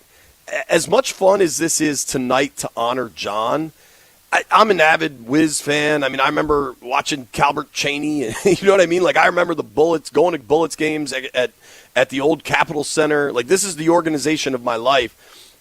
I find this Wiz team that we're watching right now, and we all kind of understand what the mission is. I'm having a ton of fun watching this team. Watching Alex So Sarr, am I. Trey Johnson, like, it's fun to watch, even if the win-loss column doesn't always reflect that. How much are you enjoying this Wiz team? Yeah, I am too. I think it's more enjoyable than the previous couple of years. I think we've got to measure ourselves on a different metric than wins and losses. Yeah. The hope meter, I think, is increasingly high. We've got 6 or 7 young guys who we think are going to stick with us for the long term and be a part of an important nucleus in the future. You think back to, we've been talking about John and guys like Brad, Otto Porter and whatnot. I don't think John Wall reached his potential until, say, midway through year 3 or year 4 of his NBA career. And so when you see a guy like Alex Sarr playing at an all-star caliber level in just his sophomore season, he's still growing physically. He's still maturing physically into his body and whatnot. Trey Johnson, I think, is showing great signs of progress in his game. The trade where we sent C.J. McCollum and Corey Kispert to Atlanta, those were great vets. We love those guys. But it did clear playing time for Trey, and I think that he's showing off sort of his body of skills and where he could potentially go. Keyshawn, I think the ceiling, he's got a really, really high ceiling. Yeah. He's built for the new NBA, long, can hit threes, can defend. And we expect to have a top pick in the NBA draft, supplemented with an elite all-star caliber scorer in Trae Young next season. That's really exciting. No one can really project how big of a step we're going to make next year. I think, we have to be cautious there because our guys are still so young. They're not quite in their competitive prime yet. But I think we all expect that we're making the incremental progress that, frankly, we deserve, that our fan base wants to see. We've been trying to do this the right way, not take any shortcuts. And, it's good to see some of those green shoots, as they say. We've got some good, promising young guys. Yeah, Keyshawn plays with an attitude and that energy. I love that. Yeah, just the other night, I thought these guys were starting to show a little edge in their game. Yeah. A little physicality, a little bit of attitude, and that comes with confidence. And I like that. I think just because we've been talking about it today, that team with John and Markieff Morris and Gortat and Brad, that team played with an edge. Yeah. When Randy Whitman was coach, we were top 5 defensive team. We were tough. We were tough to play against. And I think that this team can be tough, not just to play against, but just tough physically too, and play both ends of the court. I think that's how our front office, our coaching staff is really trying to champion both sides of the court here. Well, dude, to that point, watching Sarr and Klingon kind of trade a couple elbows, get a little physical in the paint, I loved that. I like that. I like watching dude, that. The Big Eiffel, man, I'm all in on that dude and that nickname. And to your point earlier, I just pulled it up. As good as John was right out of the break, he wasn't an all-star player until his 4th season, and then he made 5 in a row. And that's when you saw that Wiz team make a jump. And this young Wiz team is certainly exciting. I like the way Coach Keefe kind of gets after them, and I think that game tonight will be pretty darn electric. And so, I mean, John Wall night tonight, then you get the Lakers coming to town tomorrow night. Like, this is a heck of a run for a little 3-night homestand. I think, weather-wise, people should be able to get out and about. Metro's running, whatever. How much do you enjoy, because Caps games, I've said this for a long time, there is no better in-game product in DC than going to a Caps game. Like, it's just the most production value, and just everything is done right. That crowd is so amped up all the time. There's so many different chants and everything. Caps games are so much fun. But when there's big-time hoops at Capital One Arena, the vibe is different, and I think we're going to feel that tonight and maybe tomorrow night with the Lakers coming to town too. I agree. I mean, it starts with the product on the rink or the court. With the Capitals, we've obviously had 20 years of sustained winning and success. We've been knocking on the door. We won a championship, President's Trophies, division championships. I mean, we've had iconic players, obviously. We were building in that direction, I think in the 2010s with the teams, but between injuries and other things, we got derailed. And so, we're pursuing this rebuild not for a quick win or just to, eke our way into the playoffs one day. We want to build a sustainable winning culture and team that can compete for a championship multiple times in a row. And that just takes time. And so we know that Washington, D.C. is an incredible basketball hotbed. I mean, look at our college programs in the area, all the high school programs. We stream and air some of those games on our television network. I mean, it's incredible, the talent.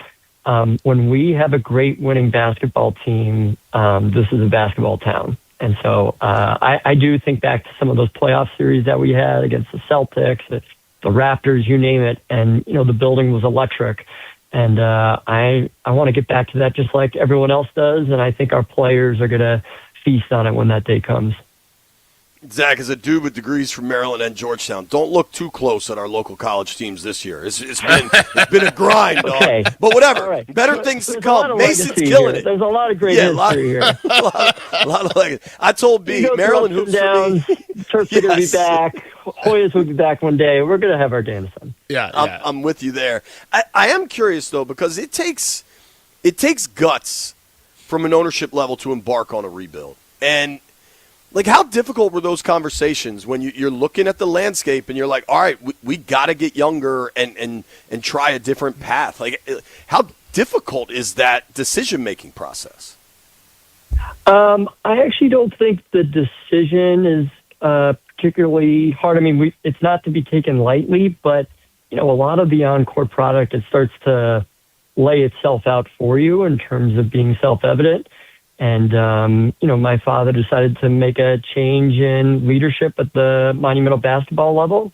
And I think he's always given leadership the leeway to set out a long-term strategy. We don't want to be looking for Band-Aid solutions. And, when Michael Winger and Will Dawkins came in, they presented a really detailed, I mean, literally it was like a 150-page deck and plan on, a 10-year plan. And so, lots of things change, but they have really executed as they have laid it out. I think they're very thoughtful. And so if you believe in a strategy, it's not hard to make a decision. It is hard to sit through, non-playoff seasons. It's hard for our fans. It's hard for us. We don't enjoy this necessarily, but we enjoy the journey of where we believe this can take us. And when we hopefully get to the place that we all want to go, I hope everyone starts to feel like it becomes that much more rewarding. Before this great period of winning for the Capitals had to rebuild their team. And I remember there were some pretty lean days during Alex's rookie season and the season before that. We made the playoffs, I think, Alex's third season in the NHL. And, people said Washington could never be a hockey town. 25 years later, I think people look at us as the most iconic and sort of exemplar organization, or certainly one of them across the NHL. Yeah. And so, times change. You go through winning periods, losing periods, ascending periods, downward periods, rebuilds, championship windows, times when you meet expectations or beat expectations, times when you come in under expectations. We've seen it all. And so I think that all helps us have sort of the emotional wherewithal to be patient, to do something the right way, to not take shortcuts. And, we believe in what Michael and Will are building, and I think fans can see it. We're talking about it. JP, you're seeing it. I think, B. Mitch, you're seeing it. Yep. And there's still a lot of work to do. Clearly, we're not there yet, but we like the progress we're making. Well, dude, I think fans are with you. I think fans bought into the vision when you hire Winger, hire Dawkins for all of it. And I think especially starting to see the breadcrumbs kind of come together and looking at the pieces and Keyshawn and Sarr and I think Bub since CJ has been traded, I think Bub's play has been better. Like, it's an exciting time to be a Wiz fan, I think. Yeah. Zach, I know you got to run, but I did want to let our producer Jeff ask you one question. Jeff is very excited to ask you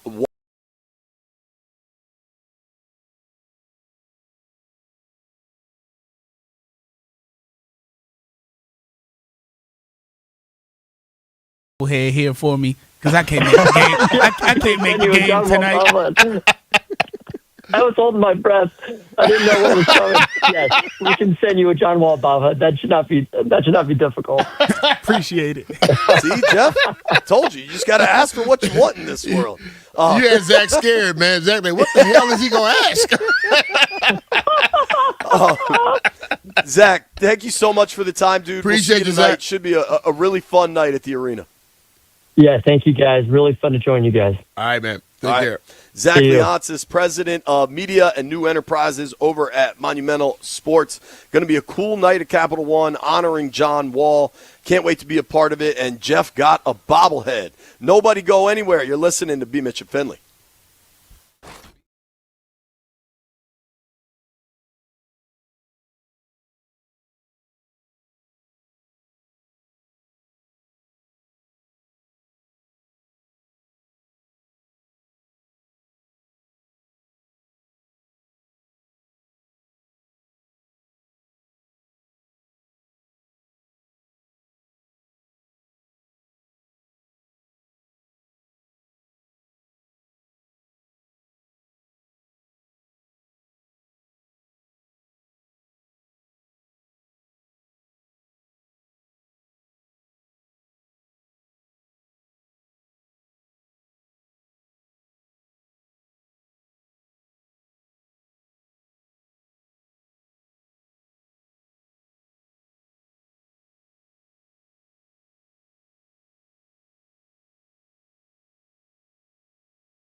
B. Mitch and Finley, 106.7 The Fan. If you missed any of our interview with Zach Leontis, get on the Odyssey app, hit rewind. Really fun to talk to Zach. You can also check it out wherever you get your podcasts. I'm sure it'll be on YouTube. It'll be all over the place in moments. B, I thought it was pretty cool to talk to Zach. Yep. And I do mean that. Like, when Zach and Ted decided, all right, we got to tear this thing down, from a straight dollar perspective, they had to lose some cash. Because being the 6th seed every year, you get home playoff games. Like, that is real revenue. And it's like, all right, we want to strive to do something better. Yeah. And you and I have said all along, we kind of we have applauded it, and now you're starting to see it get kind of fun. Yeah. And I don't know. I'm enjoying this Wiz team. What they I'm did, excited man, to go tonight. They did what fans like. Like, you can do something, but tell me, like, don't just start doing it and then don't say anything. But they came out, they told you what they were going to do. They laid out a game plan, and they implemented it. I think a fan could deal with that. But if you roll in and tell me one thing while you're doing another thing, and then I find out, I'm going to be upset. So they didn't allow that. You know, when they hired this new regime, they came in and said, listen, this is what we're going to do. This is how we're going to do it. We've done it before. Give us a little time. At first, you look at it like, well, damn, we've been waiting already. But when you start seeing things move, you can get on board. And I think that's what's happened. Like, dude, if you consider the Wiz rebuild, where you're starting to see real players that you think are part of a bright future, and I would say Keyshawn, Trey, and Sarr at the top of the list. You know what I mean? And hoops is such a different sport, because if you can get 2 or 3 ballers, you got a real chance in the playoffs. You know, like, it's a different sport. When you look at that versus the way the Nats have handled the rebuild, where the rebuild started, I mean, they started slashing budgets and everything after the World Series. That was 2020. It's now 26. And trading Soto was obviously the biggest part of that. Mm-hmm. And they got a heck of a haul for Soto. But now they've started trading parts of the haul. And it's not Taboni's fault. Like, the new leadership that's come into Nats Park, they're doing what they think is best for the future. But you had Riz handcuffed for 6 seasons. Then you finally get rid of Riz. And now these new guys, like, the Nats have just moved the goalposts on that rebuild, where the Wiz rebuild, like, we're seeing tangible things along the timeline we were expected. And I think that's why Nats fans are probably way more disenfranchised. See, the thing about it is, like, when you look at the Wiz, they have some pieces that, like Zach just said, 6 of those pieces they think could be in there for a long haul. But when you look at what the Nats are doing, the Nats came in, they got rid of a guy that was a phenom. It got a lot of people. And normally what you do in that bill, you begin to pay some of those people. And they say, well, hell, we're going to just get rid of them and get some more people. What you're doing is just extending the having to pay down the road. And when you extend that down the road, you know what you do? You become not competitive. Become the Pittsburgh Pirates. But you're not competitive at that moment. Right. Well, dude, that's why if you remember way back when the Lerners were trying to sell, they came out, they were for sale, and Ted Leonsis came out and was like, I want to buy them. One of the reasons I really liked Ted as a baseball owner in a sport without a salary cap, what Ted does, and you can look to hockey and basketball, throughout his ownership, the stars don't leave.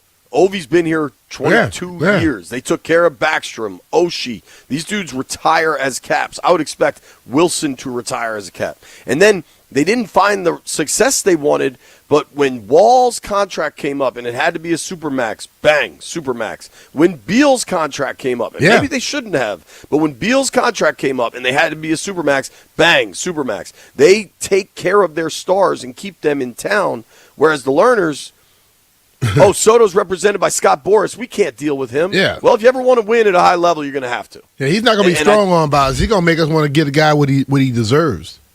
Right. That's what that is. Like, so, I don't know. It's an interesting time to juxtapose where various rebuilds are. I did want to take a minute, B. I think Kai maybe mentioned this yesterday. Hearing more and more, Durante Jones coming in as the new D coordinator for the Washington Commanders. I think there's going to be changes, and I think, unfortunately, fans just get accustomed to the names they're used to, and they're like, oh, man, you can't get rid of that guy. You can't get rid of that guy. I think we should, allow ourselves to remember, all right, Durante Jones is by nature DBs, corners, the back end of a defense. Mm-hmm. He's probably going to want his own guy to run the front end of that defense. D-line, maybe linebackers. I don't think – I think fans should approach that eyes wide open and not oh, man, we like that guy. They went 5-12, and over the last 2 years, statistically, they've been a bottom 5 defense. So let's let the numbers guide us and understand the new guy coming to town should get to build what he wants. Yeah. Listen, you can't force – if you try to force feed him what you think, you don't allow him to be whatever he wants to be. You know what I'm saying? Yeah. You have to let – if he comes in and say, this guy teaches the techniques we like to teach for this defense, I think you got to go with that. Totally. And if they overhaul that thing entirely, when the results continue to be bad, change it. Mm-hmm. If something is a problem in your life, you got to try to figure that thing out. And I think it probably takes some level of self-awareness for DQ to be like, all right, I gotta let somebody else come in here and try to run this thing. And in turn, you got to let somebody else run this thing. Mm-hmm. And so I'm just saying, we don't know for sure what the changes are going to be, but I think you can. I would advise expecting some changes. Yeah, I think some are going to happen. And listen, I don't think many people are going to be upset. Dude, right. After that year last year on that side of the ball, people are probably make the changes. Go for it. Good point. Yeah. I don't think many people are like, well, you can't, this person has to be here. Ain't nobody thinking that right now. And if somebody were to come in, if he comes in and he interviews guys and he keeps some people, then maybe Dave let him know that, okay, I can teach that. Or he might know some of these guys already and know what they can teach. We don't know how the thing was before. Agreed. Yeah. It looks like Mike McCarthy with the Steelers is hiring Patrick Graham to be the DC. Graham, I said repeatedly through the process, was a guy I liked to maybe take over the job in Washington. How much better do you think McCarthy can make the Steelers? That's a big change to go from Mike Tomlin to a guy that has also found a ton of, if you look at Mike McCarthy's career record, it's pretty damn good. He's got a Super Bowl ring just like Tomlin does. Yeah. How much better do you think he can make that thing? The thing about, weren't most of the coaches there defensive-minded coaches? I think the one thing is, offensively, say whatever you want about Mike McCarthy. I think Mike McCarthy's offense is a significant upgrade from Arthur Smith's offense. Yeah. And I think, dude, one of the things we saw, and I'm not comparing Jay Gruden and Mike Tomlin, right? But when Jay was running the show in D.C., he consistently made bad decisions at defensive coordinator. Yeah. I think Mike Tomlin in Pittsburgh consistently made bad decisions at offensive coordinator. Matt Canada was terrible. I'll never understand how Matt Canada got fired from the University of Maryland offensive coordinator job and got the Steelers job. I'll never be able to process that in a million years. And Arthur Smith's offense didn't Canada is just go to William and Mary too? Maybe.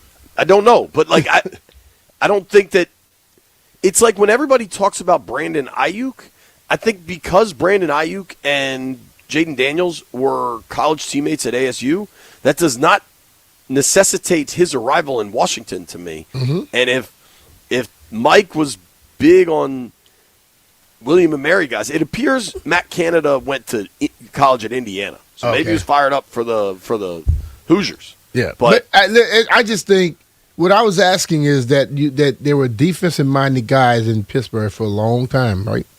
Kyle was defensive too, wasn't he? I'm sorry? Cowher. Wasn't he a defensive-minded guy? Oh, yeah. Big I time. just think, now, what you want will the Steelers change? The Steelers have been defensive-led forever. I mean, they've changed. They hired an offensive guy. So they got an offensive guy now, and I'm wondering. Wasn't Chuck Noll defensive guy, or was he an offensive guy? I thought Chuck was defensive as well. I thought so too. So what I'm thinking is, will this change if they can still keep the level of defense and he comes in and implements a stronger offense? They can be amazing. But if the offensive-minded coach does what a lot of offensive-minded coaches do, lean more offense, and you lose something defensively, could they not be what you expect them to be? Think about this, B. So Chuck Noll got the Steelers head coaching job in 1969. Yeah. I believe they he had left, 3 coaches. Yeah. Since 1969, they've all been defensive-minded guys. Yeah. And so the Mike McCarthy thing is a big departure for them. I mean, this is a history of football. Chuck Noll left the Baltimore Colts to become the Steelers head coach. I believe that Baltimore Colts team he left was who's the Dolphins, the winningest coach ever? Don Shula. Don Shula. I believe that was Don Shula and Johnny Unitas that just lost to the Jets in the Super Bowl, I think, is when he left to become coach of the Steelers. Since that time, like when man first landed on the moon, they've been coached by defensive guys. So I just wonder if their offense could take a big step forward. And maybe the defense subsequently doesn't, but I don't think one kind of cements the other. Mm-hmm. But when, I believe this is right, when Tomlin won that Super Bowl, I believe it was Tomlin. I think Cowers was more like 2000-ish, and then Tomlin won like 08-ish, if my math's right. They had Bruce Arians as their head coach, or as their offensive coordinator. Arians was a really good OC. Yes. Arians would go on to win a Super Bowl as the Bucs head coach with Tom Brady. Like, I think Tomlin got away from these really gifted offensive coordinators, and I, not to say his demise, because he walked away of his own volition, but you got to try to win on all sides of the ball, man. Yeah, that's the main thing. But you know, like sometimes you that area had a certain way, that franchise had a certain way they did everything. And they won it with Bruce Arians. But As if you OC, look though, at yeah. Bruce Arians, he was probably the only offensive coordinator like he was, even before him and after. Well, they had the one dude Big Ben hated. What was that guy's name? I think he got the Arizona job a couple years later. I don't know. We're very over it. Landfill's going to kill me. Coming up at noon, we're talking Wiz with Josh Robbins. Next, we're giving away Kid Cudi tickets. Nobody go anywhere.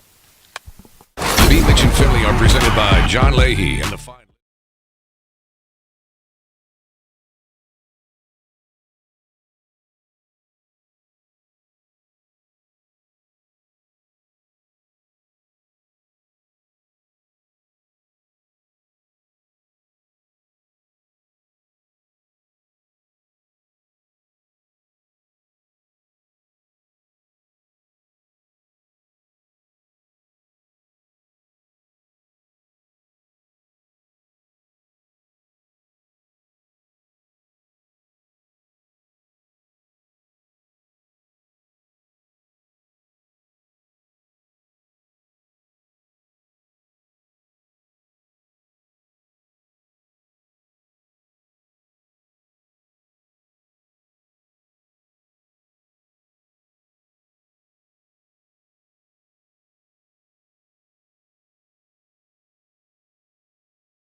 I was gonna clean my room Until I got high. I got high. B. Mitch and Finley 1067 The Fan. It's funny, Brian. Moments ago, I was saying to expect changes to the defensive coaching staff in Washington. Mm-hmm. And during the commercial break, Jeremy Fowler of ESPN reported Washington assistant defensive coach Jason Simmons, who interviewed for the Steelers' defense coordinator job, is expected to join the Pittsburgh staff in a prominent defensive role. Mm-hmm. This would be a reunion for Simmons, Patrick Graham, and Mike McCarthy from their Green Bay days. Yeah. They were all together. If Durante Jones is the new defensive coordinator and Durante Jones is a defensive backs coach by trade, if that's where he comes from, passing game coordinator. Yep. The current passing game coordinator is probably going to start to look elsewhere. Yeah. That's the nature of this beast, folks. Mm-hmm. So I would expect more changes coming. I think we previewed one there for you pretty well.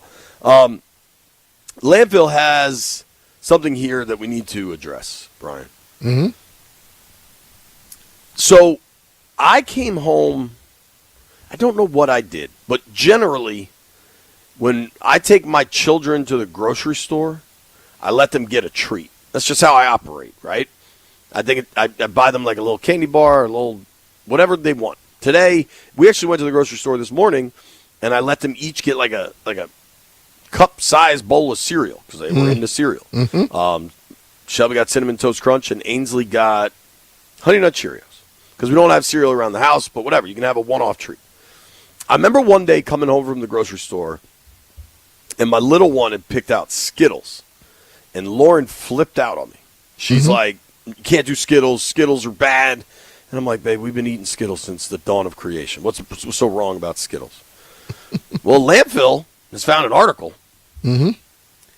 Skittles apparently have arsenic in them, according to a test by the state of Florida. Yeah, but most foods have arsenic in it. Just the high levels is you have a problem at. Well, I think I read something that it's about the dye. Like the dyes are the problem of.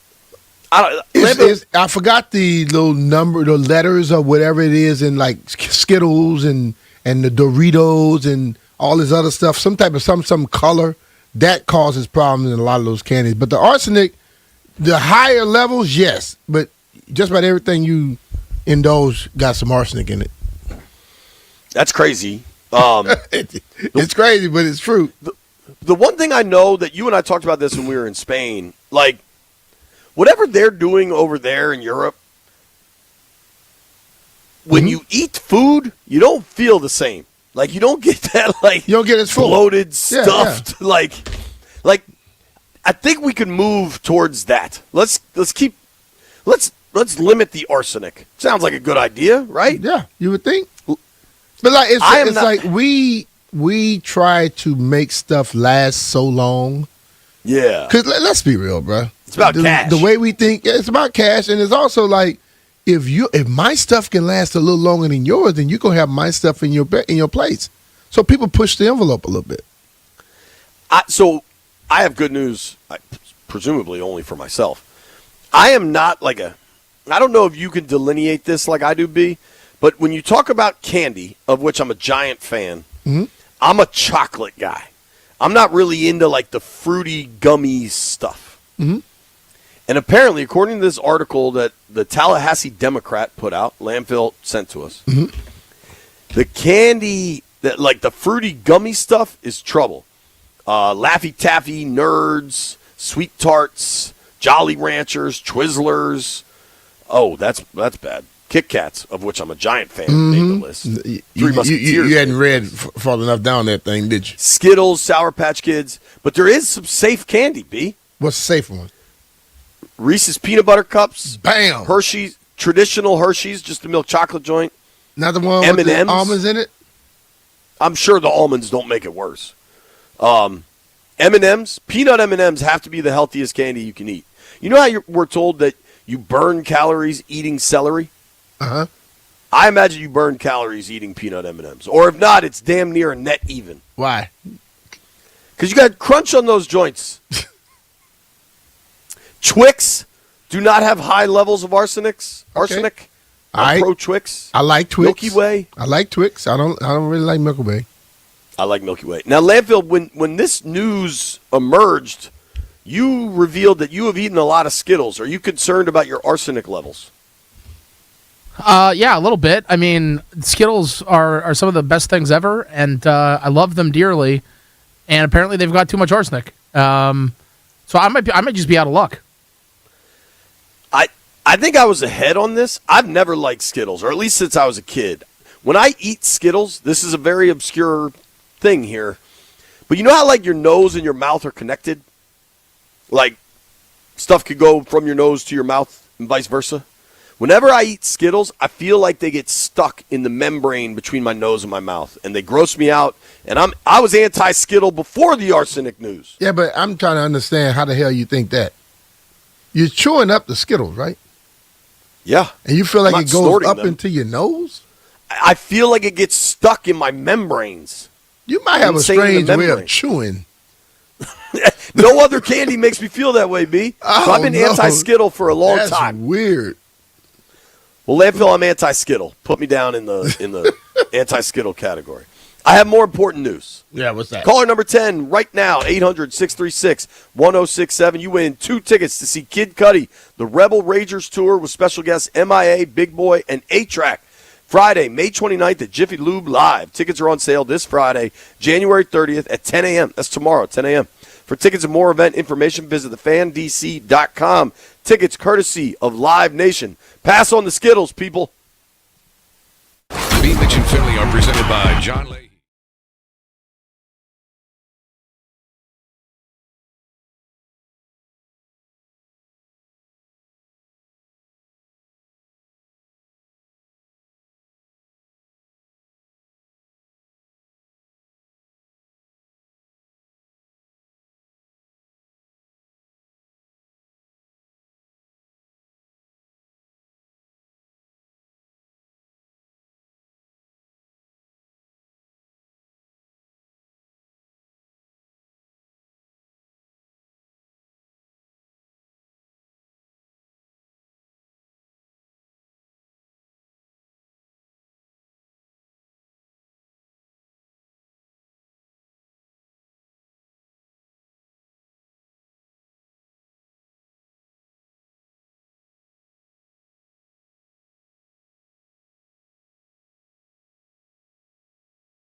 hero. I believe my sister Bonnie's a big Enrique Iglesias fan. Really?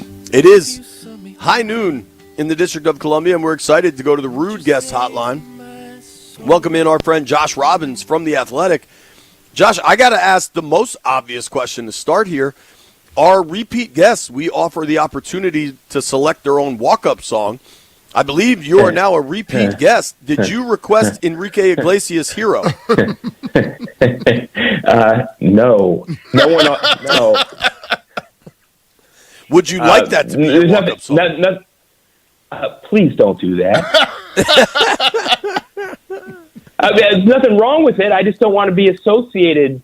I don't want everyone to think of that when they think of me. Maybe you're the hero we need, Josh. Yeah. That's lovely. Thanks for saying that. All right, I appreciate the laugh because I'm in a terrible mood now.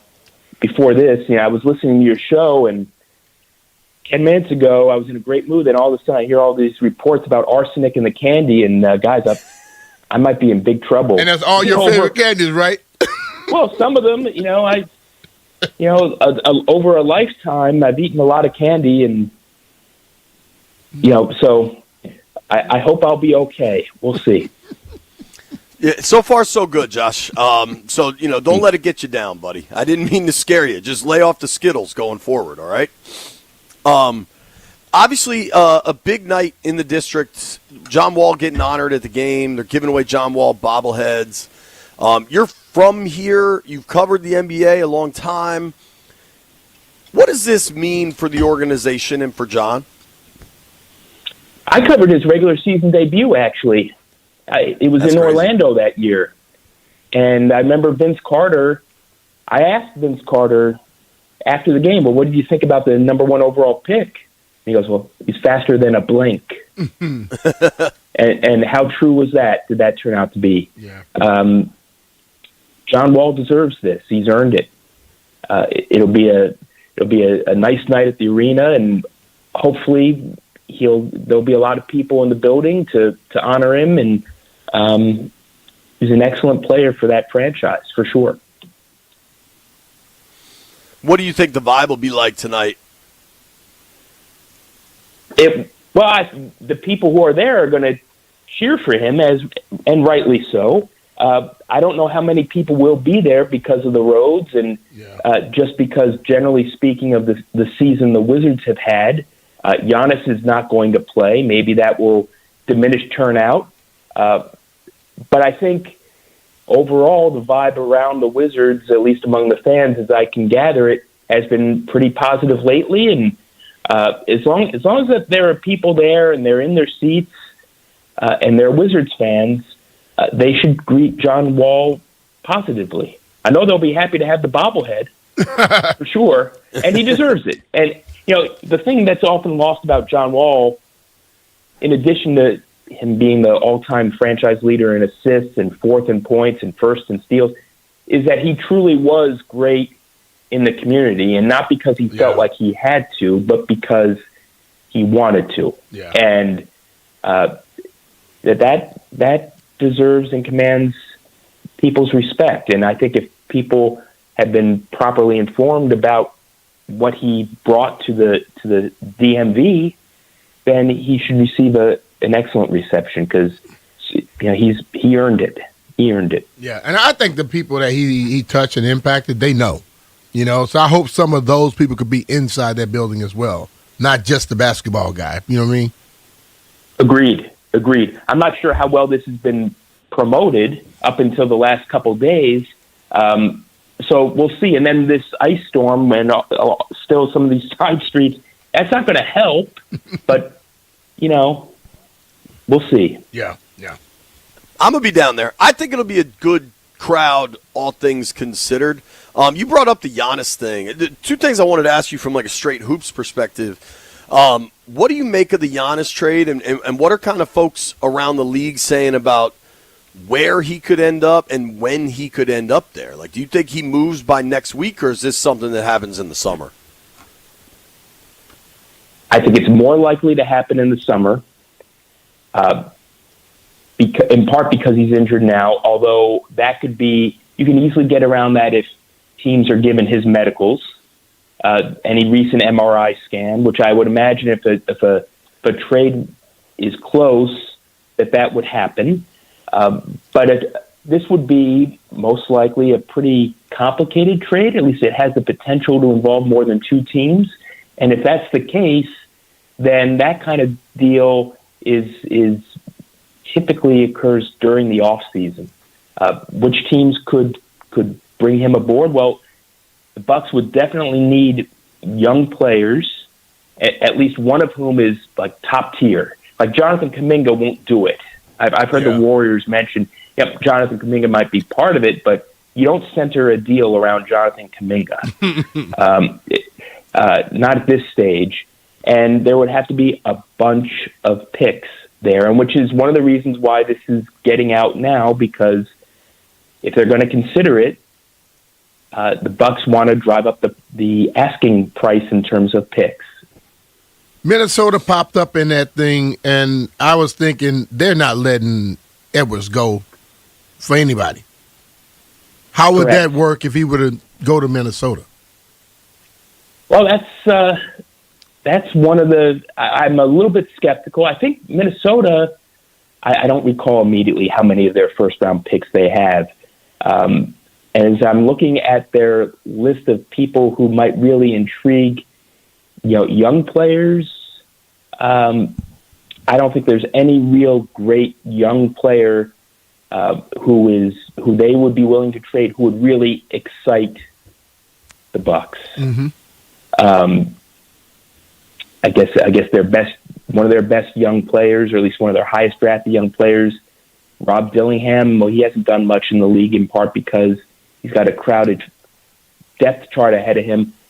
No, Anthony Edwards is not going anywhere, and the whole point would be to pair Giannis and Ant-Man. So, and then once Giannis gets to that team, the value of those first-round picks would diminish because he's going to make that team better.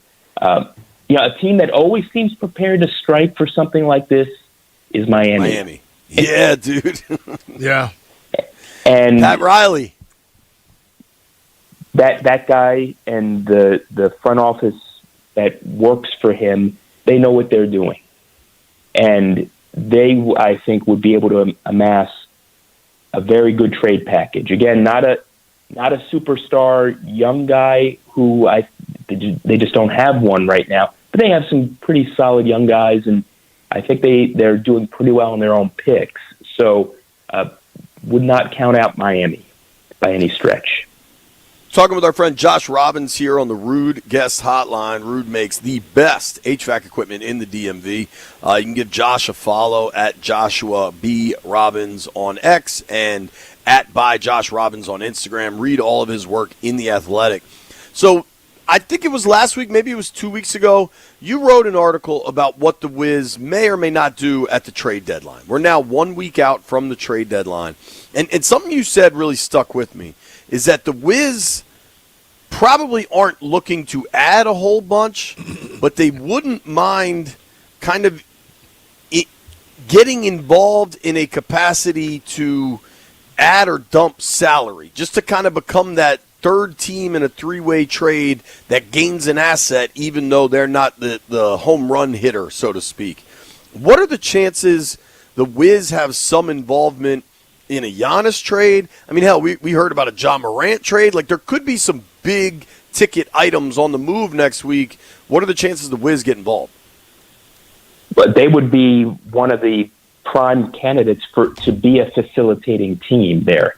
An ancillary team, a fourth team in any deal that's very complicated, because they have the ability to take on money via their trade exceptions. I think they have one worth up to $14 million, and the team is spending a lot of money. And so up and down throughout its infrastructure. So, yes, that's a possibility. One of the league sources I spoke to described the Wizards as a potential dumping ground for assets. Mm-hmm. And by assets, he means the contract. So, yes, it could happen, provided, A, that the contract brings along a draft pick, as you said, or maybe an intriguing young player.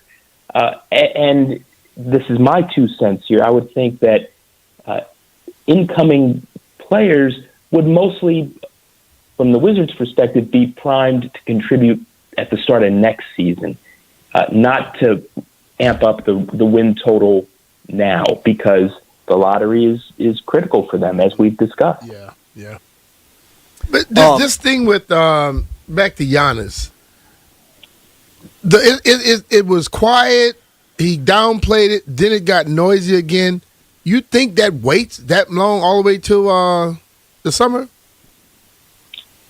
It could happen, and that would have nothing to do necessarily with the urgency from Giannis's camp. But if the Bucks do it, they shouldn't necessarily be in a hurry to do so.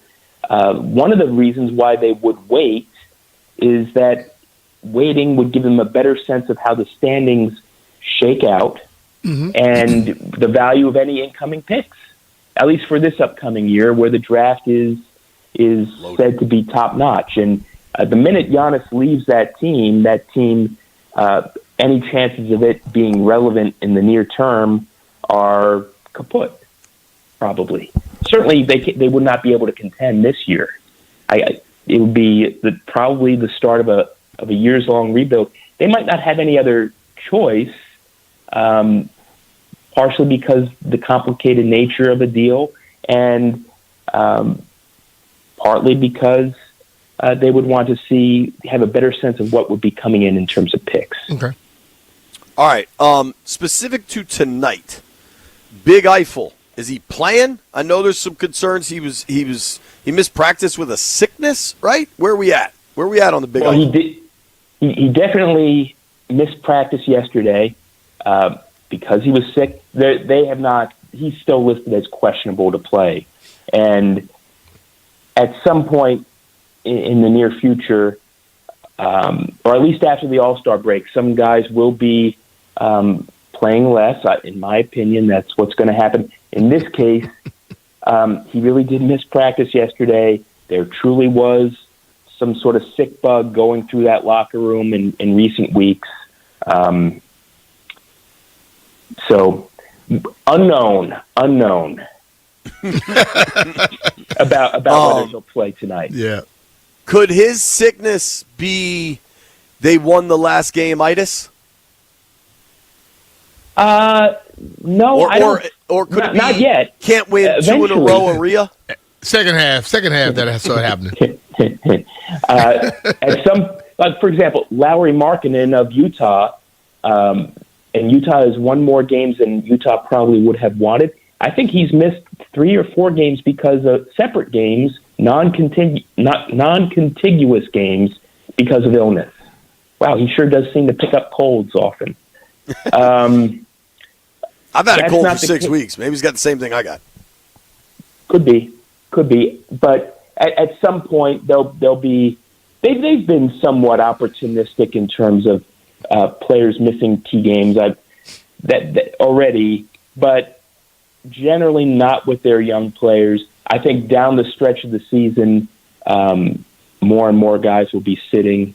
But hey, Alex and I, we were scheduled to have a sit down yesterday. It didn't happen because he was sick. Gotcha. Or maybe he was sick of me. I don't know. I've got arsenic poisoning apparently. So How big was that game for him Tuesday night when he was still healthy? Because Klingon tried to bully him. He tried, and it didn't work. Just push him around. And granted, Klingon was able to get to the glass at an incredible pace. But, I loved watching that fight in SAR on Tuesday night. Yeah, that's encouraging for them, isn't it? Yeah. And I think you hit it right on the head. I was actually standing next to Klingon during pregame, and then again in postgame. And ahead of time he's 7'2", but I mean he's a gargantuan person. Yeah, I mean I'm used to it. there have only been a few cases where I stood next to someone and I said, "My God, this guy is just he's like a skyscraper." Like one of those was Shaq. Another was Birdman, and that was because the Birdman was all tatted up and that was the first with dude really with the neck tat. I feel like Birdman really made the neck tat pop. Right, and that's why I I accidentally almost ran into him by accident in the corridor in Denver and scared the daylights out of me. And because we almost did collide. I was coming out of one of the other rooms. But Donovan Clingan is just huge. He's got to be 280. Yeah, he's 280 something. They kept saying it the other night. But he was kind of a rail more. at UConn, right? He's put on a lot of weight. Big guy. Anyway, so it's Alex Sarr's 20. He's got a long time to go before he puts on his adult strength, right?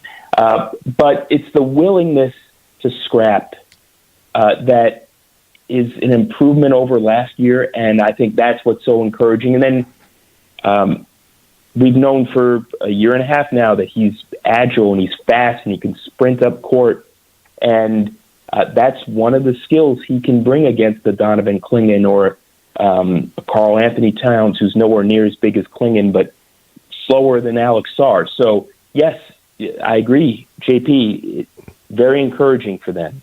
Very encouraging. Josh, I guess, Sarr may or may not be sick tonight. Trae Young, do we see him at all this year? Or is that hey, man, we love you. You're a part of things, but we got other priorities for this season?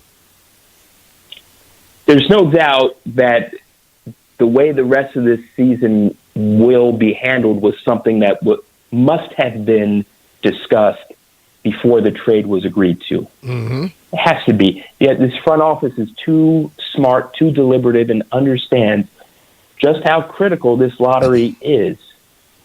Because the top of this draft is really good, and they'd be organizational malpractice if they didn't try to work toward doing their best for the lottery. If he plays, I cannot envision a scenario in which he plays more than 10 games. They can prove, they can prove me wrong. But I think he's definitely not playing before the All-Star break. They've already said that. And I think their language was, well, that he'll be reassessed either at the break or after the break. So I don't expect him playing a lot. And I don't think it is necessary for him to play alongside the young guys. Everyone in the organization knows what Trae Young will bring on the court. Mm-hmm. His former general manager is in the hierarchy. So there's no mystery there. And the future is much too important to jeopardize the threat of winning games down the stretch.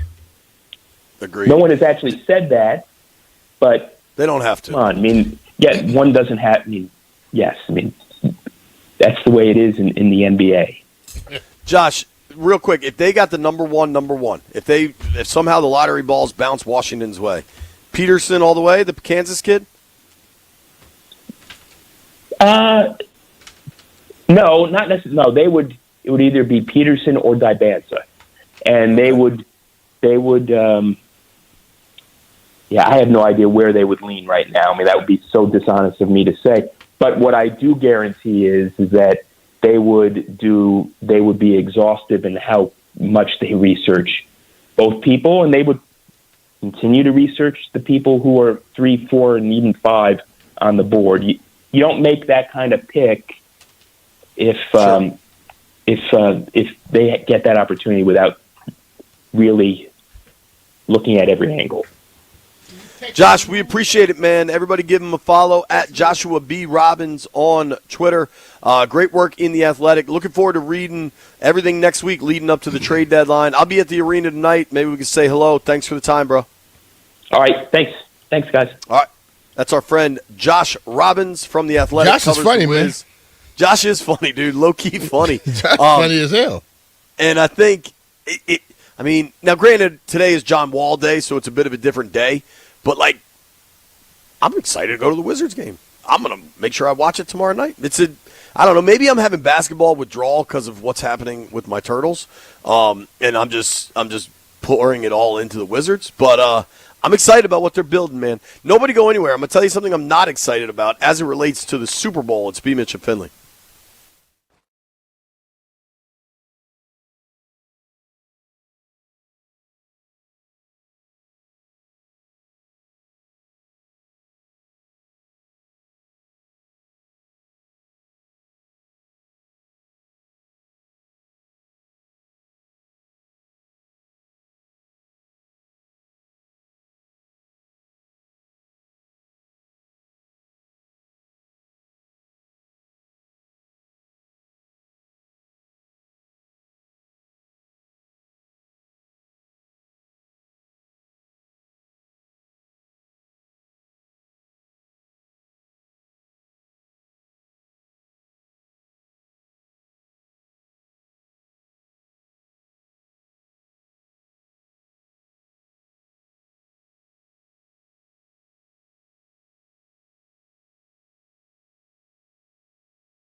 Odyssey, Spotify, iHeart. We're out there. If you listen to the podcast in the future, congratulations on being a time traveler. Right now, though, B, we are in a really weird week. Now, we've got some coaching carousel getting us through in the NFL. NBA is kind of fun, a week out from the trade deadline. In D.C., we're celebrating John Wall tonight, which is pretty cool. But in general, I'm not sure how well received the week off before the Super Bowl is. So Landfill wrote it out today. The AAA B. Mitch and Finley poll question of the day. How do you feel about the extra week between the conference championship games and the Super Bowl? Landfill gave 3 options. Love it, hate it, meh. The AAA poll question of the day is brought to you by AAA. Level up with the new AAA Commanders MVP membership. Get all the benefits of AAA, plus exclusive experiences, discounts, and tickets. If you're already a AAA member, upgrade for free or join today at AAA.com/Commanders. So I actually want to open the phones on this. I think it'll be kind of interesting. 800-636-1067. Brian, you're the only one that's played in a Super Bowl. Yep. What was it like getting the extra week off as a player? It was fantastic because you get the time to you get to take care of all of the business aspect of what you need. Tickets, family going to go places, get everything set up. So when you go to the actual city where you're going to play the Super Bowl, all you think about is the game. You don't have to worry about all that stuff. So that week in between allows you to take care of that. Also, you get a chance just to relax a little bit, before you get back into it. When you land in the city where the Super Bowl is, it's basically nonstop at that point. You get in, you got media day, it's practice. You got media day is a show. Yeah, so it's a little bit more than a regular. It's more than a regular football week. So I think that week before is cool. So if I were to look at it, I don't know if I can answer any one of them and be cool. I don't love it. I don't hate it, and it's not mad. It's to a point where, being in it, and then now even as people working it, like when you and I. Well, we would go to the Super Bowl. Let's think about that. If we had to go the week right after the championship game, would you be prepared for it? Or do you need a little time? Dude, I think about last year, if the Commanders had won that game in Philadelphia, which obviously they didn't. Yes. But had they won that and then it's like, oh gosh, we're going to New Orleans tomorrow, no chance. Like the amount. It would have been hell, dude. Well, and a lot of fans probably don't realize this. When you get to championship weekend, conference championship weekend, all 4 teams send representatives down to the Super Bowl city to map out their plan for what it's going to look like. Yeah. Like that's not something that's decided that Sunday night, Monday of who got in. There's plans in place, and for the media and everything, I mean, it'd be a total. But I can understand from a fan perspective just that it's boring to you have all this build up, you have 3 straight weeks of incredible football and then a week off. Yeah. I can understand as a viewer, even when it's not your team, but you consume the NFL as a product like the whole damn country does. I could get that there's a letdown there. But if you think about the NFL, they always do something like that. They want you to miss it so you can be losing your mind when it comes. That's what they do. 800-636-1067, 800-636-1067. The MGM National Harbor listener lines are open. Is this the worst week? Super Bowl, the Super Bowl off week. I think the worst week from straight sports is the MLB All-Star game. There is nothing going on then. But the flip side of that is at least it's summer and you can just be outside. You go play golf, you can barbecue. Summertime, you can enjoy. I think maybe this week of nothingness with the kind of anticipation of the Super Bowl is heightened because of the terrible weather. Nobody's going outside right now unless your kid's going sledding. You know what I mean? There's not a lot of activities going on around the city because it's impossible to get around. Yeah. I think if it was a regular day with no snow on the ground, it'd still be a little miserable without sports. Because Maya said the other night, "Oh, ain't no football on. What is this?" So, dude, last Saturday night without football, you know what I mean? So that was the first conference championship weekend. Is the first Saturday night without either NFL or college football playoffs in a month or whatever. And I felt that void then. You know what else is a sneaky, terrible week? I'm not sure I have this right, but the NBA All-Star Game is next weekend. And then I feel like they give those guys the week off. Like, isn't there a real lull in NBA games? Like, after the game, game, they have a little, like, you got prior to the game, and then after the game, you have a certain amount of days where I guess it's like their little holiday, and then they come back. So it ended up being about 5 days to a week that you don't see no basketball. The Wiz play the 11th, and then their next game isn't until the 19th. Yeah. So you've also got so NBA All-Star Weekend, I guess All-Star Saturday night is the 14th, and then the game is Sunday the 15th.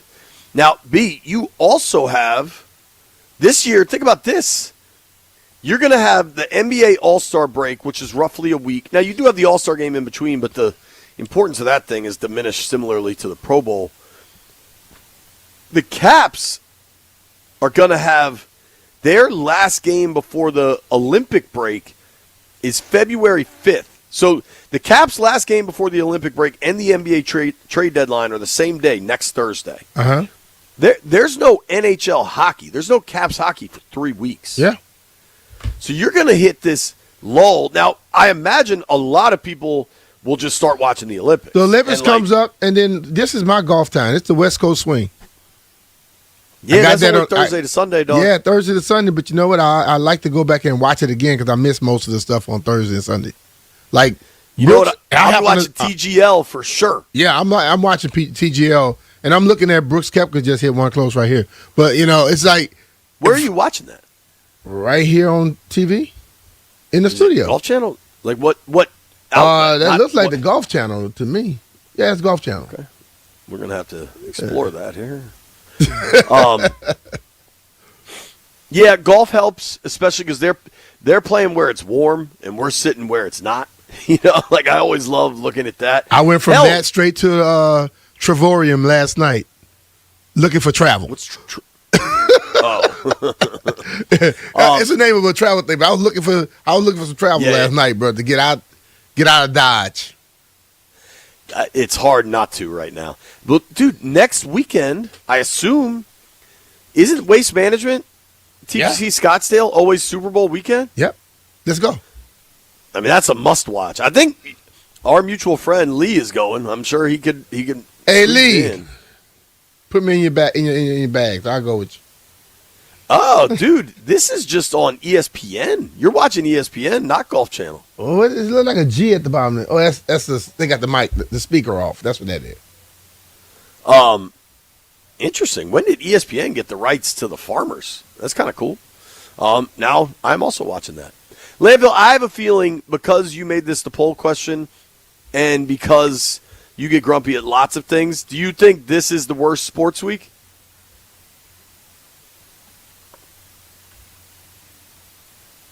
Yeah. All right, I'll follow up with Landfill in just a moment here because I don't really agree with that. I think there's a lot worse weeks. I think the break is annoying, but this isn't the most annoying. If you want to hit us up, call us. John Wall joins the program at 1:00. It's B. Mitch and Finley. B. Mitch and Finley are presented by John Leahy and the Fine Living.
Dave Matthews, apparently.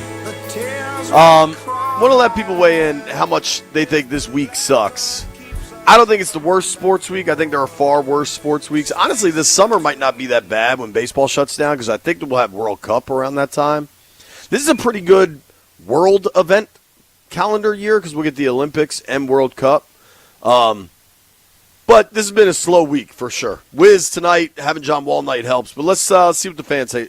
Joe is in Rockville. What's up, Joe?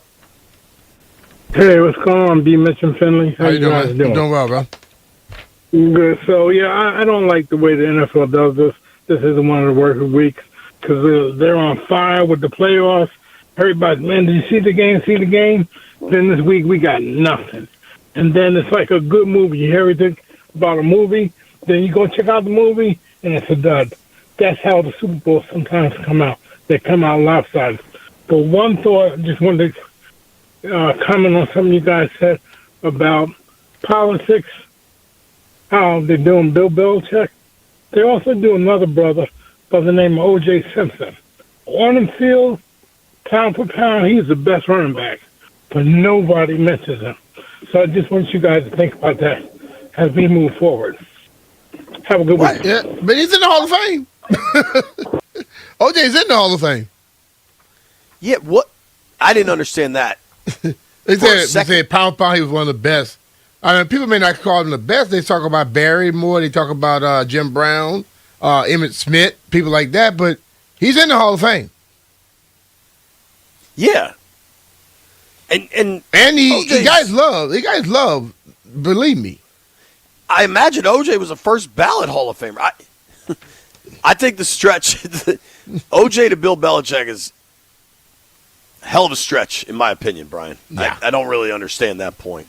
I do think that caller was onto something, though, that I think what makes this week so hard is just the anticipation of being excited about a Super Bowl coming off of 3 straight weeks of playoff football. Yeah. And now you've got like college football playoff that kind of keeps you watching football every day, and then it all just vanishes. You know what I mean? I think it's football, and it's been like that. So for the most part, they've always had the bye week. And you still, when that Super Bowl come around, you're ready. And then they give people a chance to really – people want to have extravagant parties and Super Bowl parties and things going on. You got to find out who's going to win first to decide who house is going to be at. I mean, like if – let's say you were a Broncos fan and a Rams fan. You're not hosting the damn Super Bowl party. But if my other friends host it, I'll go to their house. I understand, but I'm not going to host it at my house if my team not in it. So it gives you a lot of time that we don't know that we necessarily need. A lot of time. Our guy Drew is on the line. What's up, Drew? How you been, buddy? So I personally like the week break because it kind of gets you ready for what happens after the Super Bowl. As Beeman just said, it helps planning for the Super Bowl party. Frankly, I'm happy that there's no Pro Bowl on this weekend because that was just a waste of time on the weekend. So now I can do other things. But I got a question for B on this. Would you lock in and watch the Pro Bowl? No, but I always felt a little bad that I wasn't. But when they had the actual Pro Bowl, the game that was horrible, it did better numbers than a lot of these other people regular season games. People watch that for sure. But like what they're doing right now, people still watch that Tuesday night joint. Yeah.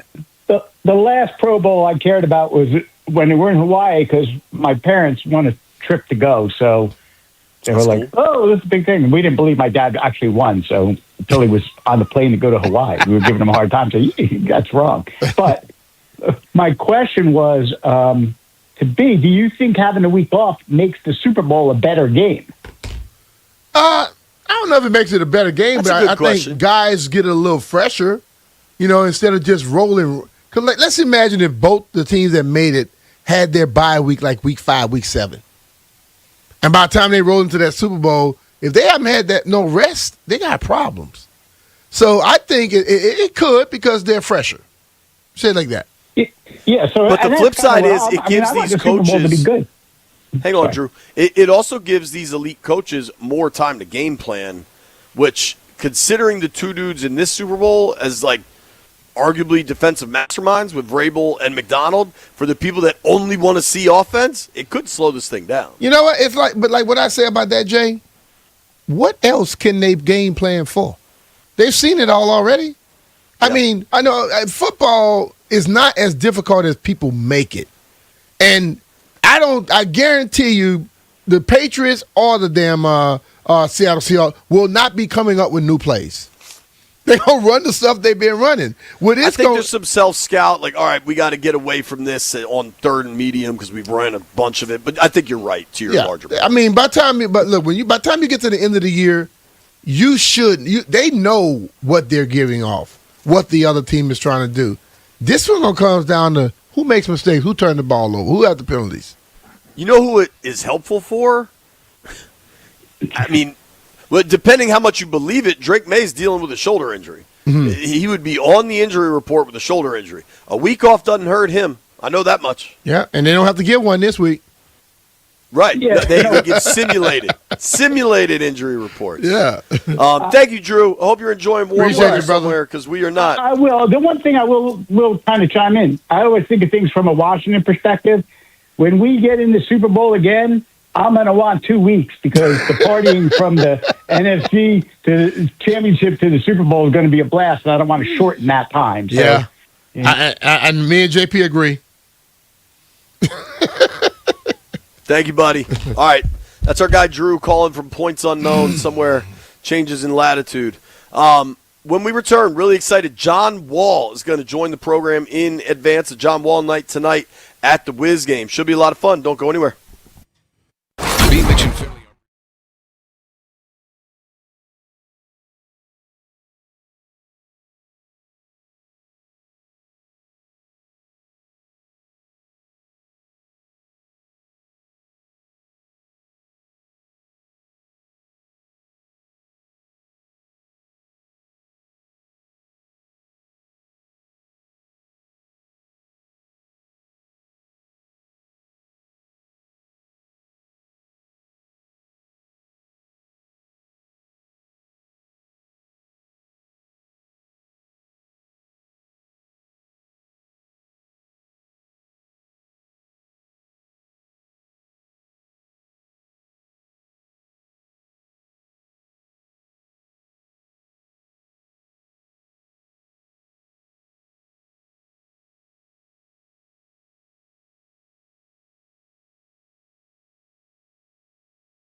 And we are exceptionally fired up to get to the Rude Guest Hotline, the best HVAC equipment in the DMV, and welcome John to the program. John, thank you for making time. How you doing, man?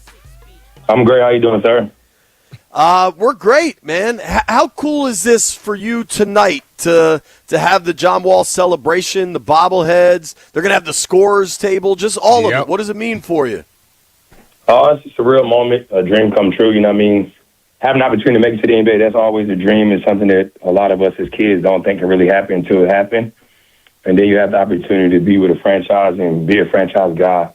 And you're trying to start it all over and get the city back to some excitement, some great basketball, make a playoff run, try to win championships and things like that.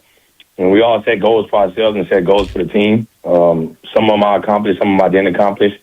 But I think everything I meant for the city and what the city has meant for me is watching me grow as a young boy to a man. This is a surreal moment for me and a big night for me. You know, John, a lot of people mention it all the time about your connection with the city. You know, I think we talk about what you do on the court. Everybody knows that. Why was it so important for you to connect with this city and the people in it? Well, for one, that's how you get the recognition. That's how you get the respect on the basketball court is what you do off the court. You know what I mean? Basketball, my mom always told me, it's great to be known as a good basketball player, but it's better to be known as a greater person. So that's one thing I've always instilled in me. And giving back to the community, a lot of people have the money to give, but I'd rather give my time. So if I have an event from 7 to 11, I like to be there from 7 to 11. So I think that was important to me, and just letting everybody know I'm normal. I'm just like them. I'm a regular human being. I just have opportunity to play the game at the highest level that I love, and it give me opportunity to do other things. So, John, to that point, I have a number of friends that are involved in like the DC high school basketball scene and the summer leagues and all that stuff. And I've heard a ton of stories of you just going to high school basketball games because you love watching the hoop, including, I think it was maybe 2 weeks ago, where there was the DMV High School Hoops Day, and you got asked to come one day and speak to the teams, and you know that was televised on Monumental. But then you just showed up the next day because you wanted to watch. Like, what does it mean to you to be involved in hoops on like the high school level and showing kids how far you can go? Well, for one, I love the game. That just lets you know the volume, how much love I have for this game and respect I have for it. But most importantly, I know every top high school player from girls to boys, from high school, college, in the WNBA or NBA, and I think a lot of people really know me, understand that. And it's a great basketball. I mean, so, and also on my own basketball tournament, like one of the best basketball tournaments in the country. So to be able to do that, I don't care for the cameras. They do that. That's because it's part of the job, and sometimes we have to do that. But I went back because there's good basketball going on, and it was girls basketball playing, and I wanted to see some great basketball. I love that, man. Mm-hmm. And as you kind of transition to this media side of your career, what are you enjoying in this role, both, you know, working with Wiz Games and working with NBA TV all over the league? Well, and I'm Amazon Prime. Can't forget about them, because without them, this night wouldn't be what it is. But most importantly, just taking a challenge. You know what I mean? It's a new career for me. It's something, new space that I've never thought about being in. You know what I mean? It's an opportunity that came my way, and something that I get to share my basketball knowledge, the love of the game I have for it, my IQ, and I'm enjoying it. You know what I mean? It's like coming into my rookie year. I'm good at it. I think I could be a lot better. I think I could be special at it. It's like, are you going to put the work in? And you get those accomplishments and do those things. So that's how I'm approaching this whole process of it. You know, John, when I watch football, I look at it, and I'm sure I look at it differently than most people. What is it that you focus on more when you're watching the game, unlike some other people? Well, the hard part for me is I'm looking at people and I want them to play like me, which is not fair to nobody. So I got to look at it as you probably know. You see, you talking about football. Yeah. A quarterback and a point guard are the same. I got to know everybody's position. I got to know every play. I got to know the other team plays. I got to know what coverages people in and what's going to be right. So for me, I'm looking at who's been a true point guard, who's playing the right way. What are the things I would ask this person to do if he was my center, if he was my two guard? And just knowing certain guys where they want to place them at, when they want to shoot basketballs and things like that. So I watch the game at a different level, and I kind of see plays before the play's supposed to happen.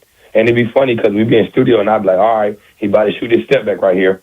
And once they do it, they'd be like, how you know? I'm like, bro, it's just knowing tendencies, knowing what players like to do, what they do in late game situations or late shot clock situations.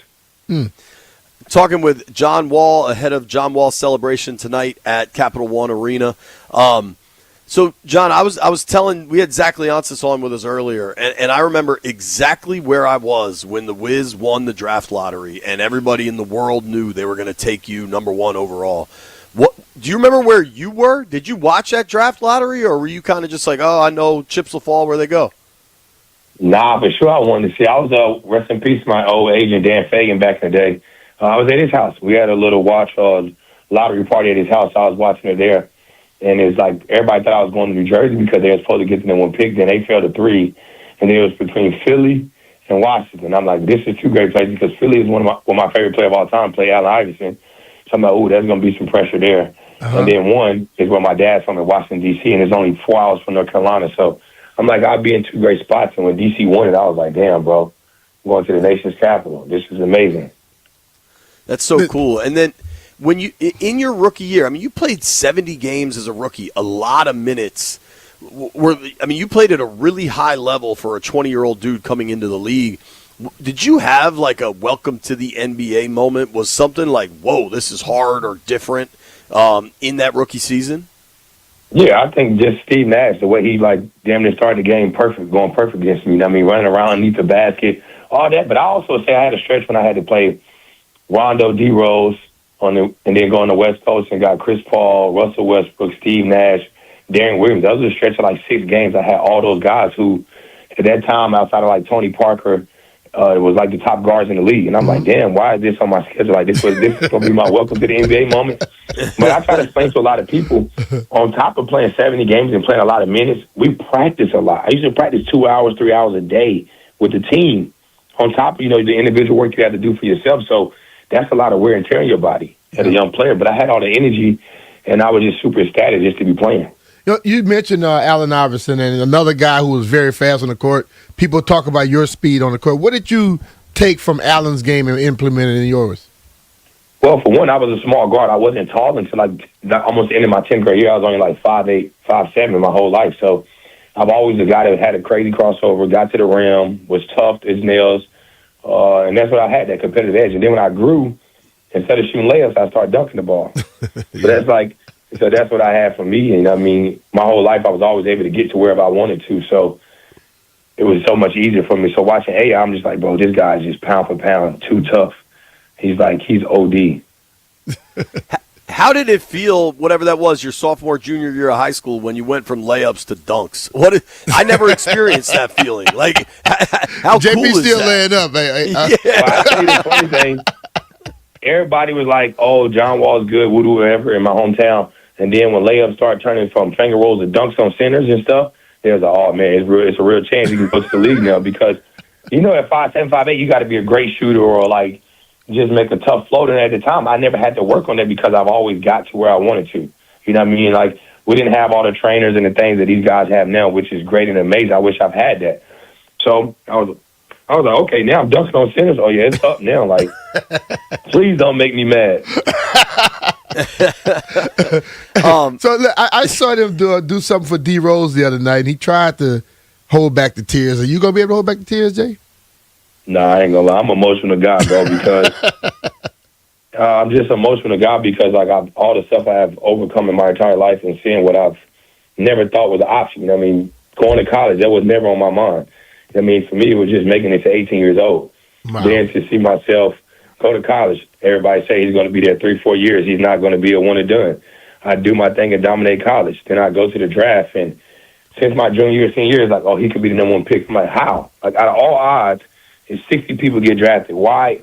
What makes me so special to be a number 1 pick? So a lot of that comes to a credit of my mom, the people I had around me. Shout out to God, because without his blessing with my ability and talent, none of this is possible. So I think just for all that, it's just so surreal. And then to be back to a place where I never wanted to leave, got traded, that was a tough spot to be in, to rebuild a relationship with the organization again and get back on good terms, to be able to work with Monumental Sports. And then on top of it, my biggest blessing is having my 2 boys here, to be able to witness and see the love that I got and see some of the highlights and understand what I did while I had on a Wizards jersey. Wow. John, we're going to ask you about the shot against the Celtics. Obviously, everybody remembers that shot against the Celtics. It's iconic. It's probably the highlight of your career in Washington. And I got to say how cool it is. You know, you mentioned how you got traded and things transpire, but it's so great that you're embracing the city and the city's embracing you and you're working with Monumental. But I think for me as a fan that watched your whole career, when you played with the broken hand, I think it was 2015 in the playoffs against Atlanta.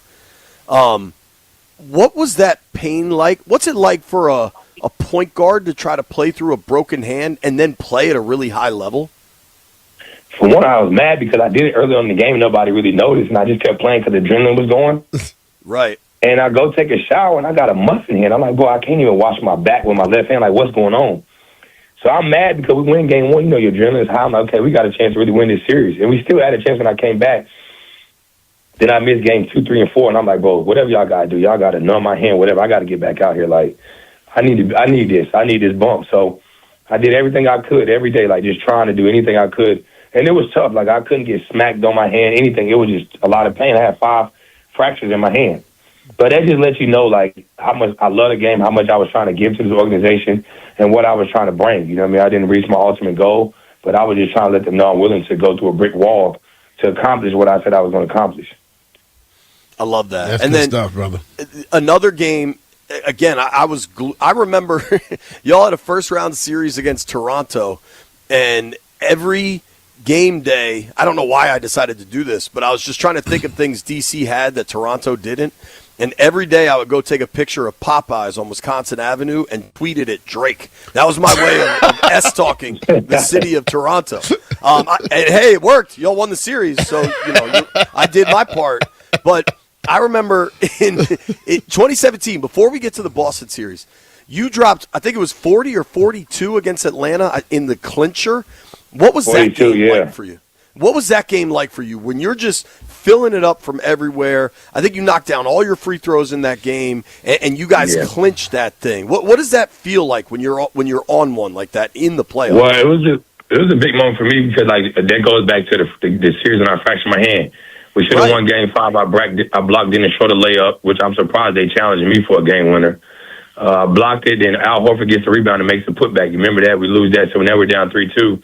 And they come back and beat us Game 6 at home. And that haunted me because I'm like, bro, I know we should have won that series. We should have been in the Eastern Conference Finals. So that next time I get back and we get Atlanta first round, I say, oh, yeah, it's up now. This is all get back. This is all get back I'm going for. So that game, I remember it was up big. I got subbed out maybe for like 2 minutes at max maybe in the fourth quarter, and we give the lead away. And Brad tried to make a pass. He sprained his ankle. And I remember chasing Dennis Schroeder down and blocking his shot. And then I made a tough layup after that, and I just went on a spree. I had like 20-something in the fourth quarter. And it was just funny because like you get in those zones, the basketball looked like an ocean. And I was getting to my mid-range, which helped me elevate my game to another level. And it was just bread and butter from there. We hear people talk about Michael Jordan changing and adding something to his game every year, to keep himself, I guess, ahead of people. How was that with you, trying to add something to your game, and how important is it? Well, it was important for me, like I told you. Like, I never had to worry about shooting jumpers. I always can get to the basket and do whatever I wanted. Mm-hmm. And at that time, coming into the league, it was 2 true centers, a power forward and center at the time, so the paint was packed a lot. It wasn't no stretch floors and stretch fives. So guys were going to these screens, and I'm like, bro, I got to get better. Like, I can't allow people to go on the screens like this. That's hurting me as a player, and I'm taking bad shots and not making them. And I'm also hurting my team because I'm not letting us evolve. So what I did, I had great coach in Sam Cassell who helped me master the mid-range at the elbow. He said, bro, just get to the sweet spot, and guys got to go over screens. The game will open up so much more for you. And I started to do that. Then I started adding a 3-ball and knocking it down from time to time when I needed to. And that's why my game blossomed, and that's why I was able to make the jump I did. Talking with 2010 number 1 overall pick John Wall, 5-time NBA All-Star here in Washington with the Wizards. And you talked about you started knocking that 3 down when you needed to. No shot bigger, I imagine, in your career than the end of Game 6 against the Celtics when you knocked down that 3, jump on the scorer's table. What do you remember from that game that night and just all that it meant? I made everything because I knew the season was on the line. I didn't start off the game on a good note, and then I got it going. I think I started out like 0 for 9. I remember I threw the ball in bounds in front of the Celtics bench, got it back and made my first three, and then in the second half, I just got it going. I've always said, I put the work in, I believe in it. Some nights shots fall, some nights they don't, and I was going out swinging. So it was funny because the play wasn't for me. I ran to the corner. It was for Brad. He didn't get open in time, and I tiptoed the sideline to get the ball. And I had a great defender who I battled with since high school, Avery Bradley, in front of me. And I was like, one, if I drive to the basket, I'm not getting a foul. And two, he might get a steal. I can't lose the game like this. So I just rose up, and God was on my side and let the ball go in the basket that night. Dude, you had 3 points at halftime in that game and finished with 26. That's the only shot I hit in front of the Celtics bench. 26, 8, and 4 in a game 6 that you all had to have. Just an epic moment. I'm curious for you, maybe non-playoff moments, because when that arena was rocking and everybody was yelling DC3 and throwing the hands up in the air. Do you have like a favorite moment? Obviously not that playoff one because that might be the top of the list, but are there favorite DC moments for you beyond that? To me, you can say opening night when I come here and I get to do the Dougie and everybody's like, what the hell is he doing? He better have a good game. Which I'm glad I had a good game. I'm glad I had a good game. Almost had a quadruple double, and then we win. That was big. So they couldn't bash me too much on the internet. After the game with Maya, that's another big game. Just making the playoffs. For my first time and winning that series, getting that first playoff win was against the Bulls. That's another moment. I mean, the game when I broke the steals record, the game when I broke the assist record. There's so many great memories, and I just don't want to never single out any one of them. But there's so many of them that was special, and it means a lot to me. But John, you mentioned the Dougie, and we had Zach on earlier, and I told him he needs to do the Dougie tonight. You want to bring the house down? Get Ted to do it with you.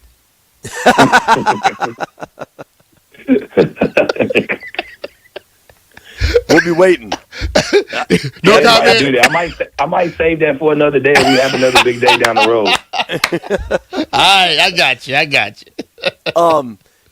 John, when the Wiz are right, that building can be electric. What do you think about this young Wiz team they're putting together, and how far away do you think we are from seeing that building being electric again? I think it's not too far away. I love the young core they got. I mean, those guys are developing. They're all working. I think adding Trae Young is a great piece. Another guy that can be the next franchise guy if they go that route. But I think a guy that's proven himself in this league, one of the best point guards in the league when healthy. I'm excited for him, man. Alex Sarr is making a jump. All those guys are doing what they need. I think the most important thing is seeing what you get in the draft this year. I think that takes the jump of what they're going. I think they jumped the gun of moving a little fast. Everybody said they got a 5-year stint that they're trying to get it in. This is 3. Next year's 4. So I think they said, okay, we got to make some moves. You got some great money in cap space to try to get some free agents. And I think it's a place that's evolving. It's a place that I want to see it back rocking.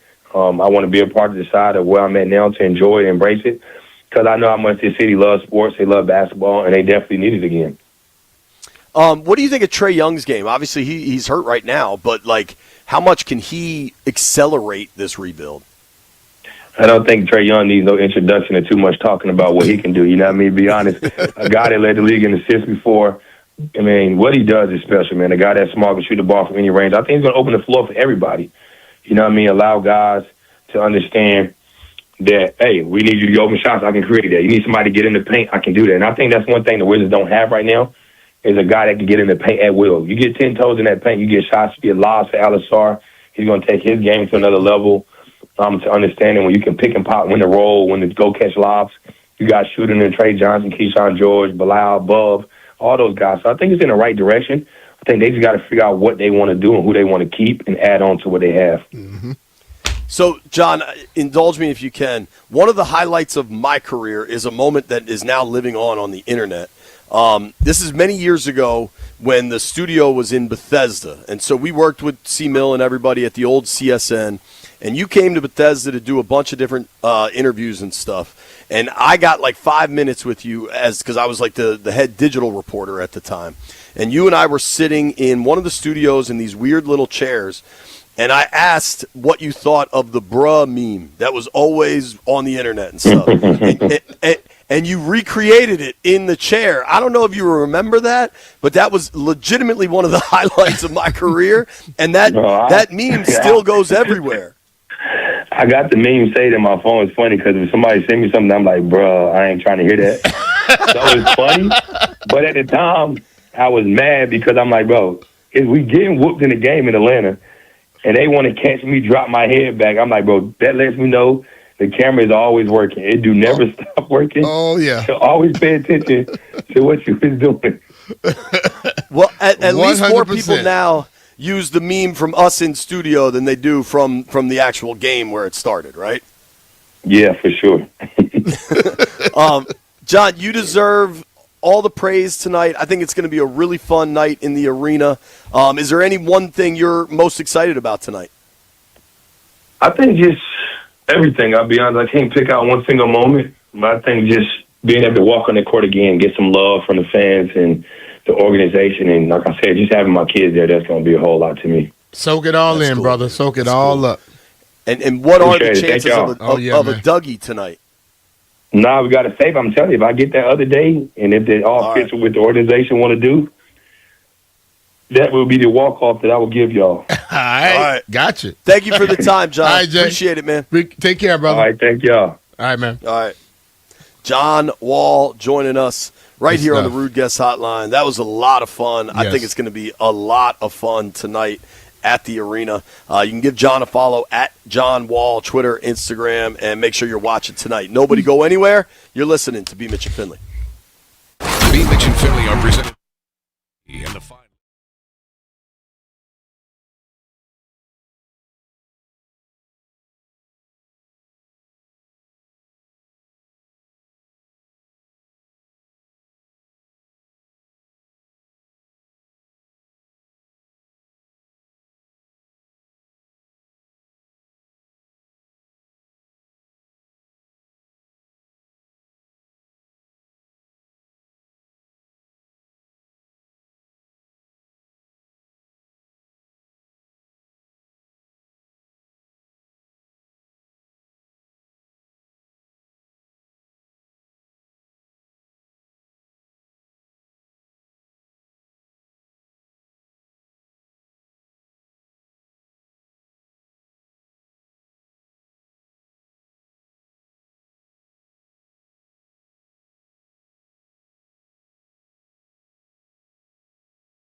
Big NBA guy, but I am a huge fan of all DC teams.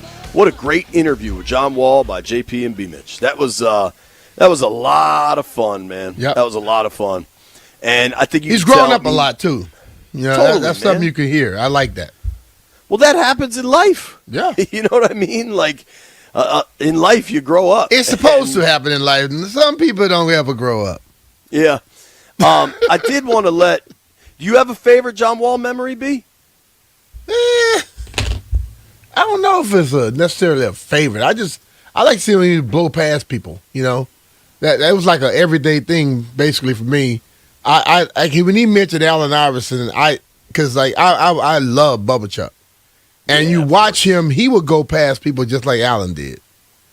You know, and totally. He's bigger than Allen, but you could see why he kind of looked at him and modeled his game after him, because he wasn't that big at first. Dude, I wish I still had it. At one point, I had this old school, it was a John Wall t-shirt, but it was written out like the old Bullets logo. Mm-hmm. And the two L's in Wall were like holding up the ball in the old Bullets logo. Uh-huh. And I want to say I bought it from the old website, Mr. Irrelevant. I don't know where I got it from. My boy Rudy might have gotten it for me now that I'm thinking about it. But it's funny because I was wearing it at a Wiz playoff game, probably that first-round series where they played the Raptors that year. And it was actually Zach that looked at it. And Zach Leonsis was like, yo, that's a cool shirt. I was like, thanks. And I wasn't sure how much Zach was going to like it because I was pretty sure it was like a bootleg. Like, I don't think it was officially licensed merchandise. But he was cool about it. I don't know, Sometimes man. John the bootleg look better than the officially licensed stuff. Well, I think officially licensed stuff has gotten so much better about making like cool, different stuff. Because they're taking the bootleggers and putting them on that official stuff now. Yeah, well, they're seeing the cash that's available Yeah. from the better gear. I'm just looking at the Monumental stream right now. I'm wearing a Collars & Co. dress shirt. Sure looks like B's wearing a dress polo. Yep. Shout out to Collars & Co. The gear makes you look good, man. Not much else I can say about that. I talked to Biaggi B. I don't know, like, if there are parents out there like myself that the kids are just home and maybe they're going in tomorrow. We haven't heard yet definitively, but I'm not so sure. Why tomorrow? If it snows this weekend, they probably won't go Monday. Well, you know what I realized driving by? So I last night was the first night I had to like drive at night in the weather. Uh-huh. Like not crazy late, but like 9:45 or whatever when I was coming home, and at least on the elementary school level, but probably every level of school, you got kids walking to school. Yeah. There's nowhere for them to walk. There's no sidewalks. There's no nothing. And that's what I was discussing yesterday when I was discussing DC. You don't see DC's in school today. Yeah, but you don't see a lot of sidewalk, and I hope around the schools they at least clean off those sidewalks. Yeah, listen, man. I don't want to see a kid walking in the street, bro. I'm just being honest. If you remember, I had said I was hoping they'd get in this week. I have not complained once this week because I recognize the weather is that significant. And if they're not in tomorrow, I understand it. Because, like, it's not just about the roads are clear now, but, like, I mean, even, like, if you got kids in school, in high school, sometimes you got to walk out of the building from one class to the next. Like, is that all cleared out? I don't know, man. This is a serious weather event, so we shall see. If you missed any of our interview with John Wall, get on the Odyssey app, get on Spotify, Apple Pods, wherever you get your podcasts, because that was awesome. He has the right perspective of kind of – he seems to be a dude that really understands where he is and the organization is, and you know, the road might have gotten a little curvy for a while there, but they're in a good place now. Yeah, you know what I'm saying? I got that. I agree. Now – I'm still hoping to get the two guys that we mentioned to do the Dougie. Sounds like that'll bring the house down, dog. If that happens, it happens at another night. Yeah, how about this? Let's issue a public challenge to Zach and Ted Leonsis. If there's ever a championship parade down Pennsylvania Avenue for the Wizards, at least there we get to see the Dougie. Yeah. I think, if not before, at least there. because everybody's in full celebration mode. I promise I will do the Dougie on Pennsylvania Avenue as needed. Jeff, how do you feel about your bobblehead? You think you're going to get it, buddy? Well, he looked like a bobblehead now since he lost all that damn weight. Oh, God. I think they're going to send my bobblehead. I hope they do. Jeff, as a dude that has a knack for being at events no matter what, why aren't you going tonight? I have something to do. I already told somebody I'd do it for them. I got to make this set for this artist that's performing, so I can't bail out on them now. Okay, fair. We're going to do our best. A chubby dude just popped up on my phone. That's old Jeff. Wow, dog, you are horrible looking. That's so I am so happy you lost, dog. Woo! I did want to play this real quick because, I think we're on the same boat here. Tony Romo asked about should conference championship games be played in good weather? Because obviously the weather impacted Broncos-Patriots at a significant level. Let's hear from Romo here. It's funny you say that because my wife said that to me when I got home, was like saying almost the same thing. She's like, I think maybe they should do. I don't know, because I think if Denver wins that game, you're sitting here going, well, that's the advantage of having home field advantage because you play there. Now, this is unique because New England plays in bad weather all the time, so they didn't gain as big an advantage, right? But if you're playing a team who doesn't play in these conditions very often, that would have been a real advantage. And I think you play all year to have an environment that you're more used to than possibly someone else that could shape up.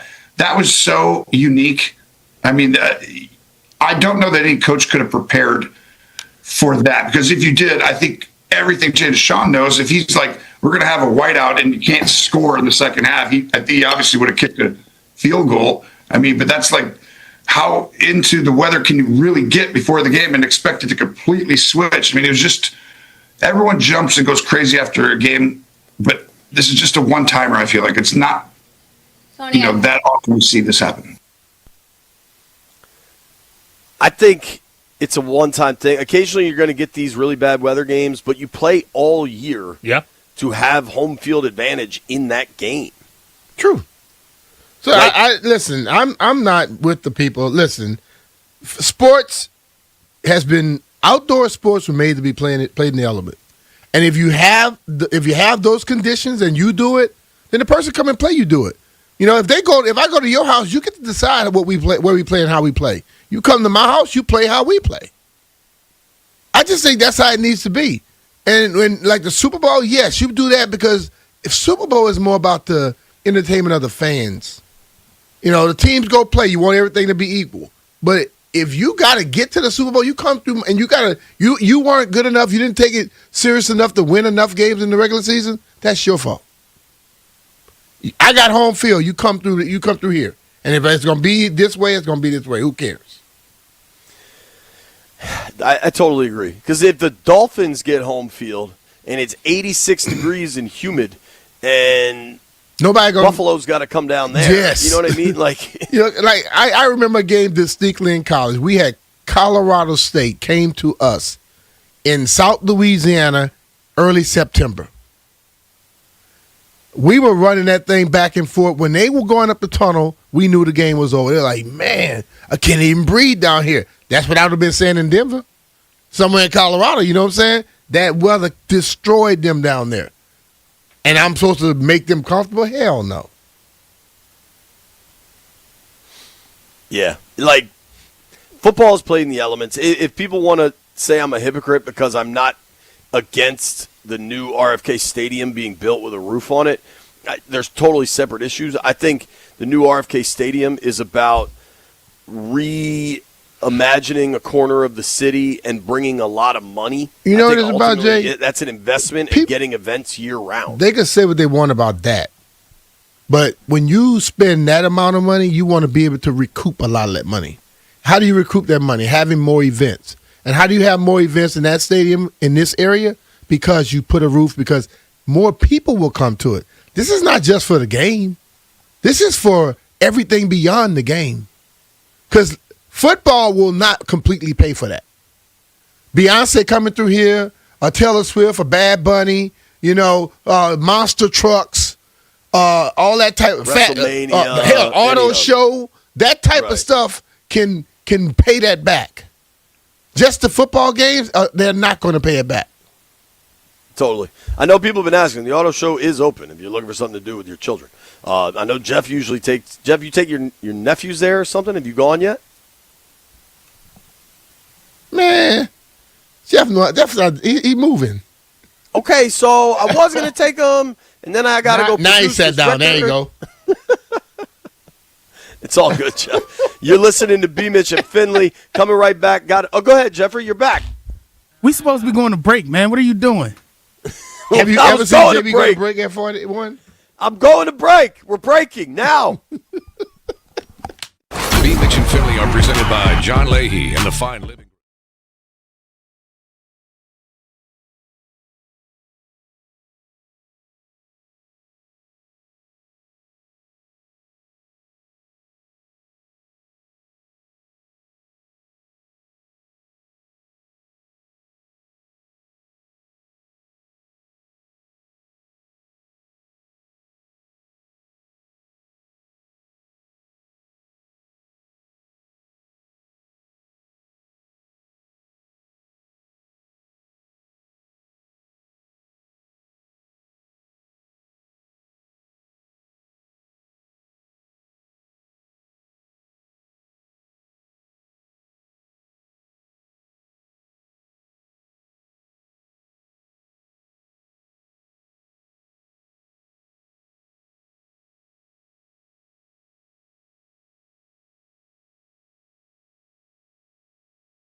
B. Mitch and Finley, 106.7 The Fan. Fun show today. Thanks to Zach Leonsis for joining us. Thanks to Josh Robbins for joining us. Huge thanks to John Wall for joining us. I hope a lot of folks have a lot of fun tonight at the John Wall celebration. I'm going to be there. I'll give you a full report tomorrow. A lot of folks are asking me when to expect press conferences from the Commanders. It's my understanding there probably won't be press conferences to introduce the new coordinators, David Blau and Durante Jones, until after the Super Bowl. The big deal is there's staff changes coming, and they want to get the staff ironed out so that when those guys get introduced, they're talking about their staffs rather than answering questions about, could this guy be leaving? Could that guy be leaving? Who you bringing in? Who are you going to interview? So, who are you talking to? I think it makes a lot of sense to kind of go that direction.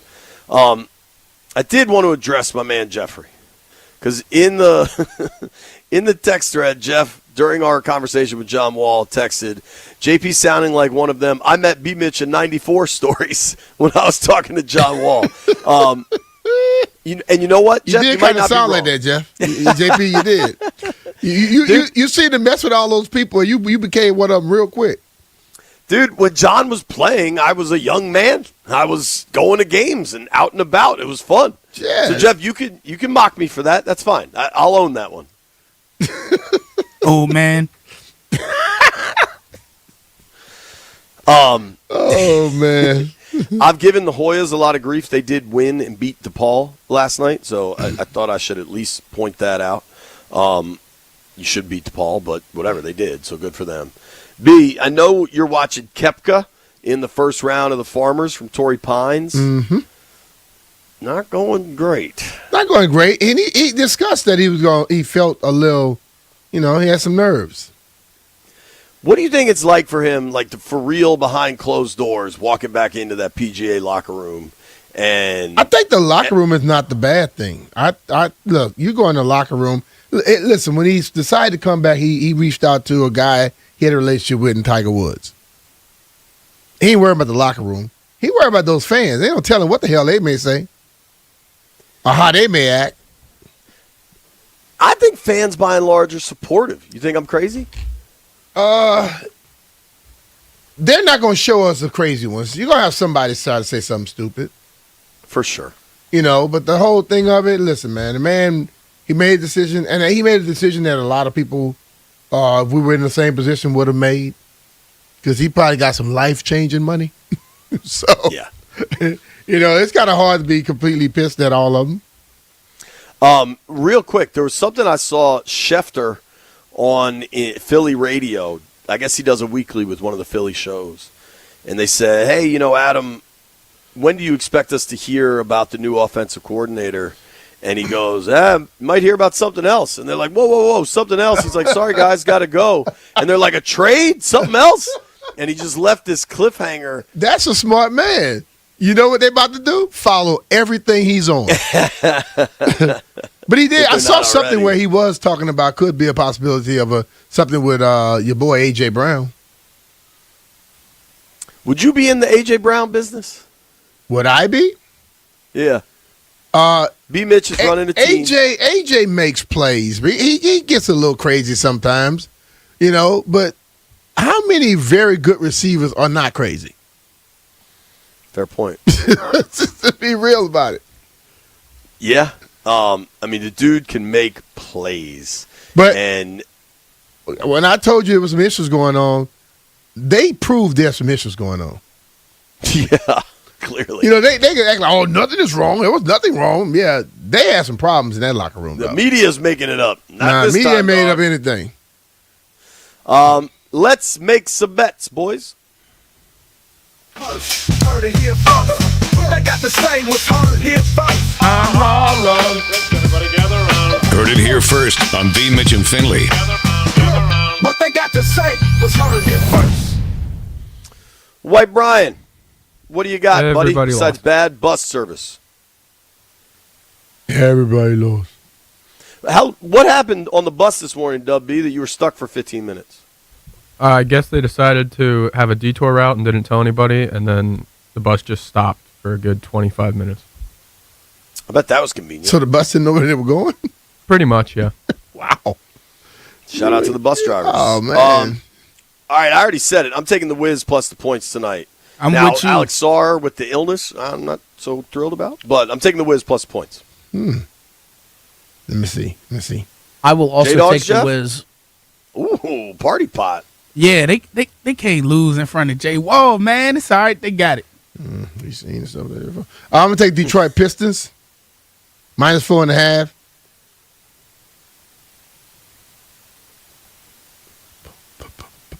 Everybody's waiting, B. What are you waiting for? The patented B. Mitch parlay. We all know it's coming. Oh no, I'm not doing one today. Why put one in when you can put two in? Hey man, how about you do it? Pause. How about you do? How about you do it? Could I catch you even if I put a parlay in? Nah, you lost 2 or 3. Yeah, I think I've had a big losing week. Did White Brian make a pick? Trey Johnson over 20 points. I'd love to see that. Thank you, boys. Fun show. Thank you to everybody that listened to the program. Grant and Danny coming your way next. Big thanks to Zach Leonsis, Josh Robbins, and especially John Wall for making time for us. J-Dub. Fun day on the program. If you missed that interview, go check it out on YouTube or wherever you get your podcasts. G&D next. Let's hope it stops snowing and warms up. If you made it this far, I'll eat beer.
Thursday afternoon, and welcome into Grant and Danny live on the Fan, January 29th, 2026. We will take you up to 6:30 this evening, live, local, right here in and around the DMV on the Fan. Danny, happy John Wall will be celebrated by the Wizards tonight.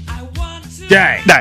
Yeah, I talked about this briefly yesterday with you. It's every once in a while there are moments where you just are forced to confront how long you've been doing something or kind of the life cycle of things in sports fandom. It's very reasonable that a player would be drafted, would play, would retire, might be celebrated. It's happened before. It will happen again in multiple cities around the country. But just for me personally, this was someone I remember their entire college career.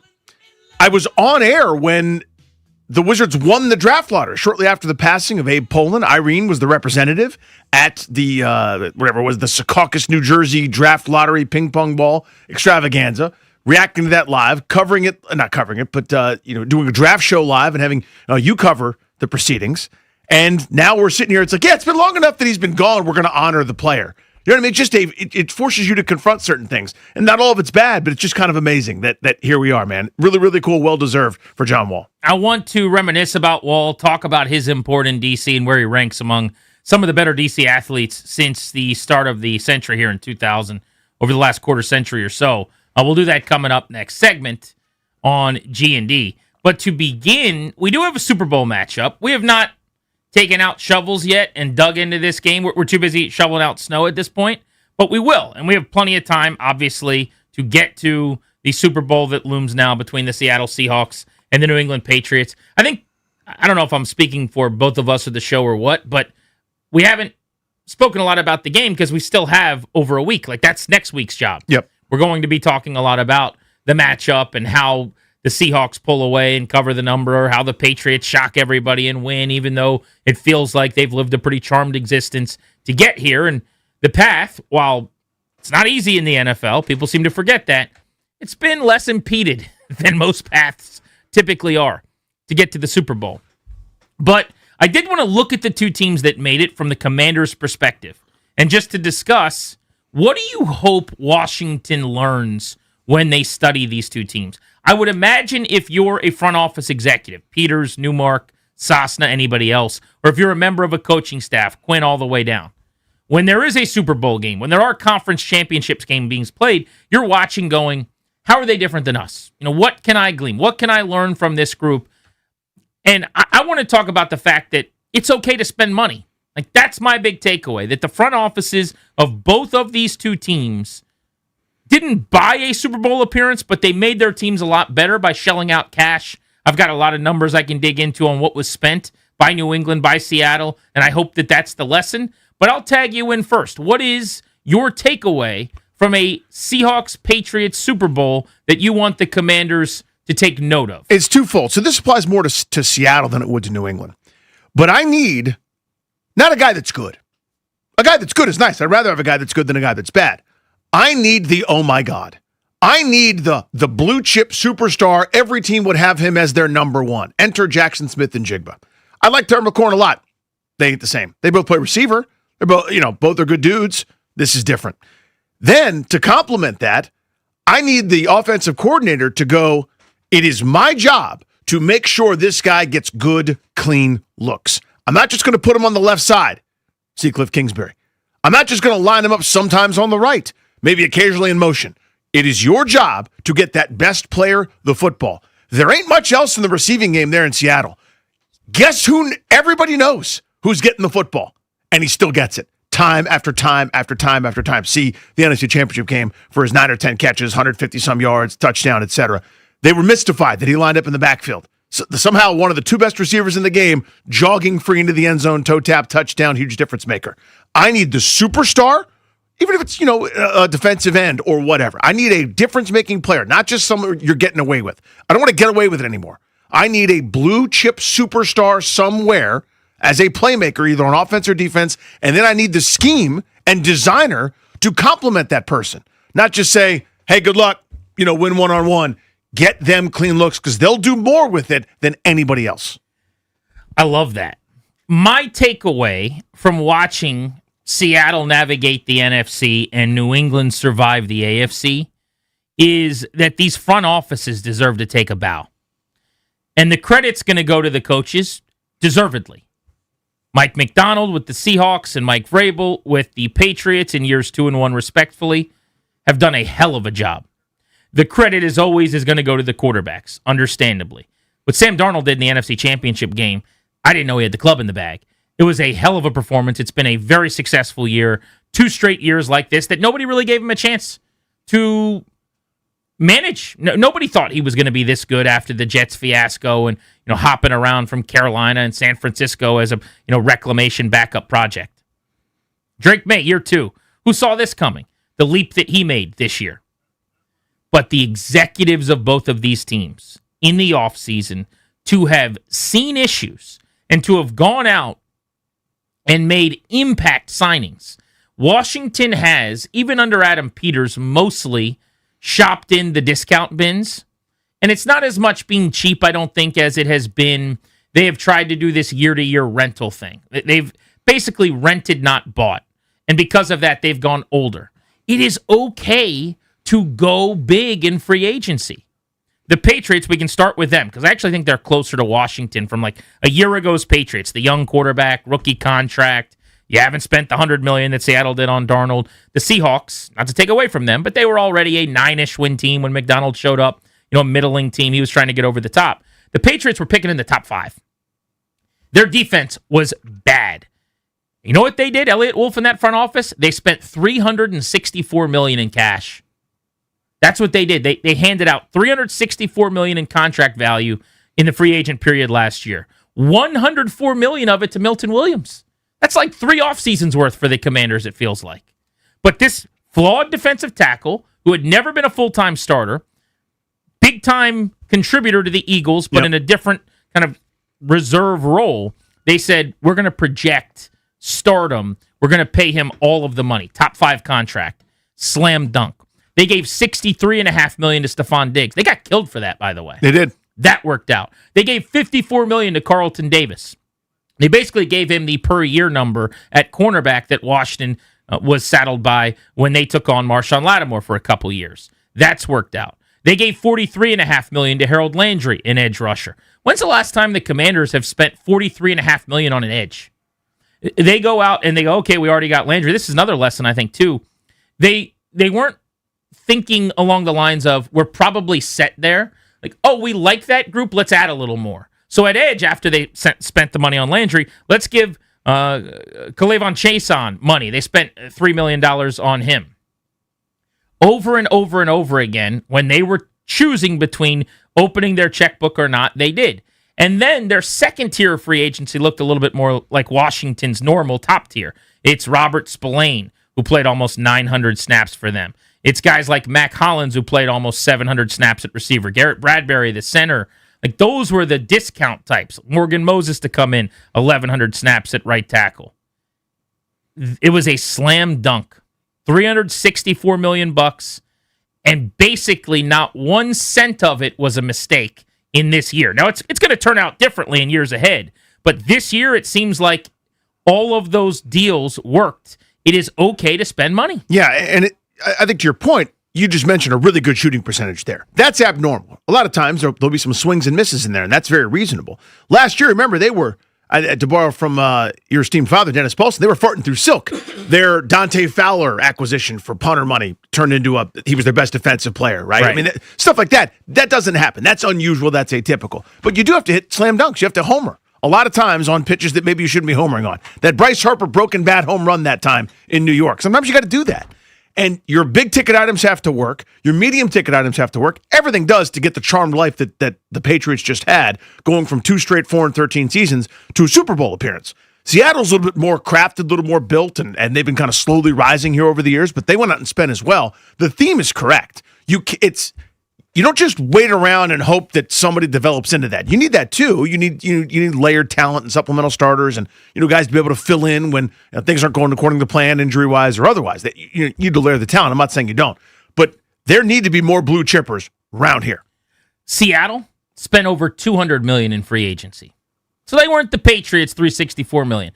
But the Patriots were number 1 in money spent last offseason on the market. Seattle was number 4. I do not think it's a coincidence that those two teams got so much better and made the leaps that they did. And you are 1,000% correct, Danny. You can't be wrong. I'm not saying just spending money is how it happens. Oh, sure. You got to spend the money correctly. They went out as an example, and they got Cooper Kupp at $45 million. Now, has he been a $45 million acquisition this year? I mean, that's over multiple years, obviously. But does it look like they needed to do that? We could have that debate. But he's a hell of a blocking receiver, and how many of those screens to Jackson Smith and Jigba has he been huge on? How many of those plays where they dump it off to Kenneth Walker and he's leading out in front has he been a monster on? They went and got DeMarcus Lawrence, who supposedly was considering Washington, who played under Dan Quinn in Dallas, $32.5 million. Another example of a contract that absolutely worked. So that is my takeaway. That's what I hope Washington learned. You can absolutely go big in free agency still. You can't buy a Super Bowl, but you can buy improvement. I truly believe that. It just seems like they've gone away from that organizationally, pre-Peters, and certainly over the last couple of years. Let's go big. Go get me a Milton Williams, a Carlton Davis, a Harold Landry, a Robert Spillane, and let's improve this defense. If you just think you can throw Durante Jones at the problem and walk away, you're doing it wrong. Give him players, man. Well, I want to go to the Cooper Kupp signing specifically. Is that too much money for Cooper Kupp? I think probably. Right? I would argue that. But I don't think that's the point. It's we are in a position where it's not wait around time, thinking of Seattle. This is probably an overpay. In fact, not even probably. This is an overpay. I think you know that going in, but still the relentless desire to not do Noah Brown. See what I'm saying? Like, I want that. I want we can get away with that. We can get away with Olamide Zaccheaus and Jamison Crowder and De'Ami Brown, and we'll pick up Noah Brown because he got cut because he can never stay healthy. I don't want to get away with anything anymore. You know what I mean? There are going to be a couple spots where you have to. You have to go cheap at strong That's safety. the business, yeah. You got to go cheap at off-ball linebacker on occasion. I'm not saying that. What I am saying is at huge spots, you're talking about the second pass catcher on your team. That's not getting away with it anymore. Let's invest. Let's go find difference makers, guys that have to be accounted for. And I think they've done that. One other thing that I hope Washington learns when it studies these two teams to say, what do they have that we don't have? I saw a piece written by Benjamin Solak, ESPN.com, on basically takeaways from the last two teams standing. And one of the lessons he said was, teams should be chasing explosive plays. This is something I talk about on the show a lot. Yep. This is a chunk yardage league. The league is about explosives. We have talked for years about the fact that every game basically comes down to 5 or 6 plays. Even the blowouts, you could go back and you could say, what if this, and this didn't happen? And all of a sudden, I got a different game in the fourth quarter. The margins are very thin here. But if you look at the teams that got here, New England with Travion Henderson, a home run hitter in the backfield, with Kayshon Boutte, who had 10 receptions of 20-plus yards this year.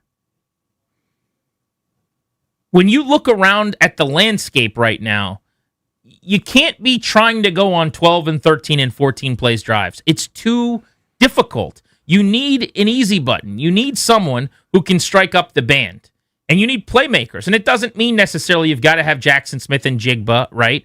But you have to be able to rip off occasionally a 57-yard touchdown run with Travion Henderson. You have to be able to hit the 42-yard catch down the field by Kyle Williams on the sideline or Kayshon Boutte. And both of these teams have hit on those. Think about the impact down the stretch that the Seahawks have gotten after the trade deadline from Rashid Shaheed, who caught a 50-yard ball in the NFC Championship game to set up points, who returned a kick to open the divisional round game up 7-0 at home and completely changed the complexion of the early part of that game when they went on to a blowout. You just think about, the big plays in the playoffs, and you go back at a 42-yard catch and run in the wild card round, or a 32-yard touchdown in the round before that they had. You need those explosives, and this is not an offense built for that right now. No. Jaden Daniels makes you right, and Jaden Daniels is going to give you some of those because he's spectacular. But what about your receiver, your back, your pieces, your weapons who can provide some of that. And the explosive of 20 plus, but they missed Eckler turning 3 into 15. I mean, think of the NFC divisional round game against Detroit on a key drive after Detroit had scored, or those easy buttons where they go Eckler left, Eckler right. Now we're in field goal range just to start a drive. But to that point, you need that easy button. That's my second point, just in general, is there needs to be enough talent everywhere to make it easier. Because it felt like even that this offense, I think, performed admirably without the much talent. There's a reason they were in the mid to high 20s in points. You don't have this guy just makes it easy. This guy fixes it. Every inch was fought for, it felt like, for them. Here's my question on the 1-year deals, which it seems like is their way of, that's their MO. And I don't want to say an obsession or a fixation, but it's like it is what they have done. Is that an Adam Peters philosophy? Because it's what we know of him here. Is that an ownership group thing? Like, why is it that you talk to DeMarcus Lawrence and you're willing to give him a 1-year deal to come play for you, but a team like Seattle puts their neck out there a little bit and goes, yeah, we know you're a little long in the teeth, but we'll give you 3 and 42 and guarantee 18. It suddenly becomes a no-brainer. I'll go to Seattle. Now, generally, I don't want to be in the business of these veteran types, 3 years, 40+ million into their career, but I guess what I'm wondering is, how did we get to be this like everybody 1-year deal veteran philosophy the last couple of years? I've been arguing, I'm just assuming, that it's out of necessity, that they were just trying to tread water, that there wasn't enough talent, so they had to stock the cupboards. But we don't know. This could just be how they operate. And is that a Peters thing? Is that an ownership thing? This thing? offseason will tell the story, right? Because, again, they could have done that. They could have done that year one and taken some lumps. Or they could have said, you know what, there is no standard here. All this organization has done for decades is lose and lose in embarrassing fashion. They're Raiders East. We need to establish some winning here so that any young person that's around understands, please work like Bobby Wagner. Please, here are a couple examples of what to do if you're on that side of the ball. You got Zach Ertz on offense, etc. Well, they went to the NFC title game, so they doubled down. That's not crazy to me. This is the crossroads right here. This is the fork in the road. Do you keep doing what you were doing, 1-year wonders, or do we go, you know what, we need to really sustainably build this thing? Let's hand out potentially maybe a bad contract, because that's the risk, right? 1-year deals, there's no risk. You're done. That's fine. You sign someone for longer term thinking they're a building block. They may not be. That's what you have to wear. He's Danny. I'm Grant. You're locked into the Fan. We will talk about John Wall's ranking among DC sports greats in the 2000s coming up later this hour. But I want to open up the phones next with you, Danny. 800-636-1067. If you want to hop in, Commanders fans, we want to hear from you. 800-636-1067 is how you can join us. You see these two remaining teams. New England's going to represent the American. You got the Seahawks representing the National. They're playing in the Super Bowl. What do you want Washington to observe and learn about these two teams when they do a deep dive into them and pattern themselves after? What do you hope they steal philosophically from these two teams? Grant and Danny on the Fan.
Christian, you know him from his Brennan's fame in New Orleans. Indeed, sir. Runs one of the great restaurants in America.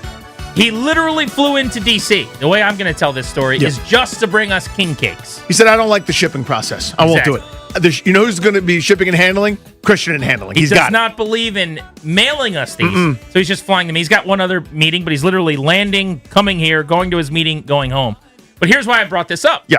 So Christian, who's very dapper, very sharp, we all Every were time. like, he's going to be wearing a silly suit. He's wearing a purple suit, purple tie. He just looks amazing, right? I don't understand what's happening. Clary was like, I got to tell you about this thing I've been cooking.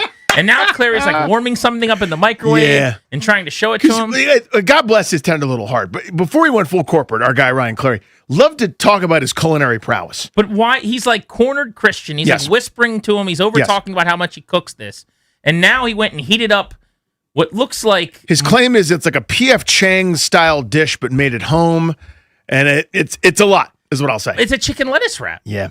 Darius, throw Christian on the mic for me if you would. I'd like his breakdown of Clary's chicken lettuce wrap. Also, what I'm wondering is why is he doing this? He's cornering Christian, who runs tens of restaurants. Is he trying to get a restaurant? Does he want to get on a menu somewhere? I don't know if he's trying to get it on the menu at Brennan's or something like that. I don't really know. What are you doing exactly? So, I mean, you guys probably don't remember this. I remember this because I was like, hey, like, when I first met Christian, I was like, I'm actually really into cooking. Like, this is something I really enjoy. But why are you telling him this? But this was down in New Orleans. I remember saying, like, when you're up here next, I want you to try some of my cooking. I had no idea he was coming today. casserole. Wait, please tell me. You didn't. I hope you did. Did you bring this in here today knowing he was coming No, that you could give it I had to no him? idea. Oh, I had okay. no idea that he was coming, and I just made these chicken wraps this morning, and this is like my go-to dish. I love this thing. It's healthy. It tastes great. At least I do. But here's what I'm trying to figure out, Danny. He's not getting.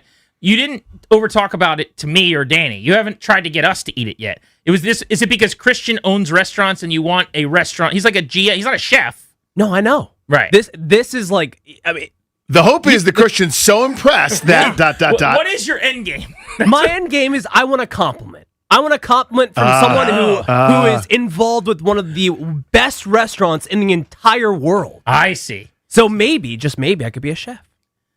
There it is, the second layer. Yeah. So he's trying to. I had a 14-year-old kid who like wanted to give me his sports takes, and it's like, dude, awesome. That's really, really cool. But like the idea is that I would somehow employ him as like a sports take person. You know what I mean? Maybe you need an assistant. All right. So Christian, have you eaten any of the lettuce wrap yet?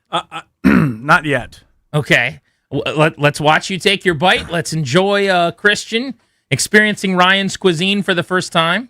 For a compliment, I'll just say that Corporate Clary is a handsome man. He is very handsome. There's the compliment. Looks a lot like Glenn Powell for sure. All right. Did not wash his hands when making me something I'm eating with my hands, just for the record. Still working on that part. Not a great start, right? Now, and I also wonder, Christian's taking a bite, so I'll ask him next. Does he hire the chefs? Like, do you have to eat the food and say, okay, I want you or I don't want you? Because Clary seems to think that you're about to let him cook at Brennan's or something like that. Probably not going to do that. Okay. But how was it? You didn't say no. But I love the passion for the food. Yes. Yeah. It starts with a very singular note, but the flavor builds throughout the dish. Little hint of heat that comes through. Little suggestion of sweetness. It's nice. Okay. You like it, though. And it's what would we call it's just a basic chicken lettuce wrap? It's a basic chicken lettuce wrap. Do you have a restaurant where that could be on the menu? Not that you're going to put it on the menu, but is there a fit for it somewhere? Not in New Orleans. Okay. I was going to say, is there buttercream in it? Probably not. All right. But overall, you would say good effort by Clary. Solid effort. Appreciate the passion, the desire to share his passion with people. It's good. Flavor's good. You could have a couple of these with no problem. Yeah, that's like 80% of the way to being a chef. The other part is like a huge amount of training and talent. But that part, the first part, he's got. I'm all for just relationships. Yeah. You know Christian, why not?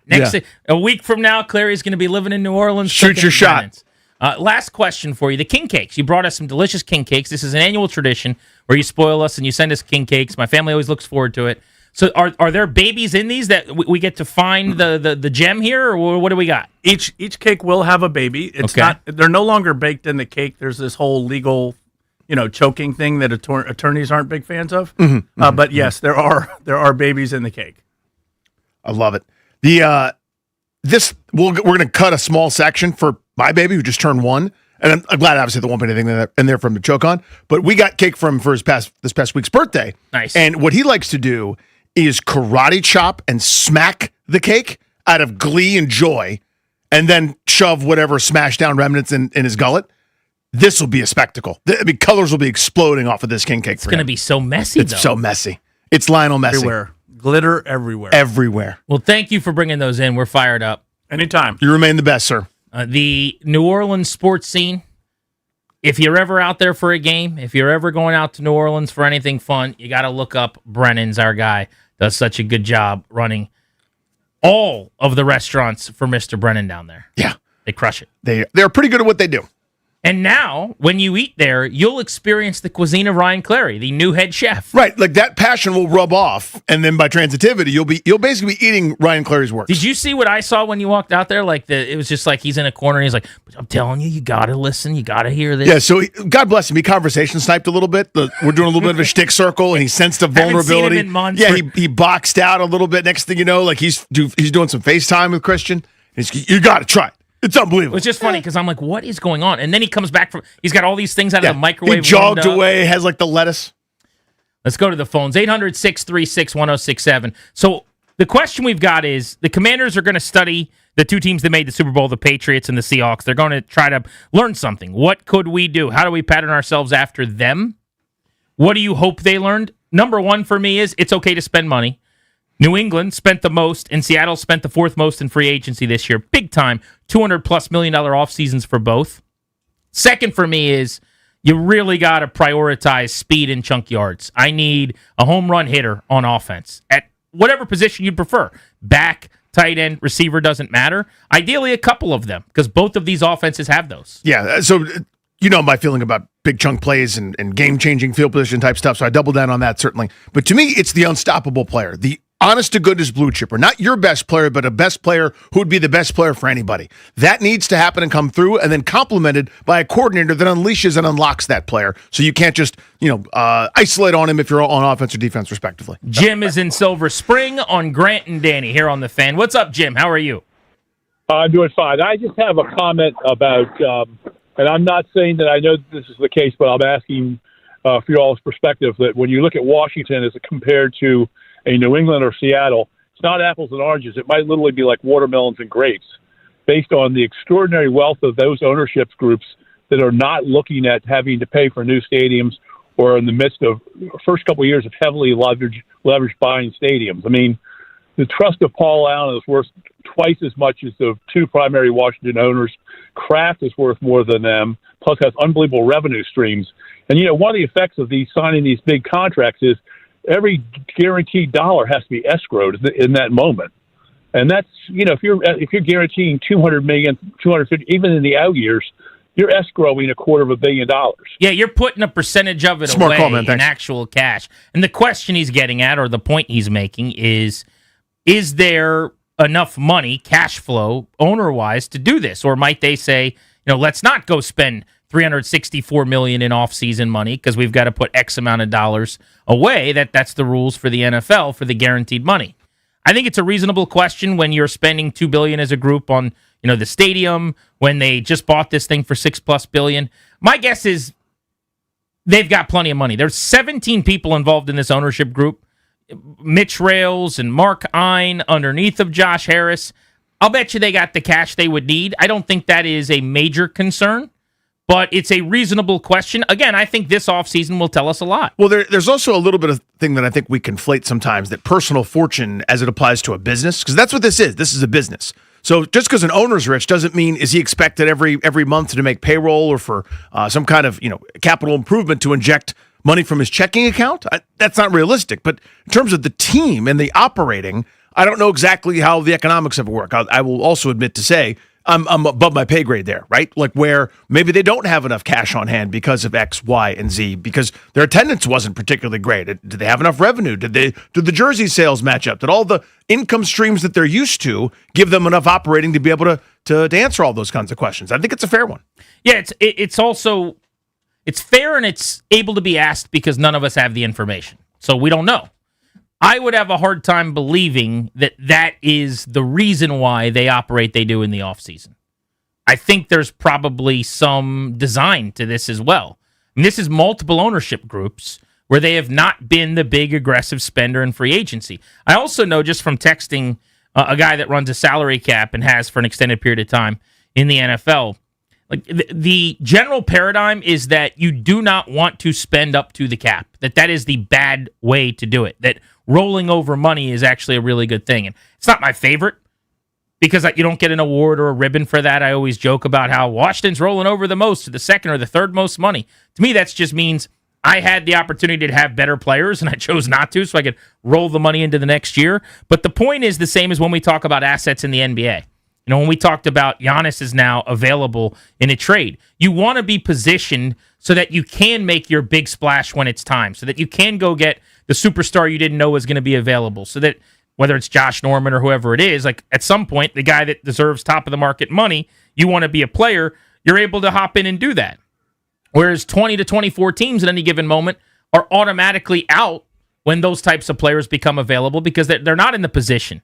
So I think some of it is a design for sure. Let's go to Steve in Fairfax. Hello, Steve. What's up, guys? I just wanted to say that, I think there needs to be a happy medium. I'm not telling, Adam Peters to go ahead and break the bank, but I'm also not telling him to, shop at the thrift store. I think there needs to be kind of strike while the iron's hot at key positions, especially when it comes to speed, especially when it comes to talent. And you need to attack it. But also, I think you need to build through the draft. Look at John Snyder, what he did with Seattle. It took time to get them back, but they're back. I mean, until this year, they were slowly building this thing. And I think if you take that approach, and then, again, you go into free agency, you grab that speedster, you grab that edge person who, is coming off a great season, and hopefully pay him. You have to overpay. You overpay. It is what it is. It's the business. But I mean, I think there needs to be a happy medium moving forward with this. Thanks, buddy. Most things, right? You can kind of say the truth is somewhere in the middle. I just know that there is this pejorative element of free agency, money, spending, where people look at it as bad to go out and be aggressive. And this year, the team that spent the most and the team that spent the fourth most and the teams that added the most for themselves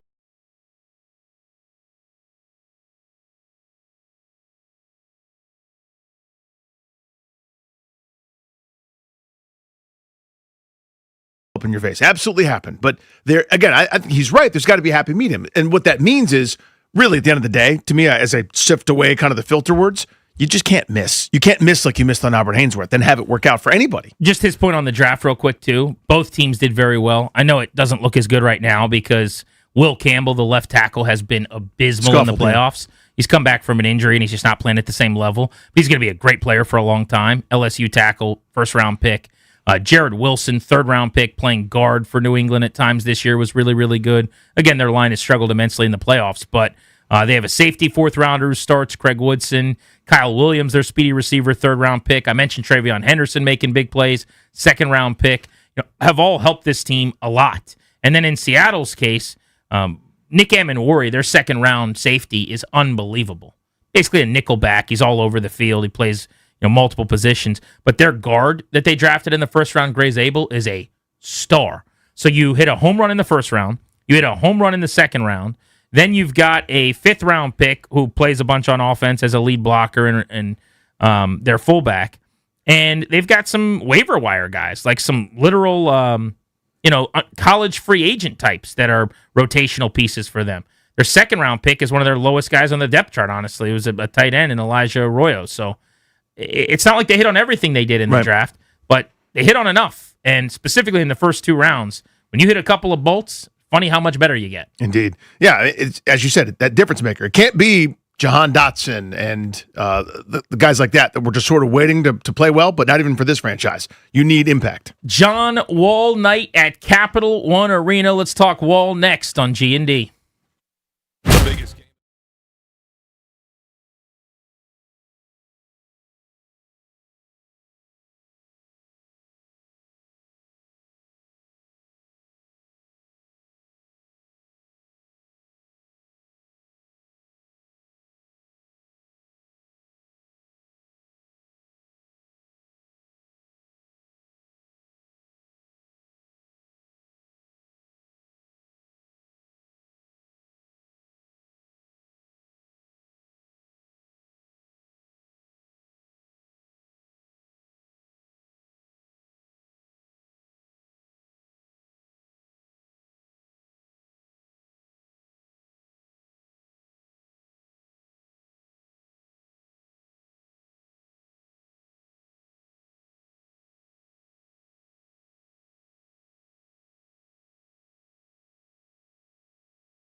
Three, John Wall! Hold on. What a shot! Now you talk about a pressure shot. Tonight's the night. The Wizards are celebrating the career of John Wall at Capital One Arena. Many of you listening, I'm sure, will be headed to the game tonight. It's very rare, I would say, that there's a great atmosphere over at a Wizards game at home with people excited to be there to watch the Wiz at this point. Even though they're doing the right thing, even though the rebuild is going very well, the kids are balling. Alex Sarr is making a gigantic leap. The progression is real. Trey Johnson looks like a star. And on any given night, you can see Keyshawn George or Bub Carrington look like future, impactful, really good pieces for the Wizards. But they don't win a lot by design, and they are at rock bottom of a build here, trying to gun for another top 5 pick. Yeah. And by the way, in this NBA draft this year, that pick could end up being the guy. We keep saying they still need the guy. It is possible that they draft the guy in a couple of months. Right now, I have 3 guys in that draft that might be the guy, and that number is growing every day, it feels like. The best thing, though, is that whether they're the guy or not, they're going to be a piece, and you could still possibly go add to that. We'll see if Trae Young's on this roster and what that looks like.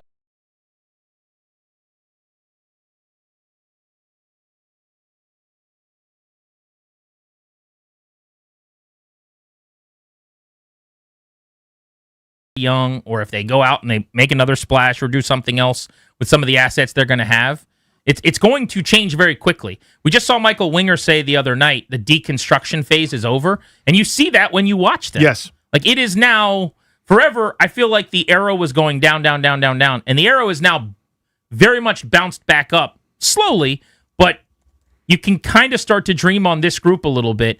Add in that draft pick. I don't even know if you need to be number 1, to your point. Like, even if you're 2, 3, 4, it doesn't really matter. Remember, we talked to somebody in the NBA who's in a scouting department who told us this is the best draft they'd ever seen, and they've done this for like 20 plus years. This was months ago. It includes, like, the famous ones, the 03 draft, or the one with LeBron and Bosh and Wade and everybody. So again, I don't know if you got LeBron, but I know that if you end up at 2 or 3 and it's like, oh no, I got Darren Peterson instead of DeBonsa, or I got Cameron Boozer instead, that's just fine. Oh my God, the tiers. Now, you're adding in more and more guys at the top of college basketball is incredible, but that's kind of beside the point. I think the biggest deal here is the Wizards have done such a good job of horse trading. It started with Bradley Beal's bad contract. You had a bunch of future picks, etc. You've taken on a couple of bad deals for the purpose of waiting around for this phase. You hit your rock bottom, not necessarily record-wise, that's been done, but where you go, I don't see a way out. You're hanging out down at the bottom. You got extra draft picks. You got some of the young pieces. You got a development like you did with Alex Sarr, who went from, I'm not really sure, to, oh my God, are you seeing this dude? Some nights, that turns into more nights than most. That's an all-star. That's a regular old, good old-fashioned star. You know how I feel about Trey Johnson. You add in a whole bunch of other young pieces potentially that are nice and useful. Maybe they're trades. Maybe they're yours as role players. Superstar to be named later coming out of this draft. That's fun. You also need to get lucky a little bit. Of course. And by the way, they had the number 2 pick, not the number 1 pick when they got Sarr. And it looks like they lucked into, like, they made the right pick. But also, he could have easily gone 1. Yep. And it would not be as good a situation, right? Not to say it would be terrible, but Sarr was probably the best of the players at the top of what was Reese a pretty is just a guy. bleak draft. So that worked out in their favor, and you need some of that along the way. But we bring this up because it's John Wall night, and I wanted to get into a discussion on where Wall ranks among the best we had in DC sports in the 2000s. Because he's probably at the very top in a basketball conversation. Like, I personally, if we're talking about favorites, it's hard to rank anyone above Wall, but the best I've ever felt in terms of being a locked-in, enamored Wizards fan is Gilbert Arenas at his peak, when Gilbert was going for 54 and 60 and going back and forth with Kobe on that West Coast trip. When he was Agent Zero, Hibachi, at his absolute prime, they never got as close as Wall's Wizards did when they were a game away from the conference final. But maybe I put Arenas above him in terms of my own fandom, but I think you would have to say, based on longevity and just overall import, John Wall, if you're just talking Wizards, probably the top guy, the most important guy of the 2000s. If you're going to juxtapose the other sports, though, and we get into the Capitals with Ovi and Backstrom and Oshie, and they won a championship. The Nationals with Scherzer and Soto and Strasburg and Rendon and Zimmerman, among others. They won a championship. It gets harder because the Wizards haven't. But that's the conversation we want to have next. Yeah. We can open up the phones on this. How high can you correctly rank, or how high can you reasonably rank John Wall among most important, best, however you're doing it, players in town in the 2000s over now 25-plus seasons of sports? 800-636-1067. You want to join the discussion? We're going to try to have that next on The Fan.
John Wall with an incredible hang and score.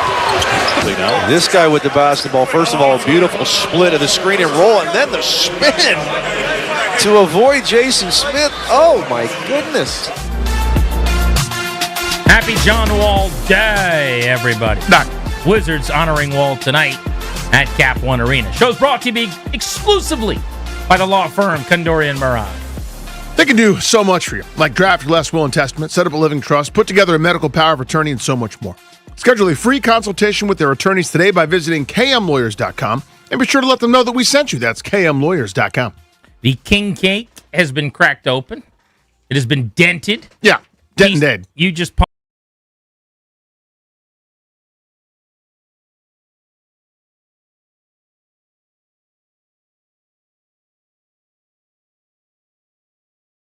So there's no way I use that same plate and same fork to eat another piece in a matter of minutes. I won't do that, Grant. Okay? I won't. Luckily for you, it won't be for at least another 19 or so minutes. I'm counting down about 19 minutes and change.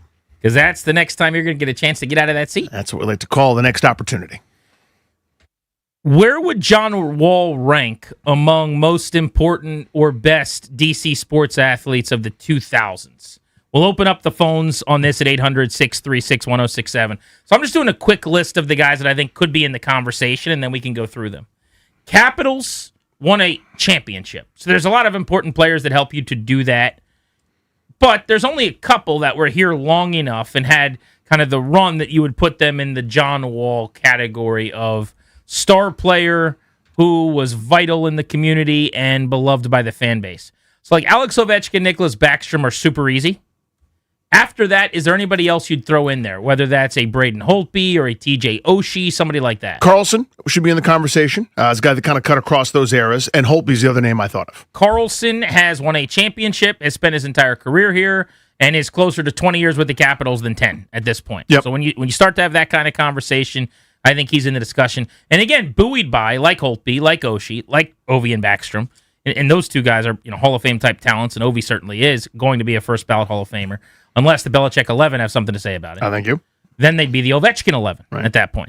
But the fact that they won a championship is such a huge part of that. So I know people will eye roll at this, but again, we're comparing best to the best here, so bear with me for a second. They were the best team in the NHL a couple times with these guys. Right, I know they didn't win the championship that year, but President's Trophy type stuff matters to me. Over a 10 to 15 year period, they were the best team in the NHL. Yeah, so and it's not just hey, it was good for here, or hey, they were the 4 seed that time. Like you think of the Wizards with Wall. So again, we're talking about best of the best. So this isn't to take away from John Wall. It's to simply say there may be a little bit even more weight on that side for some of these Caps. All right, so throw the Caps to the side then. So we've got our list there of Wall caliber guys. So then I go to the Nats because they're the other champion.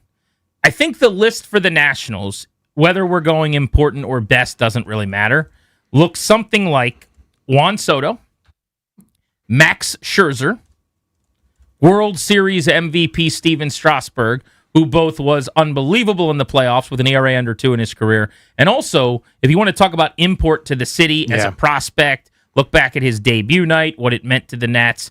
Felt like for the first time a must-see event, and maybe baseball's actually going to be a big thing in this city when he graduated from the minor leagues. I would throw, maybe this is a bit of a reach, I think we should put Zim in there, obviously, Mr. National, who's been here for the duration. Same kind of deal. Their first draft pick, their first reason to go to the ballpark He's when kind they of were the terrible. Carlson of the group. Yeah. I would put Rendon in there. Rendon was actually top 5 as an MVP at one point. Yeah. I mean, Wall can't say that, and I'm not trying to knock him, but he was that good of a player. And on the World Series season in 2019, even though it all came crashing down for him after that, like they don't win that World Series without him. He was so good. And here's going to be the tough one that I get some pushback on. I think Bryce Harper's got to be in the conversation. Got it written down right there. Has to be. Was an MVP here. I mean, he was great. Won the MVP award, man. Won the home run derby at Nats Park wearing the DC. Before he was Mr. Philly and he loved cheesesteaks, he loved half smokes and Ben's Chili Bowl. Before his favorite performers ever were The Roots, and his favorite TV show was Fresh Prince. He really loved Dave Chappelle and Batista. He was Mr. DC. So Harper, I think, is in that convo. Any other Nat that you think is in just the discourse in the Wall pantheon? You could make a case for Jordan Zimmerman, threw the no-hitter and was so good for a while. I love J-Zim. That feels light. But it feels a little light, I would say. But no, I mean, other heroes from there were short-timed heroes. I mean, as good as Adam Eaton was in that playoff run, as good as Howie Kendrick was and impactful. Not the same, talking about half a decade or more of top-level play. I mean, Scherzer won multiple Cy Youngs here. Yes, he did. Right? I mean, that counts for a lot for Best pitcher in the sport. Yeah. While he was here. Mm-hmm. So that's right around 10, 11 guys on those two teams. Commanders is harder for me because they didn't win anything. A lot of my guys that I would list are just players that I loved, like Santana Moss or Chris Cooley types in the 2000s. There aren't really Hall of Fame caliber players, though, who spent the bulk of their career here. There are guys who were here, like Trent Williams is a good example. Maybe Trent should be up there. But the way it ended, plus the fact that he was an offensive lineman, it's not the same as in a sport where, we market the NBA. They're not wearing helmets. You see their face. Who would you say for a Washington football 2000s top talent category? This is hard. Again, which speaks to, by the way, they haven't had all pros. No. They don't have perennial Pro Bowl types. Like, it has been kind of bleak in terms of actual superstar players. So Sean Taylor comes to mind. The impact was obviously beyond what he just did on the playing field. But again, if we're talking just strictly cutthroat, no emotion into it, I don't think you could include him just for the length of the career purpose, right? Trent Williams is the first name I thought of. Santana Moss ranks pretty high on some of the all-time record lists here in Washington. Clinton Portis was the other name that I thought of for that as well. I like that one. Again, given some of the rankings. But others, as you said, fan favorites. London Fletcher was pretty good here for a while. Yeah. Not the same, right? Cooley was a really good player, but not to this level. Fletcher, French Hall of Famer, no less. Yeah. Probably should be in my view. Should be will be in, what have you. The only of those guys, so Portis was amazing, carried him to the playoffs in 05-07. It's just shorter lived. I mean, the Wall 9-year run, and maybe it wasn't top of his game, peak of his powers for 9 years, but it's basically a decade of John Wall being John Wall. Whereas Portis, it was like 04 to what? 08, essentially. Like, fell off pretty sizably, I think, in 09, maybe. It's just it's like half the duration of the career. Led the team in rushing Wall. 5 years, missed the season for that one preseason injury when Liddell Betts led the team in rushing. Yeah. But yeah, I mean, you're really, but part of it's the position he played at running back. Totally. It's a shorter shelf life. But so that brings us back to the Wizards, where only Wall and Arenas are in the convo. Beal for me is not on the Wall level. Somebody might put him up there. I could make it 3 deep instead of 2. He deserves part of the conversation, but I would tend to come to the same conclusion. Like, I put Beal in a category with Jameson, with Butler, like other guys that I really liked. They are great players, and Beal's probably ahead of those two guys based on how long he was here. But to me, Wall and Arenas are standalone Wizards in terms of overall import in this era over the 2000s. One more case for Beal, just to make sure it is included. Second all-time in points, number one by 800 almost in terms of three-point field goals. Pretty much anything scoring or scoring-related, Bradley Beal's number one in the history of this franchise. And there have been some pretty damn good players that have come through here. So that's enough for me to include, but I would say Wall supersedes. Does that make sense? To me, it's not close, but maybe it's my own bias. It's just all the money that was dumped in and the pretending of we've got a superstar. But yeah, maybe, you know what? It's probably not fair to say he's Jameson or Butler. Put him in his own tier then right behind Wall and Arenas. I also don't think, and maybe I'm wrong, do you think that DC ever resonated about Beal? Like there was the same electricity as Wall or Arenas? No, so it's interesting. Beal went from underappreciated to overappreciated very quickly. Right? He never really found the correct place. As a sort of second fiddle, was a really good secondary player. A guy could get his own offense, knock down shots. And as he morphed into the alpha, right, where he got a little bit bigger, more physical, stronger, became a worse shooter, and again, his all-around game increased, but that was to the detriment of the team. Like, they treated him like he was Dwayne Wade, and he simply wasn't. It's not his fault for not being that. Course. But then there's a lot of baggage, and we all kind of know the story. But it was never the same as that whirling dervish, chase down block, 360 layup, dunk contest winning, maybe one of the top 3 fastest with the basketball in his hands ever type players that John Wall was. Okay, so here's how we should do this then. I want a committee, and we need a majority. Okay, this is not going to be the Belichick 11, where it's got to be 40 out of 50. There are 5 of us in studio right now. Majority rules. So you need 3 votes, basically. Do we have to recuse Toby when we talk John Wall? No, we don't. But this is not favoritism. So Toby has made the case, by the way, to us behind the scenes. And Toby, you can use your own words here, but John Wall is your favorite DC sports athlete of your life? Yeah, pretty much, yes. That's going to be tough to get objective here. Whoa. Yeah. He might get thrown out of the jury. No. Make the case for Wall as your favorite. I'm just curious. I watched him. I mean, what year was he drafted? I mean, that was 10, I think. Prime time. I would have been just becoming a teenager around that time. Prime time of watching him at Kentucky, thinking he was the coolest player to watch, and then he gets drafted to my team. He does the Dougie. He gets better and better, and like that was my prime basketball years. So to have the Wizards be relevant during that time, because I saw Arenas, but I didn't get to truly experience Arenas because I wasn't smart enough to know what was going on. So your prime NBA years and John Wall is playing for your basketball team, naturally he's going to be your favorite player. Pretty good. So here's how we keep Toby on the panel, though. Because if we kick him off, we got to kick someone else off because we need an odd number. Right. This has nothing to do with personal feelings. This is just we're going to rank the best, okay? So, and the majority is going to rule here. So it's going to be 3 out of 5. So I'm going to go through all of the guys on the list that we just made that are in the Wall category. And then we're going to say Wall or, basically. Okay? And we're going to see where as a show we rank him among DC sports athletes in the 2000s. So first I'll say Braden Holtby. Wall. Wall or Holtby? I'm going to say Wall as well. I'll say Wall. All right, we can move on. Wall or Oshie? Wall. This one is really hard for me. We're saying best, not favorite. Right. Wall. John Wall. Okay. Wall or Carlson? Wall.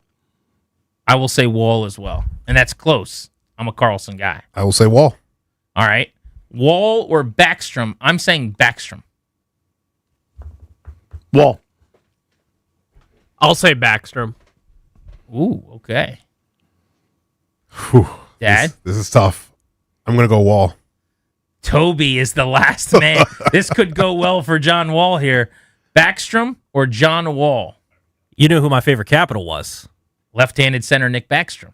It's Nick Backstrom. Wow, we're going Backy better than Wall. Okay, so we got one. Ovi or Wall? Ovi. Ovi.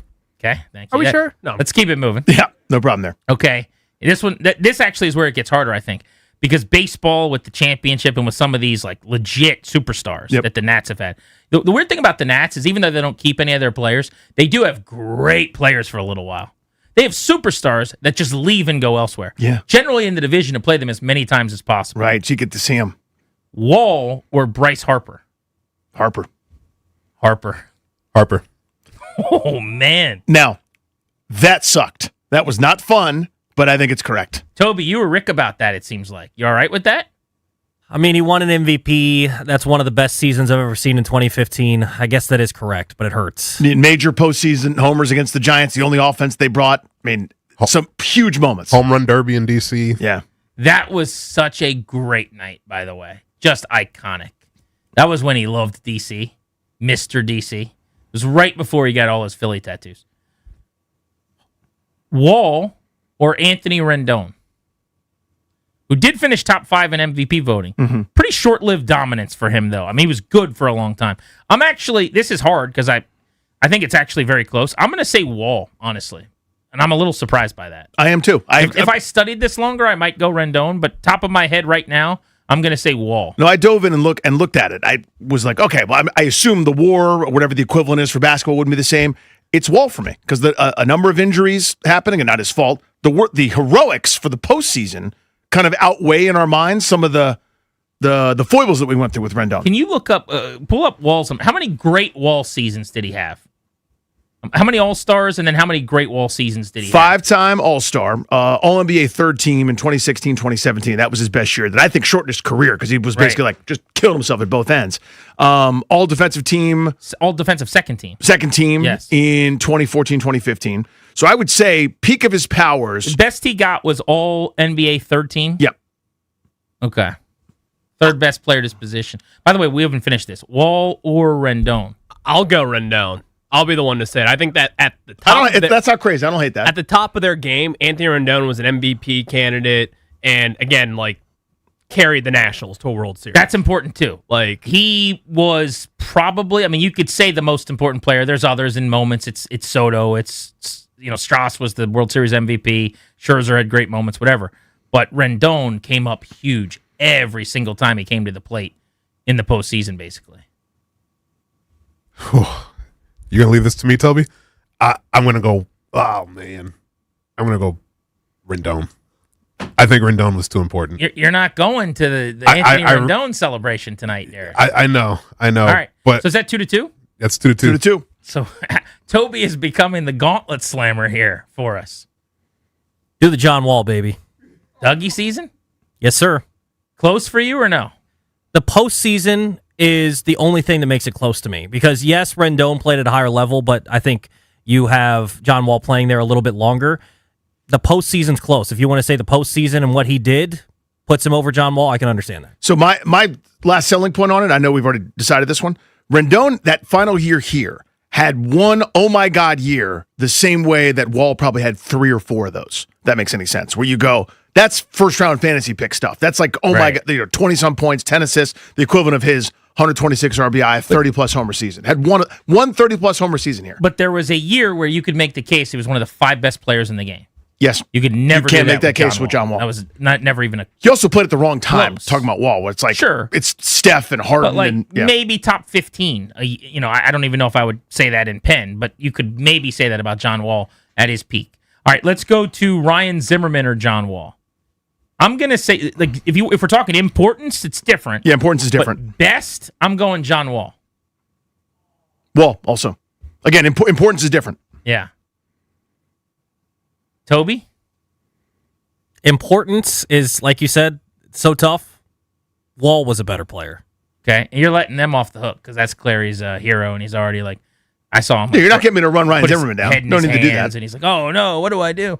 All right, Wall or Strasburg? This is Strauss for me. This is actually harder than you think. It's hard because of the injuries. But healthy Steven Strasburg was one of the best in the business consistently. But we didn't get that all that often. The World Series run was incredible. Again, because import clouds this a little bit for me because that the 2009 that night how electric it was. But you're ranking the best DC athletes over the last 25 years. You're going to put John Wall above Strauss? I'm not. Strauss. But that's really close. So it's 2-0 Strauss. That's Strauss. Darris? Really close. I hate to do this because I'm not going to Strasburg celebration night tonight, but it's Strasburg. So then we're up to 4. We've Yeah. got Ovi, Harper, Backstrom, and Strasburg ahead of John Wall. All right. Wall versus Soto, who might be my favorite DC athlete ever, so I have to recuse my fandom on this. And I will still say Juan Soto. Wall over Soto? 4 years. Whoa. I got 3.5 seasons and then a trade.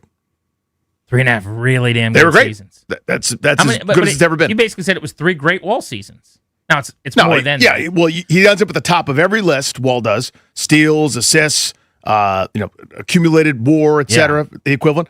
No, I'm not telling you that at their peak he's a better player than Soto. So Right. that's not true.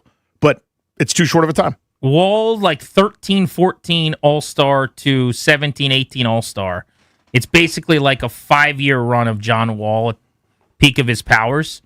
That longevity does not exceed Soto's for me long enough for Soto having been so much better. Just made $700 million because he's a unicorn. There's nobody like him on the planet. I'll go Juan Soto. Soto. I'll go Soto as well. Like if you look at that's 3. Yeah, that's 3. And you would have gone Soto? Is Danny on an island here? I think I would have gone Soto. Yeah. Okay. Also, look at that 2020 season of Soto. Oh, it's ridiculous. I mean, he would have, if we had a 162 game season, like that would have been, I mean, it would have blown Bryce Harper's 2015 year it was insane. By the way, the Nats well represented on this list here. Yeah, man. We haven't even gotten to the big man yet. Max Scherzer, the multi-time Cy Young Award winner. Max. It's Max. Max. It's Max. All right, so you add Strauss, you add Soto, you add Harper, you add Scherzer. All right.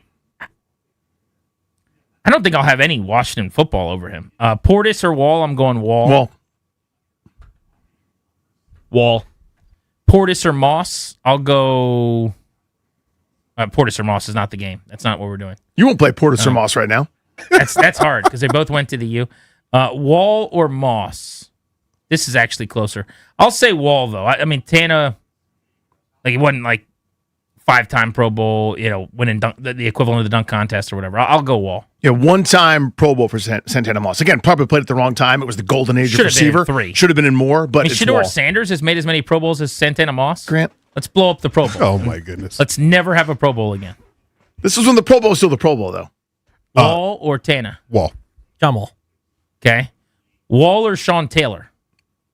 Wall. Tragically, Wall. I think Taylor would have. I think it would have been Taylor. Probably easily been on this list, but I'll say Wall. Yeah, it's going to be Wall, even though Sean Taylor might have been right at the top of this list behind Ovi, frankly, if he would have been able to play his entire career. I agree. That'd be John Wall. All right, so 3 is the majority. We can move on. All right, I am going to go Washington football here. I'm going to say Trent Williams over John Wall. He's going to the Hall of Fame. That's my one Washington player is Trent.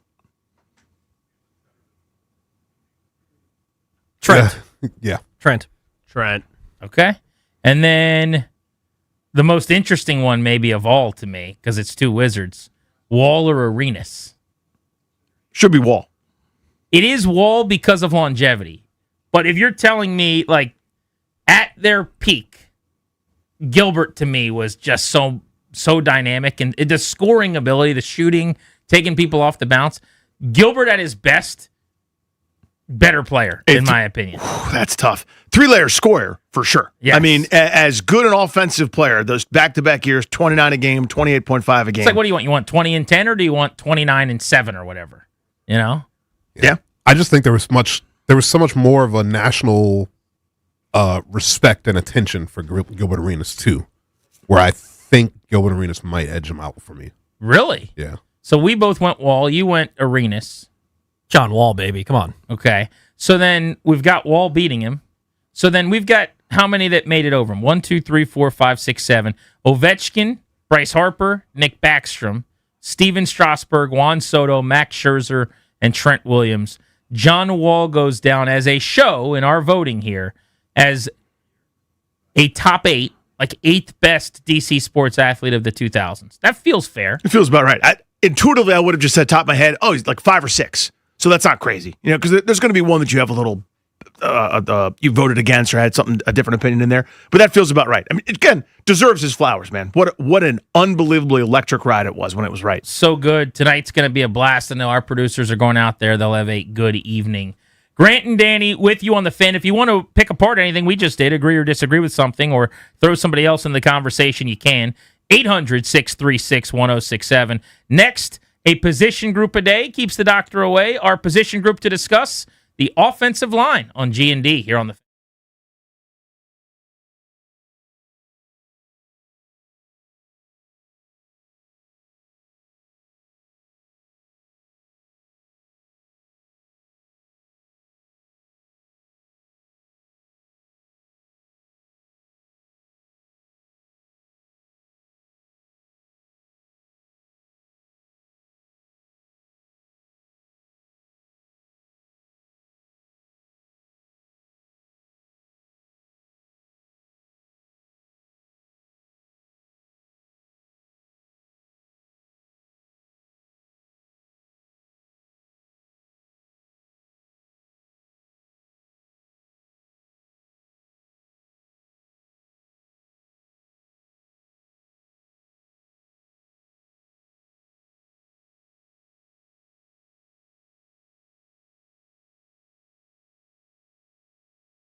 With Danny, I'm Grant. This is The Fan. We got a double play coming your way in 15 minutes. We're blitzing in a half hour. We'll take you up to 6:30. Tonight is John Wall night over at Capital One Arena.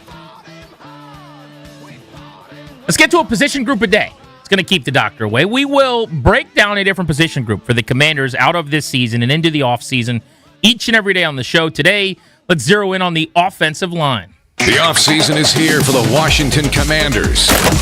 Grant and Danny go position by position and break down the Commanders roster ahead of free agency and the draft. It's Position Group a Day with Grant and Danny.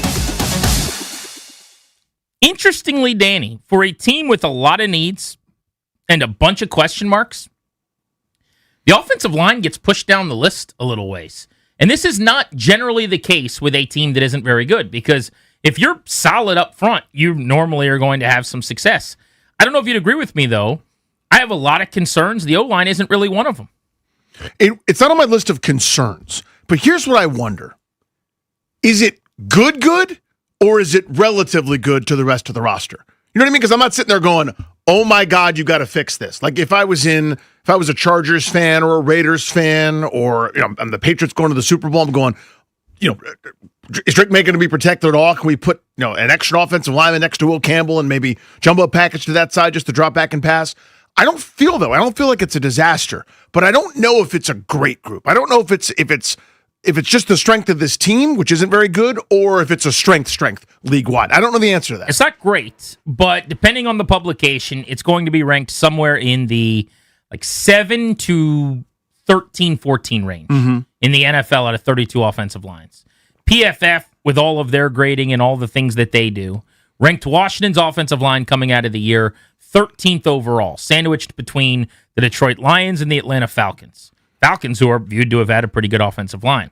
They write, Washington's O-line was hit hard by injuries in 2025. The only Commanders offensive lineman to log more than 1,000 snaps was rookie Josh Conerly Jr. The first-round pick started slowly, but got better as the season went on. Conerly gave up 29 pressures, including 6 sacks, in his first 8 games, but he surrendered only 15 pressures and 2 sacks in his last 7 outings. They highlight Laramie Tunsil as the best player. They say he remains one of the best pass-blocking left tackles in the league, a 3.3% pressure rate, third at the position this year. And diving into the offensive line going into the offseason, the reason I say it's not a concern or a major point of emphasis for me, I think they're pretty set. Tyler Biadasz is under contract. Sam Cosmi is further removed from his injury, is going to be your right guard. So there's your center and your right guard. Conerly did get better as the year went on, and I still feel really good about him long-term. At right tackle, uber athletic, good footwork, is going to get better and better. Chris Paul is the one question because he's a pending free agent. And so Tunsil is under contract. He'll probably hold out if he doesn't get a new deal. We'll talk about him in a second because I think he's actually the biggest storyline just because he needs an extension. There's no reason to believe they won't give him one. Adam Peters has gone on record saying they look forward to paying him already. The only time we've seen a star player for this team have to get paid by Adam Peters so far, it was McLaurin, and it turned into a game of chicken and kind of a disaster in camp last year. But I don't think that's going to happen at all. But we can come back to Tunsil. But you've got Tunsil at left tackle under contract, Biadasz at center, Cosmi at guard, Conerly at tackle, all ready to go. The one spot that could be an area where you have a new starter next year is left guard, if they don't want to bring Chris Paul back. They still have Brandon Coleman, who they drafted in the 3rd round, who has played tackle and guard. He could be your third tackle, your tweener, your guy that could play either side. Or you could kick him inside the guard and let Paul walk. Either way, though, having him as depth as a 6th guy, even if they let Nick Allegretti go and Andrew Wiley go, it's not that hard to go find depth pieces. I think they're going to have a top half of the league offensive line again next year pretty easily. I think so, too. And if you look at overthecap.com's positional spending chart, something I'm always obsessed with, figuring out how different teams architect themselves and how they're built, Washington's offensive line spending is, I believe it's 8th in the NFL behind the Chiefs, Vikings, Panthers, Falcons, Broncos, Buccaneers, Packers, and then there's Washington in terms of salary cap allocation. That's without an extension to Laramie Tunsil affecting his cap number this year. That's for 2026. So it tells you you're kind of getting what you're paying for, right? You have an upper half of the league offensive line. You've spent on it, and that includes a rookie at this point, but a couple free agents to sort of fill in those holes. You mentioned at center, and you paid good money for Cosme at right guard. There you go. That's how you get to that level. Other teams are maybe getting more bang for your buck. Other teams are maybe doing it a little bit better, but this is not a position that you worry about necessarily, or a group rather that you worry about necessarily. I'm with you on the left guard spot. Every time I've seen Brandon Coleman, now listen, I'm not an offensive line coach or a scout, but I go, yeah, that's good. Right? It seems like you're just fine there, and you could afford to let Chris Paul walk away. Maybe Coleman's too valuable as your Swiss Army knife, a swing tackle / fill-in guard / you do everything, including deliver the peanuts to Section 412, but seems to be a pretty good position here for this group, and I wonder where the upgrades are, if any. The only place that you're going to upgrade possibly is left guard. And if they want to spend there, they can, but again, I don't really believe that they're big spenders or that they want to be. So if it's not a big necessity and you already have an internal answer potentially in Coleman, then you would just plug and play him. But what I would do, honestly, I would pay Paul. I don't think it's going to take a ton of money to keep him around. He's a 7th-round pick. He's kind of a little bit of a happy-to-be-here guy, I think. Now, I do also believe that his production waned a little bit as the season went on, so I wonder if they're as smitten with the idea of him as their long-term answer as they were, early in the season. Because remember, they started with Coleman. They plugged him in. He got better and better the first half of the year. It felt like, he was mauling some people, and he's good in the run game, especially. I think you could be fine. I've always disrespected guards a little bit. Call me Jay Gruden or Mike Shanahan, I guess, more than tackles anyway, but that's changing.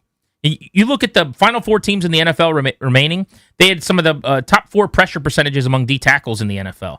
Like the idea of pressure right up the gut now from tackles, not edges, actually can be more debilitating than pressure off the edge. So you actually need a really strong foundation because there are better and better players playing on the inside that can rush the quarterbacks in ways that didn't happen in the past.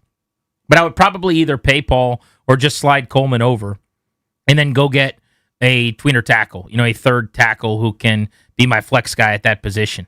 But for all of the positions we're going to talk about, this is the one that is most set, it feels like.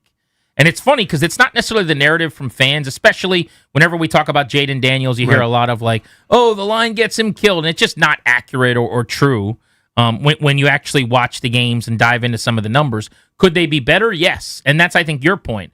Should they settle at just being a good line, somewhere in that, let's say, 8 to 13 range? Or you're close. Do you want to try to be elite by getting one of the best left guards in the league? And now you've got an upper echelon left tackle. They're going to pay Tunsil, too. Yeah. I mean, he's going to be paid as one of the highest tackles in the league. So do you want to pay him like that and then play a guard, some of the highest rate guard money in the league? I don't know that you necessarily do. They also have to think about life after this year. Biotish is coming up at the end of his contract. I think, Tunsil is ready to extend and I think could play well for a few more years, but he's not 25 anymore either. So you want to start layering some talent. It would not surprise me if they were in a mode where they wanted to draft a couple of linemen to develop them, but they just don't have that luxury if they only have 5 picks. Right. And yeah, you're limited in some way. And we talk about this all the time. This is our Ryan Zimmerman axiom, who we spoke about last segment, funnily enough, where he said, not everyone gets to make $200 million. Right? You cannot build a team that way. Like, there are cap rules. You have to go cheap somewhere. You have to get away with it somewhere. And I know I'm an advocate sitting here talking out of both sides of my mouth. The first segment, I just screamed about, please get me a superstar. Well, for every blue chipper, you need to find a bargain. You need to find your Dante Fowler for no money that gives you double-digit sacks, a guy that outkicks his coverage, like Chris Paul, for example. Chris Paul was an afterthought. We're going in training camp. All right, let's start doing the numbers. I don't know how many people right away were like, yeah, Chris Paul's not only a lock to make the roster, but he'll start 15 or 16 games this year. I don't think I had that in the office pool. Most people didn't. You need a few of those to work out for you. So maybe this is one of the areas where you go, this is good enough. You can't settle for that all the time, but you have to make some trade-offs and sacrifices, especially if they go big game hunting as I want them to. A playmaker on each side of the ball and, probably at a premium position because of how devoid the cabinet was from Ron and the Martys, where that's usually a draft pick where you get an affordable difference maker at one of those key spots. You may have to dip into free agency and overspend top-of-the-market money for one of those difference makers at a premium spot, which means you've got to go cheaper somewhere else. Ipso facto, the line's pretty good. It made you stay that way. Would you make left guard a priority to try to go big there? Or is there anything on this offensive line that you would view as a necessity this offseason other than just locking up Tunsil, which seems like a no-brainer, and we're all hoping is pretty seamless. There's no reason to drag that one out. We can open up the phones. 800-636-1067 for your thoughts on our position group today on G&D, the offensive line. Our double play is next right here on The Fan. Wake up with the Sports Junkies. Coming up Thursday morning on the Junks, it's an open line Thursday.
Every day at 3:45, we give you a double play driven by your local Washington area Honda dealers. Now's the time for a great deal on a new Honda. Visit your local Washington area Honda dealer today. It's time for the double play. By the way, our poll of the day is posted. You could go vote on the 1067 The Fan Twitter account. Metropolitan Moving and Storage presents our poll of the day. Local, long distance, residential, commercial, 3 decades best-in-class service and experience. We're asking you, does John Wall make your list of the top 10 DC sports athletes since the start of the century? We're going 2001 seasons on. Right now, 75% of people are saying yes. A lot of people are leaving their top 10 lists, which is pretty cool. You could go check those out. Again, it's the 1067 The Fan Twitter poll. Danny, what do you got for your double play? Last week from Washingtonian, man, a part of a major sewer line that carries wastewater from Maryland and Virginia to a pumping station in D.C. collapsed. The result, an estimated, make sure I take a swig of water before I give you this number. The result, an estimated 40 million gallons of untreated sewage spilling into the Potomac daily. I say that again. Daily. Carson. Tom Daly. Tom. John. Every day. According to officials, DC Water's drinking water system is entirely separate from the wastewater system, and that impacted by the collapse. Also, crews have installed pumps to divert the overflowing Dookie water into the C&O Canal while they work on repairs. Now, this sounds reassuring, but is it really? This is again from Washingtonian. Earlier today, our friends from the Associated Press and Arlington Now published an update on the spill. It left us both grossed out and freaked out. Here are a few choice lines from the piece. Judge for yourself. The Potomac River Network recorded bacteria levels 60 times higher than what is considered safe for human contact in a sample taken at Fletcher's Cove on Friday. A water sample taken from near the site of the rupture found far higher levels of E. coli, about 12,000 times higher than the recommended limit for human contact. The utility estimated that overflow at about 40 million gallons each day, enough to fill about 66 Olympic-size swimming pools, and a sewage spill on this scale is extremely rare, perhaps unprecedented. So sewage is just bubbling up like a small geyser, maybe 2-3 feet into the air, and sewage water is running in every direction. It is one of the largest sewage spills, I guess we would say. Yeah. In history, I was reading. In America. In American history. Right here in our backyard. Yeah. So do you remember, not to cut you off, I'll take it back in. A few years ago, or whenever it was, months ago, where they're like, you guys, we did it. You could swim in the Anacostia. It's all good. That may have been true then. You'll never catch me. Ever. I've been around too long to remember this. So even if you clean this up and you gave me the instant to the minute lab test, dude, it's beyond safe. It's cleaner than the drinking water. I still ain't going in because of this. Go ahead. What I was going to ask was, this is terrible, and the water's very poopy, obviously. Those things go without saying. But in a winter time frame when no one's in the water, not that anyone, again, I'm never going in the water, like right next to Nats Park anyway. You know what I'm saying? Yeah. But like, let's say someone's going to. Boating, skiing, whatever you're doing out and around the rivers. What I'm wondering, Danny, is if no one's in the water because it's wintertime, and there has been no warnings to my knowledge about this being a factor on drinking water. Like a week ago, actually, it's funny, the day that this story came out, Linnell was talking to me and Toby, and he's like, I got to go to the store when I get out of here. I'm like, why are you going to the store? He's like, I got to go get water. And I'm like, you're going to get water? Yeah, I'm buying a jug of water. And I'm like, why are you getting a jug of water? He's like, that's what I like, the jug of water. I don't like to drink tap water. I'm like, that's all I drink is tap water. I've never thought about buying a jug of water. Just put my cup right under there. We live in a place where luckily our water is clean, and that's very fortuitous for us. But then I saw this story at night. Yeah. Now, it's not like Linnell was saying it because of this, but to my knowledge, and maybe I'm wrong, they've not sent out any warnings in certain areas, because this is like in Maryland, I believe. Not Virginia, because Virginia's doing great. But in that area, they have not said, hey, don't drink your water. Well, there have been boil water advisories in the past, not of course, related but to I'm this. not saying. Yeah. But this spill with these tens of millions of gallons of poop water per day, it has nothing to do with the drinking water that everyone in the DMV is using through their faucets. Not as of now. Right. But again, been around a few times, and I know it starts a certain way, then the overflow from the rain, you better boil that water if you want some. Right. But for the moment, what I'm wondering is, this is going to sound like a dumb question. Mm-hmm. Bad thing, terrible thing, this is gross, poop water everywhere. Right. Awful. Nobody's in it because it's freezing cold, and nobody's drinking it because it gets cleaned in the process and however that works. What really is the issue? Are we killing things? Are we like you get what I'm asking? Yeah, I know what you're saying. Are fish dying because there's I don't poop in know. there? I will fully admit I am not the expert when it comes to clean waterways and how much the Potomac can absorb and what that means for local fisheries and everything I under think the it's sun. better that we don't have 40 million pounds of poop in the water. This is where I was going. I'm going to give you that. Yeah, all I was advocating for is I would rather it not be Less this. poop water. Yeah, I agree. yeah. But you get what I'm saying, too. I know exactly what you're saying. When I hear that, if they said no one can drink water, and we have this issue where if you are within 17 miles of this location, Mm-hmm. you now have to only drink water that you buy at the grocery store and pour out of a jug, basically. And oh, by the way, don't take showers or something. Like that, to me, is like, oh, this is perilous. This is terrible. Or like some of the things that have happened around the country in these locations where these, like, stick aside, like awful, like Flint, Michigan or whatever, where there's no clean water and there's these like catastrophes. We're not dealing with that right now. It's just that there's poop in the river. Right. Sewage, poop, all the bad stuff you can imagine. The answer is yes. And that's what's going into the river. 40 million gallons a day. I do wonder, as I'm thinking about this, in the spring, if you're catching fish and eating those fish. There you go. Is that a factor? Pointing at me? Yes, but I don't know. But I don't would know never here. eat that. But like, I feel like Jeff Walker, doesn't he go fishing in like the river and then catch it and eat it? Yeah. Isn't that a thing that He's going doing? fishing right now. He's like fishing off the pond over there by Nats Park. And then he DJs on the way home. Yeah, he's done that, and I've actually eaten a fish that he's caught in the Potomac. I don't know why he would have done that. But if is he going to be allowed to eat the fish he catches on April 14th? Or is it still going to be a poop fish? That's what I want to know. That I don't know. Again, we need an environmental scientist to tell me the damage. I know. Again, there's a lot of work done to try to make sure waterways are clean. I want to talk to an expert on this at some point in the days ahead. What are the ramifications of all the poop in the water? If nobody's in the water and nobody's drinking the water, is it just a smelly inconvenience? I've actually heard from people over that way too that it reeks, which shouldn't surprise anybody because that's what happens. Yeah, I bet you Tyreek Hills. I mean, it is going to be like it woolens. You know what I'm saying? Yeah, it's what Andy Dufresne crawled through, but 40 million gallons of it just every day, dude. That's the part I can't get over. Is it still happening? As far as I know, I haven't seen any updates. It can't be. Still, we're doing 40 million gallons. I think 40 mil. I feel like we slowed our roll on that. Did we slow down? Because it's coming. I haven't done anything to fix it. That's another thing is that I can't fix this. Like, can you imagine if it was up to you to stop it? You're just sitting there at your desk, Bill. What? I would literally just start putting duct tape on something. Is that going to do it? Is there a valve? Bryce in Maryland, what's up? Hey guys, now me and my guys in my fishing club were actually just talking about this. I'm in a fishing club out of Montgomery County, and we're talking about it, and not necessarily the fishing levels, but there's also got to remember the grass that's further down the river that really impacts the fishery.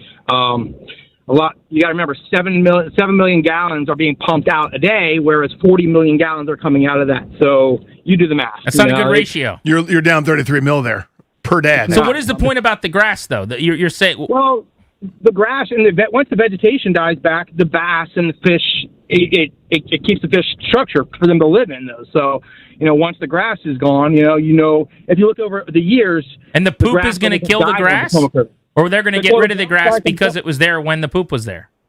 Exactly. If you look at the Potomac has actually come back over the years, over the last 20 years. If you ask any bass fishermen, which we bass fish in the club, you look at the grass levels on the Potomac River during the 80s and early 90s, which you had huge patches of grass. Now, through the late 90s and early 2000s, a lot of that grass is gone. And it's just been starting to come back in the last, I'd say, 10 years or so, though. So good knowledge. I appreciate that. Let's go to Chris in D.C. What's up, Chris? Yeah, I was just saying that you guys need to reach out to Ernie the Hog Snatcher. Ernie? He'll have some answers for us? Ernie the Hog Snatcher. He's on Instagram. He catches giant fish in the Potomac all the time. He'll tell you. I think if you guys reach out to him, I bet you can get him on the show and he can tell you all about it. That'd be a big get. I will tell you, at first I thought this was a prank call. I did I'll tell you too. that right now. I did I was too. like, get that dump button ready. I was like, Darius, why are you allowing this guy to say that? But now I'm looking at him. YouTube Ernie. I'm not going to say any more than that. Yeah. But he has a lot of pictures of him with gigantic fish. So we had a nickname for a couple people in college. It's not important, but the point is, I thought that's what that was.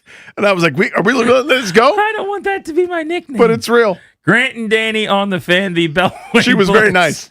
is next.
and Danny radio program welcomes you back, and we are brought to you by the law firm Condorian Murad. Estate planning, elder law, real estate transactions, probate administration, their attorneys are always there to protect you and your family's assets.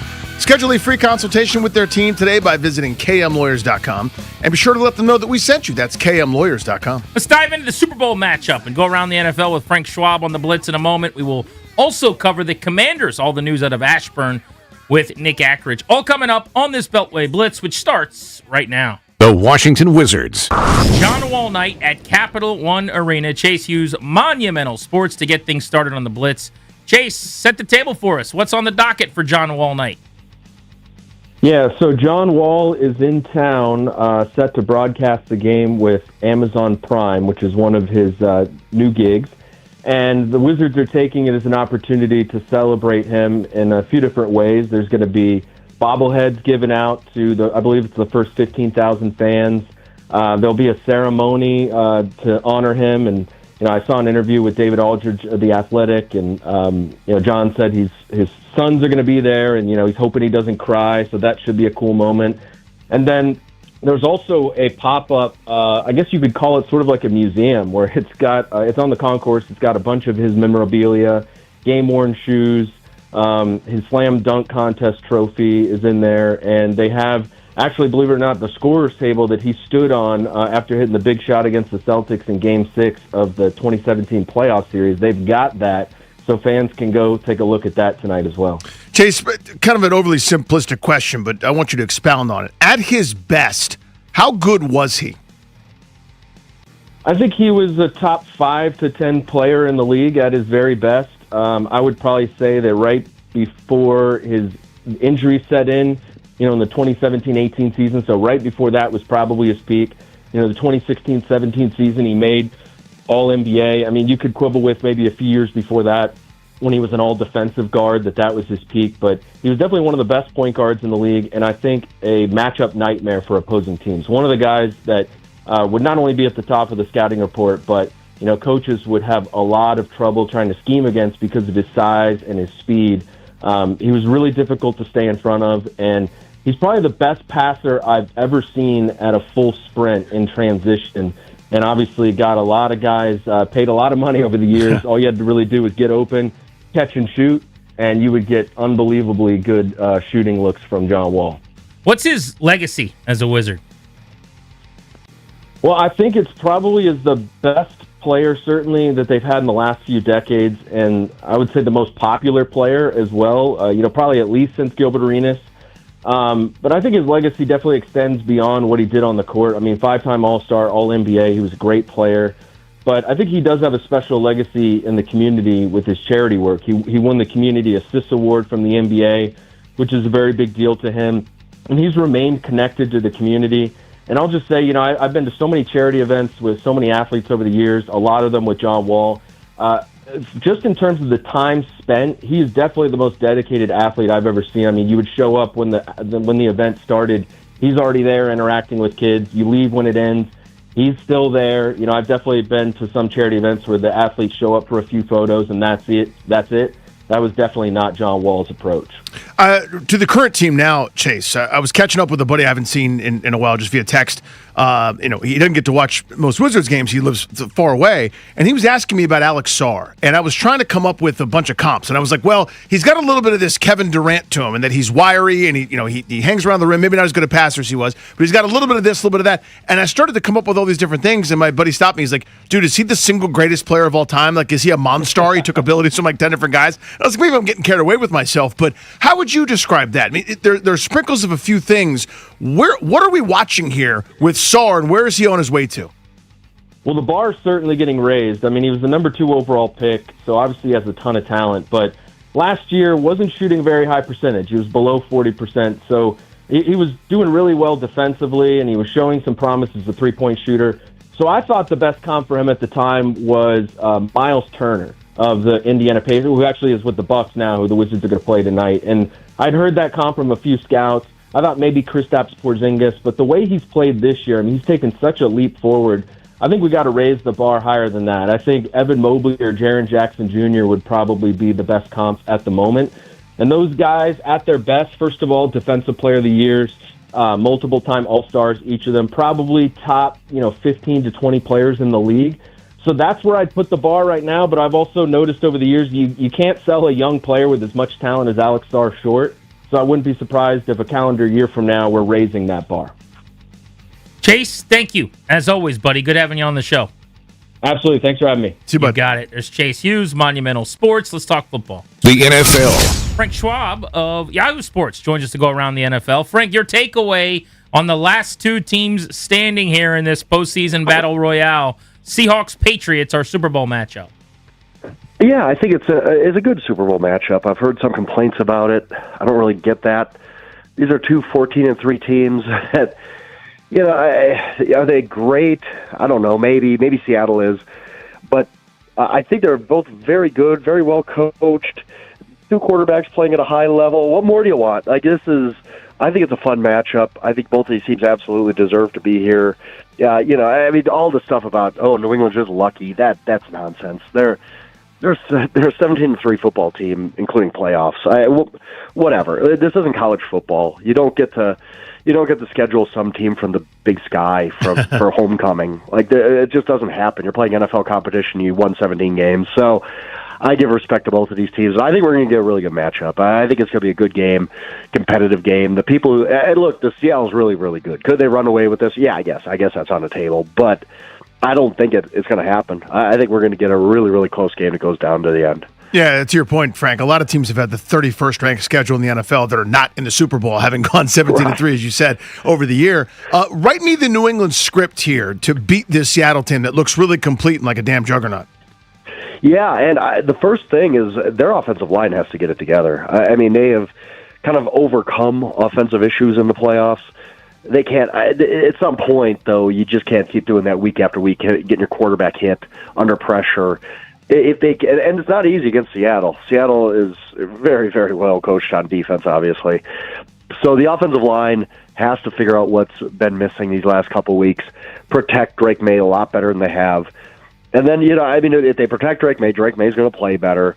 And but it's their defense that's not getting enough attention. Their defense, I believe, has given up 2 touchdowns the entire postseason in 3 games. They're really, really playing well. So they're going to have to, and they're going to, and I'm not saying this to, pour cold water on Sam Darnold because he doesn't deserve that, but they're going to have to get a couple turnovers off Sam Darnold, and it's possible he will do that at times. So I think some playmaking on defense, and just first and foremost, I really truly believe it starts with their offensive line playing better in this game than they have the rest of the postseason. That's kind of where it starts for the Patriots, I believe. Frank Schwab on the Super Bowl matchup, still 4.5 points separating the Seahawks and the Patriots via most sports books. I'm curious, though, Frank, you were talking about the script for New England. What's your take on the general feeling that they have basically gotten lucky or that they don't deserve to be here? I just don't buy it. And, we talk about I just don't think strength of schedule's as big of a deal as people are making it out this year. And I'm going to tell this is my theory on why this is happening. People wanted to justify a pick of Matthew Stafford for MVP. So we bring up strength of schedule, and all of a sudden it becomes, the Patriots haven't beaten anybody. Okay, fine. That has never, ever, ever been an MVP argument before. Never. In my life, I've watched the NFL since I was 3 years old, and I've covered the NFL for 25 years. It has never been a conversation with MVP, but fine, whatever. Just vote for Matthew Stafford if you want to vote for Matthew Stafford, but whatever. Okay. But that just seeped into the entire conversation about the Patriots all of a sudden. All of a sudden it's like, they haven't beaten anybody. They haven't played anybody. No, they didn't have a really, really tough schedule, but they beat the Bills. They dominated the Chargers. They beat the Broncos. They beat, they beat the Texans, a really, really good defensive team. I don't buy it. Again, you play NFL competition. It's not the difference between the 32nd ranked schedule and the first ranked schedule isn't that crazy. Again, it's not college. You can't hide in a bad conference. This is the NFL, and this idea that they're just lucky to be here, that they've beat all these teams who fired their coach and all these teams with backup quarterbacks. I just don't care. If you win 85% of your games, it really doesn't matter what breaks you caught along the way. You've proven time after time after time that you're an elite team, and I just don't buy it. I just don't buy it with this Patriots team. I think they're absolutely positively, they deserve to be here. for the Seattle perspective, Darnold, and I'm guilty of this, Frank. I've done it. I've basically gone during a season with Minnesota, during the season now in Seattle, I'm going, God, they're awesome. And Darnold's playing great, but like the wink, wink, nudge, nudge, he's gonna Darnold. Well, he certainly did in the NFC title game. He was incredible. What does this do for him potentially if he doesn't Darnold? Like it turns into the Roy Munson changes meaning here if it happens for him here in the Super Bowl. What would it mean for Darnold? Yeah, and I wrote something this week kind of ranking whose legacies can gain or lose the most by this Super Bowl, because Super Bowl's legacy games. That's what they are. And I had Darnold at number one, and it wasn't even really an option of who's number two, because I think we remember every quarterback that wins a Super Bowl. Like, there's a lot of good quarterbacks who I would be like, like Aaron Brooks? Oh, yeah, that's right. He played with the Saints, right? Like, there are a lot of really good quarterbacks who didn't win a Super Bowl. We just don't remember. We all remember Jeff Hostetler. We're all going to remember Nick Foles. We all remember Trent Dilfer. And that's basically what's on the line for Sam Darnold here. He could basically become immortal in this game, where we're going to remember him forever, and not just remember him as a Jeff Hostetler who played for 4 or 5 games, but a guy who was kind of driving the ship all year. And that's the thing. Everybody expects everything to crash around Sam Darnold. He's played 37 games the last 2 years, counting playoffs. Like 33 of 34 of those have been excellent. He's had a few bad games, which means he's not perfect. He's not, prime Patrick Mahomes or prime Tom Brady. Okay, like that's fine, though. He's obviously good enough to get this team to a Super Bowl. 3 losses by combined 9 points. Like, it is. Darnold has played good, and we just have to finally stop expecting him to fall apart. This is who he is. He's had an unusual career path, kind of written off as a bust before rehabilitating himself as first a backup with the 49ers and taking advantage of an opportunity at the Vikings and moving on to the Seahawks. He's just a good quarterback. Like, whether he's top 5 or not, probably not, but who cares? Like, he's favored by 4.5 points in the Super Bowl. And if he wins that Super Bowl, if he wins Super Bowl MVP, which he certainly could do, that's it. Nothing else that happens in his career matters, because it will justify everything as far as him deserving to be here, and not just, Sam's going to fall apart in a big game. Like, you can't say that if you won a Super Bowl. Yeah, can't take it away. Hey, Frank, thank you, buddy. Catch up with you soon. Absolutely, I appreciate it. Great as always. Let's keep the football convo going. The Washington Commanders. Localize it with Nick Ackridge of PFF. Nick, what do you think of the hiring of Durante Jones as D coordinator? Yeah, I liked it. I liked the fact that Quinn was going out and not kind of going with a retread and finding somebody that's that hasn't called plays before. Because typically when we see these coaches kind of entering a year where they're going to definitely be on the hot seat and there's going to be a lot of questions, that they kind of play it safe and go with somebody they know. So I was excited to see that he kind of switched it up and went with someone that is highly respected around the league and is someone that's going to be calling plays for the first time. What will the scheme look like? Because he's got some the most recent influence obviously is Flores, but there's some Zimmer in there, and there's a couple other defensive influences as well. What do you think he's going to bring? Yeah, I think you're going to see a lot of that Flores stuff. Right now, that's kind of all the rage in defense today, and we just saw how effective it has been for Flores. So I think you're going to see a lot of that, a lot of 3-4 fronts where you're going to see guys like Frankie Luvu. I think this works out really well for him, because I've had some questions with how he's going to fit on this defense. And last year he was kind of struggling as an edge rusher when they used him there, struggling off ball. So I think this kind of works out perfectly for him, where he can kind of go off the edge and be that kind of Andrew Van Ginkel type of guy that can kind of play both positions and just kind of be used as a blitzer. So I think that's what you're going to see a lot more of, just a lot of bodies up towards the line of scrimmage, and we've seen that work pretty effectively in the NFL today. How did you guys at PFF see the season of Daron Payne? What would you make of a decision to have him play this year at $28 million? Yeah, we've never been too high on Daron Payne, just kind of throughout his career, and it's kind of really all come down to run defense and tackling. And over the past few years, that's kind of really been the biggest struggle. Last 2 years, we've had a run defense grade of below 50, so that's kind of where we've seen that. Usually what we've seen with him is that pass rush kind of masks that issue in the run game, and that's kind of what you're paying for is that pass rush productivity. So, but we haven't really seen that these last 2 years. Just 4 sacks, 26 total pressures this past year. So if it were me, I would be looking to move on. I think that you can get that at least that same production from by spending a lot less money.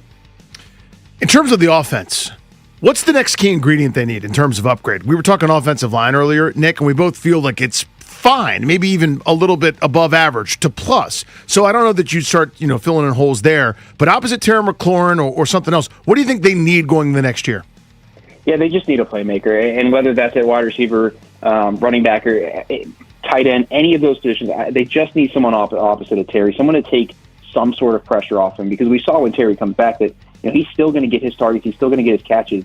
But if you just have somebody opposite of him, it just makes everything so much easier. So I know fans are going to want, with that 7th pick, you kind of want to go defense because that was such a struggle. But if I'm sitting there and one of those top receivers are on the board, Jordan Tyson, Carnell Tate, someone like that, then I wouldn't be upset if they swing that way, because we've seen how successful these wide receivers that come in, these top first-round receivers that come in right away and just set the league on fire. So I wouldn't be too upset with that. They just need somebody opposite of him. They've been looking for that for a while, and that's kind of the thing that I'm really looking for.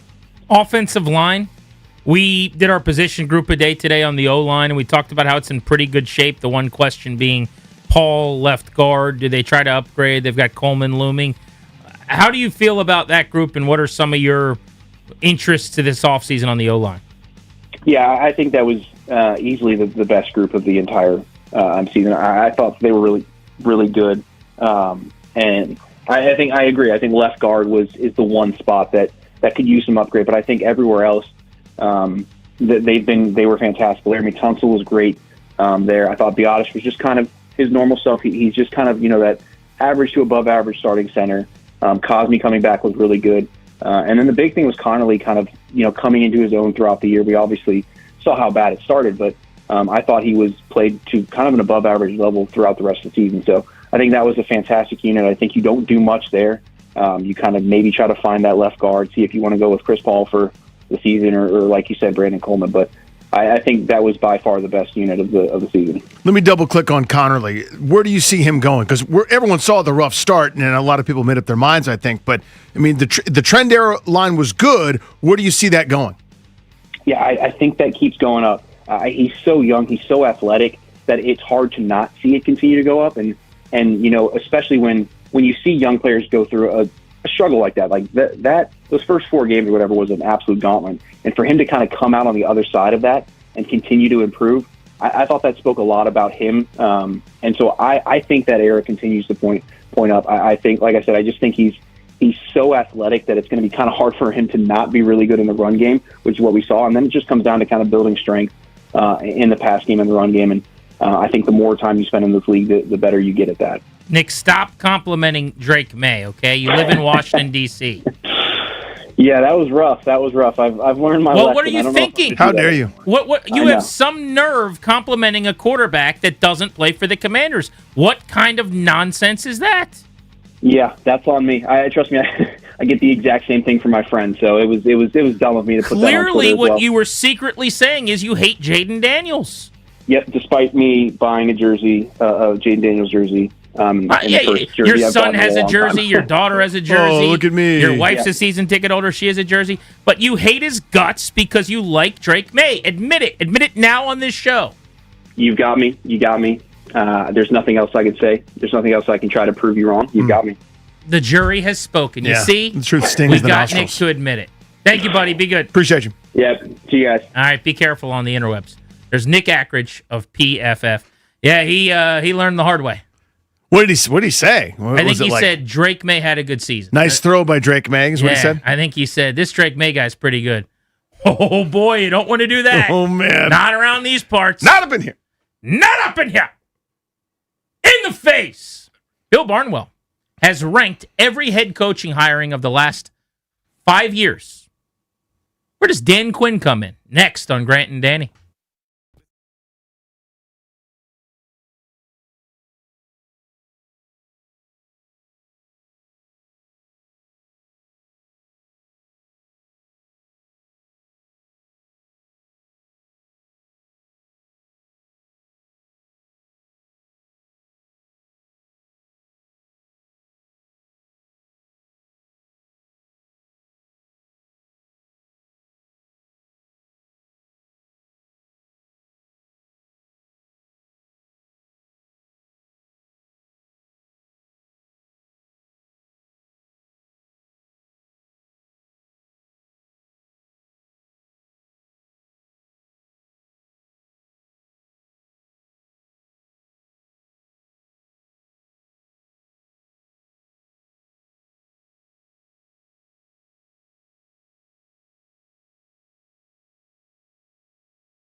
Welcome back, Grant and Danny on the Fan.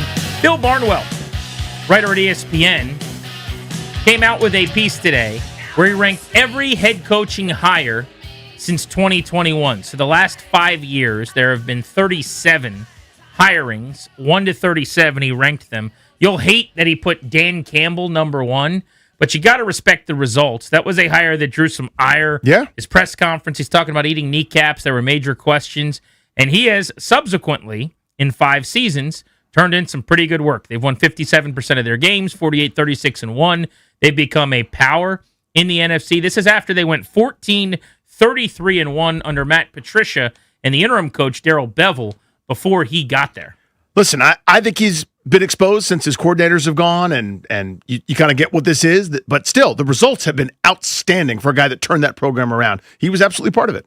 Number 2 on this list, as far as hirings, again, ranking all 37 of the coaches to get jobs last 5 off seasons, Nick Sirianni of the Philadelphia Eagles. I would have had him a little lower down the board, but he's obviously leaning heavily into success, which is the whole point, so I get it. This is 5 years of Nick Sirianni now, same cycle as Dan Campbell. He lists him as being 59-26, winning 69% of his games. Good Lord. Yeah. He said Sirianni was the most difficult coach to rank on this entire list. His resume is comfortably the best of any coach over the past 5 years. Took over a 4-11-1 team and immediately coached it to the playoffs. But he goes on to point out what is very obvious, which is this seems like a Howie Roseman creation. And Nick Sirianni, while he's had a ton of success, is probably a great beneficiary of one of the best rosters in the league. I think that's true for both the top 2 guys, frankly.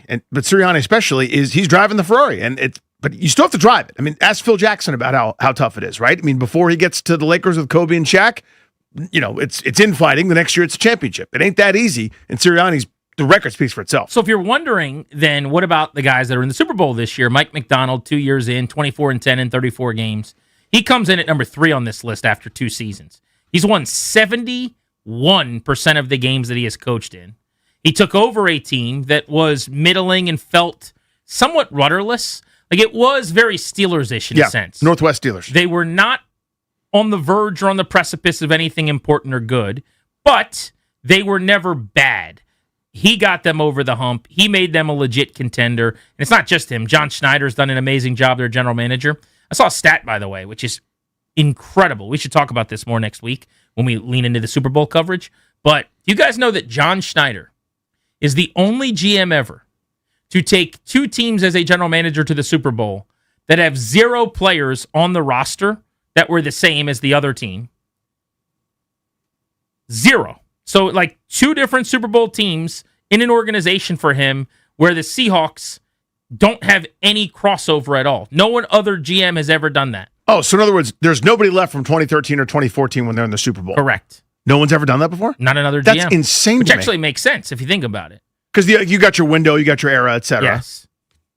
It's unprecedented. I think he slept on. By the way, he was here. He got fired when Marty got fired. Isn't that fun that he was here? Dan Snyder said, this guy's not good enough, and then he went on to become one of the great execs in the league. But Mike McDonald ranks 3 on this list. And then Mike Vrabel, the other of the coaches in the Super Bowl, only 1 season since his hiring last year, 14-3 record, 824 win percentage this year with obviously a pretty easy schedule. Everybody wants to point that out, and I will acknowledge that.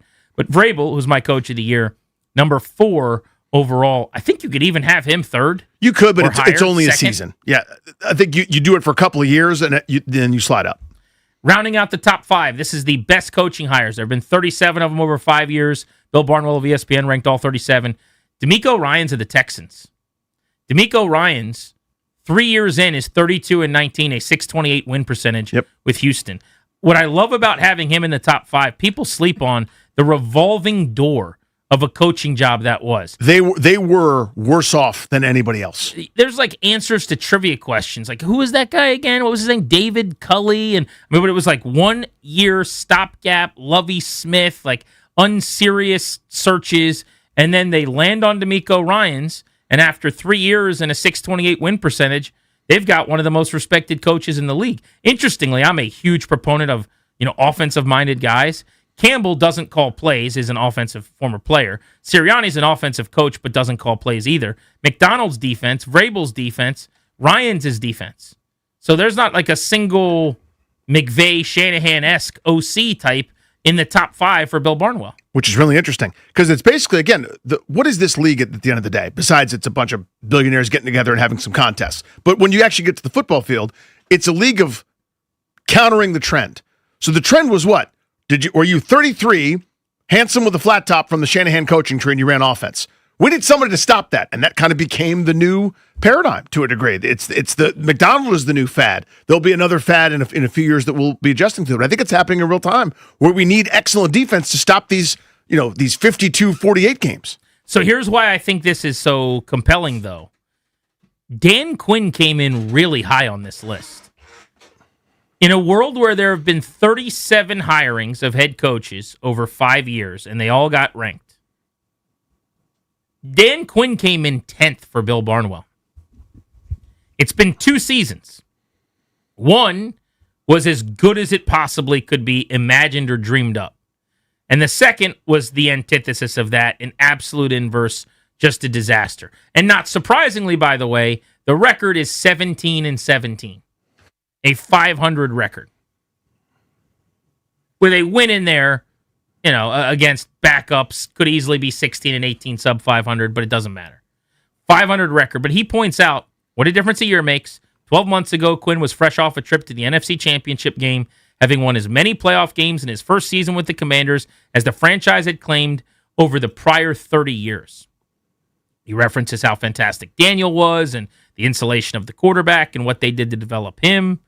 He says things have changed. Daniel struggled through an injury-prone 2025. Quinn's defense completely collapsed in year 2.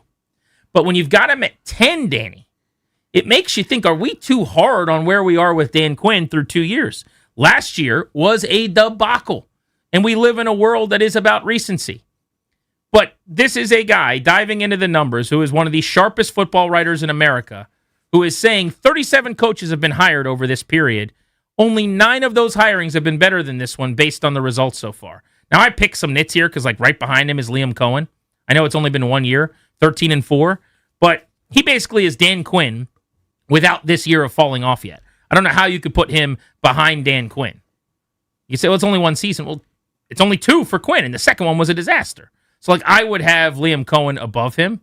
Are there other guys I would? The other guys behind him in the rankings are Todd Bowles, Mike McDaniel, Robert Saleh, Doug Peterson. None of them deserve to be over Dan Quinn. Well, so that's where I was going, is the people he's a couple spots ahead of have been removed from their gigs. Fired and, not successful. So it's you go down, 13 fired, 14 fired, 15 fired, 16 still going. Who was 16? Shane Steichen, who's been 500. Bad luck, I think, for Steichen. Good trajectory this year. 25 and 26, year. And, they have a bad year next year, he's gone. Probably, yeah, but who's been more hamstrung with quarterback than that guy? But anyway, I digress.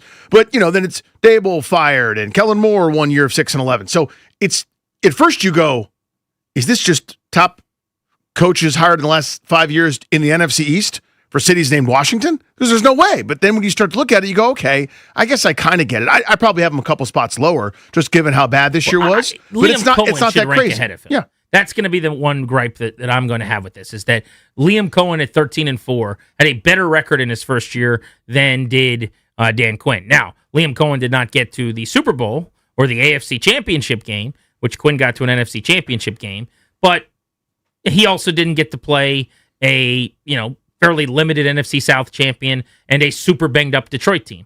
I don't want to take away from Washington because those were 2 signature offensive road wins and their quarterback played unbelievable in those games. But I would say Jacksonville had a slightly harder path if they were going to get there anyway. But the other thing is, and I guess this should be the takeaway from this, because my first thought was, what? Dan Quinn can't be a top 10 hire. Maybe it just doesn't mean as much as it sounds like it should. There's so many dudes that have been hired and fired already. There were so many bad hirings. Just looking at just the 2022 cycle, which was smack dab in the middle of this window, Dable with the Giants, Nathaniel Hackett with the Broncos was a joke. McDaniels with the Raiders went terribly. The Lovie Smith Texans era was a joke. Doug Peterson with the Jaguars went badly. Eberflus with the Bears was a joke. Dennis Allen with the Saints was very meh and then ended. There are 2 guys left out of 10 that year. They had the same number. It was the record. 2022 and this year, 10 openings. There are only 2 guys, Kevin O'Connell and a survivor in Todd Bowles in a bad division. Those are the 2 guys left from that entire cycle. So you could kind of see how you get Just by not getting fired, you get pushed up this board. 20 of the final 27 guys have already been fired since, that Quinn ranks ahead of. So I get it. It's not the honor at first you think it is. But here's what I do want to ask people, because I think you're right about that. It feels like, wow, you're one of the 10 best hires of the last 5 years. That's pretty amazing. And it's like, you're one of the 13 guys that still have a job is another way to look at it. Yeah. Kind of. But is anybody willing to say that Quinn's 2 years in totality should be viewed more favorably than they are? It does feel like he is, if we're going to use presidential phrases, the popularity, the approval rating, or how you currently poll or whatever. It feels like it's very low. His approval rating right now is very low. Things aren't great when you turn on the news with Dan Quinn, right? Is someone willing to argue that over 2 years this has actually been a much better hire and gone a lot better than people want to admit? Phones are open, 800-636-1067. Or if you want to push back on that and say, no, people are absolutely within their rights to be upset with how these 2 years have gone, even though they did win 2 playoff games, get to an NFC title game in year 1. You could do that as well. Grant and Danny on the Fan. Wake up with the Sports Junkies.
G&D on the Fan, taking you up to 6:30. Welcome back, and thank you for making the show part of your day.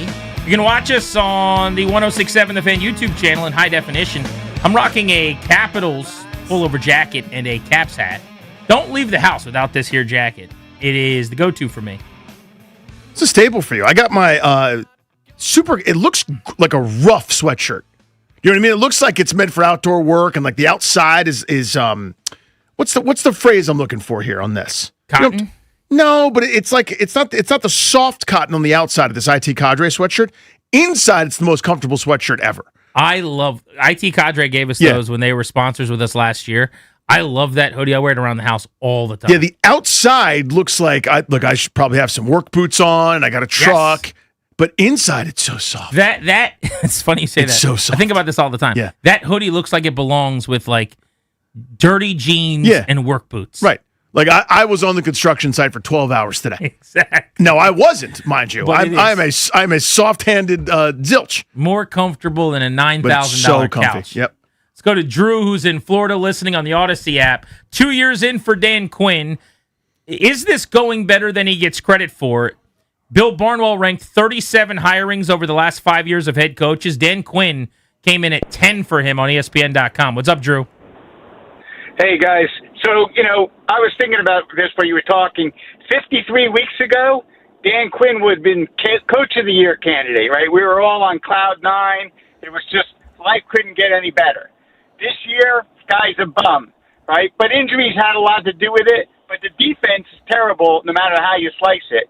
So I think it's going to be, next year is going to be the rubber match here, where we're going to really know, how things go. But I'm still a Dan Quinn fan. I mean, I remember what it was like with the guy before Dan Quinn and the guy before that. So I'm happy enough to have Dan. I'll give him another year, and I'm hopeful next year we get a rebound. Here's the two sides.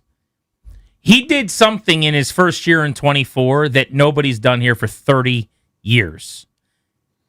I don't care how it happened, why it happened, if he's solely responsible, partially responsible, or he was a passenger. Yeah, he was the coach. Whatever your view is, he gets immense credit for that. This year was also as bad a year, as regressive a year, as unacceptable a year. Not just the record and the losing, but how bad the losses were. A stretch for a month that quite literally rivaled any four-game stretch of any terrible team in the NFL over decades. That it undid a lot of that good work. But you can look at it and say, Dan Quinn did something last year that we've been waiting for 30 years. I got a message here from KB. You can tweet me at Grant H. Paulson. You can hit me up on Instagram at Grant H. Paulson. He says, JD5 went historic MVP God mode and carried Quinn's bad defense all 2024. We saw his job this year without JD5 in 2025. You can't even make the case he was that valuable in 2024 with how amazing JD5 was. I actually think there's merit to that. I used to say with Ron Rivera, he got to the Super Bowl one year when Cam Newton was an MVP.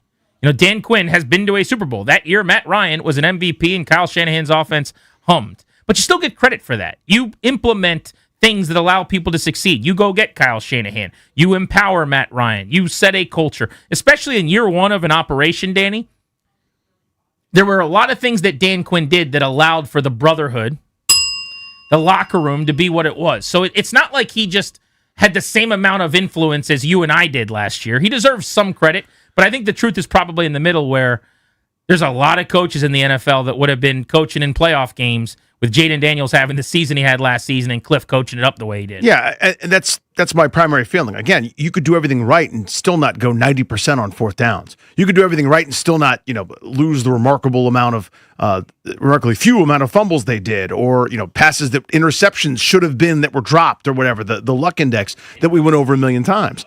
I think ultimately, if the question is it possible that we're underrating him? I think if anything, we're overrating him. Like, to me, you still can't do the basic mechanical stuff right. Like, again, the squandered timeouts. He's among the league worst at that. That is a controllable coaching thing. These strategies to not practice hard in training camp, like holding this guy out, the veteran days off, and yet veterans, guys that you're depending on, not injuries. Zach Ertz wasn't injured. before he was injured, he couldn't wait to jump off sides and false start every other play. No, to me, this was such a bad coaching job that, if anything, we're giving him too much of a pass. Good sign or bad sign that all of our calls are coming from Florida?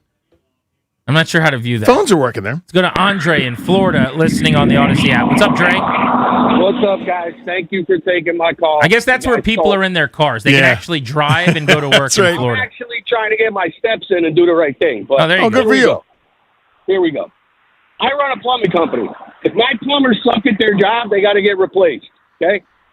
This guy has allowed our team to go down the drain. I get it. There was injuries this year. You're the defensive coach. How do you not take accountability for what happened starting week 3? They can let it go all the way to week 13, 14 when we played the Dolphins to start taking over Joe Witt's job. You're the leader of this ship. Danny, you hit it on the head. I think he's being overrated for what he did. He did it with Matt Ryan. He did it with Jaden Daniels. I'm hoping I'm wrong, but I'm looking at 5-12 again next year because I don't think this guy can coach his way out of a paper bag. Thank you, Appreciate buddy. I do think, and this is probably unfair, and it's just my disrespect maybe of the defensive-minded coach, but when you're a defensive-minded coach and you got a great defense, Mike McDonald, Mike Vrabel, I promise I'll give you credit. I'm throwing roses at the feet of DeMeco Ryans every chance I get. That's a championship-level defense. That's the culture he's built. That is why he's there. Your defense stinks here. It's awful. So the year they were really good, Cliff Kingsbury and Jaden Daniels made some really sweet music. I think there were a lot of coaches that could have been there and had a lot of that success. I want to completely take away from him, though, because he went for a lot of those fourth downs. He was ultra-aggressive. He touched the right buttons and made the right decisions in terms of building that team into a brotherhood. So he deserves some credit. But, yeah, I am of the belief that through 2 years, we're not undervaluing him. I think we're correct in saying as a fan base, nice job year 1. I think there's some good fortune for you there that things went the way they did, but nice job. Year 2 was a disaster, man. You better show me something in year 3. 72 and sunny, and you get a couple of great breaks. Yep, keep the car on the road. When there's adversity, and this is what I care about, when they adjust to you, what are you doing back? And there were no answers. Remember, it was one of the worst stretches in team history, in league history, that we endured here for the middle part of the season, and everyone just kept having the same job. Nobody got demoted. No one had any kind of suspension or otherwise. No players changed out. Just the same playing time. No young players. No nothing different. And finally, when it became so awful and untenable, okay, I'll start calling plays instead of Joe Witt. That was the big change. And then they kept losing. Lost a lot of confidence there. Grant and Danny with you until 6:30 on the Fan. Next, there's a study done that suggests that one of the reasons it's so hard to find coaches for youth sports is that parents are the worst. We'll get into that next. Sports Radio 106.7 The Fan. This is an Odyssey Sports Minute. Presented by Robinhood, your money, your move. After LeBron James teared up at his tribute video in Cleveland last night, there is no doubt in my mind that we are getting a LeBron James farewell tour next season. After his reception, maybe that tour takes place in Cleveland. Playing in front of his home fans for his final season would be the Hollywood ending that LeBron may be looking for. I'm Adam Abdallah.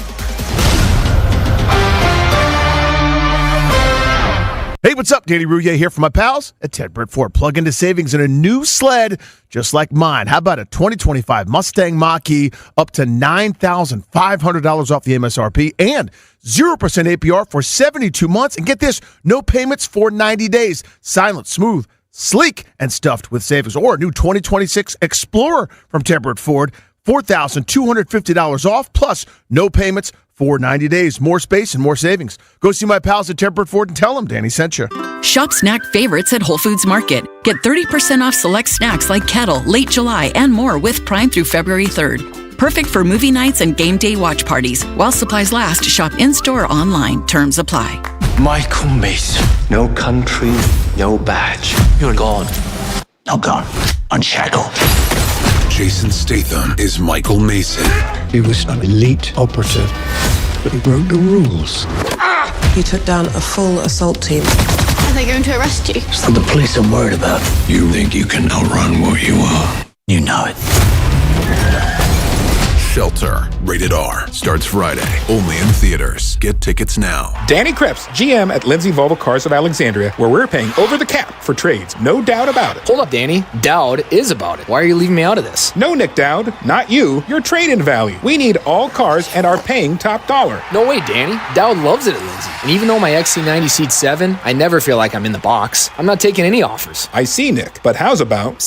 Wow, one question though. Do you make checks? Only the paper kind for your car. Lindsay Volvo Cars in the heart of Alexandria. LindsayVolvoCars.com. JP Finley here, and you've heard me talking about how great the service has been from Better Services. Now's the time to get your handyman list complete before the big game. Appliances on the fritz? Call for a repair or replace them by visiting the Better showroom in Kensington, Maryland. Better offers same-day or next-day delivery. Better can help with all your kitchen, bath, and handyman needs. Better serves Maryland and D.C. Call for service areas and mention me, JP Finley, for a special rate. Contact BetterServices.com. That's BETTAR Services.com. Coach Wooten's Basketball Camp, the world's #1 teaching basketball camp since 1961. Your child will learn the game, play the game, have fun, and get an experience of a lifetime at Coach Wooten's Camp. Let your kid be a kid. Put down the screen and go do what we do. Let's go shoot some hoops. Early registration discounts available. CoachWooten.com. I'm Bob Burke, founder and chairman of Burke America Parts Group, a family of brands that includes RepairClinic.com, an appliance and HVAC parts solution company that's grown into an international brand. Before AmericanEagle.com, we partially launched a new technology platform developed by another firm.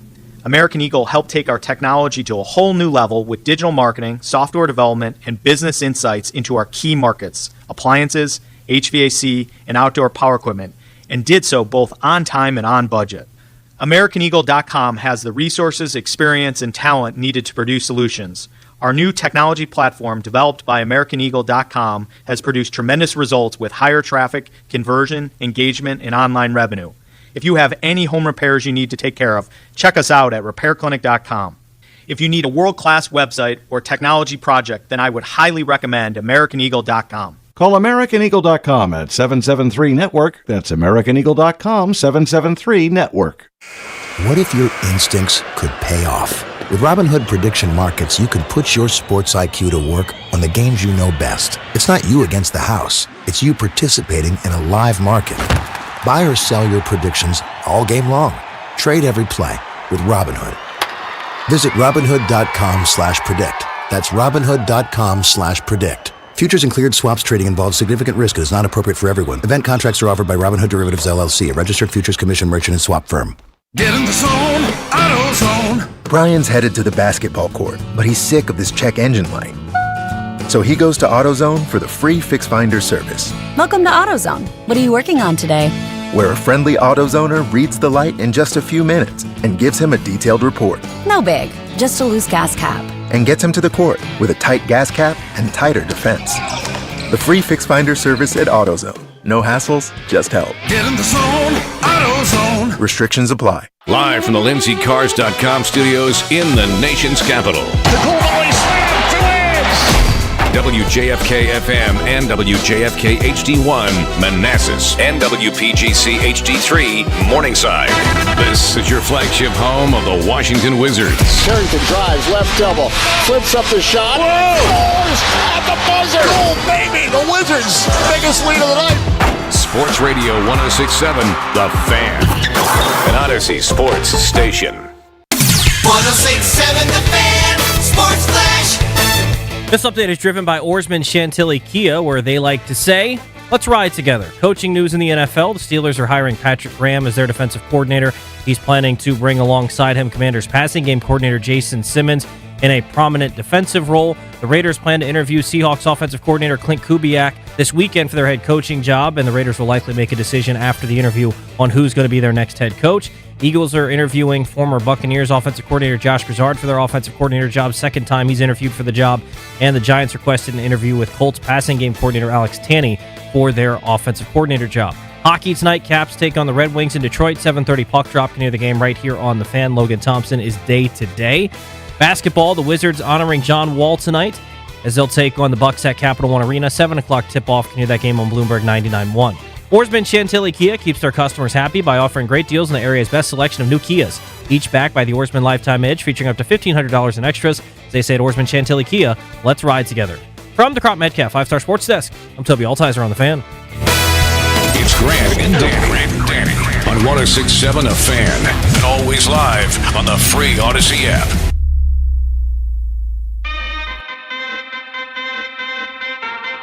Sponsored by the law firm Kondorian Murad. We're Grant and Danny. Estate planning, elder law, real estate transactions, probate administration. Their attorneys are always there to protect you and your family. Schedule a free consultation with their team today at kmlawyers.com. And be sure to let them know that we sent you. That's kmlawyers.com. Are you guys going to get to the game tonight by tip-off? John Wall night for the Wizards? Because you got to stay here and do radio, right? So when are we expecting you at Cap One Arena? So it's looking like we'll probably get there end of the first quarter-ish is our ETA. Maybe start of second quarter is what we're looking at. That's hurting.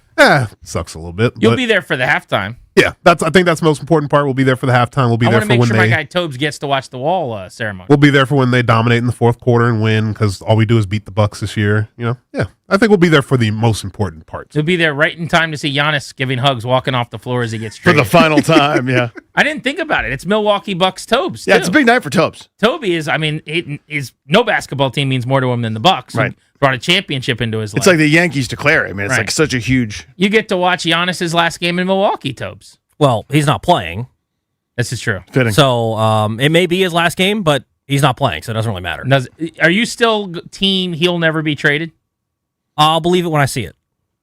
You think Shams is up to no good here? Shams has been beating this drum for 4 or 5 years, and he's yet to be traded. So I'll believe it when he's no longer a Milwaukee Buck. So Tobes There's not a sure, little but bit of Rickness, though. Yesterday, when I just brought this up, I didn't know this was a thing, and I'm like, did you guys see? Shams says, sounds like Giannis could be on the move. You're just Tressway in a formation, punting the hornet's nest. Tell that idiot. And I'm like, whoa. I didn't know you didn't like Shams. Just on this story, I think. This is the one that gets to you a little bit, Tobes. Well, imagine doing radio all the time, and the topic is always, Shams' new report is Giannis wants out 4 years ago, 3 years ago, 2 years ago. And every 3 or 4 weeks when nothing's going on, hey, Shams, what do we got breaking news? Yeah, throw out the Giannis stuff again. That's what it is, all the time. What I will say, Tobes and I do share this, where we just can't believe it. The superstar that's synonymous with one spot, like, that guy's never leaving, and then Brady plays in Tampa. I'm like, it's not going to happen, and then it does. You can't wrap your head around the most obvious things. Yeah, I can never get there just because it seems so crazy to me. They're never firing John Harbaugh. Danny's like, fired LeBron, a minute later. a Laker, no chance. Well, that one, no, not as much. That one, I was like, that guy's going to jump to 10 more lily pads before he goes back. Well, I wanted to tell you guys. I just don't want you to hear it from someone else. Yesterday, you guys were asking, would I want to go to the Wizards game with you? And I was like, no, I'm not going to do that. I'm going to go home. I got to be with my kids. I will be at the Wizards game tonight. I got a text from some buddies. They're like, can we go to the Wizards game? So I'm going to go to the Wizards game with them. We can link up. We can meet up. But I will be at the Wizards game tonight. I don't want you to hear it from someone else.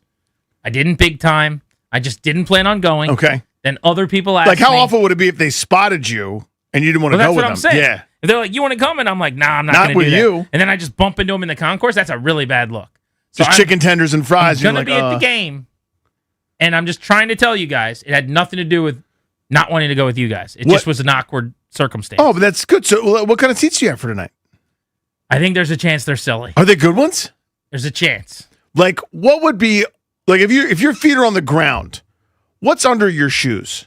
No, God, I've never sat courtside. Are you kidding me? I don't know. I don't have hooks for the Wizards like I have for the Capitals. What do you have for the Capitals? I don't have anything for the Capitals. I just occasionally go to games. Okay. That's all I'm saying. But like you made it sound like you had something for the Capitals, but not. Well, I have good seats for the Capitals occasionally. Oh, I see. If I go to a Wizards game, I have what you guys have. Wherever you guys sit, I'm probably near you. I'm guessing it'll be something like that. Is the area where you are, is it like more or less food included than the regular folk? A suite? I don't know. I don't anticipate being in a suite. Okay. But isn't there a special place if you go down? Like, I don't get to go to, but like if you're down close to, say, like the glass or like for hockey, where it's like, hey, a man, lounge? Maybe. Oh, hey, yeah, I love that. We're like, you're here. This food's for you. It's an honor to be there. Every time is a blessing. Uh-huh. I love it so much. It's the best. Yeah. Which of your 20 this year is your favorite? Every time's been a blessing. Every time's been good. I love all of them. I mean, they're all like children. But it is the best. Yeah. It's just my favorite thing in the world. It is. But enough of this. I just wanted to say, guys, I'll see you at the Wizards game. Mm-hmm. I'm not going to ride. I was thinking we could ride together, but if you guys are going late, that's not a thing that I'm going to do. So I'll go over there. I'll warm up the seats for you, and then we'll high five after a Trey Johnson triple. There may be fellowship. Yeah, there will be camaraderie. Oh, nice. Done for the boys. How about this survey on ESPN.com? Managing partners among top reasons. Managing partners, that's not true. Managing parents among top reasons youth coaches quit. I hope they didn't spend a lot on this survey, was kind of my first takeaway. Yep. If you're a youth coach, the number one reason that you want out of your role or wouldn't want to take part in what you're doing is generally parents. That's pretty well known. But I'll read this for you, Danny, this excerpt here from ESPN.com and tag you in because you've actually coached a lot. Yes, indeed. Most of America's youth sports coaches are feeling burned out and fed up with verbal harassment and abuse, mainly from parents of athletes, according to a national survey released Thursday by the U.S. Center for Safe Sport. The challenge of managing parents ranks as the top reason coaches have considered leaving or decided to quit, with one coach saying of parents, they created tension, they instilled distrust, they were worse than children.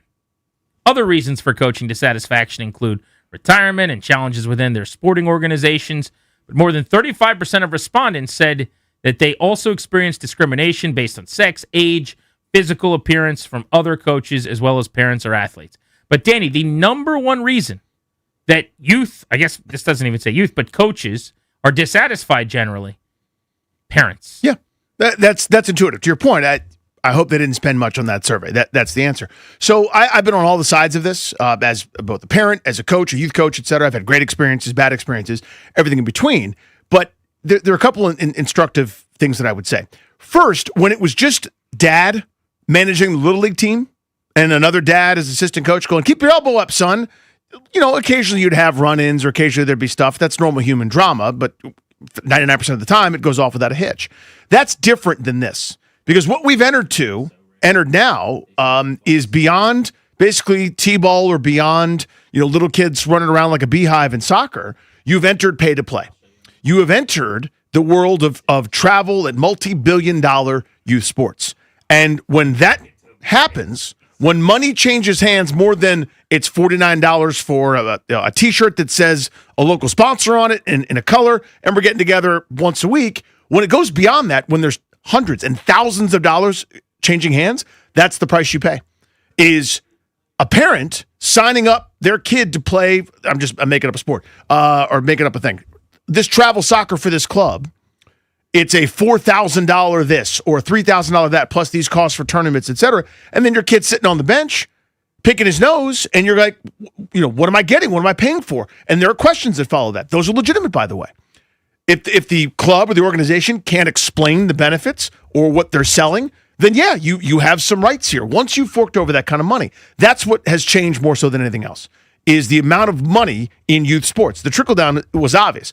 Yeah, forever, pros have always made an outsized amount of money at the highest levels. That's always been normal. Well, as college costs have skyrocketed without any kind of governors on them at all, the scholarship became the holy grail. And it's precious few, teeny tiny list. But if you want the scholarship, you better be on this team. If you're on that team, you better have made that team as a sophomore. Well, if you want to be on that team as a sophomore, you better make that team as an 8th grader. If you want to be on the 8th grade team, you better make this team as a 6th grader. And now you're playing travel at age 8 or 9. And that's the standard now. That's not unusual. That is the standard to be able to make it at a high level in sports. And I get that does relate to why parents are mostly insufferable at the youth level. But that's the big change. I think that's a larger conversation about the state of youth sports. I have a buddy who has been a coach forever and done lessons forever, and he is getting out of it. Because he's like, I just don't like where we're headed. I don't like where any of this is going. I don't like anything about it. And I can respect that and understand that and find it admirable. But I think it's even more simple than that to an extent. Like, you coach youth basketball right now. Yeah. I'm not saying that you have a parent that's terrible, but there are plenty of people at your level. But this is not about going to the NBA. No. This is not about anybody trying to angle for a scholarship. And there are still parents, I'm sure, maybe not for you, but for people at your level that are awful. That are, why didn't Johnny play? Why didn't Toby pass to him? Why didn't Darius let him shoot the bat? Like, whatever that is. And I just wonder why in sports it's like this. And not necessarily in other things like school, or maybe it is. Maybe a teacher would say, "Oh, you have no idea, buddy." I'm sure parents are terrible with teachers too, but it does seem like it's a little bit more regulated, or maybe it's just the hours or the access or whatever. Like you're not dropping your kid off in the classroom every single day. There's a bus. And that you don't takes sit them. in there for however many hours. Maybe right. that's the difference. Whereas like the parents at the practice and going to say bye to the coach so they have a chance to talk to him, or I don't have access to the teacher every day. But like I guess you could text or email. But it just seems like in sports more than any other capacity, parents are just so willing to overstep their bounds. Yeah, and there's a million reasons for that. It's the opt-in factor, because again, school is compulsory. Your kids are going to school, then they need to, right? It's totally a thing. But if you opt into the rec sport, the travel sport, the whatever activity, and it's not going the way that you'd like it to go, you feel some degree of ownership. Again, it's because of the money that's been spent. Now, you're right, at the rec level, where our cost at this little local basketball league that I do, and it is developmental, it's recreational, 97% of the people get it and are doing it the way that it's supposed to go. But you got coaches who are bad apples who are, it's so important to win that game that you're going to, the kid that can't dribble at the end of the season still can't dribble because you never did anything with him and you gave the ball to Johnny, who is really, really good for fourth grade. Well, congrats, I guess. If that's what you want, you got it. You won. When do you think parenting starts to become a problem in sports? If you're saying at that like elementary level at a 97% rate, everything's good.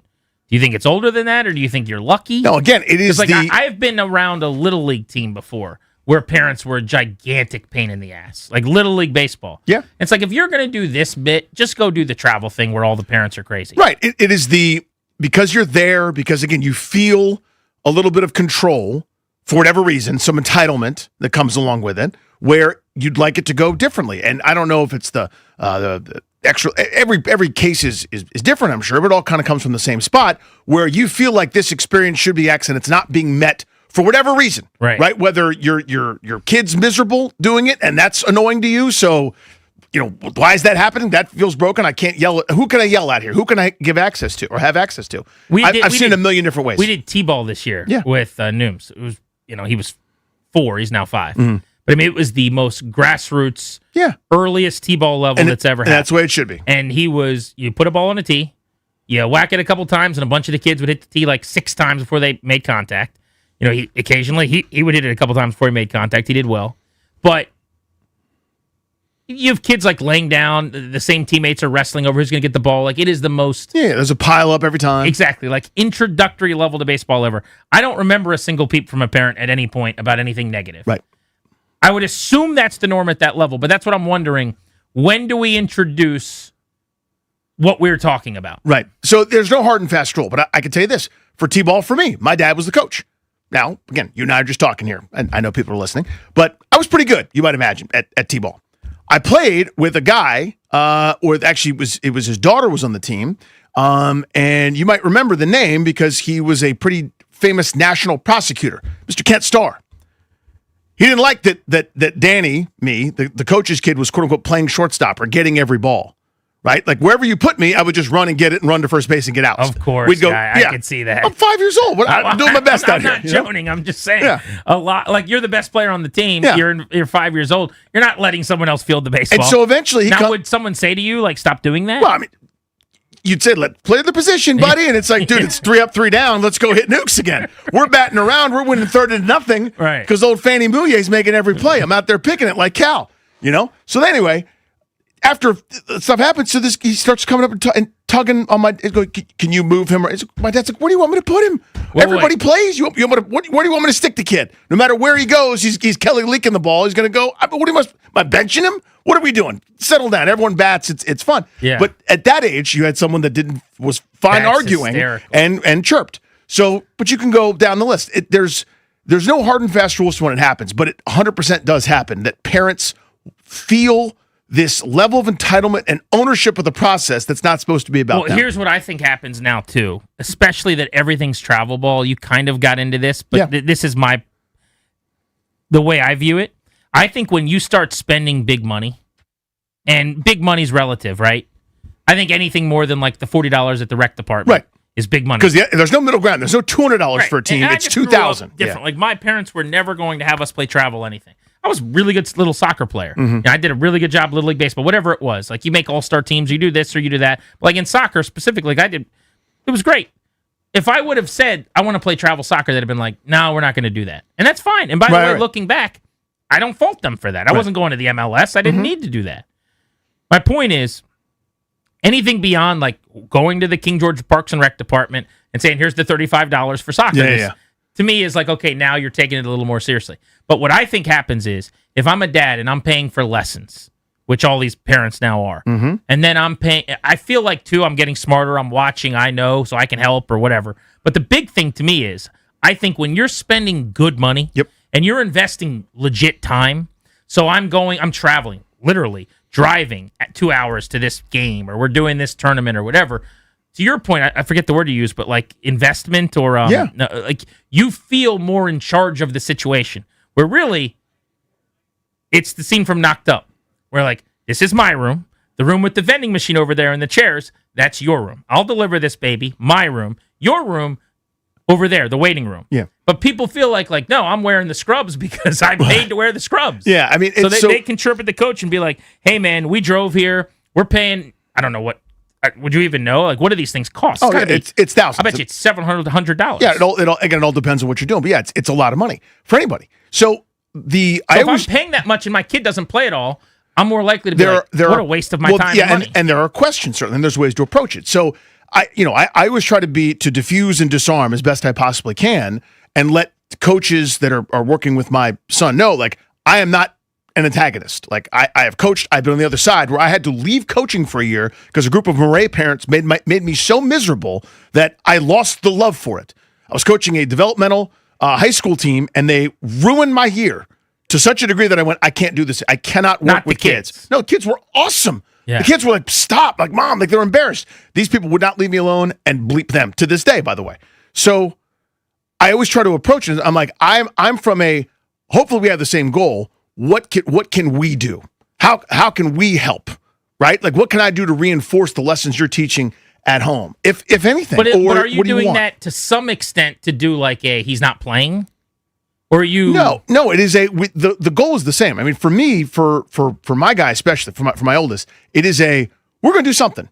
You want to play the oboe? We'll play the oboe. You want to learn to fiddle? You want to learn to country line dance? Whatever we're doing besides Roblox, we got to do something. Let's get the most out of this. Michael Jordan was the best at talking to referees because he would like do this thing where he pulled his jersey over his mouth.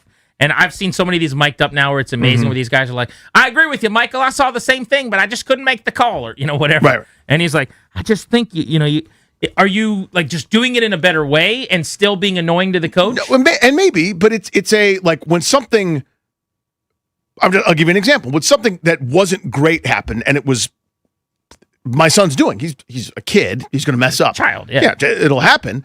It was hey, let me reach out and say, you know what? I've already talked to him. That behavior, not acceptable. We've spoken about it. Your experience as a coach is so huge. And he needs to come to you. And if he doesn't, I'd like to know about it. But just as a side, as we're having a dialogue, what can he work on? What can he continue to improve at, et cetera, from an approach of, I'm not sitting here. I would never, ever bitch about playing time. As a coach, do you like that better than not hearing from a parent all season? It's a great and fair question. To me, yeah. I don't, again, never coached at the youth level. And because I've done everything from little kids running around bumping into each other to like I've coached professionals. And my my kids aren't old enough yet either. I think I have a buddy who's a high school sports coach, and he wishes, I think sometimes, that maybe the parents were more, I don't know about involved or whatever, but there's just not a lot of that. More helpful, yeah. So I don't know. Is it better? It depends on style, Grant. I think I would probably rather never hear from a parent than be like, hey, what can I do with little Nooms to make sure he gets on the field? Because it still feels like you're of nudging me like, hey, I'd like him to play. Totally. And it depends on the person, depends on the style. So, for example, my oldest, again, talking about that, had a previous coach that you could be standing right in front of him 2 feet away, talking directly to him, and you wouldn't get a response. He just did not want to communicate with you at all. Not his thing. You're kidding. No, it's one of the reasons why we left the club. And very nice dude. I've been in his shoes where everybody's yelling at you, worrying about stuff, etc. The organization as a whole couldn't communicate. So that's what I decided that was it. So my prerequisite, or the thing that is important, especially if you're spending and opting in, this is my money, my time, my energy, my transport, my stuff with all these expectations that's great. You agree that seems to elevate 100% it does. Parent, it's my thesis. Control. Yeah. So, but there's a reason we're opting in to this commitment level. It's a great lesson to be part of something bigger than yourself, to work for someone that's not your mom or dad, to improve and dedicate yourself to something. All about it. That's fine. Let's learn the lessons. Let's fail a lot and get lessons from that too. But all we need is some clarity, is some communication.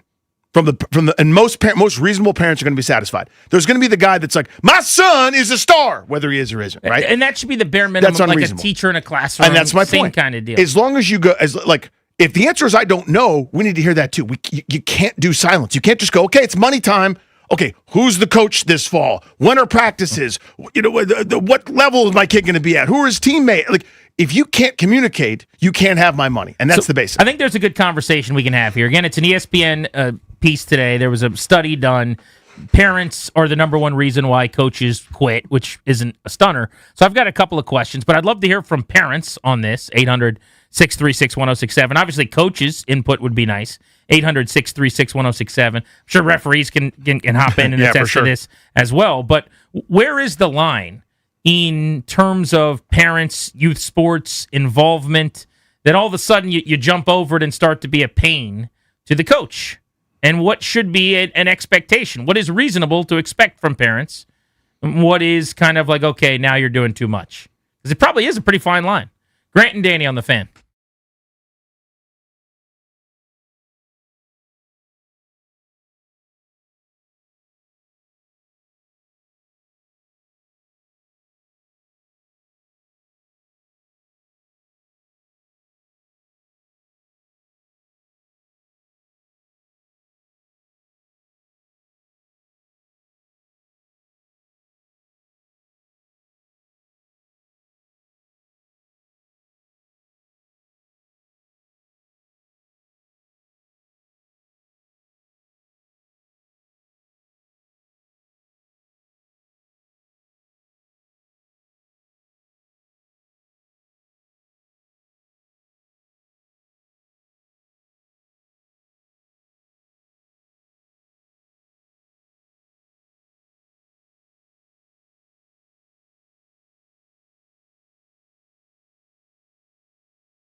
ESPN wrote a story about today that one of the hardest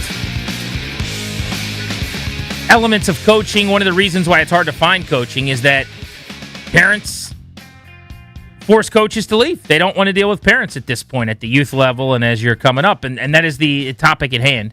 We've opened the phones for you. There's a line open at 800-636-1067. So the question I want to ask is, where is the line between being involved and helpful and available and having a back and forth that's probably an open line of communication that's beneficial to everybody with the coach, and kind of overstepping? And we'll get the perspectives of some coaches and some parents and kind of see where this ends up. 800-636-1067. I'll do it quickly. I think the program, aka the coach or the organization, wherever you're involved in, needs to set that. So in other words, we will not have conversations about X, but we can talk about Y. Right? I'm not saying why. I know, like I'm talking X to or Logan Y. about this because Logan coaches at Stonebridge now as their offensive coordinator and play caller. And I always say, like, he'd make a great head coach. Mhm. He wants nothing to do. He's like, I don't think he would ever want to be a head coach at the high school level because I don't think he enjoys the parent element of it. But his point is, like, I'm just not going to talk about playtime. I'm just not going to do that. Right. But I'm happy to have conversations about other stuff. It's just, but his bit is like, hi, bye, like, talk to Kedrick Olston. Like, he's That's right, yeah. the head coach of the Ked's team. the guy. But that's what it should be established. And if you don't like it, you're allowed to not like it, but you can also find another program. Reggie is in Charlotte on the Odyssey app. Let's go there first. What's up, Reggie? Hey guys, thanks for taking my call. Love the show. So a couple of different perspectives. I'm a father of a 4-year-old, but I also taught health and physical education. I coach middle school basketball. Oh wow! What the line that you draw is that you don't allow a parent to get disrespectful. You don't allow them to get disgruntled with you to the point to where it becomes disrespectful. And what you see now in a lot of youth sports is that coaches implement either a 24 or 48-hour rule.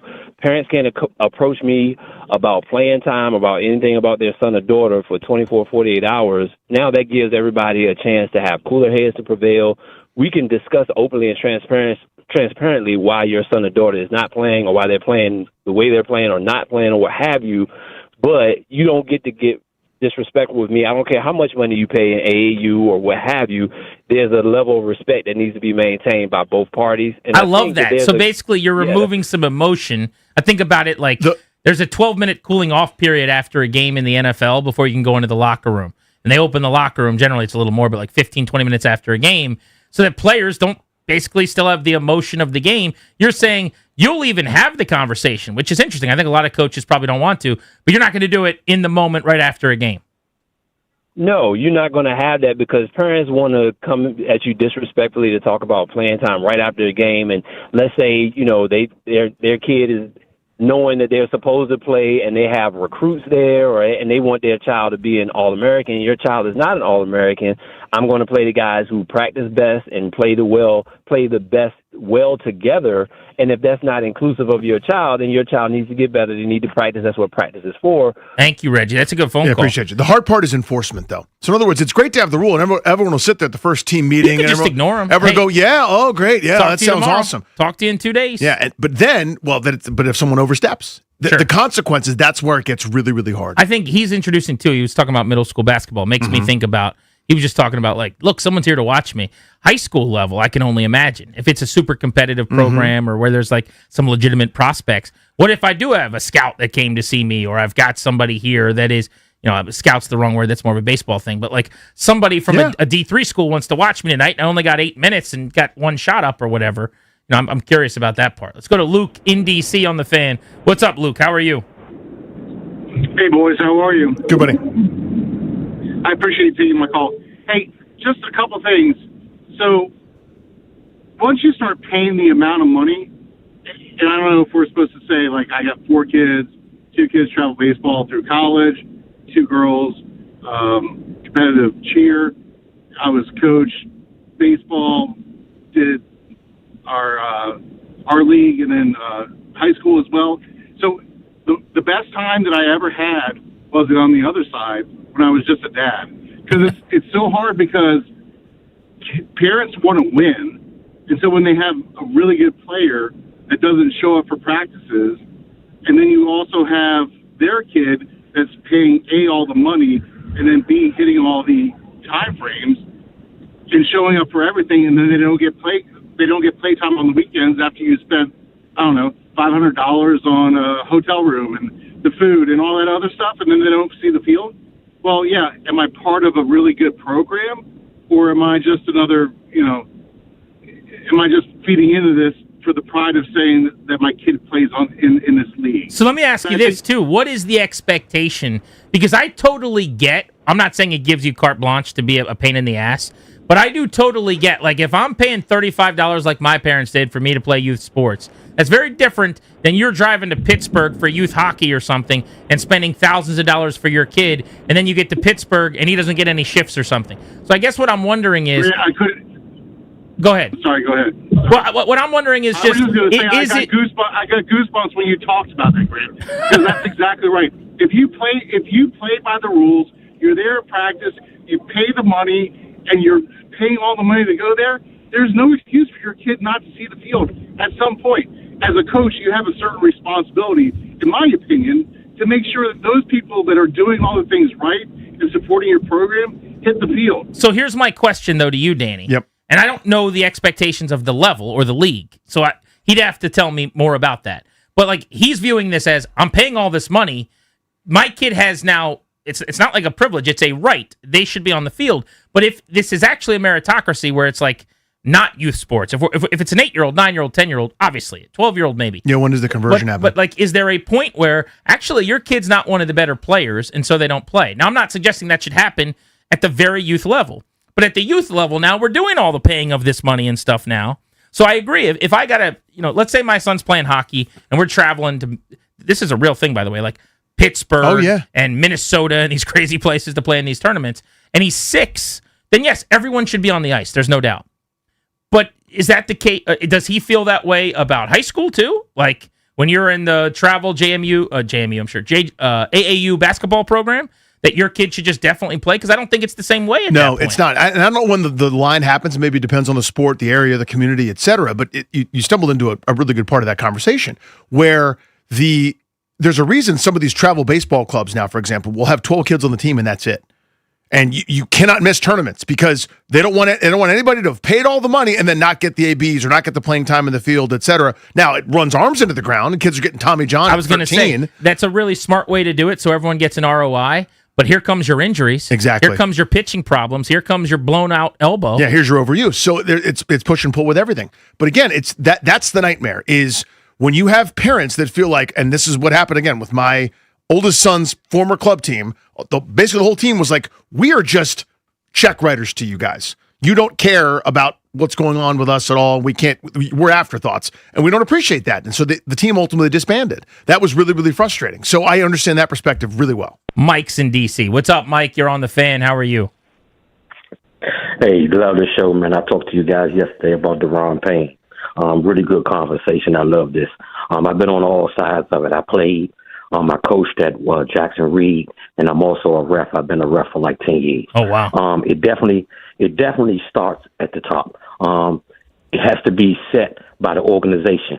They should be talking to the parents and find out what they expect before they let them in the organization, right? Because everybody is looking for something different. Everybody's paying that money, but everybody wants something different. What they should be expecting is for their kids to be developed, their game, and they should be being a better developing on and off the court if you're paying money. So you should be developing their game and developing them as a person. Where the line is always should never be crossed is the disrespect. Even when I referee, I don't mind someone yelling at me about a call or saying, hey, I saw this. I'll talk to you. I'll say, hey, this is what I saw. This is what I didn't see. But too many times there are so many disrespectful things that are said. Agreed. Right, and that's Can you give me? I don't disagree with you. I think it's just instructive. What is that line? Like I've been at a game before. I was at a high school basketball game a couple weeks ago. A kid that babysits my kids, that my wife would nanny when he was little, is now a senior at West Springfield. And there was just like this brutal like non-call. And I was like in the second row, and I'm like, oh, come on, he traveled or whatever. And I'm like, oh, why am I yelling? You know, what am I doing? Is that what you're referencing or like? That's okay. Yeah. There's nothing wrong with that. It's when, so I'm doing a game at the She Got Game tournament. Just happened over at the St. James. And the coach says why I'm standing right there. You know I can hear you. And one of my partners made a call, and they said, I'm tired of these recreational bleep refs. Oh, that's a fact.